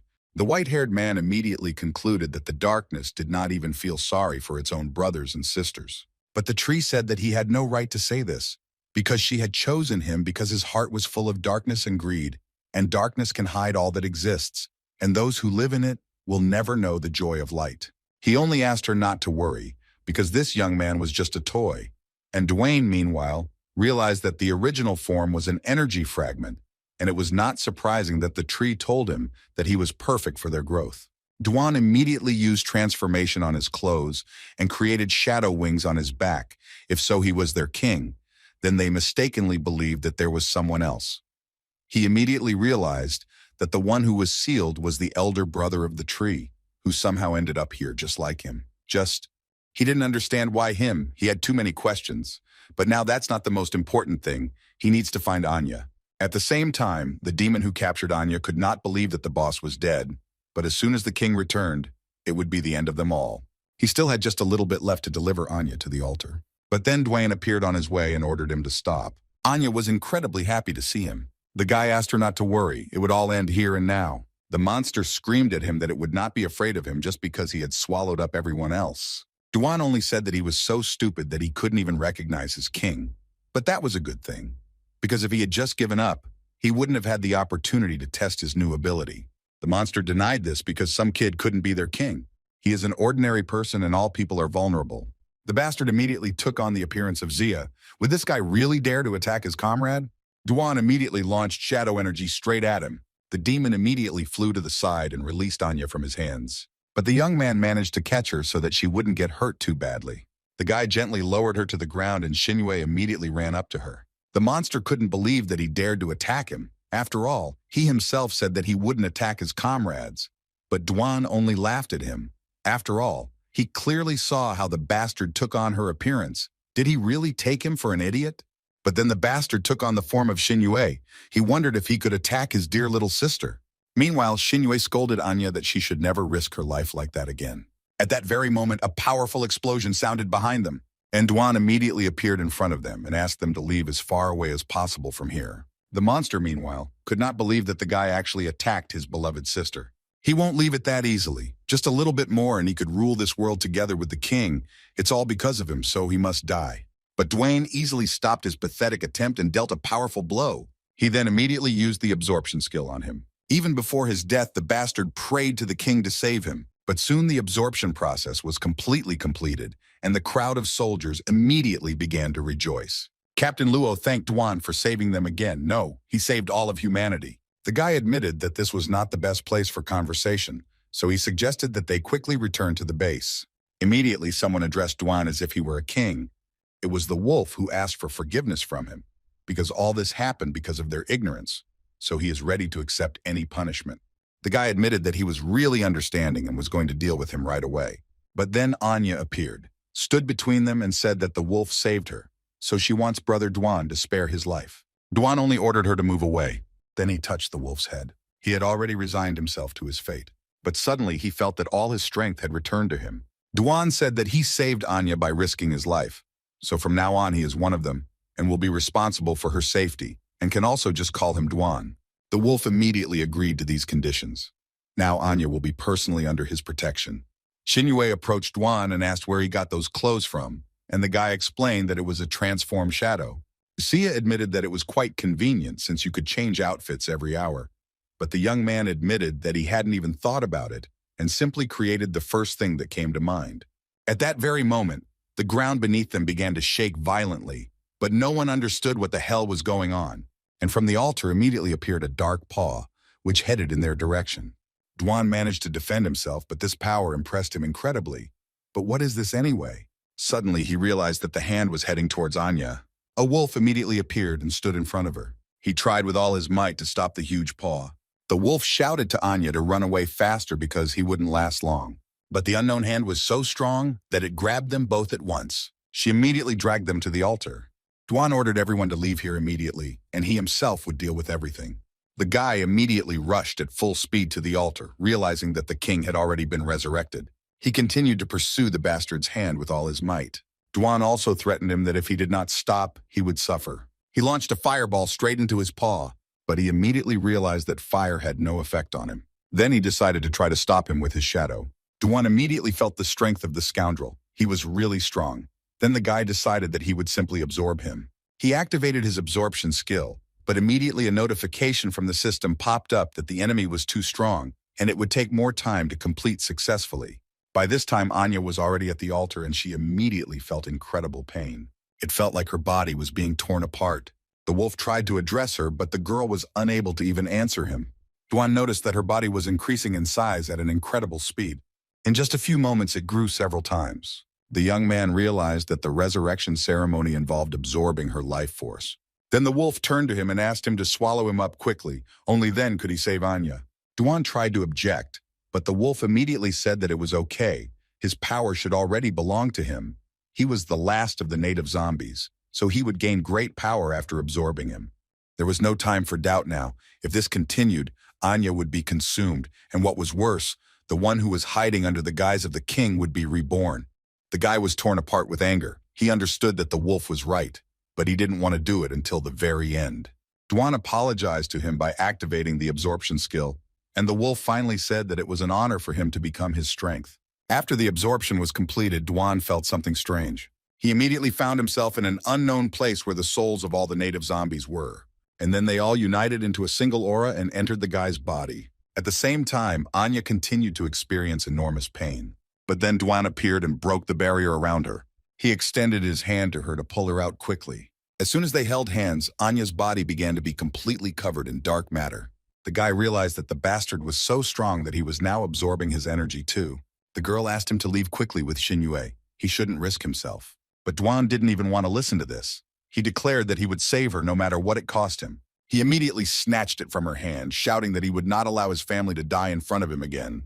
Then he immediately rose into the air as far as possible. At that very moment, the cave began to shake violently. A moment later, a huge light dragon appeared from it. By that time, Duan and Anya were already near the others. The guy immediately asked Xinyue to bring new clothes and take care of Anya. The girl did not understand what had happened to her and why she looked like this. The young man explained that her life force had been absorbed. There was no time to explain now. They all needed to run away quickly because the king had already risen. Meanwhile, a silhouette appeared from the cloud of smoke. Then Longshi showed up, who was S-rank and had an S-rank future sight skill that allowed him to see 10 seconds into the near future, as well as a passive time travel skill. Duan immediately rushed towards him and in a moment was already in front of him. Longshi greeted him and said that they hadn't seen their fourth sister for a long time. The tree of evolution inside the boy did not understand what was happening. Then Longshi told him that the third sister betrayed them and absorbed the second brother. He also admitted that it was his fault that it happened, so he had to deal with it himself, and then asked her not to resist and let him consume her. Tree didn't understand what he was talking about and what happened to the third sister. Then Longshi said that she planned to absorb them all and appropriate all of her father's powers. He simply had no choice. Only by absorbing her could he compete with her. Duan immediately appeared next to him and was about to strike, but the bastard was so quick that he noticed it immediately. And then with just one blow, he threw the guy aside. Longshi turned to him and told him not to interfere while he and his sister were talking, since he was only a human. Duan didn't even want to listen and began to get closer to him again, using the shadow break skill. Lungshi was even surprised that the young man so sincerely relied on his speed. However, it's all useless against him. He saw all of Duan's movements perfectly, even giving him credit for being able to do so much in 1 second.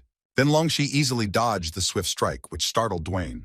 And a moment later, the young man was already slammed into the ground with enormous force. But it was his plan to make the bastard lose his concentration, and then he used the flame skill to roast him alive. As expected, Longshi was not affected by such an attack, even though it was quite close. Duan continued to strike again and again without slowing down, but Longshi dodged each one without any problem.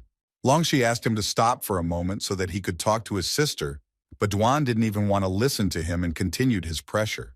Then the bastard realized that it wouldn't work out well, although it wasn't surprising to him, because people are stupid enough, they can only obey. A moment later, there was a huge explosion. Duan was lying on the ground from this, and Longshi was surprised that he was still alive. It turned out that the guy interrupted him in the middle of the process, so he was unable to embody his sister and restore all his strength. The tree itself immediately appeared, taking on its physical form. She asked him to stop, but Longshi did not understand. Was she really trying to protect some person now? The girl replied that he was one of those she had chosen, so she had to protect him. But she was more concerned about why Longshi was in human form. Then he told her that he was using the body of his chosen one. People don't use their powers at all, although it was not worth expecting otherwise. They have only one continuous disadvantage, and their mission is to help them in finding native species. In her case, everything is the same. As soon as all native species are collected, he will be able to fully restore his powers, and then this boy will have no value for her. But the girl denied it, because their father told them to help people and protect this planet. It was their direct responsibility. Longshi asked her not to remind him that her father always overestimated people, because once they gained power, they began to dislike everything, even if the original goals were dictated by good intentions. At the same time, Duan knelt down and admitted that to some extent he was right. Humans really did have many shortcomings. They are cowardly and weak because they are afraid of being left alone. Then they blame themselves and regret what was and was not done. They learn from their mistakes and grow. If all this was really the fault of people, then they themselves would have resolved everything. He said that people are least afraid of difficulties. Lungshi noticed the guy's gaze. They were exactly the same eyes he had seen before. Duan didn't waste a second and rushed at him with a direct attack from the front. But the bastard was immediately next to him and was ready to deliver a crushing blow. He only said that the young man was too self-confident. Does he know what the world will look like if all this continues? He then launched a punch, but Duan reacted in time and blocked it. Lungshi noticed that the boy attacked late, but decided that it was just an accident. Duan turned to him again and said that there was still something he was mistaken about. The guy knew the world he was talking about too well because they were both from there. The situation there is, of course, terrifying, and zombies constantly oppress people. But even so, they do not give up. Longshi understood why he had developed so quickly and was able to find native species. But did he want to conquer this world with his abilities? But Duan only spoke out loud for 10 seconds. Duan said that when he pretended to be unconscious, he was too busy doing something else to notice. This suggests that his abilities do not allow him to see everything. When he attacked him, he responded with a certain delay. That is, his ability is automatically neutralized after a certain time, and some time must pass before the next activation. After a couple of test hits, he could confidently say that he could see the future within 10 seconds. Longshi replied that he never thought that those attacks of his were just to test his abilities. He confirmed that he could indeed only see the future 10 seconds ahead. But I still didn't understand what it gave the guy. Did he really think he could defeat him? Duan didn't say anything and immediately rushed towards the bastard. His speed was so great that he literally circled around Longsha. He understood that even if he now knew about the enemy's abilities, he still would not win. If he foresaw all of his actions, then his abilities would have no effect. At that moment, Longshi himself appeared in front of him, who was about to strike again. Even if the guy had figured out the essence of his abilities, he shouldn't think that he would just stand there and wait until he finally decided to attack. However, the most terrible thing is the moment of attack. The more he defends himself, the more vulnerable spots he leaves. Longshi was wondering if the boy knew where he would strike. Duan immediately decided to attack him, but the scoundrel foresaw this too, ducking in time and then delivering an elbow strike straight into Duan's stomach. But Duan managed to stay on his feet. He immediately decided to attack the bastard with fire, and he guessed that the young man thus wanted to find out about the range of his ability. A tree immediately appeared. She told Dwayne that he couldn't be defeated this way, but he himself knew it. Now he was doing everything possible to buy at least a little time for Jinyue and the others. Longshi himself understood that this was all the boy was capable of now. Judging by the state of the fourth sister, even if he absorbed her now, he still would not be able to defeat the third sister. But the absorption is only the beginning.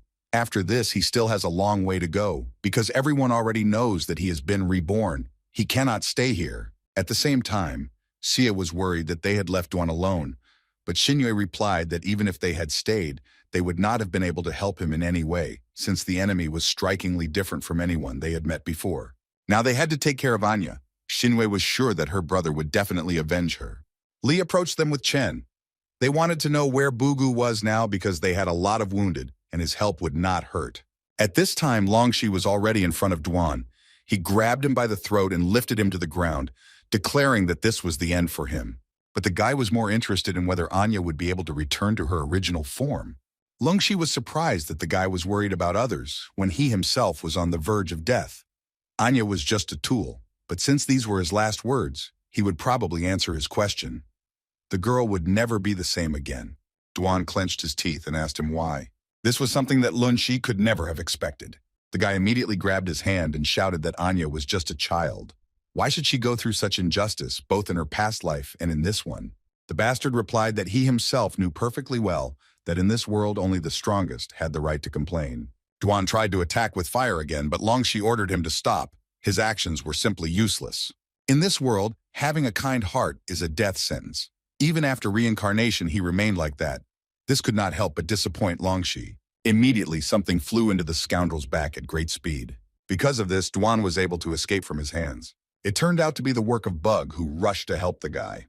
Bugu immediately headed at great speed straight towards Longshi to avenge Anya. But it was not difficult for him to easily catch it with one hand. Longshi noticed that the owl had a perfect storm skill of S rank, which even surprised him, because it was quite rare. And then he threw the Buga straight into the ground with incredible force, admitting that he even felt sorry for killing it. Suddenly, something caught his attention.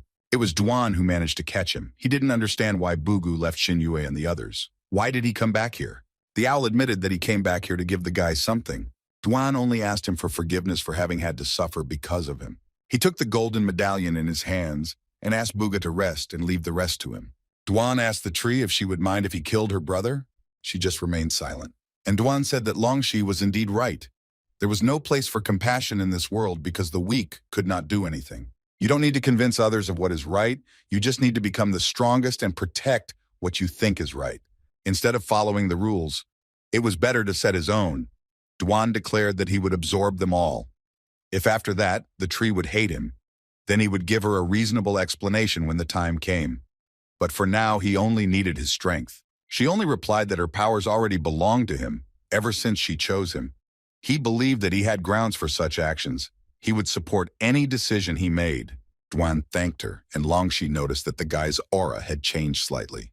Longshi noticed the spatial badge on the young man's chest. Did he really think he could lock it inside? He advised him to abandon this idea, since with his abilities he could easily escape. There was no point in wasting such a valuable artifact. Dwan only said that this time Anya would fight with him. Bugu risked his life to give him this information, so he can't disappoint them. He again rushed to attack Longshi, but the bastard knew all his attacks in advance and easily fought them off. The next moment he grabbed the guy right by the jacket. Longshi admitted that he had greatly overestimated the young man, but this was Dwayne's plan, because 10 seconds had already passed. It turned out to be a shadow clone, and the real Dwan was now approaching the bastard at full speed using Shadow Break. Longshi wasn't prepared for this, and the guy used the flaw skill that allowed him to see the opponent's weak points and immediately hit the bastard in his weak point, taking away 4% of his attributes. This sent him flying far to the side. Longshi didn't understand how the guy managed to get behind him. He also noticed that his speed increased several times. Dwan himself was surprised that he had only received 4% of attributes, but had already noticed such progress. Longshi nevertheless admitted to himself that on the contrary, he had underestimated the boy. He realized that Dwan kept his clone in another dimension and then summoned it at the right moment.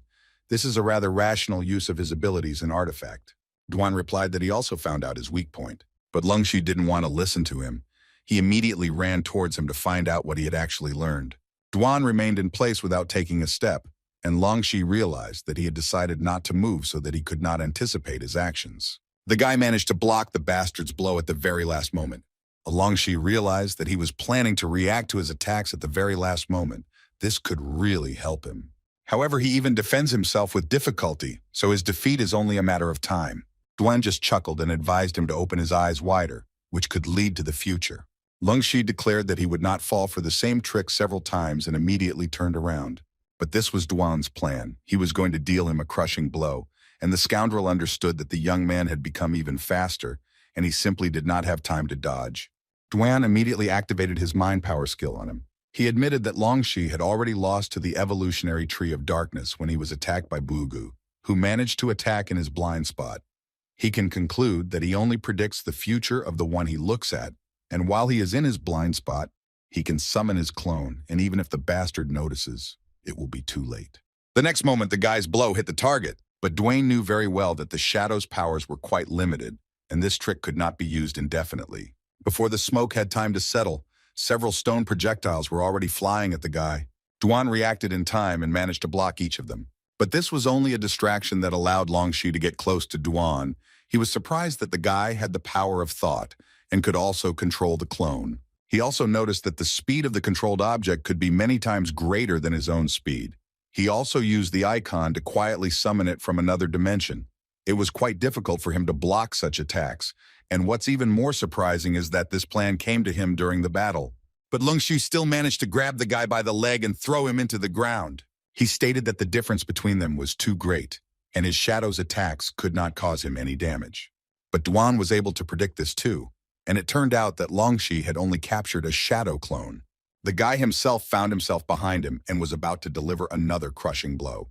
Duan used the flame skill and mixed it with his Shadow, which scared Longshi beyond belief. Longshi realized that the boy had switched places with his Shadow. But even so, he had plenty of time to dodge, even though Duan had widened his attack area and had anticipated his escape route. Despite all this, he could easily see the safe path. The blessing of mental powers no longer affects the main body, so the guy's speed has dropped greatly, no matter how strong the attack is. If it can't hit the target, then there is no point in it. But suddenly a huge explosion sounded in front of him. It was also Duan's doing that he was able to predict this too. The explosion was so powerful that even Xinyue could clearly hear the echoes of the battle. She only wanted the brothers to return safe and sound. Suddenly, Xia interrupted her thoughts and ordered her to bend down. The next moment, there were red lasers all over the forest, literally incinerating everything that came their way. Xinyue thanked Xia. If it weren't for her, they would already be dead. The rest of the guys were also fine. They couldn't understand. Were the zombies really attacking again? But suddenly an unknown eye appeared, and then someone's voice said that they were not zombies. He is the last hope of humanity. It was a squad of 6 Skynet fighters who were under the command of a white-haired guy with an evolution tree, and the young man who fired the lasers was Yue. Xinyue didn't understand what Skynet was doing here. The red-haired man named Lao didn't understand how they should split up, since there were only the disabled and old people ahead, but they still had to avenge the king of the wedges, right? The girl named Xing replied that she was not going to interfere in the fight, and the second girl realized that the girl in front of them had a skill of absolute 0. Zi and Gu also refused to engage in battle. In that case, Lao, along with the white-haired girl and Yue, were going to attack as a trio, since the boss didn't allow them to go into the thick of things. So maybe they could have some fun here. Xia asked Xinyue if she knew them, and the girl said that they were an organization called Skynet. She managed to escape from them once. Lao interrupted their conversation. They didn't have much time, so he wouldn't repeat it. He stated that their target was the girl with absolute 0 and the one in her arms. The rest could go free. Otherwise, they should not blame him for being rude. Xinyue didn't understand why they needed Anya. She asked Xia to quickly leave with Captain Luo. But to her surprise, no one was going to retreat, but only stood in front of her. Duan saved them all, and if he abandoned her now, would it be humane of them? Lao was even excited by this mood. It's even better this way. At the same time, the fight between Longshi and Duan continued. Duan didn't understand what he was doing wrong. He only managed to hit him once, but he didn't give him any more chances to successfully attack. Longshi smiled and asked if he had used all his dirty tricks. All this was just a warm-up. He had been sealed for quite a long time, and if he knew his weaknesses, how could he ignore them? Duan rushed to attack again. He didn't care what this bastard said. Longshi didn't understand. Didn't he know that the strongest people have the least developed eyes of all their senses? He has trained his perception to such an extent that he can perceive it as a surface of water. It is no trouble for him to catch every move of his opponent. Within the sea territory, he can feel and hear any movement, so his strategy won't work. The guy will never defeat him! But at that very moment, the white-haired man interrupted him and greeted him. He also apologized for being a little late. Both Duan and Longxi couldn't understand what this feeling was, and the white-haired one simply stated that he could not miss such an event when all the trees of evolution gathered in one place. The white-haired man admitted that he would never have thought that Longxi would be reborn so soon. Even the last evolution tree is here. He knew Duan because last time he caused trouble at his base and escaped, so they didn't get to meet. Since this was their first meeting, he introduced himself. His name is Yan. Duan in turn felt an incredible aura from him. At that very moment, Longxi grabbed him by the shoulder and pulled him away. He told the guy not to get distracted, because this white-haired guy was much stronger than them. Yanu immediately appeared behind them, saying that Longxi's action had upset him a little. He then delivered 2 powerful blows, sending them both flying. Duan managed to throw his dagger at the bastard, but he easily blocked the attack and absorbed his weapon. Duan couldn't believe it. He asked Longxi why he saved him, and he replied that if Yan absorbed one of them, the other would have no chance. There was a chance to win if only the guy allowed himself to be absorbed. But Duan didn't even listen to the end and said that he could absorb Longxi, and then the white-haired one. Longxi decided to change the subject and said that now they needed to think about how to get out of here. But Yanu had no intention of just standing still and was already heading towards them at breakneck speed. At the same time, the squad that protected Anya together with Zia was very exhausted, and Lao said that they were already holding back. It was obvious that they were stronger than them. Xinyu told her comrades that each of the enemies had an S-rank nav. Skynet was collecting them from all over the world, about 12 in total. It seemed they hadn't gotten to all of them yet. Lao gave a last chance to those who wanted to leave, and he himself was a C-rank with an S-rank damage conversion ability that converted the damage received by the sword into energy that was released with destructive force. The white-haired one, as it turned out, was also a C-rank and had the S-rank absolute zero skill. Yue was also a C-rank and had the ability of an S-rank laser, and when it was activated, all devices were connected to it, and the laser itself cuts through everything it touches. Li in turn stated that they would not leave Xinyu no matter what happened. Lao immediately delivered a crushing blow to the ground. Xinyu managed to summon a huge ice wall to defend herself. But by this time, all of Yue's devices were already behind them. They immediately fired lasers aimed straight at the guys, but they were stopped by logs and stones raised into the air. Yu told the white-haired girl that the ponytailed girl uses mental powers to move objects and defend herself from lasers. He also admitted that the guys really do work well together. In that case, the girl told Lao that it was their time to attack. The two of them immediately rushed towards the guys. And a moment later, the ice wall was completely destroyed. Xinyu warned everyone to be careful because the enemies had already broken through. She managed to block the girl's attack using her ice sword. The white-haired girl also noticed that her body had become very heavy, which turned out to be the work of Chen, who was using his gravity skill. But Lao was already heading straight towards him to finish him off. He suggested that the girl not interfere with him, but that they sword it out together like men. He immediately released the sword energy straight at the guy. The force of the blow was so great that Chen began to cough up blood. Lao noted that it made his weapon heavier and less effective, but even so, it didn't last long. Xinyu couldn't concentrate on her battle because she was so worried about Chen. But the white-haired girl took advantage of this moment to finish off the girl, because there can only be one absolute zero in the world. Xinyu was able to jump to the side and block the attack with her ice scythe. The girl asked her why she didn't want to join Skynet, and then answered for her, saying that she simply knew about its existence and wanted to get rid of it. Xinyu replied that they thought differently, she just didn't want to be with people like them.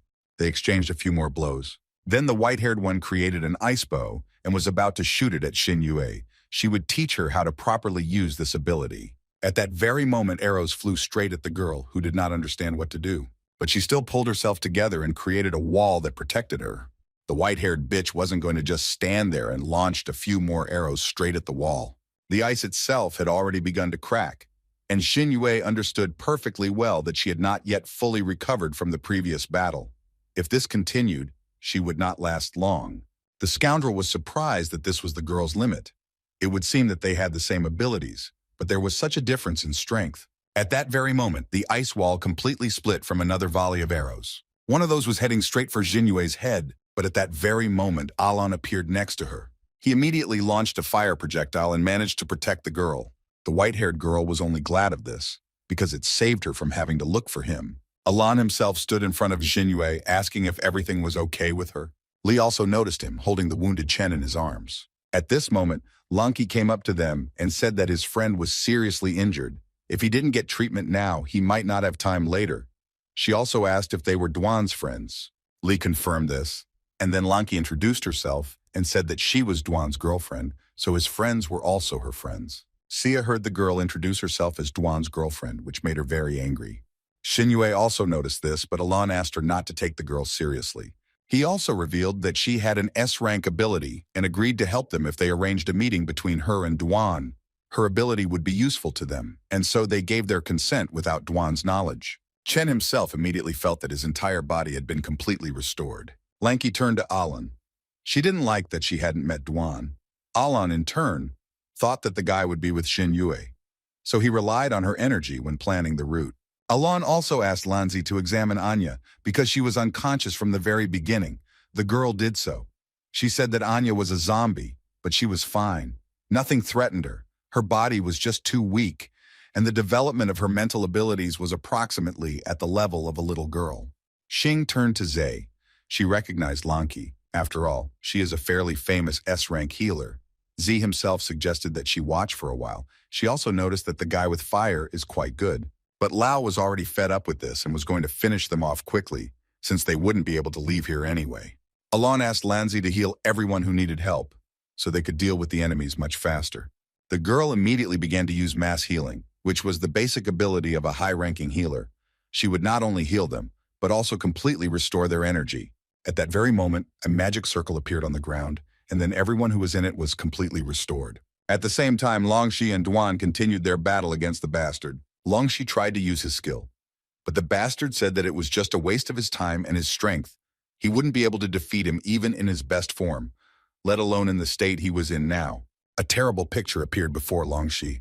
These were all the people he had thrown into the void and escaped. Longxi began to lose his sanity and denied that he had abandoned anyone. It was not like that. It turned out to be a dark space, which Dwayne immediately tore apart and shouted at Longxi to wake up.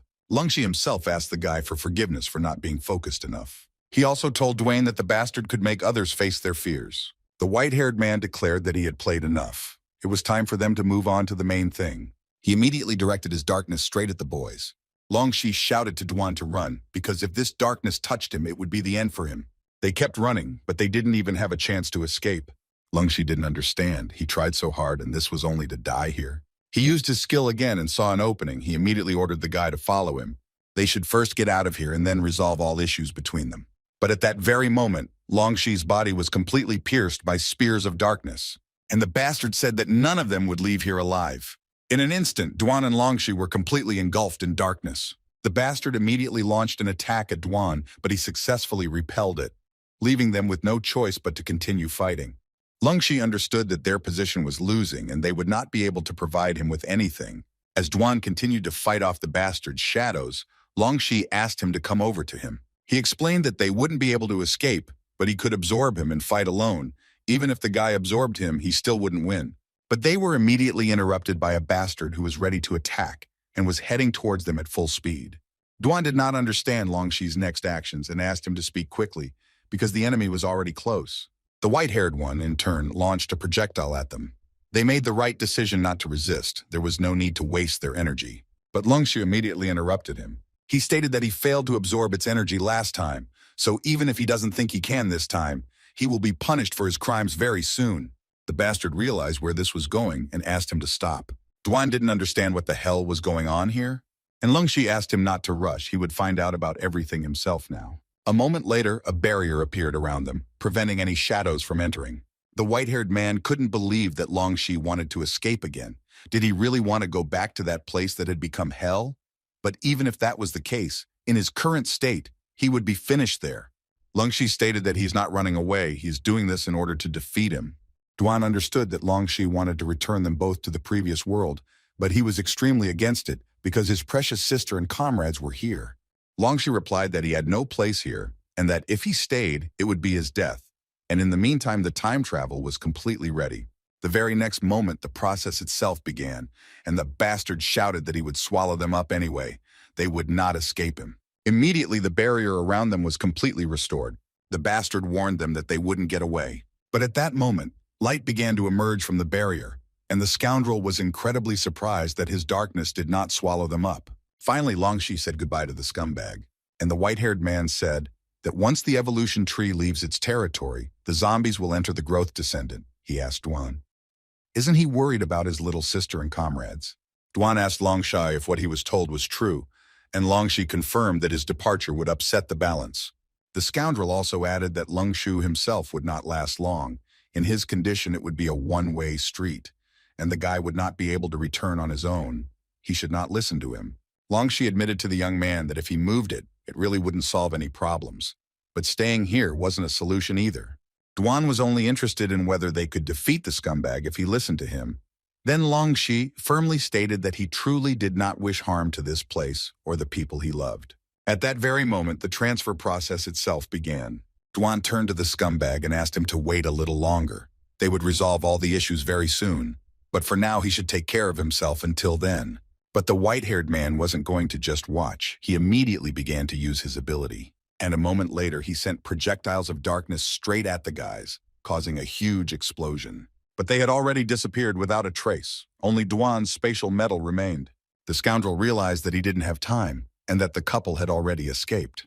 His tree asked him why he didn't fight at full strength, and then he replied that Duan's gaze gave him goosebumps. He was interested to see how far the boy could go, and if that scared him, he would not deserve the title of universal deity. At the same time, Duan finally opened his eyes. His tree appeared behind him and explained that they were now in a time tunnel. In this place, the trees of evolution can show themselves in their true form. Then the young man saw something in front of him that surprised him. There was a guy sitting on the floor. He introduced himself as Ashu, and next to him stood his evolution tree, which he was already familiar with. Immediately, Ashu began to cough heavily. Duan immediately ran to him, but he replied that he was fine. He didn't have much time left, so he would be brief. He wanted to apologize to Duan for Anya. He really had no choice. His mission was to find him and bring him back.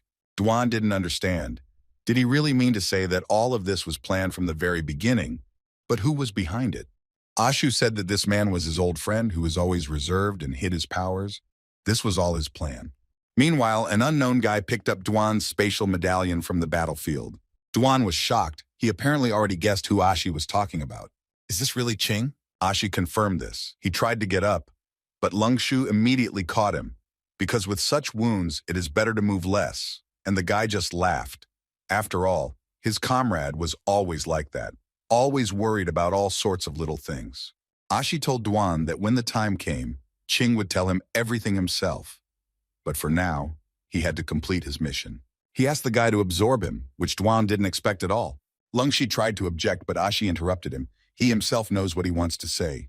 Ashi said that at the time when the white-haired Yanu's space was collapsing, it was he who opened the space-time portal and asked the second brother Longshi for help, but he didn't even think that it could be a trap. Yanu went to the second brother and absorbed him. Duan knew that if he hadn't opened the space-time portal, the bastard wouldn't have been able to do anything. But he was more interested in whether there were other methods of moving through time and space. Ashu said that there is also a palace of the Tree of Evolution, and Yanu used it to get to them. But there is one limitation for such movement. Whoever tries to break through by force will be sealed, and only after he has accumulated enough energy will he be able to free himself, just as he was reborn. Duan asked, doesn't he have his own ability to move? Why did he need to use this path? Ashu explained that he had to bring him here, but Yanu saw through his plan, and he had no other choice. All the portals were occupied by Duan and Yanu. Duan then asked if Yanu could track them here, and Ashu said that he could move one more time, but that didn't mean he would do it since there was a possibility of his powers being sealed, and there wasn't enough energy for him to be revived right now. Ashu also said that all the other passages would close after Duan absorbed them and they would disappear. Duan didn't understand how they could get out then, and Ashu explained that Qing knew another way. She would definitely tell him about it. But now they were pressed for time, and the guy had to absorb them quickly. The young man himself was not very happy with the current situation. He asked Ashu if he was really ready to sacrifice himself from the very beginning. But why couldn't they just join forces? Ashu said that he was the one who started all this. He made a mistake, and now he must atone for his sins. As for joining forces, it is simply impossible. Of the two of them, only one can survive. and it is he who gives incredible hope. He also admitted his guilt for getting Lung Shu involved in all this, but Lung Shu himself interrupted him and asked him to shut up, because he did nothing wrong and his choice was correct. He should not blame only himself for everything. Ashu couldn't believe his ears. Duan also intervened and supported Long Shi's words. He said there is nothing wrong with being kind. There are just people who take advantage of it. If this world doesn't understand that, then there is no point in saving it. Since he strives to protect this world, then somewhere there must be a place that he loves. Duan extended his hand to him and asked if he trusted him, and Yashu just smiled and said that the guy was still asking him about something so obvious. They held hands and Yashu declared that he believed him. He hands over all responsibility for this world to Dwayne, and the guy promised that he would return everything that was stolen. Lung Shi admitted that he attacked him and Anya only to test his strength. Duan only replied that everything was fine anyway. It was all because of Yanu. Long Shi also turned to his fourth sister and said that she had just woken up and immediately encountered something like this. But she was their last hope. So he asked her to help Duan. Ashu's body began to disappear. At last he declared that his mission was over, and now everything depended on Duan. He also asked him not to listen to what the girl would tell him, but the guy did not understand who he was talking about. And then Ashu said that he would find out everything a little later and thanked him for his work. In a moment, the absorption process was completely completed, and a powerful energy literally surrounded the young man. Ashu's memories immediately started appearing in his head. It was an incredible amount of accusations and insults. Duan was amazed that Ashu tolerated all this. He also had memories of a little girl in his head telling him that he was fighting for them. But some guy just punched her in the face. He was surprised that she was still defending him. The evolution tree immediately intervened and asked Duan to pull himself together. Then all the energy began to gather in one point and enter the guy's body. In an instant, everything was over, and Duan had reached a rank. Now it was time for them to go home. The tree also said that her name was Xinyu, and Duan admitted that until now he had not realized how much responsibility had fallen on his shoulders on the day she chose him. At the same time, Alan continued to fight against a bunch of Skynet scum. Lao admitted that the power of fire was truly amazing, and the girl said that Alan's powers could not be compared with the power of the King of Blades. That was then. The guy seemed to have become a different person. Yue asked them to step back. Now it was his turn to attack. He immediately aimed his lasers. But to their surprise, the attack was directed at them. Yue didn't understand what the hell was going on. Then the white-haired girl noticed that Xinyu used ice to reflect the rays. She and Alan were working together. The rest of the trio approached them and reported that the boss was already on his way. In that case, Lo was not going to hold back any longer. He wanted to end this whole circus as soon as possible, declaring that he would deal with everything himself. He was curious to see how far the boys could go. He immediately rushed into the attack at breakneck speed, and the very next moment he dealt a crushing blow with his sword. But the guys had already disappeared without a trace, and then Xinyu caught him in her icy trap. Meanwhile, Alan was already behind him and ready to strike. A second later, a fiery flash appeared, which literally incinerated Lao's body. But the bastard was not so simple. He was able to endure this too. Then Alan appeared out of nowhere again and struck him right in the head. But the scoundrel, on the contrary, was only having fun. He wanted the guy to continue attacking. Alan immediately closed in on him and delivered another fiery blow, causing his opponent to lose his balance. The guy then struck him again, causing him to fall to the ground. In this position, he couldn't dodge anymore, so Alan delivered a finishing blow straight into the bastard's chest. Meanwhile, Xinyu summoned ice walls behind him. The force of the blow was so great that Lao's body literally broke through all the fences. But in the end, this was still not enough because he was still able to stay on his feet. He said that this was even too little. Lao turned to the white-haired Linda. She immediately understood what he wanted from her and asked how much force she should use. Lao asked her not to underestimate him and to use everything she had. The girl admitted that not feeling pain is still wonderful. Then she swung her scythe and asked him not to blame her if he died. She immediately dealt a critical hit straight to Lao. Neither Alan nor Xinyu understood what the hell was going on. The others also did not understand anything, but decided that it was just internal strife. But this was not the case at all, because Lao only smiled maliciously and admitted that he was on the verge of death. Things like this fascinate him beyond belief. Now he was going to show them his true power. He activated his damage conversion skill, which converts the damage received into energy that is released with destructive force.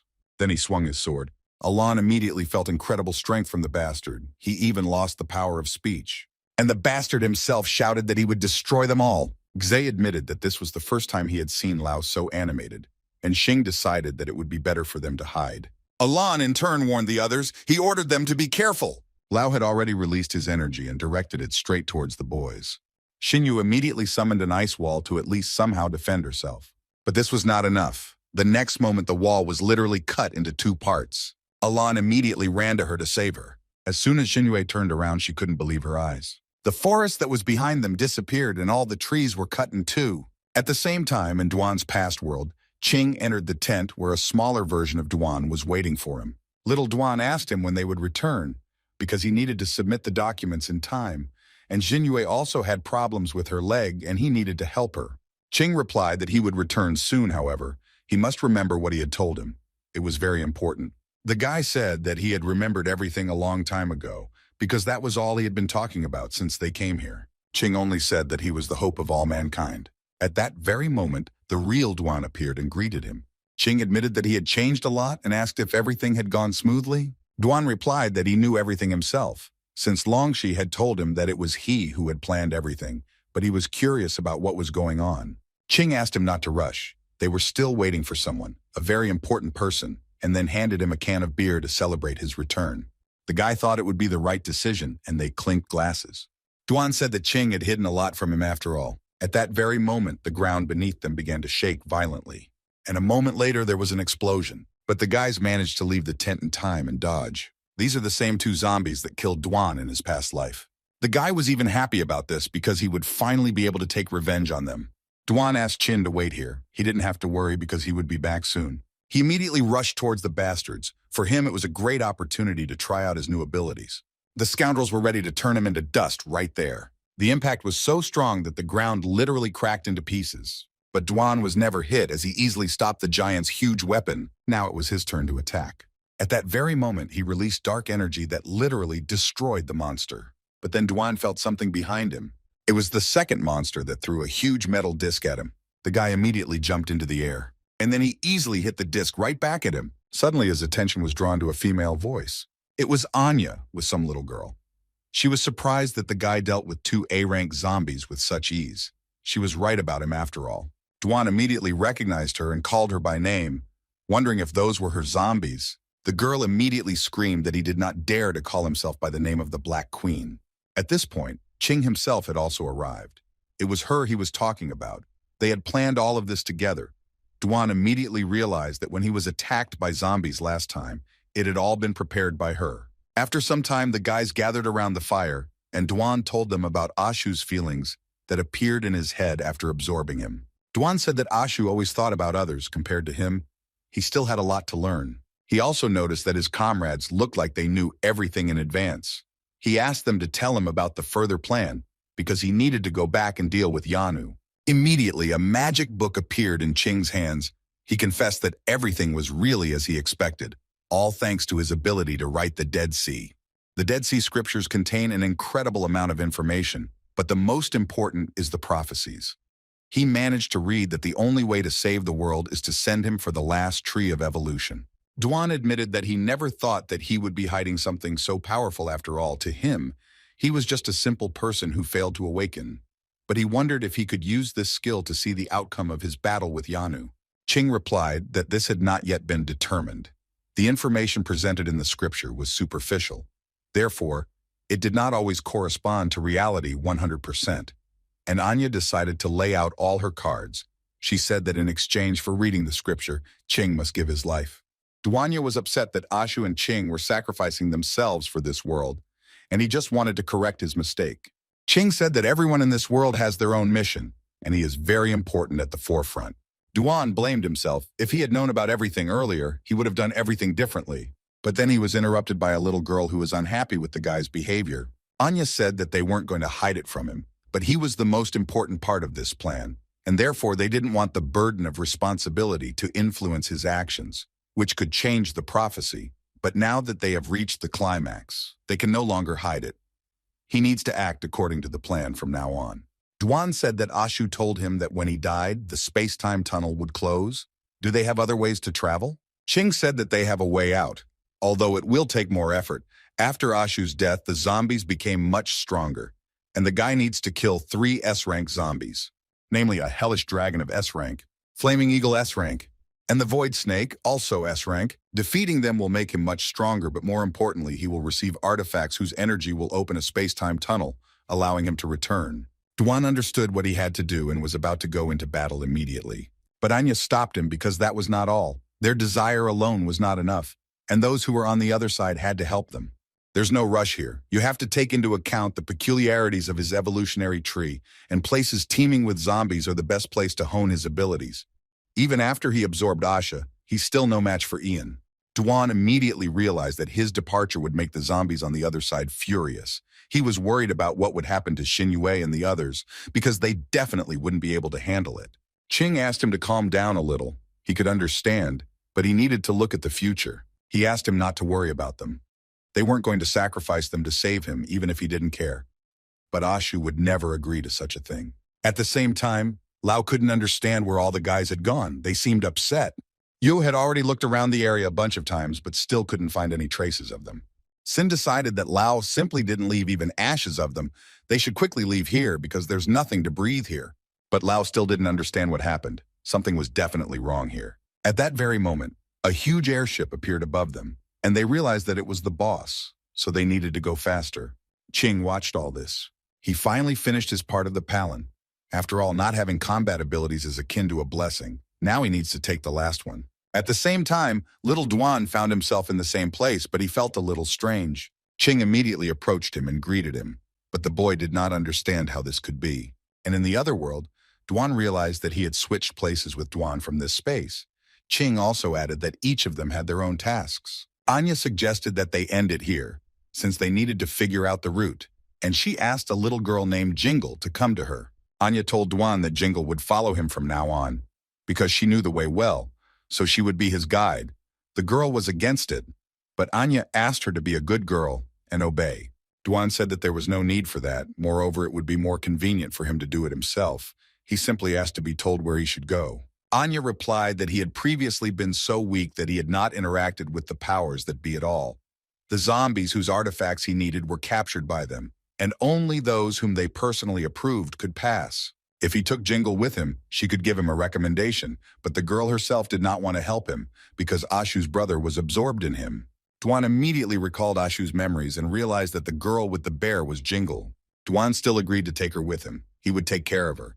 And she asked him not to underestimate her, because she would be useful to him. Meanwhile, Qing said that almost everything was ready. So he suggested that they rest a little and start everything tomorrow.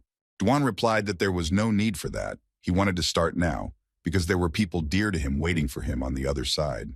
Anya asked the guy how Anya from that world was doing. Dwan said that he met her when everything just started. Since then, they have always been together. She has become a member of his family. He knows what she has to go through here, so he tries to protect that Anya from this.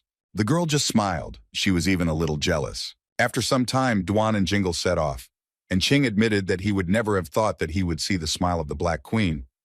But the girl herself also did not think that she would ever show it to people.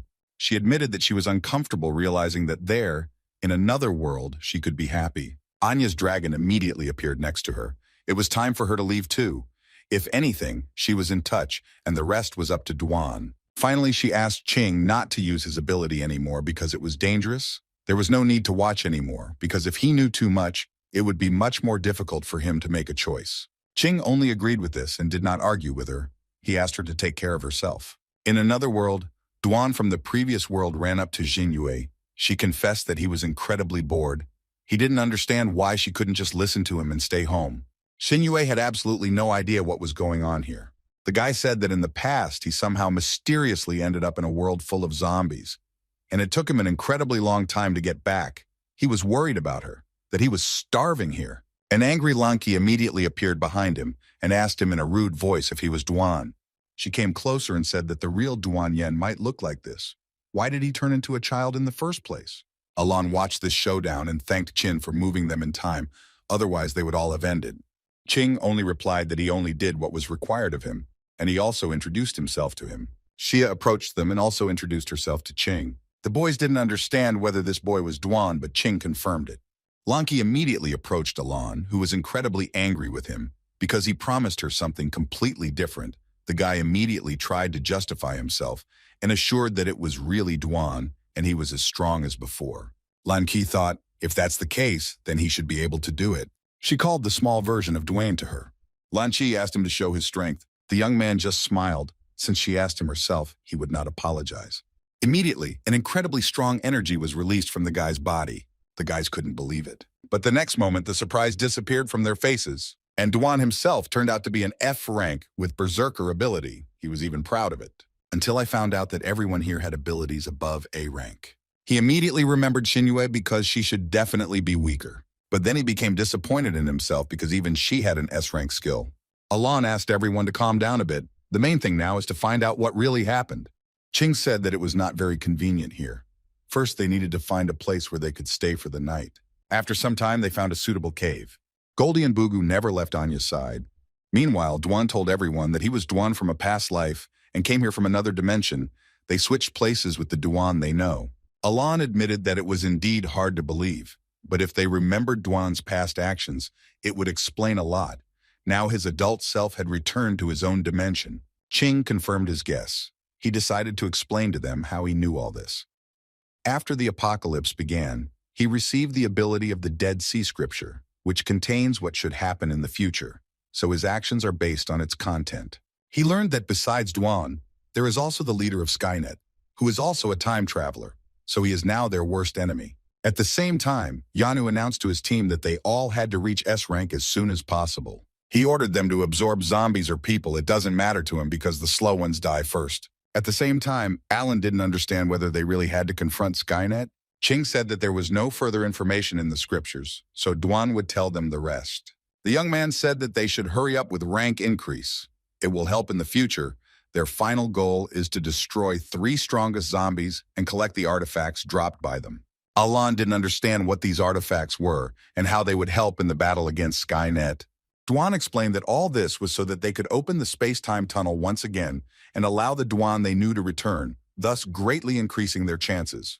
Lan Ki was immediately happy about this, because that strong and handsome Dwan could still come back. She asked him to tell her more, and Ching said that it was time for him to go. Alan thought that he would go with them, but Ching said that he had no abilities that could be useful in battle. He would only be a burden. When the time came, she would find them herself. He handed Alan a gold medallion and said that the fate of this world was now in their hands. Alan told the others that the path promised to be dangerous. If anyone wished, they could refuse to go further right now. Lan Ki stated that as Dwan's girlfriend, she simply couldn't refuse, which made Sia very angry, and she also stated that she had no intention of leaving. Xinyue also said that she is in the case. In that case, Alan announced that they were now a team and had to come up with a plan for further action. Xinyue understood that this time it was serious. Now they could only become stronger and make their brothers work easier. Meanwhile, Dwan was confronting a huge monster. The monster immediately released a stream of flames straight at Dwayne, but he managed to jump away in time. But then one of the heads appeared behind him. In that case, he had no choice but to cut the bastard into pieces. In an instant, there was no trace left of the bastard. And Dwan had passed the 550th floor in the testing tower, killing a B-rank monster, even though he was under the negative effect of gravity, which affected him 80% more than usual. Dwan was also limited in the use of abilities and was under the constant influence of fire magic. It took the guy 5 minutes to get through this floor, and from the 550th to the 600th floor, the negative effect of gravity will be increased to 100%, and the effect of fire will also continue. Dwan was going to walk the entire tower that very day, but Tada appeared and begged him to stop. He disappeared for such a long time, and now he suddenly appeared and cleared so many floors at once. If he continued like this, she would lose her job. She asked him again to stop, because today was such a hard day. He was tired too. Dwan admitted that it was really tiring. He didn't even have time to deal with the evolution points he got after absorbing Longxi. He decided to go through the next floor after a little preparation. At that very moment, Dwan entered the evolution tree system, where Xinyu was already waiting for him. He noticed that she looked weak, but she only replied that she was fine. It was just that her body had not yet adapted to the transition to this dimension. She needed to rest a little. In that case, Dwan suggested that she use her free time to accumulate strength, while he would deal with the distribution of evolution points. Meanwhile, the absorption ability was upgraded to level 6. All existing stats were upgraded. The ability contract also reached level 6, and the number of contracts was increased by 1 slot. The flame skill was upgraded to level 5. Its attack power was raised by 60%. The shadow attack became level 4, and the number of clones was increased to 4. Clones can also use up to 70% of the master's power, and transformations were also made available. The power of the mind became level 3. Control increased by 30%. Vice became level 3, and it was possible to select 3 targets. Duan wanted to improve his spiritual power to the 10th level, because then he would face colossal changes. But the improvement cost 150,000 points, and he only had 125,000. He was thinking whether to save them or distribute them among other characteristics. But Jinyu thought that it would be right to wait with this. If a difficult situation arose, then they could be spent wisely. The guy decided to listen to her advice because he was still far from S rank, so it was better to look at the situation. The young man exited the system, where fresh food was already waiting for him. He was surprised that Jingle could cook, but the girl replied that it was not surprising because she was responsible for the Black Queen's diet. And if he died of hunger, then the whole plan would fail. Otherwise, she would not have done this. He did not understand why he was chosen because Ashu was much stronger than him. Duan admitted that he only agreed to take her with him because Ashu had spoken about her. Jingle immediately wanted him to tell her what Ashu had said about her. But Duan replied that he would eat first and then tell her everything. After some time, the guy finished dinner, and Jingle immediately asked what Ashu said about her. First, Duan decided to answer her question about why he was chosen and not Ashu. He said that during their battle, he felt that Ashu wanted to devour him. He wanted to come face to face with Yanu. But when Yanu actually appeared, the darkness in his heart overwhelmed him. The feeling of guilt did not allow him to believe that he could carry out such an important task. It was only after she herself received his power that she realized what he had gone through. Duan also said that he saw the girl in the fragments of his memory. She always believed in him, and now that he has taken over everything that has plagued him, he can finally correct his mistakes. Ashu mentioned her, which means she should be a witness to this. The girl just lowered her eyes to the floor and immediately began to leave. Duan didn't understand where she was going, but the tearful Jingle turned to him and said that it was time for them to go, because there was still a very long way ahead. The guy was even taken aback by this, but soon he smiled. He immediately stood up and agreed with her that they were just wasting time, and this would be a great opportunity to try out the new ability. Duan immediately summoned a shadow clone. Then it began to change its shape. A moment later, the clone turned into a dog that looked very much like Goldie. Jingle couldn't believe that he could also control zombies because she thought that only the Black Queen was capable of this. He explained to her that it was not a zombie, but a clone in a different form, which is exactly what his pet Goldie looks like. He asked her to jump faster, and a moment later they rose into the air. Duan also gave a name to this clone, calling him Haibo. At the same time, in a cave in another world, Goldie began to sneeze, and Bugu immediately told him that Anya told him that a person sneezes when someone remembers him. Then Goldie came to the conclusion that it was his dad Duan who missed him. The two also discussed how people were very strange because Duan suddenly became small, while Anya, on the contrary, grew up. Meanwhile, Alan decided that their team needed a leader. Since they discussed the further plan of action, he put forward the candidacy of Xia, who is ideal for this role. Xia simply replied that he had much more experience than her, and that he was also the most familiar with Skynet. Suddenly, Goldie appeared behind little Dwayne. The guy immediately picked him up and was surprised that there were such cute zombies. But the dog immediately began to break free from his hands. Goldie flew to Xin Yue, who explained to him that it was Duan, just a little different. The others discussed how they needed to get more support first, as they could use some help.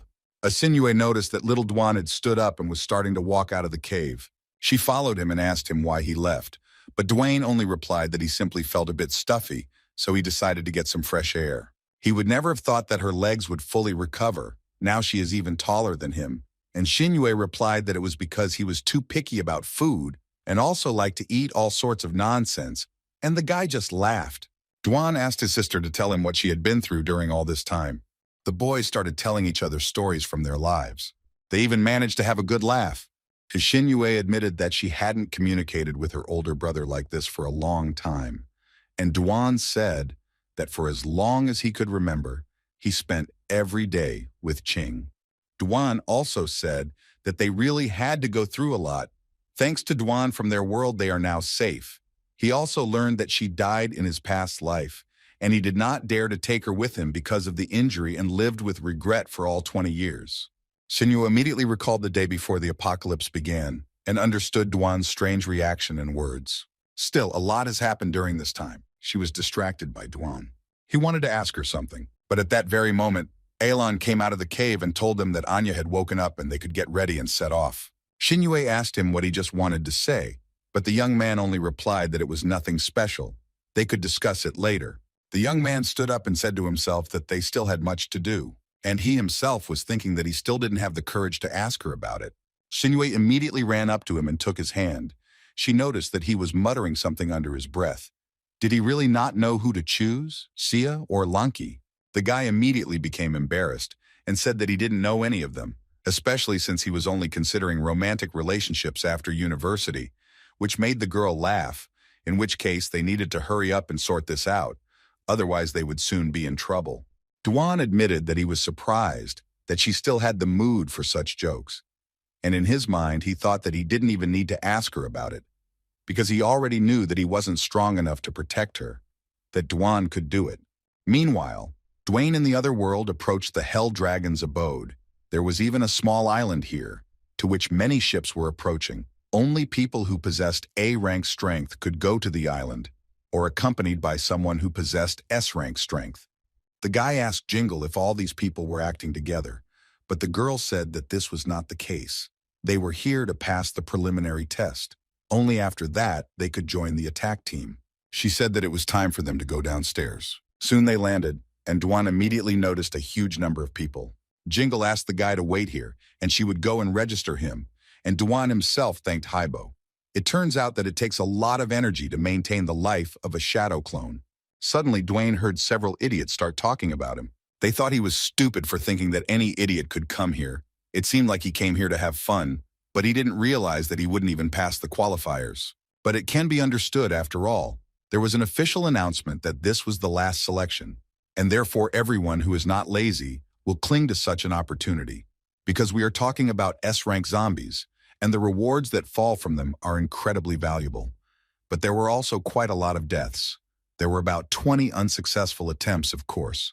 There were always victims. Finally, Duan felt like he had truly returned home. An unknown girl walked past him. He immediately noticed something strange when he saw her. Meanwhile, one of the soldiers came to the tent of the man who was responsible for selecting the participants and said that everyone who registered was there.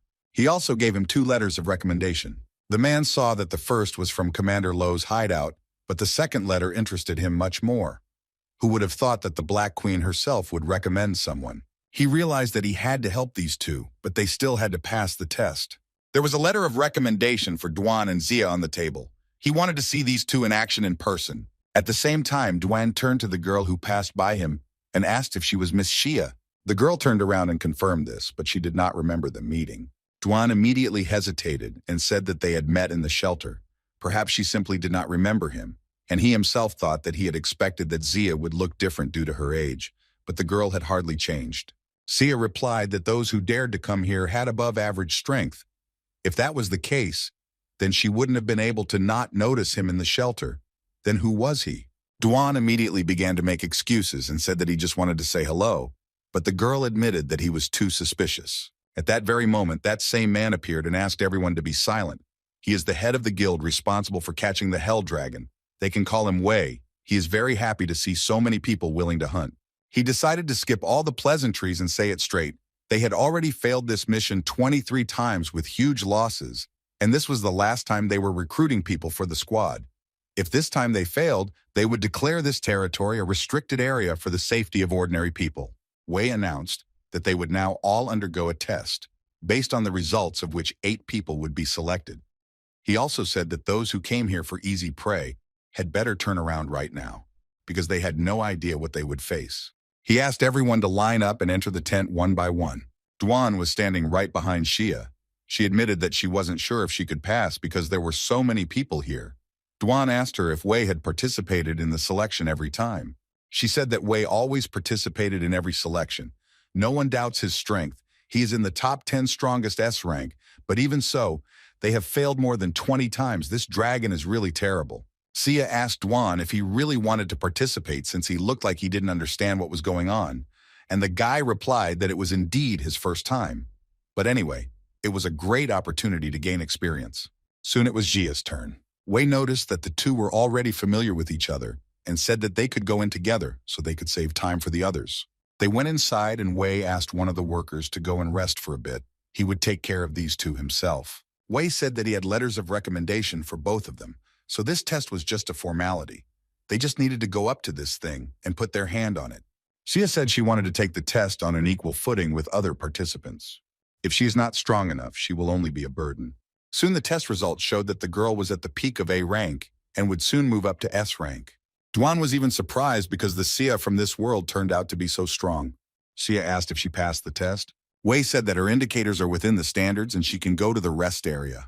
Sia also said that she and Duan were from the same shelter, so she would wait for him here. Wei didn't understand what she was talking about. The guy wasn't from Commander Luo's hideout, he was recommended by the Black Queen. Sia was incredibly surprised, because she had never heard of the Black Queen giving her recommendation to a person before. The girl generally believed that she did not communicate with people. Duan replied that it was quite a long story, he would tell it some other time. But for now, he decided to move on to the test, fully understanding that there was even more misunderstanding between him and Zia. The young man knew that he had to try hard not to cause trouble, and also keep his strength under control, so values close to Sia would be enough. At the same time, the same two idiots who laughed at Duan were discussing that it had been a long time since that guy came inside. Was the test really that hard? But his comrade asked him not to worry, because that weakling must have failed and was now asking for a second chance. Immediately, an incredible amount of energy began to burst out of the tent, which literally began to sweep the other participants away from their place. It was Duan who merely placed his hand on the apparatus. Neither Wei nor Sia could believe that this guy's strength was this. But Duan himself thought that everything was fine, and he had handled the control well. Sia and Wei immediately rushed to the screen to check the results. The circle was completely filled, but Duan was still a rank. But with such energy, he should be even higher than S rank. How is this possible? They immediately suspected something was wrong, and Duan realized that there were problems with control after all, and he only made things worse. So he decided to pretend that it was difficult. He immediately showed off his acting skills and started to cough fake and say that he had used almost all his strength. But the guys immediately saw through him, and their suspicions grew even more. And Duan realized that he was a terrible liar. Wei decided to ask him why the Black Queen sent such a strong man to them. Was it really for prey? Duan came to the conclusion that he needed to tell the truth, so he replied that he had come here to save the world. At that very moment, deathly silence fell over the room. Wei just laughed awkwardly and congratulated the two of them on joining the squad.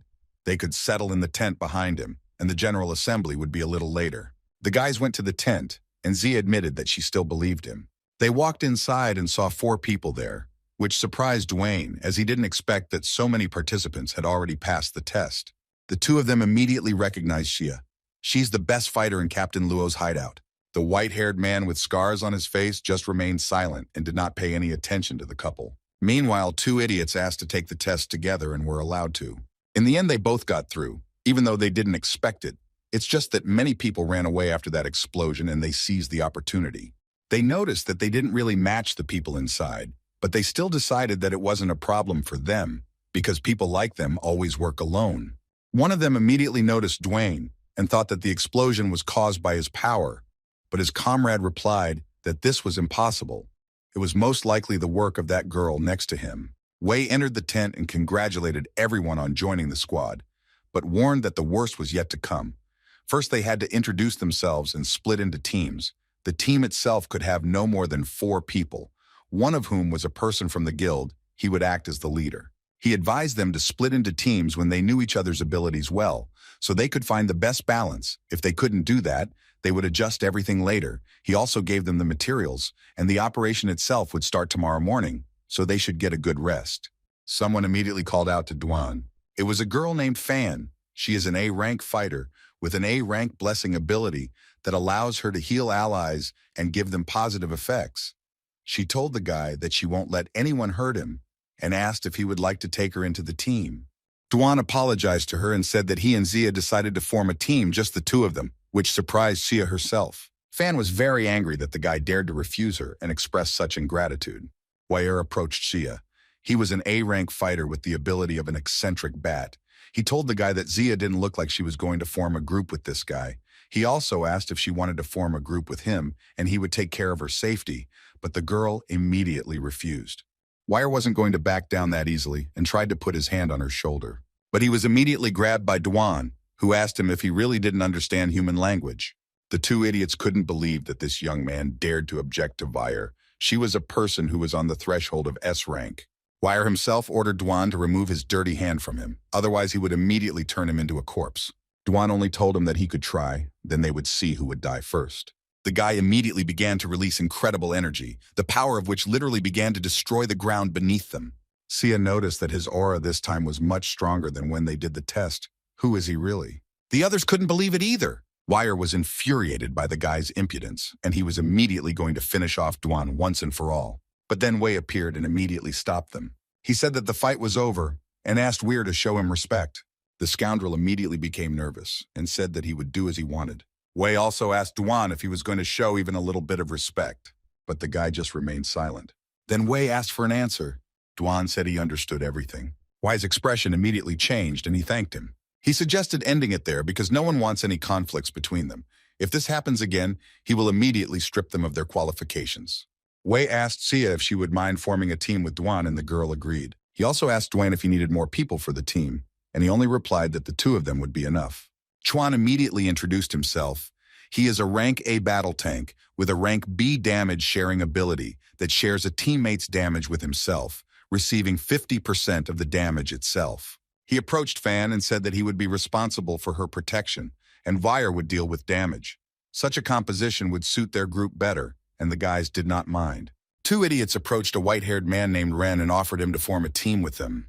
One of them was Boar. He is an A-rank fighter with the ability of a boar's strength, and the other was Dog, an A-rank fighter with the ability of a hunting dog's strength. Boar immediately said that he has thick skin and can be a vanguard, and his comrade has a good sense of smell, so he will help to discover unknown areas. If they support him, they will definitely succeed. Ren himself was an S rank with an A rank illusionary eye skill, and if he made eye contact with a person, that person would fall into an illusionary world, which could disrupt the person's sanity. As soon as Ren took his sword out of its sheath, the idiots immediately started keeping silent about forgiveness. The man immediately dealt several chopping blows, but to the surprise of these two, they were still alive. And then they noticed a sign of agreement on the floor, which meant that Ren was not against creating a team with them. Wei announced that the groups had been formed. Today everyone will rest, and tomorrow at 9 o'clock they will gather again. After some time, Duan apologized to Zia for calling her so late, but the girl replied that there was no problem with that. She was wondering what the guy wanted to talk to her about. Duan asked directly. Zia did not come here for trophies, but to investigate Wei's case or the assault operation itself. But the girl did not understand what he wanted to say. He asked her not to worry. He was not their man, and judging by what they knew about her, she was not one of those who would risk just for trophies. She must have come for shelter. He decided to show her something, although he understood that most likely she would not believe him. Duan immediately lifted several stones from the floor with his mind, which surprised Xia, and the young man confirmed that this was her ability. Before the apocalypse, she was a police officer, and later joined Commander Luo's refugees. He hoped that she could trust him, because he needed detailed information about Wei in this operation. He had a feeling that everything was not so simple. The guy said that he wanted them to work together, but he was thinking that he had failed to make a contract for Wei's abilities, and the power he had released was very strange. Sia also said that everyone who participated in the operation, except for their people, did not return. Among them were people from Commander Luo's hideout. She admitted that she really came here to investigate this situation. She also revealed that Wei is known as the first dual ability user. The first one is S-rank powerful lightning, and the second ability is still unknown because no one has seen him use it. But she heard that it is also S-rank. Despite all this, people speak quite positively about him. Duan was interested in the fact that Wei had 2 S-rank abilities. Wei himself looked at the materials about Duan with a smile on his face. At the same time, in another world, Goldie and the others arrived at the desired island. Meanwhile, Anya had already come to her senses and was surprised that Duan was so small, and the guy himself could not understand why his clone was surrounded only by women. Anya also asked Wu Xinhui where Alon was now, and the girl said that Alon had gone to pick up his comrades, and then they would all meet together at the destination. Soon they landed on the island. While Xinhui was thanking Goldie, someone called her. It was Alan and the others. He said that they had scouted the area, and that the entrance itself was not far from here. Xinhui saw a guy for the first time and asked Alon who he was. He said that this is Wei. He is their new S-rank warrior. His friend Zhao found him. Alon also revealed that Wei is very strong, has 2 abilities, and is very interested in what they are doing, so he decided to join them. Xinyue immediately walked up to him and shook his hand. She welcomed him to the team and asked what his abilities were. Wei said that his first ability is powerful lightning. Meanwhile, Lao and Yue were watching them. The red-haired one admitted that they did the right thing by listening to him. It seems like they are also looking for S-rank warriors. If they follow the list, they will be able to find them. Lao was eager to know what they were doing here, but Yue said that they should wait a little longer because they had some kind of plan, and when that happened, they would take what was theirs. Meanwhile, in another world, one of Wei's subordinates reported that the gathering was complete. Wei addressed the participants and suggested that they prepare themselves and then set off on their journey. They needed to finally decide on the team members. He introduced Shadow. He is an A-rank fighter. His ability is invisibility and is very suitable for investigation, so he will join Chuan's team. The girl named Irene was an A-rank warrior with the ability to recover, so she joined Ren's group. And the man named Shan was an A-rank fighter with the taunt skill. He participated in the most attacks, so he joined Duan's two-man squad. Once everything is decided, they should prepare to leave. Wei immediately summoned a teleporter and ordered everyone to be on guard. They had barely entered when several hellish monsters immediately rushed at them. But Wei defeated each of them with just one swing of his sword. Duan didn't understand what the point was of them being here if Wei could do everything himself. But the man replied that they didn't need to deal with these monsters, and it was better to save their strength. Soon they arrived at the cave, and Wei told them that here they would go 4 different ways. 3 teams would have to choose their tunnel, and he would go to his completely alone. He also said that they had already entered the center of the volcanoes. From now on, the temperature would only increase. Under normal conditions, they would not last even 10 minutes at such a high temperature, so everyone needed to look for crystals that could block the heat in the corresponding tunnels. Walking through these tunnels, they would gather in one. Then, taking the crystals, they would penetrate through the lava into the nest of the hellish dragons. Wire noted that Wei was going to go alone, which meant he was strong enough to resist everything. Then he himself could collect all the crystals, and they would run their forces to fight the hellish dragon. Wei replied that he was wrong. He couldn't collect all the crystals by himself. But if they couldn't pass this test to get it, then it meant that they would die when they got to the place where the demonic dragon was. A similar situation happened with the stormtrooper team who successfully collected the crystals. He continued to work with that team, but as a result, suffered a complete defeat. So he must pass this test himself. Then they will have the qualifications for further action. Sia asked him if everyone who came before had died during the crystal search stage. Wei confirmed this. That's why he decided to do it one last time. If they failed this time too, he would completely give up. Sia just remained silent. Ren said that since they were all standing here, they better think about what was right. They could think about other things when they survived. But in fact, it wasn't his words. It was Boar who voiced them for him, and Ren just sighed. Wei asked Wei not to think too much. He didn't say that because he was scared, but because he just wanted to see if they could save time. They weren't the weakest if he wanted to talk about strength. Duan just sighed heavily. He decided to get down to business right away because it would be unpleasant if someone left, and Wei in turn agreed with him. Wire immediately began to be indignant because he realized that Duan was hinting at him, but Chuan tried to calm him down. If he had something to say, then let him say it later. When they got out, he was not here to watch them fight. Wire finally pulled himself together but promised himself that Duan would still pay for his words. Soon all the teams split up and went through their own tunnels with Wei staying behind them. Duan told Sia that they wouldn't learn anything now. They should just move forward. That was their only choice. Shan noticed that the boys had other intentions besides attacking the dragon. Duan admitted that they had heard that he was the one who participated in the attacks the most. So he asked him to tell them about the situation, whether everyone else had really died, and what did this have to do with Wei. He just remained silent and said that they had better focus on what was happening at the moment, and it was better not to ask any more questions about Master Wei. A hellish monster immediately appeared in front of them, and Shan immediately ordered them to retreat back.